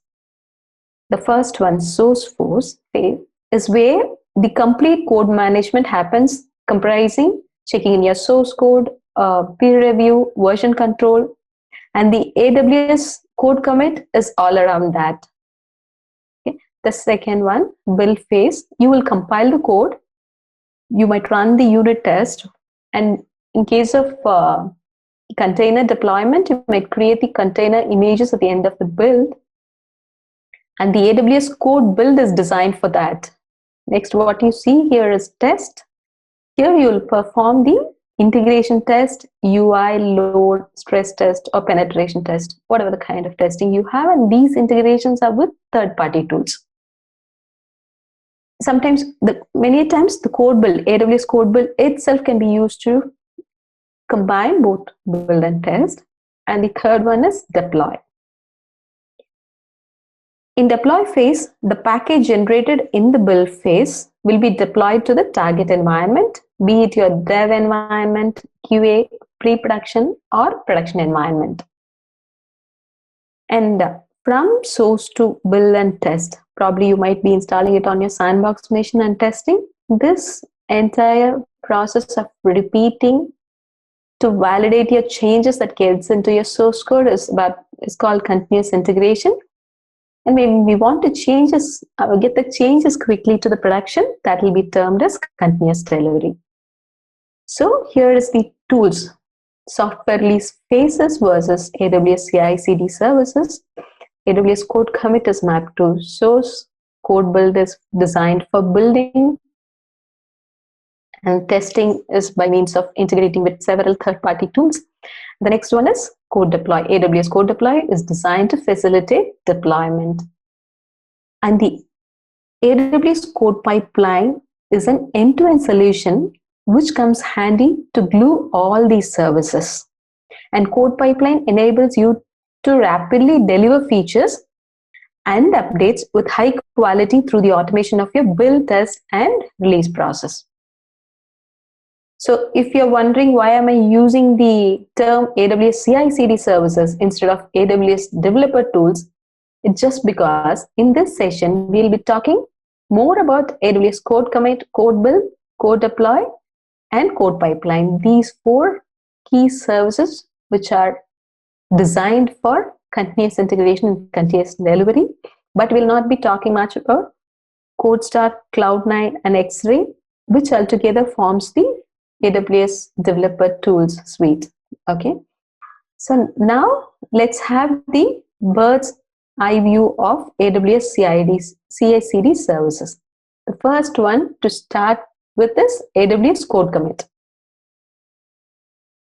AWS CodeCommit provides a fully managed source control service, and this is where your code is stored and managed securely.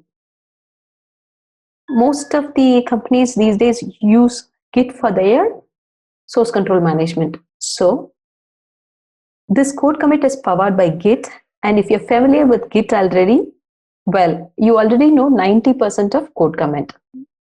Okay, so the key feature of code commit though is it's backed by AWS technology. This means that your code can scale up and scale down based on their size, and there is no issue in that. So it's automatically handled all for you. So in code commit, both data in transit and data at rest are encrypted using AWS managed keys. Most importantly here, there is no size limit on the repos and also no restrictions on the number of repos that can be created in your AWS account. And you can have post commit hooks to call out SNS or Lambda function that can be configured in your code commit repository. So all that you do with any traditional source control management software like create a commit, view a commit, compare two commits, or create or delete a tag, initiating a pull request for code reviews are all very much possible in AWS CodeCommit. And here are the key features, like the first one is visualizer. I really like the DAG-based commit visualizer to view the commits made to the repository. In this example, the screen print, whatever I pasted here, shows only the commits to a specific branch. or probably I am having only one branch in this repository, that is why one line. But in case of you are having multiple branches, like you have your master branch, you have your feature branch, or pre-production branch. So how the code flows between those 2 or 3 branches in your repository is all visually represented in this visualizer, and it is easy for you to see where what has gone wrong or who's committed or caused the issue. It will be easier to narrow down with the visualizer. And we have a compare tool. You can check the changes between 2 commits or across branches. So the compare tool can be used to see the changes, and you can initiate the pull request. Okay, and you can configure IAM policy to limit pushes or merges to a branch. Like you can have read-only user to a specific repo, and you can have a read-write user and users with admin permissions. So all that fine-grained permissions can be provided with IAM policies. Okay, so now that we have seen code commit and found a place to store our code, let's move on to the other logos in our workflow. The next one, what we're going to talk about is AWS CodeBuild. AWS CodeBuild is a fully managed build service in the cloud that compiles your source code, runs your unit test, and produces artifacts that are ready to deploy. AWS CodeBuild eliminates the need to provision, manage, and scale your own build service. It scales automatically to meet peak build requests, and you pay only for the number of build minutes you consume. It basically provides pre-packaged build environments for most popular programming languages like .NET Core, Python, Ruby, Java, Golang, PHP, Node.js, all that. So the important thing to note here is you have the build environment for .NET Core, but not .NET Framework yet. That is the subtle thing you have to note. And the good thing here is you can also customize your own build environment by creating a Docker image, either uploading it to Amazon EC2 container registry or Docker Hub registry. And the beauty here is you pay only by the time you use in terms of minutes for the compute resources you use. So even you have the CodeBuild project created, and if it is lying idle, you won't be charged. And it is default integrated with services like AWS CodePipeline, or it can be integrated with Jenkins to trigger your build.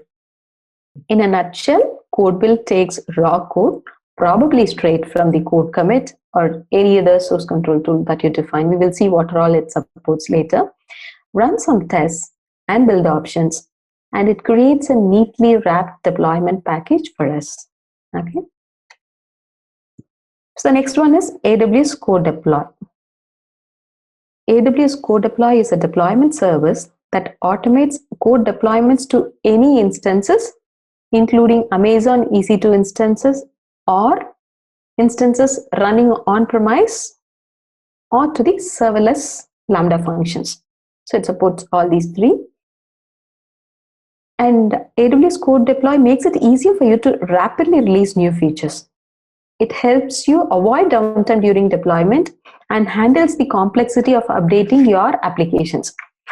That's basically, once the automated deployment is configured and tested, the complexity of updating the applications is completely off your shoulders. It's only the initial time needed to configure it, test it, and keep it aside. So with the suitable deployment type, you can completely avoid downtime. So there are two different deployment types here: in place deployment and blue-green deployment. So by choosing what deployment strategy would work for the type of application that you're trying to deploy, you can completely avoid downtime and also configure to roll back automatically in case there is a failure.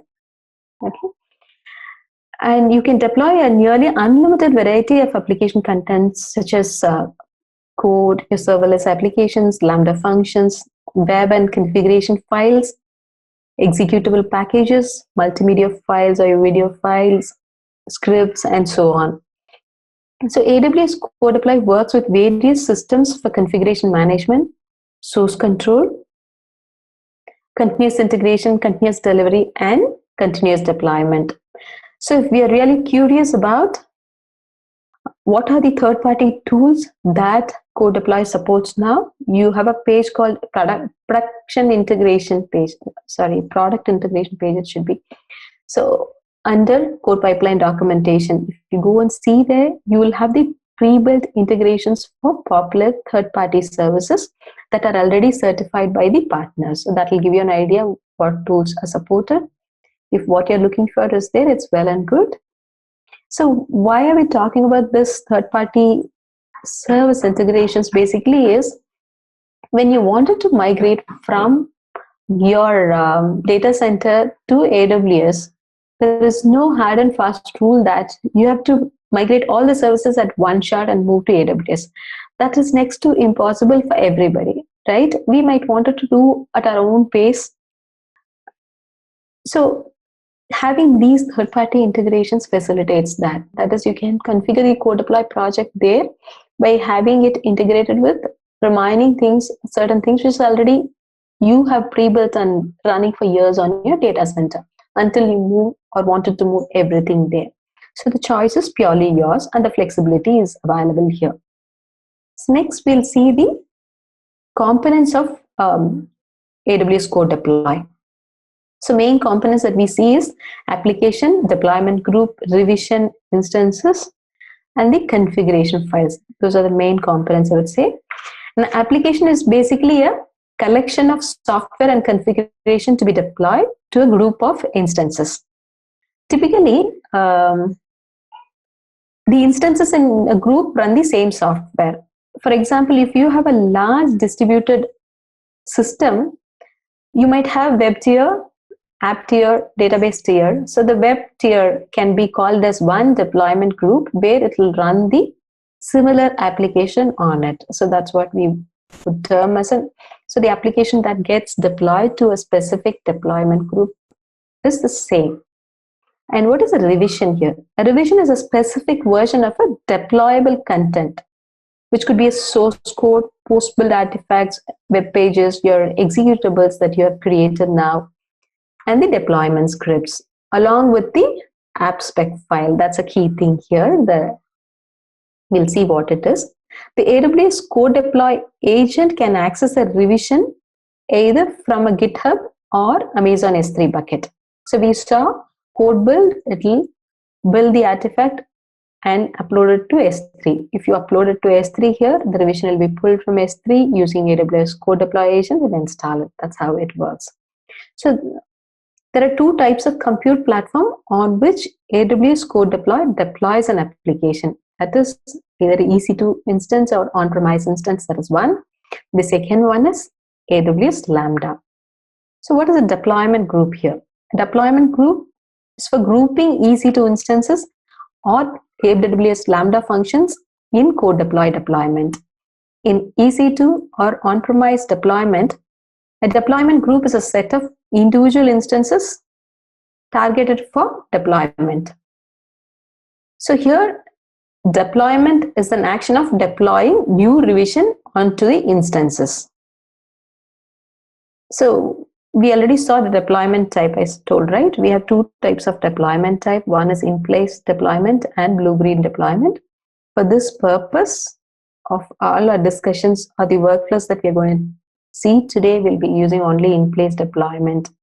What is in-place deployment is you stop the services running on the existing instances, deploy application onto that instances, and then bring up the service. That is what in-place deployment. You're not going to have another all new set of instances where you will test the deployment, all that. So you're going to do it on the very same instances what you'll be using it. We'll see that later in the workflow now.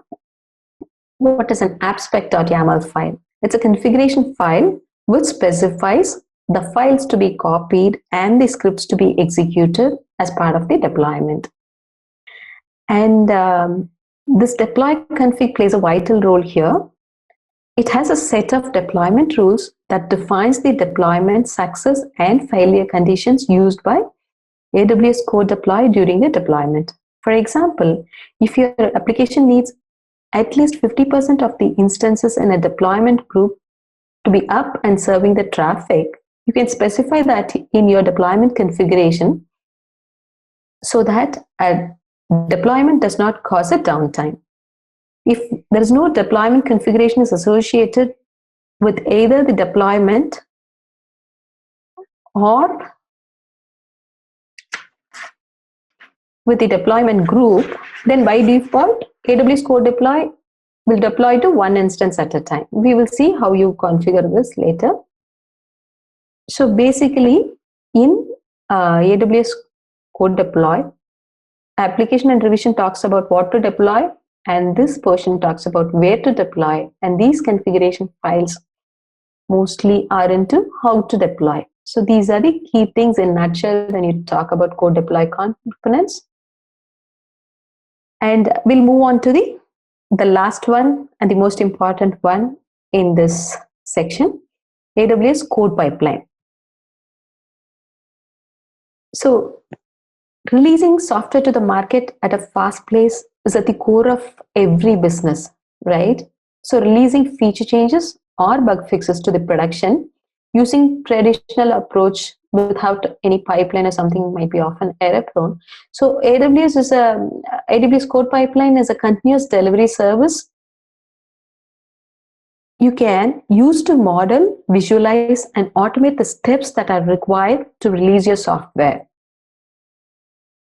With AWS CodePipeline, you model the full release process from building your code, deploying it to pre-production environment, testing your application, and releasing it to the production. So you can configure the whole cycle in it. So AWS supports many third-party software solutions that you can plug and play into different stages in your development workflow.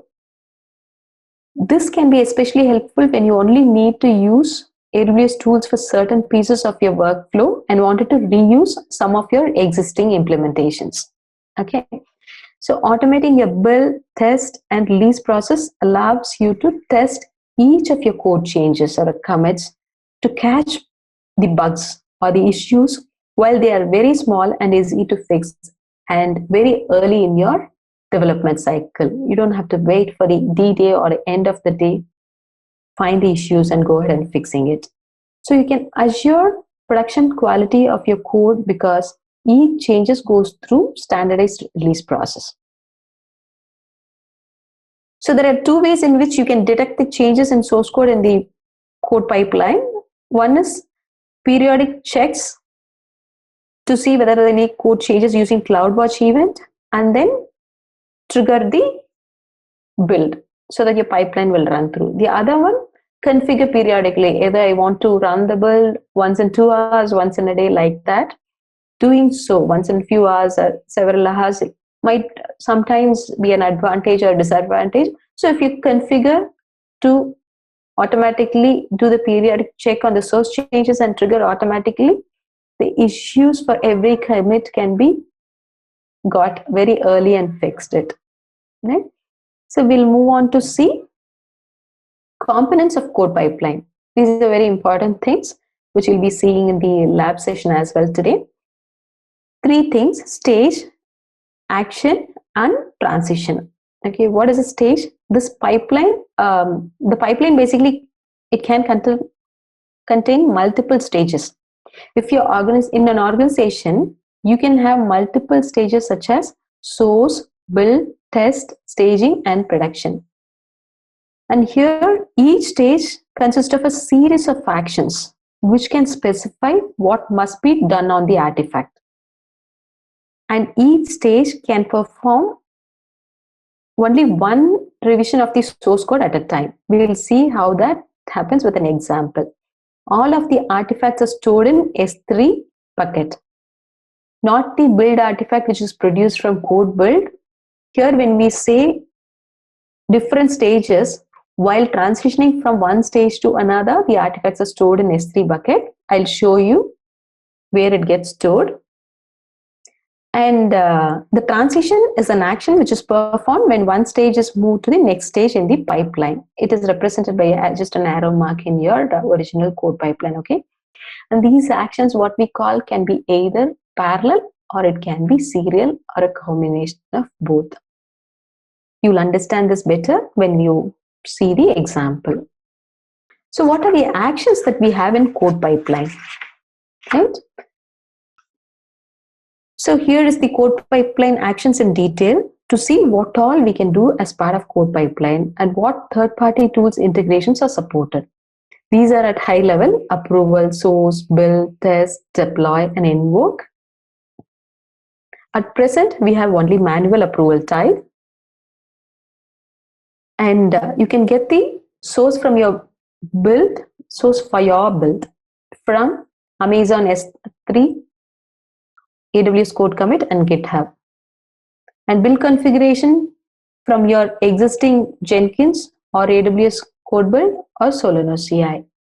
So for testing, it supports integration with several third-party tools and also some of the AWS services itself. And for deployment, it supports 5 kinds of configurations. One is your ECS, CloudFormation, CodeDeploy, Elastic Beanstalk, and OpsWorks. In today's 3 workflows that we're going to see, we'll be seeing CloudFormation, CodeDeploy. Okay. And we can also invoke Lambda function. This also we'll be looking at it. So these are the actions. So a quick look at the pricing. So if you have an AWS free tier account, you can get started with CodeCommit for free and your account gets 5 active users per month free, after which you can pay $1 per year additional active user per month.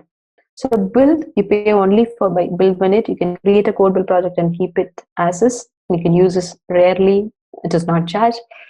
And code deploy, there is no additional charge for deploying to EC2 instances. If you're going to try it, if you're going to configure with on-premise instances, it is $1 at a very lesser price. And a code pipeline, you pay only for what you use, the services as part of build or code commit or the other stuff, or storing the artifacts, not for the code pipeline as such. And the pipeline is not charged for first 30 days. If you're going to try it out, what I would generally do is create it, keep it for 23 days, 25 days, test it. And when you're trying to do some experimentation, you wouldn't need it more than a couple of weeks. You can delete it without getting built. Okay, so it's a quick look at it. For details, you can refer the documentation. Just wanted to let you know, if you want to try AWS CI CD using the Amazon tools, AWS services, so you'll not be built much. You can feel free to try it out on your own. It's a very good exercise. Okay, now if you have any questions, I can take them on the services that we have seen so far before we move on to the central theme of today's talk.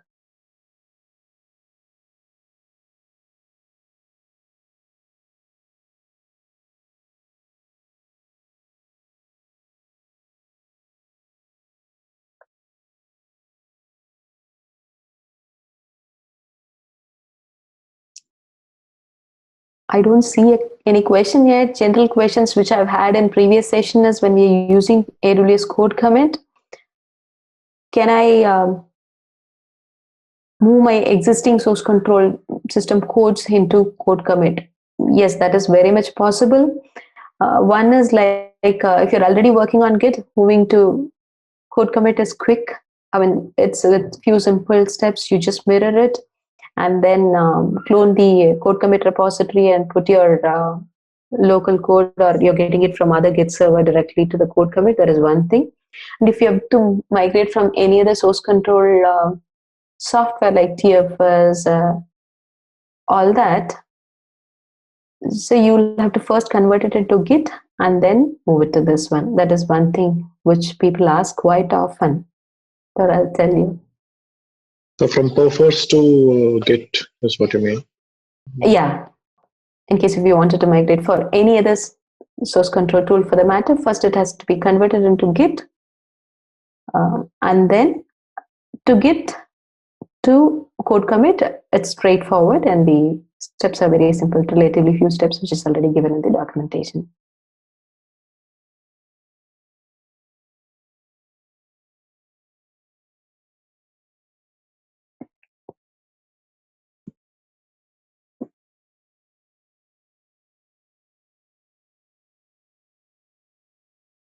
I think we're good as I don't see any questions. So let me move on.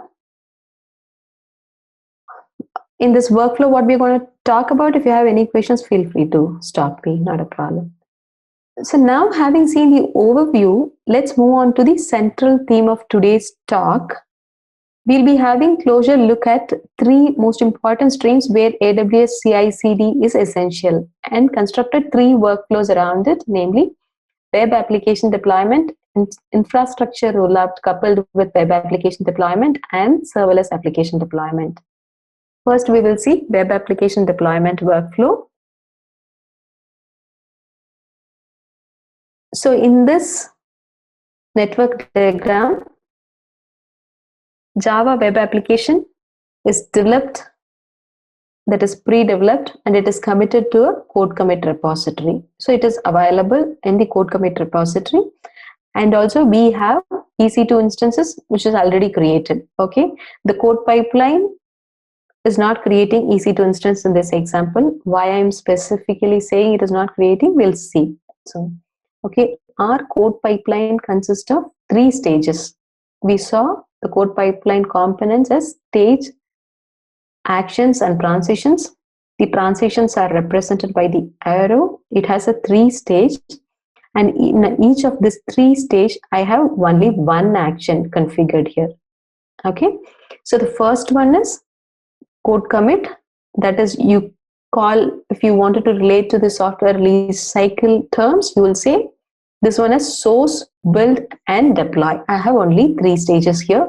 So here I pull the source code from AWS CodeCommit, which already has the pre-developed sample Java application, and then it pass it on to AWS CodeBuild. In AWS CodeBuild, we have 2 things. One action is to run your unit test, and the other action is to build and store it in the S3 bucket. Okay, so the artifact is stored in S3 now. Next, once it transitions to CodeDeploy, in this stage, CodeDeploy configuration pulls the artifact from the S3 bucket, builds, and then deploys to the existing EC2 instances. The EC2 instances which you have created might have a specific tag to group them as a deployment group, and that is already configured with your CodeDeploy project. So with that tag name and the CodeDeploy configuration, the AWS CodeDeploy takes care of deploying your application changes to the EC2 instance. This forms your code pipeline. And once this is deployed, I'm assuming this to be a web tier. I've placed it in a public subnet. And you take the IP address of the instance or the endpoint and directly placed it on the web browser to view that the changes, whatever you put, is available here. That is very quick to see. Okay, this is one of our workflow. I'm going to show a demo of creating this pipeline later in the today's session. So this is the screenshot of the actual code pipeline from AWS console. We have 3 stages, as I said: source, build, and the staging. Why I meant staging is deploying to the staging environment. So the source from code commit, it has pulled the revision. This is nothing but it displays the comment. Yeah, the commit comment, whatever you mentioned, will get listed here. And in the build, this source, whatever is pulled from the code commit, is passed on here. It is built and it is passed on, that is, it is placed in the S3 bucket, and as part of the deployment is pulled and deployed. You see that it has succeeded 2 days ago, and there's no failure, everything went good. This deployment was smooth. So we will also see, in case of failure, how do you debug later. And once it is done, I went to the IP address I picked up the IP address of the EC2 instance, public IP address, and placed it in the browser so that I can see what was the content of my web application, what I attempted to deploy. Hi, Bhuvna, there is one question in the chat window. Okay. The final deployment is always in an AWS EC2 environment. So that's the question. Final deployment need not be always into an EC2 instances, right? As I've told you, the deployment, the code deploy as such supports the deployment to two kinds of configurations. One is either EC2 instances or on-premise instances. The other one, you want to deploy Lambda functions. So it supports all of this. All right? So in the next workflow, we will see deploying to EC2 instance as well as creating that EC2 instances using infrastructure as a code. Okay, we're going to see that. So it can, in this example, I'll go back one more step to show you. See the deployment, it supports ECS, CloudFormation, CodeDeploy, Elastic Beanstalk, or OpsWorks, right? So the deploy can support all this as part of CodePipeline. And when we go to AWS CodeDeploy, that supports EC2, on-premise, or Lambda. If you go to Elastic Beanstalk, the whole bunch of application can be deployed. You can also use ops stacks. So there is no restriction that you have to deploy only to EC2 instance, right? So all these are supported. Hope this answered your question.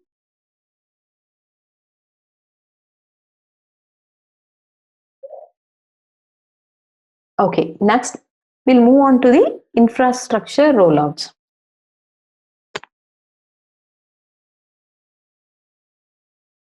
So in this example, we will see how do we create an EC2 instance using infrastructure as a code and then deploying our web application onto that EC2 instance that we just create. Okay, so we assume there are two teams. One is your development team working on a Java application and your DevOps team working on infrastructure as a code. Basically, they're trying to create a set of CloudFormation templates which will be used to spin up your EC2 instances.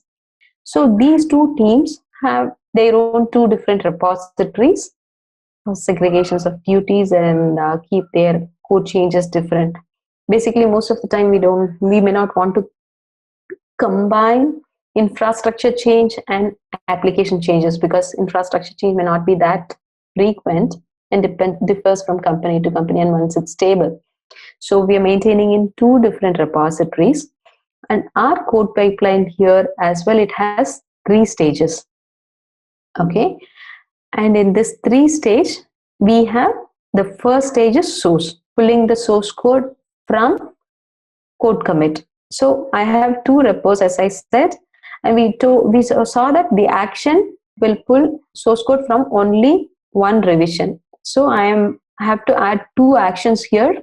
One is to get the source code from Java repo, and the other one is from getting the source code for your CloudFormation template here. And this CloudFormation template may not have any action in the build stage, so I'm just moving on. In case of Java application, it goes to the CodeBuild where I compile it, create an artifact, and store it onto S3.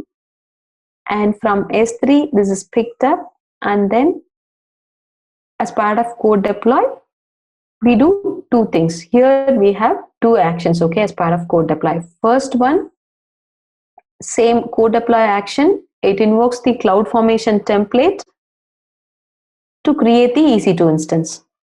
So once that EC2 instance is created, we will run the another action, second action of the CodeDeploy, which is sequential here. So that will deploy the Java web application onto the EC2 instance. In this case, EC2 instances are not pre-created. You can configure to create 1 or more instances. Here I'm creating only 1 EC2 instances and moving ahead.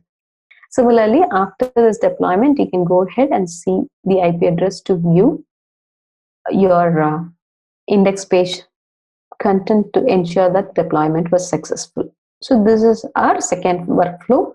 where we first deploy infrastructure, right? The ultimate aim to move to Amazon Web Services is like we wanted to automate everything possible, right?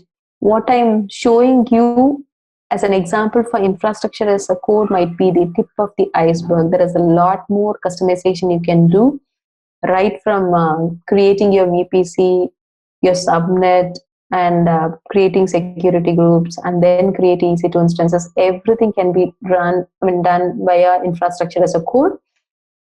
To reflect that, how it can be tagged in a pipeline, I use this as a simple example.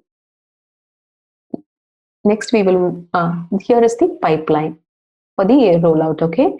So this is the web application deployment pipeline which we saw earlier, which had source, build, and deployment. Here, if you see, there are two actions. One to pull the Java application source, the other one to pull your infrastructure code. Okay, so here the first one is the commit comment for the first sourcing, and the second commit belongs to the CloudFormation template. So from here you will see whether your recent changes are picked up in this build or not. And the build, it builds only the first one, Java application I've configured. And after that, the deploy section, here these two actions are sequential. First, it creates the CloudFormation, runs the CloudFormation template to create the EC2 instance, and then deployment. So all went good. So it's all green. You may not get all greens at the first attempt when you're trying for the first time. It's okay, but after several attempts, you would get it.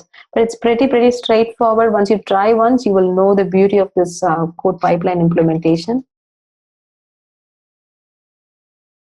And now, like we have seen these two, let's get started with the serverless application deployment, and we will cover a few other interesting stuffs as well after that. So now we saw the deployment of web application that you've developed, and also about cloud perspective deployment via CloudFormation, which basically provisions your infrastructure. Now, coming back to serverless application, it has one or more Lambda functions, which are nothing but a compute service, and has triggering events like CloudWatch, S3, DynamoDB, etc., which can be associated with the Lambda function. So deploying of Lambda functions along with all of the associated resources as a bundle is termed as serverless deployments. I'm repeating. So deploying of a Lambda function or functions along with all of the associated resources as a bundle is termed as a serverless deployment. So with this little introduction, let's look into the serverless application deployment workflow here. So in this workflow, we have broken the monotony of having 3 stages. Now we are having 5 stages here. Here the development happens, we are creating the Lambda function that is required, and that is committed already to your code commit repository. So overall, in this workflow, a simple Lambda function using Python is sourced from CodeCommit repository. It is configured to CodeBuild service for compiling and unit testing, and then based on the buildspec.yaml, the code repo for Lambda. This buildspec.yaml is placed in the root of your code repo for Lambda. The package is created and it is placed in S3. Okay, now your build step is complete. Now here are 2 different things, right? One is create stack and execute stack. What it does basically. So in your buildspec.yaml file, especially for dealing with serverless application deployment, you have a very specific line called AWS CloudFormation package. So this, when specified in the build phase of buildspec.yaml, it converts the SAM template into CloudFormation for create or replace stack. And what is a SAM template? It is basically an extension of CloudFormation template. You won't find any difference between the two. And the only difference that you see is the keyword AWS transform : serverless. This only makes difference. I will show you an example of AWS template. For now, we'll focus on these stages. So first, the stack is created and we are sending it for manual approval. So how this manual approval is configured is, it is nothing but an SNS notification configured to notify specified email address. For example, you're working on a Lambda function. I'll tell you the example which I've used here. Basically, you work most of the time, your development is working during ISDRs. You use EC2 instances for your research or development purpose. And during your night time, these instances are idle. Okay, you create number of instances, play around, all that. And though we all agree on in principle that these instances should be brought down by end of your day, sometimes you might forget, or you thought, okay, it doesn't charge much. It's only per second charging. That's okay, fine, you leave it and go. But at the end of the day, I mean, cost saving is very important for everybody, right? So we have wanted to write a sample Lambda function, which will be configured to trigger at 8 p.m. IST every day. Okay, somebody come at 9:30 and work till 7 or max 8 o'clock, we assume, right? So this Lambda function is configured to trigger at 8 p.m. IST every night to see the running instances, EC2 instances, with a specific tag. Probably you would give a development tag or something, or a testing tag, and bring them all that, shut them down. Okay, and the next day morning when the user come back, your developer come back, if they see their instances shut down, it will just take seconds to 1 or 2 minutes to bring their environment or your instances back and start working on it, right? This will save a lot of money for you. So this sample is about that. So first step is you create the stack. Here the Lambda function is not yet ready. So once this is done, you wanted to get it approved or reviewed by a manager. So you configured the SNS notification. And when it reaches this stage, automatically an email is sent to you, the manager, to the configured email ID. So there will be a link provided where the manager, he or she, can choose to approve or decline. So once it is approved, the green check comes to your that manual approval stage, and the execute stack is run and the Lambda function is created. So here the Lambda function executes when you execute the Lambda function, it scouts for the running EC2 instances, shuts them down, and put an entry in the CloudWatch logs, so that anybody who's interested, oh, what happened to my EC2 instances, first thing they would do is they'll go and check the CloudWatch logs. Okay, this is part of your schedule, cost saving schedule. The instances have been brought down, they can bring it up next day and use it. So this is the workflow with the 5 stages with a manual approval configured. Okay, there's no deployment to EC2 instances happening here. So EC2 instances, we can assume it was created in the previous workflow, right? So this is one of the workflow here. And this is the 5 stages, a screen print from the AWS console. You pull the source code for the Lambda function and you build it. This is where it converts the SAM template into the CloudFormation template, and it moves on to the staging. And here, approval. Okay, this has sent a notification to my manager. He has not approved for past 21 minutes. Okay, if you're really keen to get this pipeline move quickly, just call him up, ask him to approve. Once it is approved, this will automatically turn green and it will move forward. So see here, no executions yet, right? So the next one, this is another screen where my manager have approved 3 minutes ago. I'm all set and it has created the Lambda function. It's all done. So all green here. So now we saw 3 different workflows. Now we are going to see the template files. So what these template files, what we will be talking now are basically the heart and soul of your AWS CodeBuild, AWS CodeDeploy, and your SAM template. Okay. First, we will see the build spec.yaml file. So YAML stands for basically YAML. It's yet another markup language, and this file will hold collection of build commands and settings related to the build phase.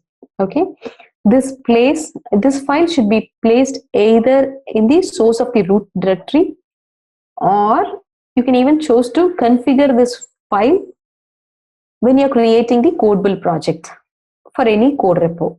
Okay, the version number what is placed in the screenshot represents the build spec.yaml specification standard and not your project version or revision. Okay, and AWS recommends using 0.02. Okay, I have not used 0.02, but I believe we are supposed to use 0.02.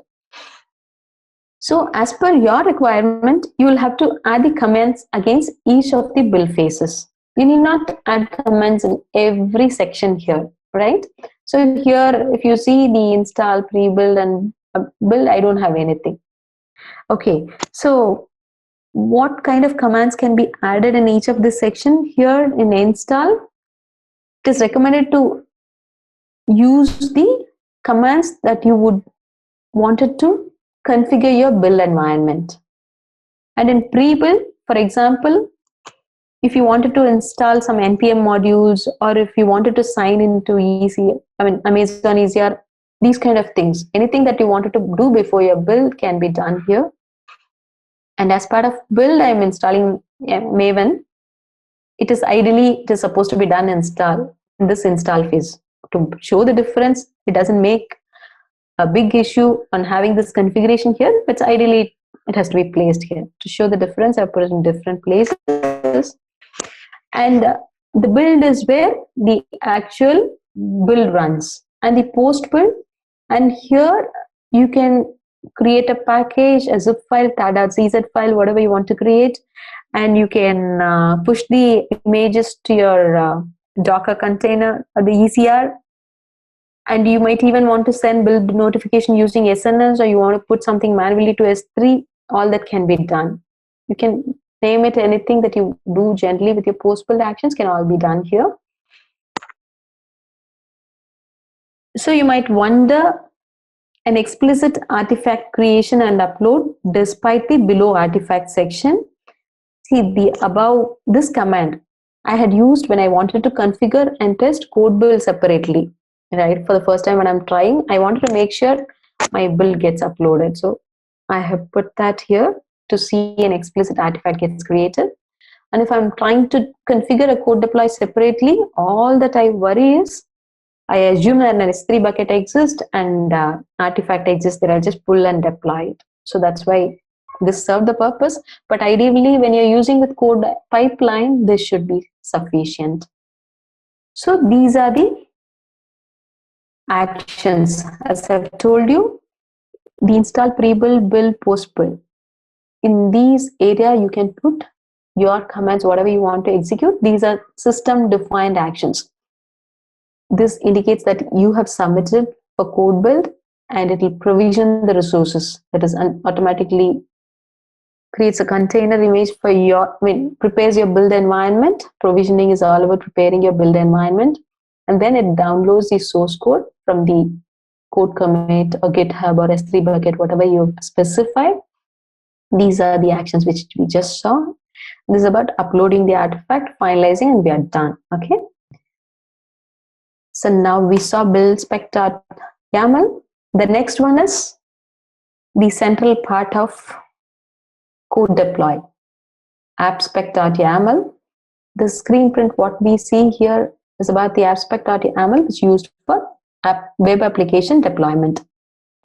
This is a configuration file that specifies the files to be copied and the scripts to be executed. The app spec file again uses YAML format, and you have to include it in the root directory of your revision.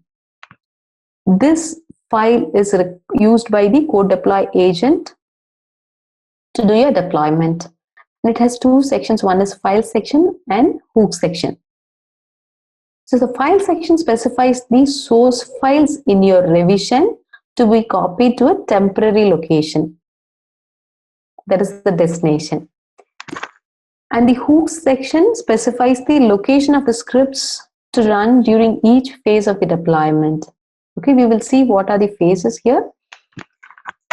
And the most important thing you have to notice, similar to build-spec.yaml, app-spec.yaml should also be placed in the root of your source code repo. Since this file is more to do with application level instructions and actions to be done, informations like OS, file source, and destination for each of the artifacts deployed will be mentioned in this file. Now you see the EC2 instances which I'm using for the deployment is Linux instance. So that's why OS I've mentioned. So you can use different hooks at application level, either before install, after install, all that. And these scripts may or may not be applicable to your application and differs based on your requirement. Hence, configure these actions that will suit your needs. Okay, so these are the different actions: application stop, download the bundle, before install, after install, what you do, and you start the application and you wanted to validate the service. All about traffic. The traffic related will come mostly for your serverless application, that is Lambda functions, or when you're using ELB. We'll see the two different workflows. The content of the hook section of the app-spec file varies depending on the compute platform for your deployment. We saw that two kinds of compute platforms are supported for deployment. One is Lambda deployment, other one is EC2 instances or on-premise instances. So the first workflow we are seeing, right? This is for hook script, how it can be positioned when you're doing Lambda deployment. Start, before allowed traffic, after allowed traffic, and end. So in before allowed traffic, you run the tasks which you wanted to run before the traffic is actually shifted to the newly deployed Lambda function. This one is when it is moved to the newly allowed function. Okay, so these are the events which we'll be using. And what are the hooks that we will be using in case of EC2 on-premise deployment is this. For example, if you're doing a web application deployment on an EC2 instances, first you would want to stop the application and then download the bundle. Download the bundle is all about downloading your artifact stored in S3 or GitHub onto the temporary location and then start your installation. So whatever you want to run before your installation, like you're extracting your artifact or decrypting the artifact, all that can be configured to run in before install. And install is where your CodeDeploy agent actually copies your revision, application revision, to the target location. And the important thing to note here is either in the download bundle or in this install section, you cannot configure your custom script. This is meant to be executed only by CodeDeploy agents, so you won't put anything here. So once you've configured in your CodeDeploy project where the artifact have to be fetched from, that's all, the job is done. You don't have to write anything here. You will not be allowed to write as well. So if you want to do some post-installation steps after your installation, like configuration, all that, you can do an after install.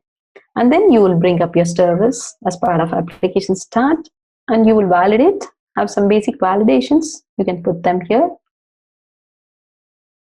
And before block traffic is like when you're coming to the load balancer side, you can run some tasks on instances before they are deregistered from the load balancer. And in this block traffic, internet traffic is blocked from accessing instances that are currently serving traffic. So this event is reserved for AWS CodeDeploy agent and cannot be used to run scripts.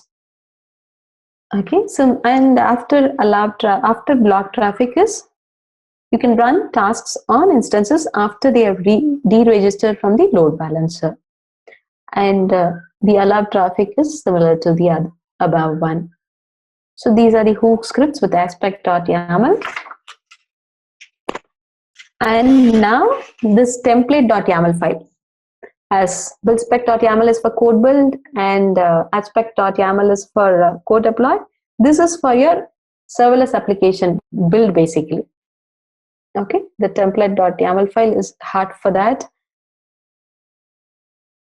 Okay, we will see what it is. Here, AWS serverless application model, in short, you would say AWS SAM, is an extension of AWS CloudFormation template language that lets you define serverless applications at a higher level.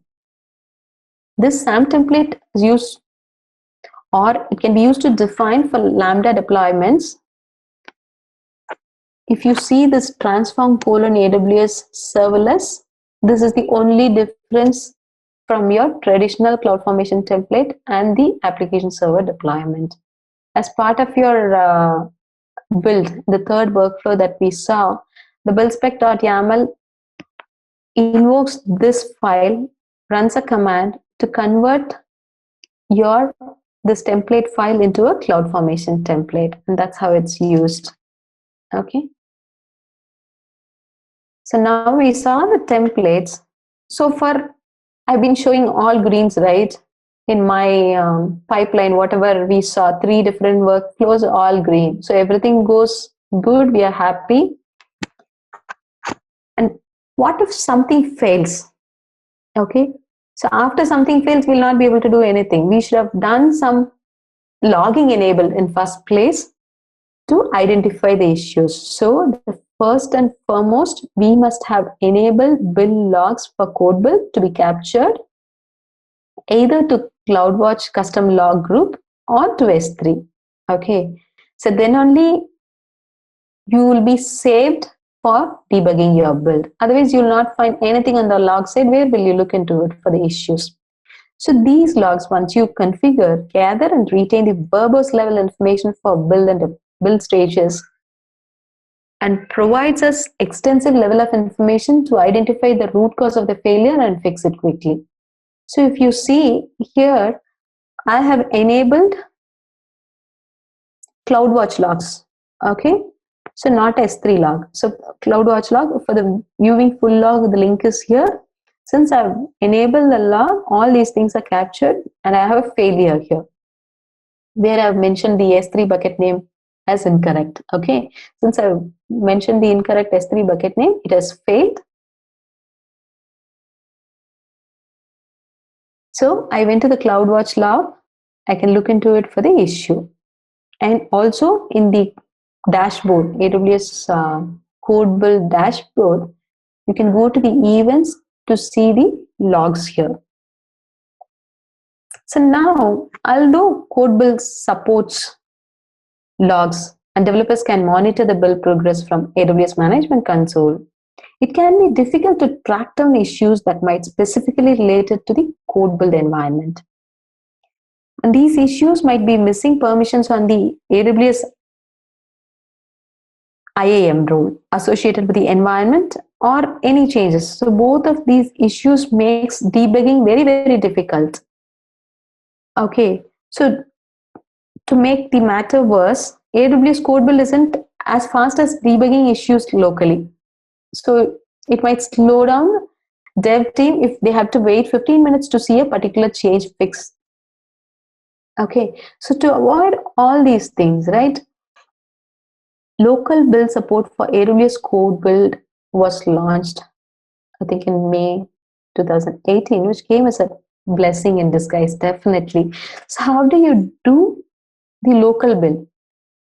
You can get the CodeBuild Docker image file from the GitHub, build the CodeBuild image locally, set up the CodeBuild local agent, and use the local agent to build your projects. See, these instructions are clearly defined in the documentation or blog is available. So you follow the instructions, you can do the build locally. You don't have to wait and go and do it every time online, or you can save some cost with this as well. It's very quick. And by building an application on a local machine, you can test the integrity and concerns of a build spec file locally. And you can also test and build an application locally before you commit the source code. You can identify and fix errors quickly from your local development environment. So all these things are advantages of having a local build support from AWS CodeBuild. So that's about debugging your build. The next one is, in case of failures, we need to debug or analyze, right, why the deployment has failed and what went wrong. That's what we're going to see in debugging deployments. Okay, so we all know that AWS CodeDeploy helps user to deploy the software to a fleet of Amazon EC2 instances or on-premise instances. Okay, and we learned that the CodeDeploy agent is the one which drives the deployment on these instances, be it an EC2 or an on-prem instances. First, you have to make sure the CodeDeploy agent is installed, up and running. Then only the deployment is possible. Okay, so the agent generates 3 logs. The first one is agent log, and we have deployment log and updater log. We'll see the agent log first. Agent log contains information about the agent's health and overall deployment status. It is available in this where log AWS CodeDeploy agent path here. Here is the, first few lines of this CodeDeploy agent log in one of the deployment. And deployment log. This contains your standard output or standard error and information specific to user-defined scripts that run during the deployment.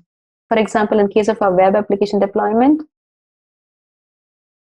we need Tomcat and Java to be up and running on this system, right, for our web application to be deployed. So we run a bunch of script to do that pre-installations or configurations. So anything related to that can be captured in the deployment logs. That is whatever the script that execute, right? And the next one is updater log, and this is very specific to Linux agents only. It contains agent updater status. May not have much information for us for debugging. Good to be known. And it can be cumbersome to sign into the EC2 instance to view these logs, particularly when there are a large number of instances, right? Okay, so if you have a production environment running, which will have like hundreds of servers, you'll not be able to log into all instances first place. And it is not a best practice to give SSH or RDP access for people to log into those systems. That is another thing. So for all these things, it's good to install and configure CloudWatch agent. CloudWatch agent is an agent which will fetch the log files that you configure to capture to the CloudWatch logs. So it's good to install CloudWatch agents on the EC2 instances, and the logs will be captured into the CloudWatch agent, which later can be viewed for detailed analysis. This is how you can debug your deployments. So now, how do you roll back deployment? If a deployment action fails for some reason, in an ideal world, we roll back to the previous version of the application that failed, right? That's what we say rolling back. In AWS world, the rollback is nothing but redeployment. So for every deployment, logs and artifacts are retained on the EC2 and on-premise instances. And based on the rollback configuration settings in your CodeDeploy project, the rollback, that is actual redeployment, takes place efficiently. If you see here, here is an option which you would have turned on in your CodeDeploy project configuration. So based on this rollback happens. So you can also specify enabling automatic rollbacks. These are basically options that you have while you are configuring your AWS CodeDeploy project.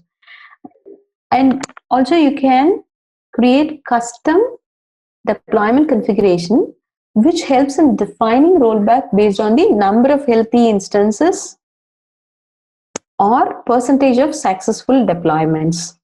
And this custom defined deployment configuration can be chosen while defining the CodeDeploy project or a stage. So the next one is, how do you have a generic pipeline setup?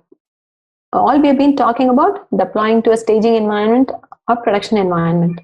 How can I have a generic setup, a code pipeline, which I can use for any environment? That I'm showing it via an example here using a CloudFormation template. Okay, so we have used earlier CloudFormation template to create EC2 instance, right? I'm using the same example here.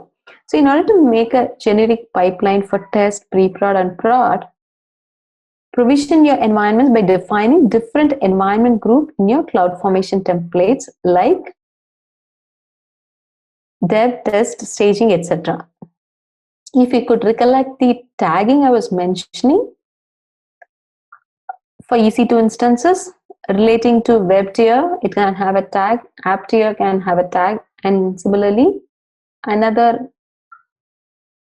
suite of tiers in your web application have a different tags. So you create an independent environment specific configuration file and map these configuration.json files in your stages that you create in your code pipeline against each environment. That is, for example, the test stage of code pipeline will have test configuration.json, and the staging stage of code pipeline can have staging configuration.json and likewise. So this JSON file sends the input to your CloudFormation template, which will tell whether you want to deploy onto your test environment, your production environment, or pre-production environment. So let's have a closer look at the CloudFormation template here. So CloudFormation template is a declaration of AWS resources that make up for a stack. A stack is nothing but a collection of AWS resources that you can manage as a single unit. In other words, you can create, update, or delete a collection of resources by updating or deleting stacks. That these jargons might be a little confusing, but in a simpler terms, the CloudFormation templates has all these things. Okay, it can be represented as your JSON file, or it can follow YAML standard. Your CloudFormation template can be represented in two ways, or it follow two format, which would comply with JavaScript object notation, which is JSON or YAML standard. Okay, this includes version and a description in the beginning, which we saw here. See, version and description will be in the beginning, and then the parameters, mappings, resources, and outputs. These are the different sections of your CloudFormation template. And you declare parameters in the template's parameter object. A parameter, it contains a list of attributes that define its value and constraints against its value. The only required attribute is type, which can be string, number, or AWS specific type. Right? For example, if you wanted to pass environment name as a parameter, you can define it as a string and then pass the value. Okay. And the mappings, assume an example, if you wanted to specify a specific AMI, okay, machine ID, or you call it as an AMI, as an parameter. This AMI differs from region to region, right? If you have configured and created an AMI template and kept it in one, probably Mumbai region, you might have replicated to US East, West, or Singapore region for different reasons. So here in this mapping section, you can mention the region and the corresponding AMI to be used. And in the resource section, you define what resource you wanted to create and configure. The output section can have things like written the public IP address of the instance that you create, so it will be used later. So this forms the template, and this template, when you pass the parameter values, you would create a stack. Stack is nothing but a collection of resources. If you are having the CloudFormation template to create an EC2 instance, the stack will constitute a single or multiple EC2 instances based on your configuration. So how do you make it a generic pipeline? By passing the parameters. By having different parameters, you can achieve the generic pipeline here. So now we saw the CloudFormation template, the different workflows, right? So how do you gauge the DevOps? We saw AWS CI CD. By implementing this code pipeline, all that, we'll have to first evaluate and see what is the advantage in doing this. So how do you gauge it? Basically is to strongly come out with an efficiency of CI CD implemented, we will have to assess them with few pointers like deployments in comparison to earlier rollouts should have definitely increased. Otherwise, there's no point in moving to CI CD using AWS, of course. And the time to market should be reduced. So increased feature releases and reduced time to market.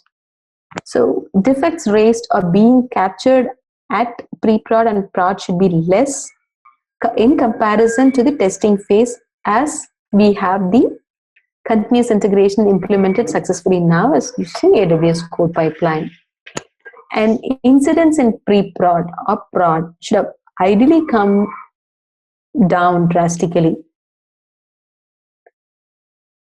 because most of the things are taken care as part of CI/CD cycle and it was acted upon quickly. We should ideally be having highly available, elastic and scalable infrastructure from now on. You have a highly scalable build environment. You don't have to purchase them and keep them ready. They are up and running all the time. You don't have to take care unless you wanted to bring down them. So all these are your metrics that you would be interested in gauging. So this is about the things I wanted to cover. The next one is we will move away from the slide deck. We are done with the slide deck. And there are two important things which we're going to see now. One is the mind map about CI CD workflow to see the devil in the details. And the next one is demo of AWS CodePipeline creation. Okay, so we'll see the first one. I'll switch to the mind map. Oh, I've shared my desktop, so you should be able to see it. In case if you don't see it, let me know, alert me. Okay, so this is the mind map I've created before I actually implemented 3 different workflows in my personal AWS account. I just want to tell you those workflows, whichever I've showed you, is not a network diagram just prepared on a Lucid chart for the demo purpose. Actually, they were all designed using this Xmind as a flow, implemented and tested in the account, and then output of it. So we will see the 5 things. I have 3 mind maps. I want to talk only about the first mind map, that is the workflow for creating web application deployment. We'll be seeing right from how the prerequisites were configured, code commits, code build, code deploy, and code pipeline, all the configurations. Okay. First one is prerequisite. On my personal account, I use root user to log into console, and as a best practice, I'm not supposed to use root user to perform any other operations. So first and foremost, what I did is I will create a user which I'll use only for this CI CD pipeline implementation. So I wanted to create a code deploy user. Even before that, it is another best practice that we shouldn't be attaching policies directly to the user, right? It's always good to have a separate group in case if I wanted to create a bunch of other users who want to have similar roles and permissions. Okay, so that's why first I created code deploy group and attached these policies. Okay, AWS CodeCommit, I'm giving full access. So these are all, and this is not best practice. There are slight deviations. Since it's my own repository, sample repository, I'm granting full access. If you want to create another user who want to have read-only access, then you feel free to do so. So I'm using CloudWatch because I wanted to log the build issues in the CloudWatch, custom CloudWatch log group. So this access, CodeDeploy full access, so IAM read-only permissions, and CodePipeline full access, CodeBuild. So for all these services which I'm going to use, CodeCommit, CodeBuild, CodeDeploy, and CodePipeline, I've given enough access. And over and above this, there are few things required. So IAM create role and policies. As part of code build creation or code deploy creation, if you do not have the roles or policies created, you will specify the AWS itself to create a policy for you. So when you choose that configuration, these policies are required. That's why these additional policies are added here. And then I'm creating a user and attaching to the group. Okay, I make sure I download the credential CSV file and copy the signed URL so that I can log in as this particular user into the AWS console and start working on it. And I also made sure to generate Git credentials. This is very important for me to log into CodeCommit. Okay, so now I'm logging in as a code deploy user in the console, and I need a CloudWatch log group and then a Bitbucket. S3 bucket. So I'm creating CloudWatch log group and S3 bucket. So with this, my prerequisite setup is done. And then I'll move on to CodeCommit. In CodeCommit, from console, I create a repo called CodeCommit Demo. And how do I put the Java code which was developed locally, right? So you clone the Git repo. When you create the repo, you will see the command there to clone the repo. Use that to clone it on your command line and download the sample application. Okay, so why I'm saying download the sample application is if anybody is curious to experiment this implementation on your own, I have an extensive blog on this, and also the sample application used for Java application or CloudFormation or Lambda are all uploaded into GitHub repository, and the links are available in the blog. So that's why I meant download the sample application from GitHub and use GitHub add dot, right? It will add everything.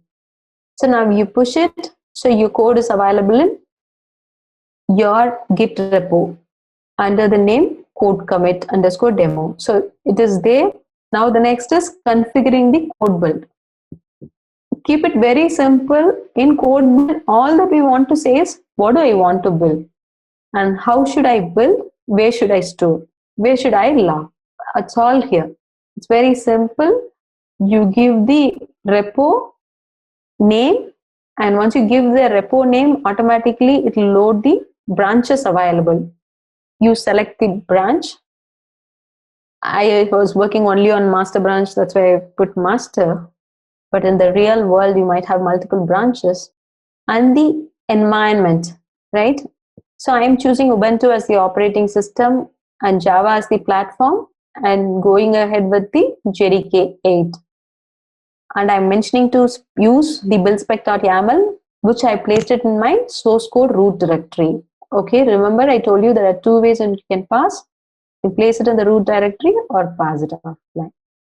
So once I have specified these information, I am mentioning the code deploy log group, which I've created earlier in the prerequisite section. And you just specify a stream name. This you can give for your easy reference when you go and look into the CloudWatch logs. And you configure to create code build service role automatically. This is why we gave the fine-grained permissions of create, IAM create roles. The next one is code deploy project configuration. See here, you might be familiar with the details of creating EC2 instance. So let me not talk about this. So these things have the information about that. For EC2 instances, what security group it should have.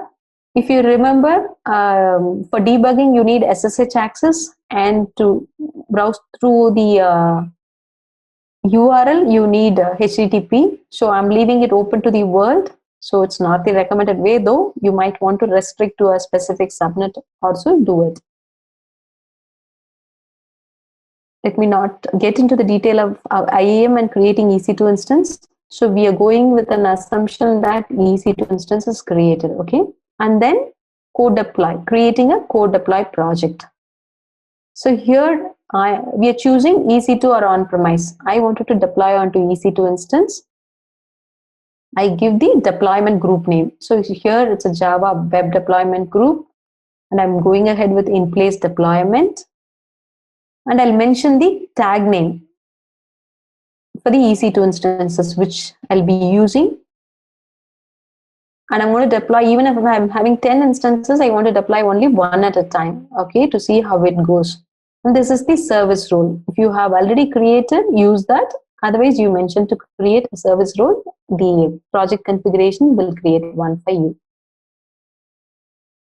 Now the code deploy project is created.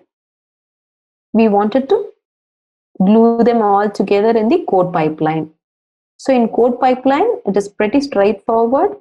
You give a name to it and then specify the code commit repository from where you want to pull the source code and what CodeBuild project that you've configured here, that details, and what deployment group that you should use, which you've already configured in the previous step. This service route, which I've already created, I'll be using that code pipeline service. So this section we are going to see now. Doing all these things in a live demo will take longer time. Let's see the last part. I have the code build and code deploy project already created for you. So I am into AWS Management Console.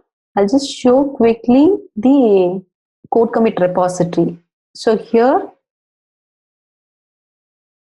in AWS Console, under developer tools, we have AWS CodeCommit, CodeBuild, CodeDeploy, and CodePipeline. These are the tools we have been talking in all through this session. And this is the dashboard of AWS CodeCommit. And I have two repos here. One is CodeCommit Demo and CodeCommit Infra. CodeCommit Demo is the repo which I'm going to use for this session. As we have been talking, the appspec.yaml and buildspec.yaml are placed at the root of this directory. This is the actual source code under SRC folder, and this scripts folder have the files that I'll be running during my deployment to install the dependencies like Tomcat and Java, either to start and stop the applications. All these things will be available in the script folder. So now, if we go to the visualizer, here is the commits. I'm sorry, I've been working only on the master branch. So it's for this sample application. So you see only the commits to this particular application. So here's a compare tool if I wanted to see the differences. Okay, now we'll move on to the code deploy. I've already created the code deploy application. Okay, before that, I need to start the instances. Okay, I have one EC2 instances which I have already created. Now I'm going to start the instances so that as part of my code pipeline, the deployment will happen. So while this instance starts, here is the code deploy application. And also if we wanted to see the code build project, I'm opening that in another window.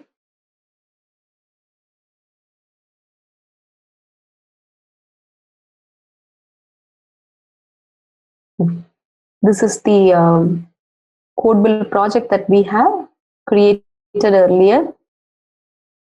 I have done bunch of builds in the past.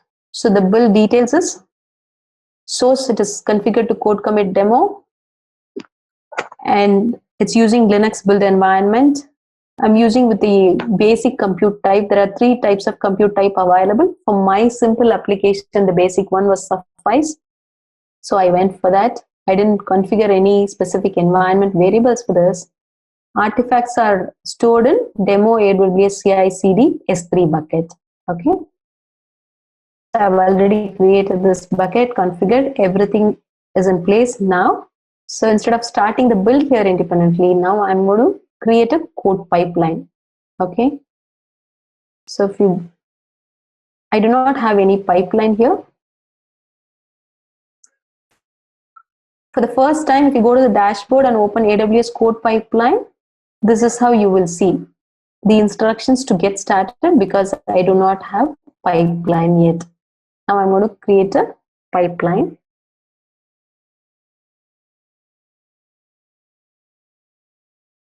Code pipeline, that's the name I'm giving. I'm going to use the existing service role because I already have one AWS CodePipeline service. So I was mentioning about from one stage to the other, the artifacts are passed internally through S3 bucket, right? You can let it use the default location, or you can specify to use custom S3 bucket. I'm going with the default location. This is not the place where your actual build artifact is stored. This S3 bucket, what we saw, is internal to code pipeline only. Don't get confused between the S3 bucket that we will be using to store our artifact and the S3 bucket which the AWS code pipeline uses internally to store its own artifacts. I'll show that. Okay, and the source provider, I'm going to use code commit. So I'm going to use Java application. I put it in this repository. Now I'm going to choose the master branch where I have a working code. The change detection, I'm going with the Amazon CloudWatch events, which is the recommended one, because it's not good to poll and see in a specified interval. And the build provider, AWS CodeBuild. Once you choose that, it will list the available projects. I have only one project, Java Web Build. I'm going to choose that. And then next. Here you have to configure the deploy. We are done with the adding source, build, and now deploy section. So deploy, we are going to use AWS CodeDeploy to deploy to the running EC2 instance. So I have already created the application named Java application, and in this I'm having only one deployment group as Java Web Group, and I'm going to move on to the next screen. So here it will ask you to review your configuration. You have chosen the artifact default location for pipeline using your predefined service role name, code commit repository details are mentioned here, build project, deploy. All looks good. I'm going to create the pipeline. As soon as you create the pipeline with the latest commit changes available here, see, congratulations, the pipeline named code pipeline _ demo has been created. I'm going to close that. So it has started fetching the source already. So it's in progress. It'll just take very little time. If you want to disable the transition, you can do so, but now I wanted to show you the full flow, so I'm not disturbing it. So while this runs, see, these things haven't run yet, right? So while these things run, independently, I wanted to edit this and show you about the artifact. Now this is done. The build is happening. So with the interest of time, let me edit this and show you what does the artifact storage space or S3 bucket means. So in this edit, I have 3 stages, right? Source, build, and deploy. To this section, if I want to add another action, I can do so either before or after or in parallel. Now I'm not going to do any additional actions. I want to show you how the output of source stage is passed as an input to the next build stage. Okay, so here is an internal name, it is already given, a source artifact. Using this name, it will store in the S3 bucket and it will pass on to the next stage. Okay, so we will see now, edit the stage, you will be able to see from the previous stage, the source artifact is passed as an input here, and here you would generate the build artifact, store it in S3 as well. And this in turn again passed it to the next stage, that is deploy stage. Okay, this is how the artifacts will be passed from one stage to another, and this is independent of what you store in S3. I'm again saying that, reiterating it. So I didn't make any changes, so I'm just canceling it. Okay, discard the changes because I didn't make anything there. So now back to the pipeline. The build is done. The artifact should have been stored in the bucket. Now the deployment is in progress. Okay, so now let me go back to the S3 bucket to show you where the artifacts are stored. This is our S3 bucket where I intended to store the output of the build, Java web. Okay, now we were talking about one other bucket, S3 bucket, where in CodePipeline, the artifacts are passed from one stage to another, right? That is here, CodePipeline. It starts with CodePipeline and the region name and some internal representation. Okay, I go there. So this is a project name, CodePipeline project name, what I have given. Here you would see the build artifact and source artifact. So in these folders only, the content what get transferred from one stage to another is stored temporarily in these places. Okay, so one important thing that you have to note down here is, when you create a CodePipeline project and you mention to use a default, this folder gets created automatically. But an important thing to note is, this doesn't get deleted when you delete the CodePipeline project. In my case, my application is in KBs, 4.7 KB. It's nothing. Okay, whether I clean up this or not, it's not going to cost much.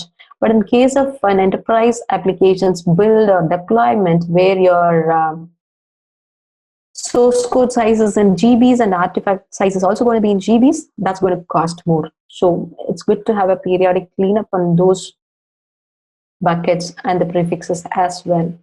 So now we'll move back to the code pipeline. The code deploy seems to be still happening.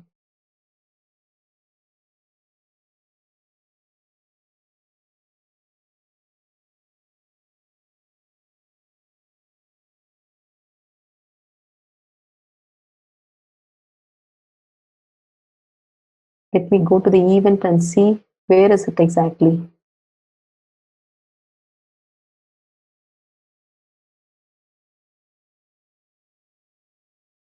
Now, I want to view the events.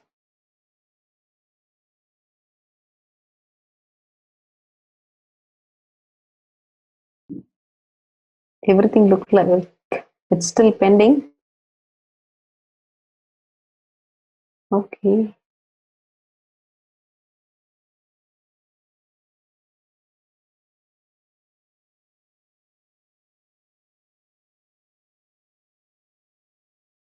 Okay, I think I started the EC2 instances, but I didn't start. That's the problem. Demo is supposed to always fail for the first time, right? Okay, so now only I'm starting the EC2 instance. It's in pending state. I'm sorry, it's not the intentional thing. So let's see whether the code pipeline automatically detects the instance and continue with the deployment. If not, I have to reinitiate it again. Let me give a minute here to see what's going to happen.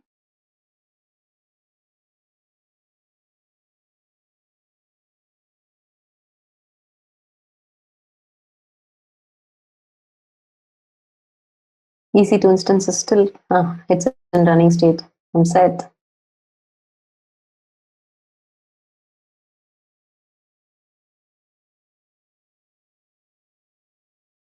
So if you have any questions while this runs, you can start. Okay, it went through. I think it was a auto refresh issue. So our deployment have succeeded. Could see that. Now we'll go back to the EC2 instance. I'm going to copy the IP address, open another tab.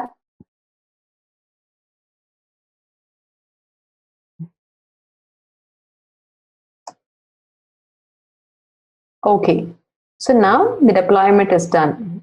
You might be wondering whether I've already pre-deployed and showing it, or also to see how the source detection happens automatically. I can go to the index page, make a quick commit just for the purpose of demo. Go to the index.jsp. I'm going to edit it.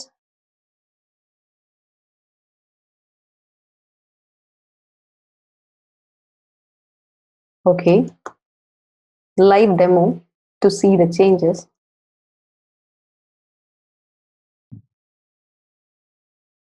I'm going to commit it.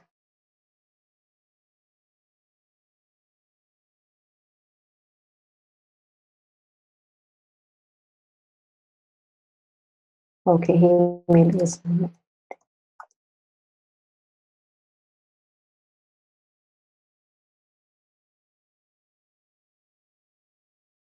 No spam emails, please. Okay, so now I've committed the changes. Let's go back to CodePipeline to see the build. It should actually detect the changes and start the build. The previous one was over a few minutes ago. Let's see whether it automatically detects the changes and start. Let me give a minute for it to detect. If not, we will trigger.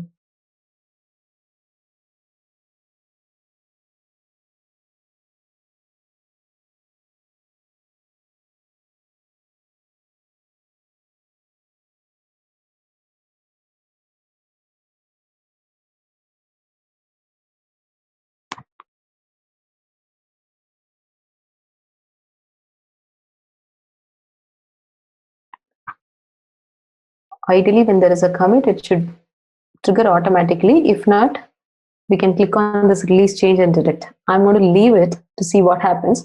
Meanwhile, we are done with the demo, and this is what I wanted to show you.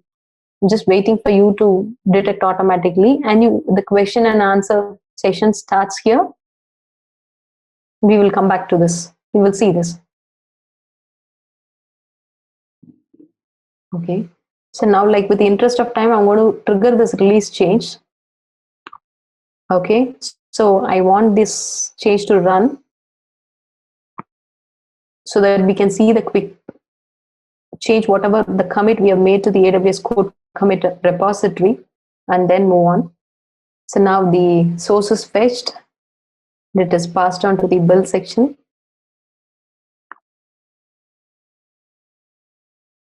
Since it's a simple application, it shouldn't take much time. While the build is happening, we'll go to the build log. Since we have enabled the CloudWatch logs, right? I'll show you how the logs gets listed. You see this detailed logs just because we have enabled the CloudWatch logs. If you have not enabled, you will not get all these informations here. So it will be easier for you to debug.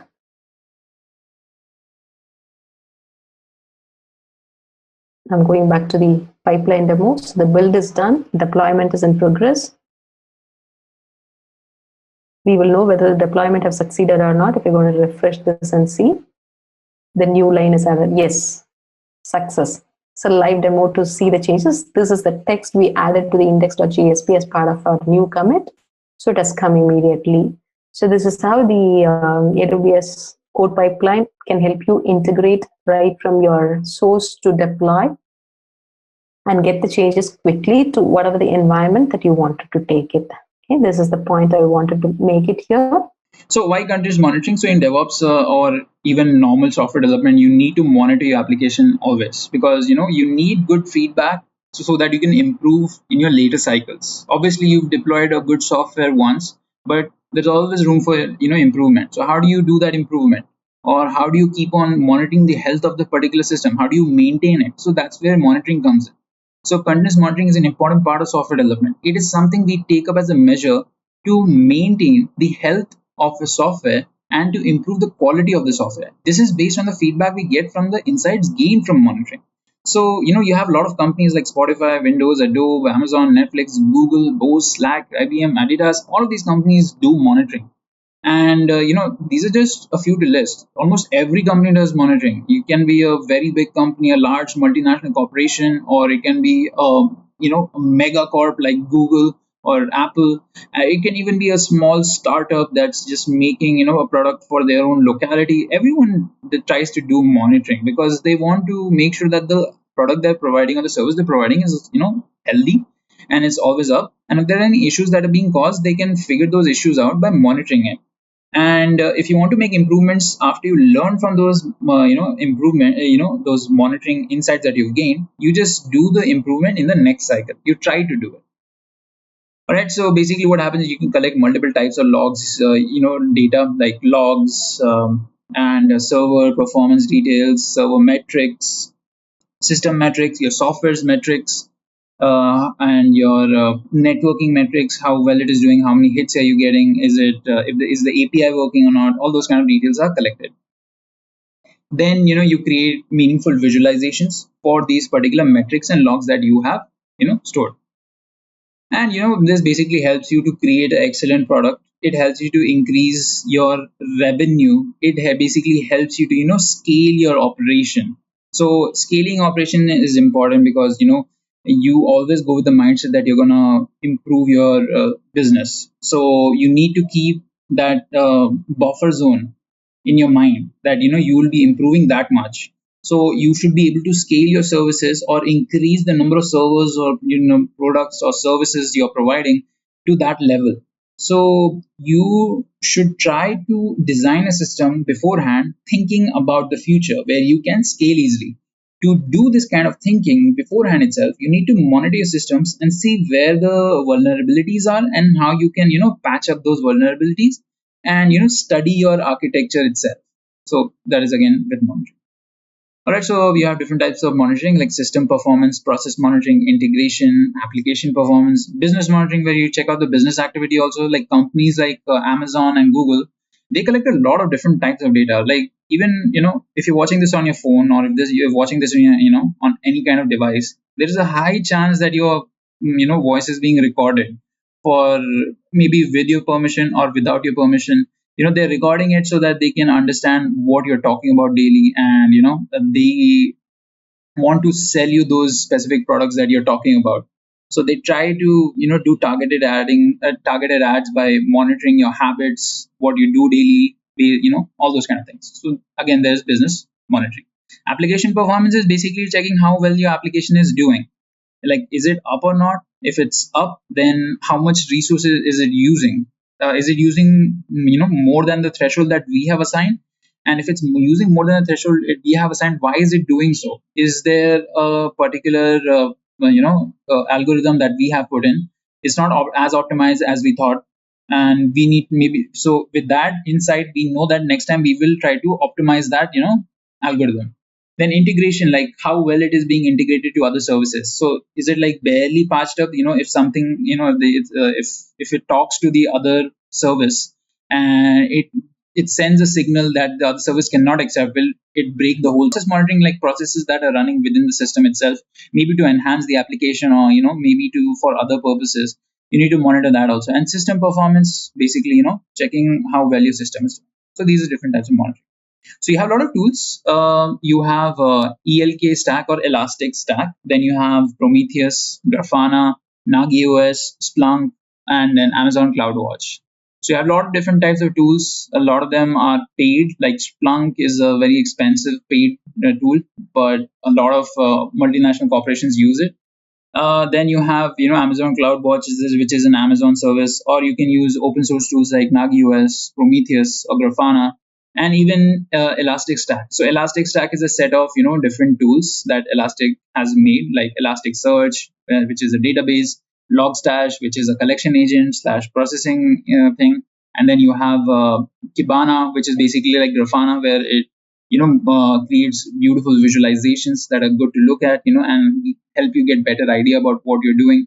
So you have a lot of different types of monitoring tools. So the one we'll be concentrating on Prometheus and Grafana. All right, so let's see what Prometheus and Grafana are.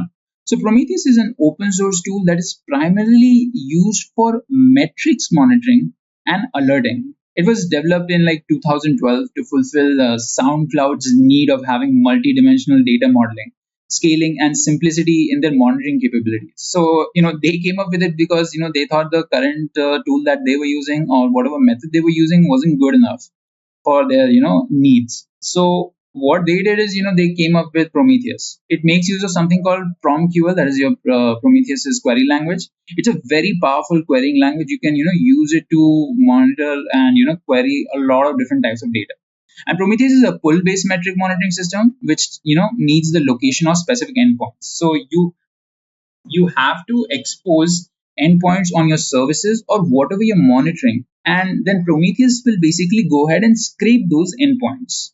So that's what Prometheus does. So if you guys want the distinction between Prometheus and Grafana, so Prometheus is the one that does the heavy lifting of collecting data. So it will look at the endpoints. It will first do a service discovery. Actually, let me show you the architecture.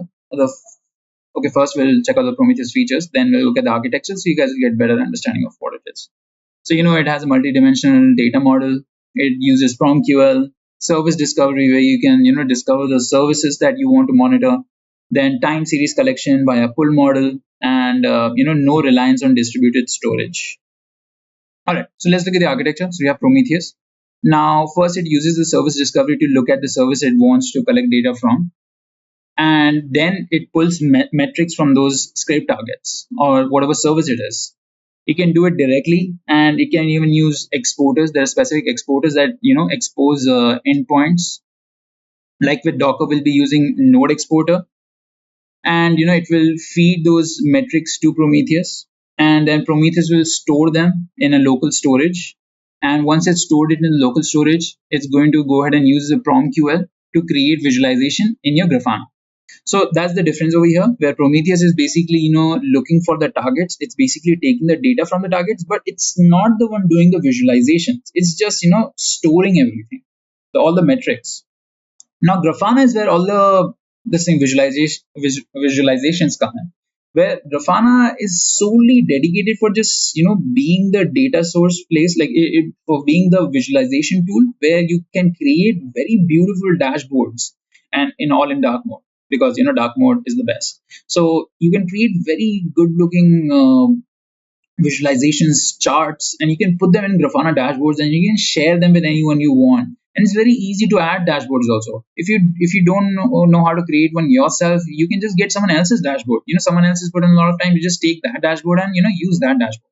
So this is basically a Prometheus and Grafana. Let me reiterate. So Prometheus basically does a service discovery. Once it identifies the service, it goes ahead and pulls the metric from the endpoints that may be exposed from the scrape target. And if it's not exposed, then it uses an exporter to do so. And it stores all of that data in local storage. And once it's been stored in the local storage, we make use of the PromQL to find the specific data that we want to monitor. So if we want to monitor how well Prometheus itself is doing, we will type in the specific query for that. And we will use PromQL even in Grafana. So, you can create the same visualizations based on the same data. So Prometheus is the data source for Grafana. So I hope you guys, understood that. All right, so there's a question over here.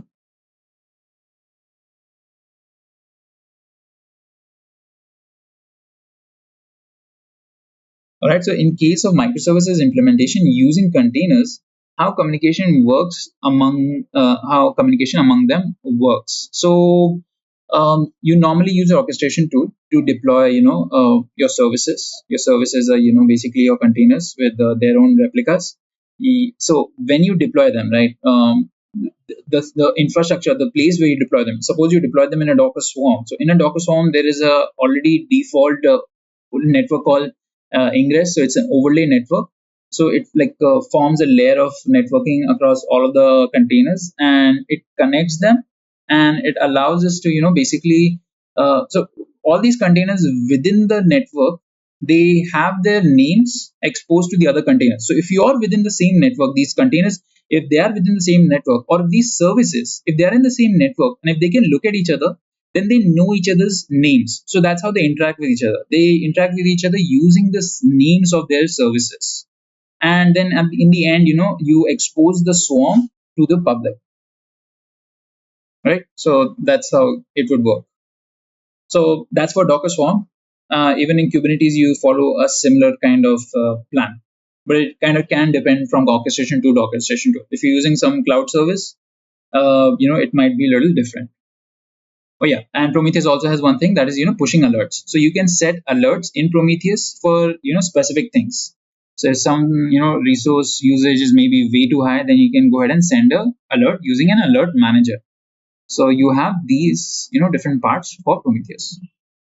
All right, so what is Grafana? So like I talked just now, discussed a lot about Grafana. Grafana is an open source monitoring solution that allows us to using collection agents like Prometheus, using beautiful visualizations that give us in-depth insights. Now let's look at Grafana features. So a lot of features over here, like it can help us visualize the metrics. It can help us, create dynamic dashboards, which are, taking data in real time and display the data in real time. Then you explore metrics and logs. So instead of using Prometheus, you use something else. If you're using Loki with Grafana, where Loki is a logging tool, then you can store the logs in Loki, and then visualize them using Grafana. Then again, it has alerting feature, and you can use mixed data sources. So the good thing about Grafana is that you can use it with almost any type of data source. Not almost any, but the available types, the one it supports. But the amount it supports is like very high. Other, compared to other tools like Splunk or ELK, there they don't have this kind of supportability. Splunk can only talk to its own components within itself, and then Kibana is generally used only with Elasticsearch and Logstash. All right, so now let's move ahead and learn how to monitor using Prometheus and Grafana. So let's go ahead and yeah. So I have already basically created basically the swarm. So I'm going to go ahead and name this Docker Manager, Docker Worker, Docker Worker.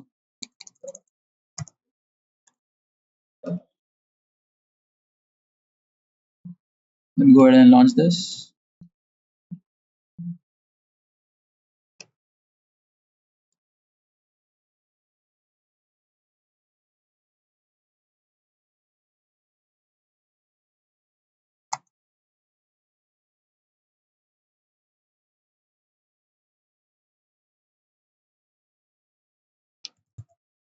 Let me go ahead and install Docker on this. Sudo apt install docker.io.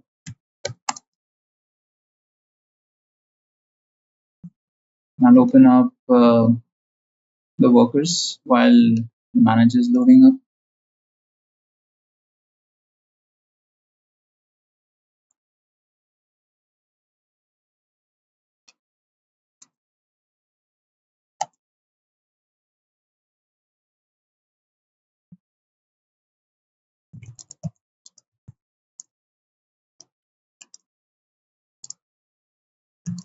While I'm doing this, guys, feel free to ask any questions in the chat.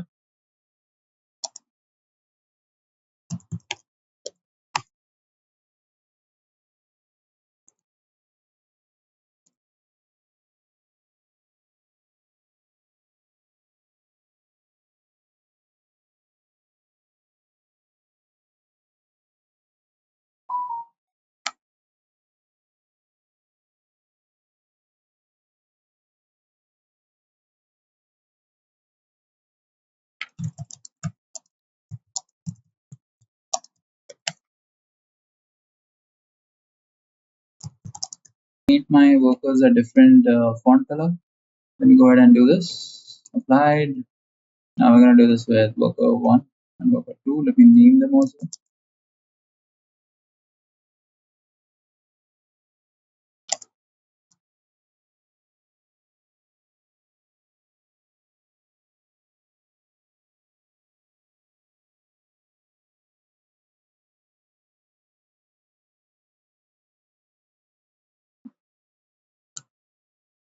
Oh.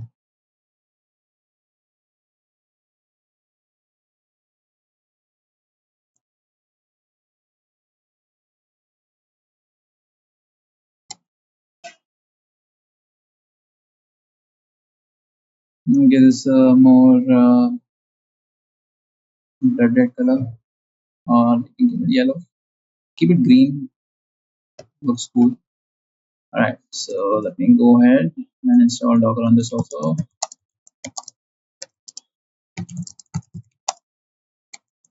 Install app install.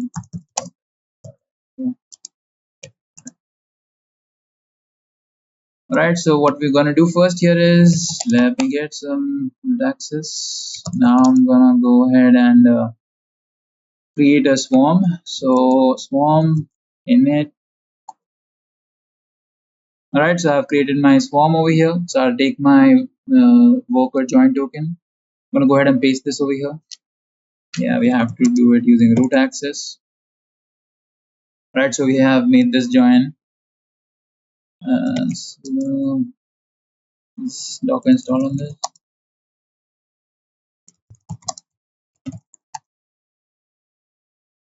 Alright.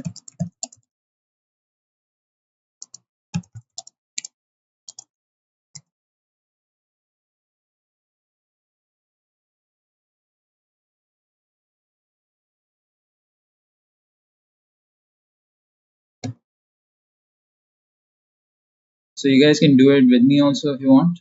I already have the Docker compose file prepared. So I'll just explain to you guys how it works out. Well, it's not exactly mine. It is Stefan Prodan's. We're going to be, using it. So I'll explain to you guys how this works out. Okay. All right.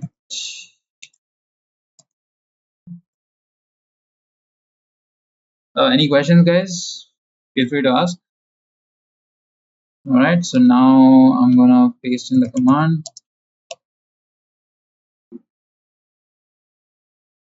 All right. Now to make sure it's there, Docker node ls. All right, so we have our swarm ready. So this is our swarm. Now we're going to go ahead and clone this repository. So you guys can go ahead and check it out. remicode/swarm from. Go ahead and copy it, and we will clone it in our system, our master, node. So git clone. Let me create a folder.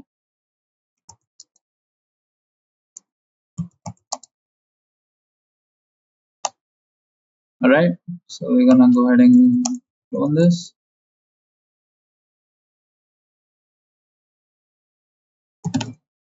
Right. So let me go inside swarm from. All right, so let you guys all the things over here. So what we need to check out is, there is an alert manager, there's caddy, there's docker compose.yaml, there's docker d exporter, grafana, node exporter, and Prometheus. So let me open up docker compose.yaml file. All right, so guys, this file, right? So this is an important file over here. So you guys can see we have two network. We have one network that is net. It's an overlay network and it is attachable. Then we have volumes for Prometheus, for Grafana, and for Alert Manager. Since we'll be launching Prometheus and Grafana as containers, so if they go down, we want the data within them to be stored. So we'll be creating volumes for them. And then we have specific config files using which we want to create launch specific services. So we have these config files over here, and then we have the services. So we're going to be launching Docker D exporter. One second, guys. Let me go ahead and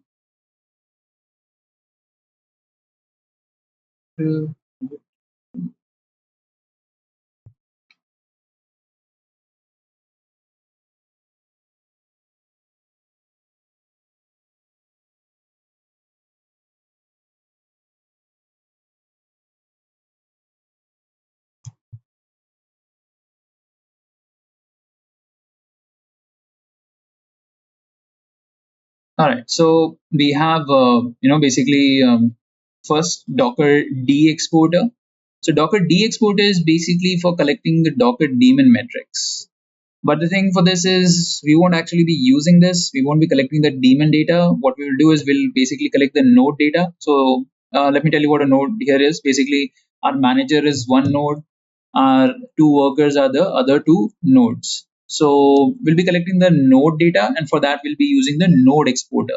Now Docker D exporter, to make it work, we have to enable an extra metrics ADDR. Right now we're not going to do that. So when you guys see all the targets up, you'll see that Docker D exporter is done. All right, so then we have CA advisor. So basically CA advisor is basically for using for exposing the container metrics. So when we want to expose the container metrics, right, so we'll be using CA advisor. That's its job. So you can see it's using the Google CA advisor image over here, and it's going to be working, it's going to be within the network in which all the things are connected. And you can see the volume that is using. If you go down, so you can see that it's going to be deployed globally. When I say globally, right, so when we build this docker compose.yaml file, it's going to be in every node. Like we want this to be in every location where from where we want to collect data. So if we have 3 nodes and we have containers on all 3 of those nodes, and if you want to collect data for all 3 of those nodes, then CA advisor should be on all of those 3 nodes. Okay, so there are some resource limits also being put over here. For memory, limit is 128. All right, then we have the Grafana. So Grafana is also something we'll be launching as a server, and you can see that it's using this particular Grafana image. The network is, again, it's connected to net. And there are some environment variables that already been set over here, just like the admin username is going to be admin, and the password is also going to be admin over here. So it's easy for us to set it up. Then it's going to be using that volume, and it's going to be deploy mode is going to be replicated. So this means that it will not be everywhere. It will be there where the resources are adequate, and it will be replicated over there. Only one replica over here. And there's a placement constraint over here that it will only be on the manager, right? So where node role is equal to manager, and that's where it's going to be placed. So it's only going to be on our main thing. Then we have the alert manager, which is again for you basically alerting people. One sec, guys.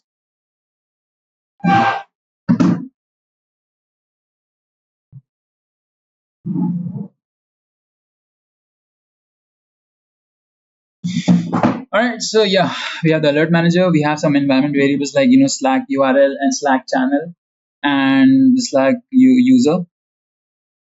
And you guys can see similar things configured over here, like it's going to be replicated, and displacement is manager, where the role is manager. Then, which is basically the dashboard for the alert manager. Then we have node exporter. Now node exporter is something that we will be using a lot, and node exporter basically is exporting the node metrics. So that's what its job is going to be.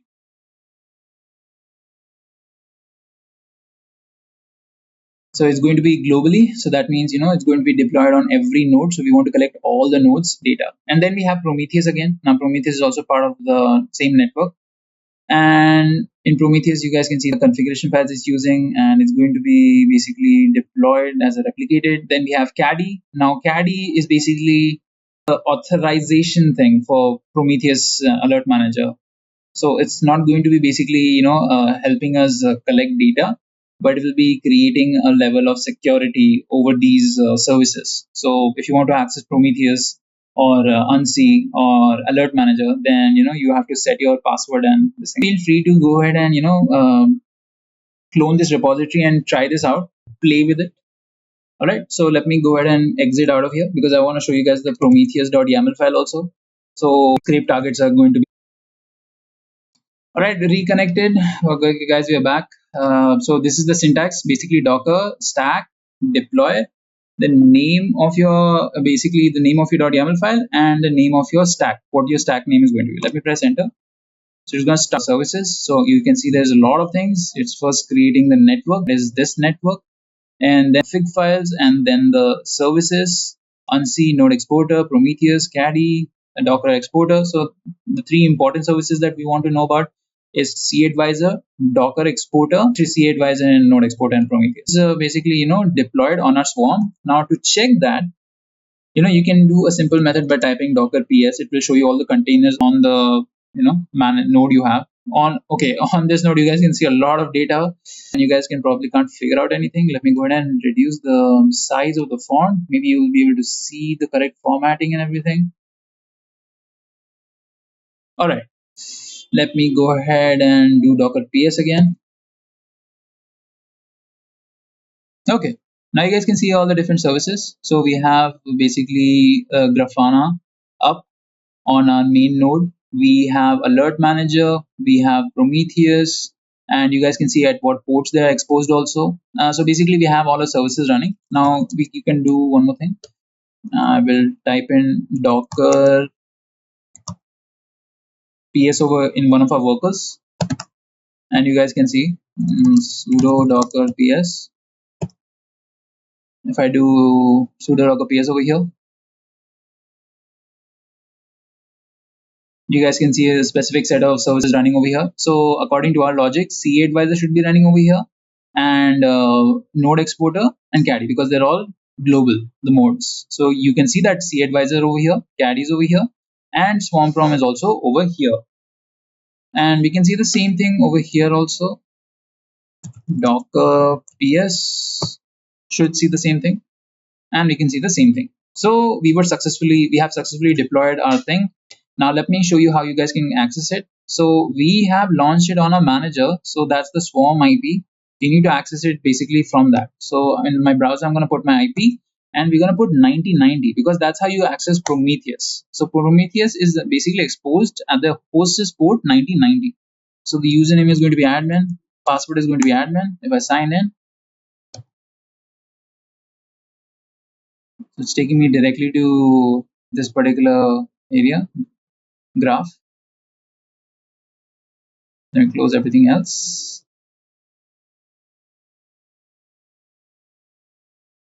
While this is opening, we can go ahead and launch Grafana. Now Grafana opens at 3000 port. So our Grafana loaded faster. Right. So Grafana is loading. You can go ahead and enter the same username and password, admin, because it's being configured that way.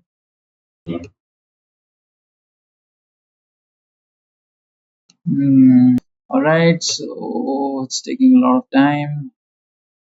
We can go ahead and check out 1900.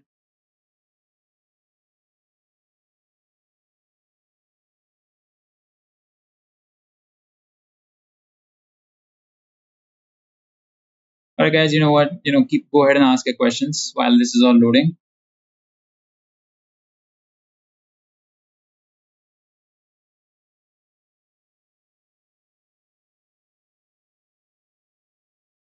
Well, so there's a question what exactly it means when you say swarm is ready. So I didn't mean anything specific.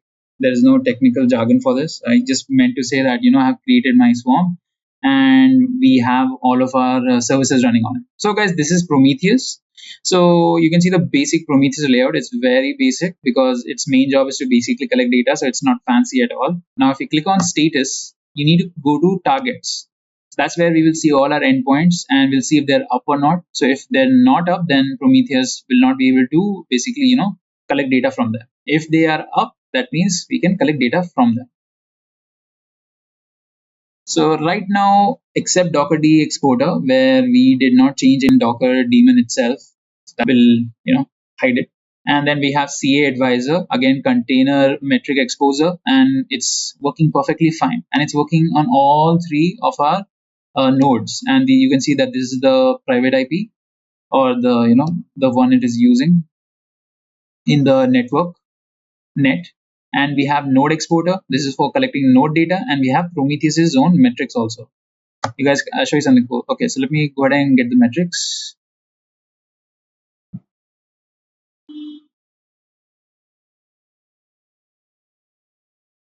All right, so it's very slow. Let me go ahead and we need to wait for Grafana to load because Prometheus directly. I'll show you guys how you can create graphs in your Prometheus itself. So if you want, you can go ahead and choose a particular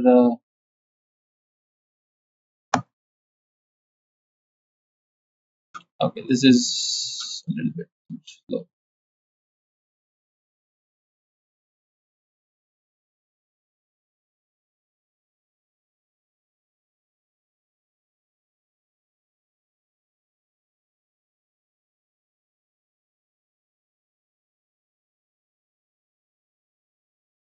I want to show you guys the raw metrics because the internet is very slow. Okay, thank God. So with the Prometheus metrics, you can check them out. Just take. You want to see handler request? Yeah, that sounds cool. So because it has a lot of requests, let me go ahead and execute this. So you guys can see on the console all the different logs you have of it, the metric of it, requests of it. That's a wrap on our DevOps full course. We started with the basics like DevOps, Agile, and Git workflows, then got into Docker and containerization. We also looked at Kubernetes for app management, Jenkins for continuous integration, and AWS CI CD tools like CodeCommit, CodeBuild, and CodePipeline. CloudFormation came in for managing infrastructures, and we wrapped up with Prometheus and Grafana for monitoring. I hope you now have a solid DevOps foundation to build on. You're all set to apply these skills in real projects. If you found this video helpful, don't forget to like and subscribe for more. Drop any questions or suggestions for further topics in the comments. I would love to hear from you. Thanks for watching, and I will see you in the next video.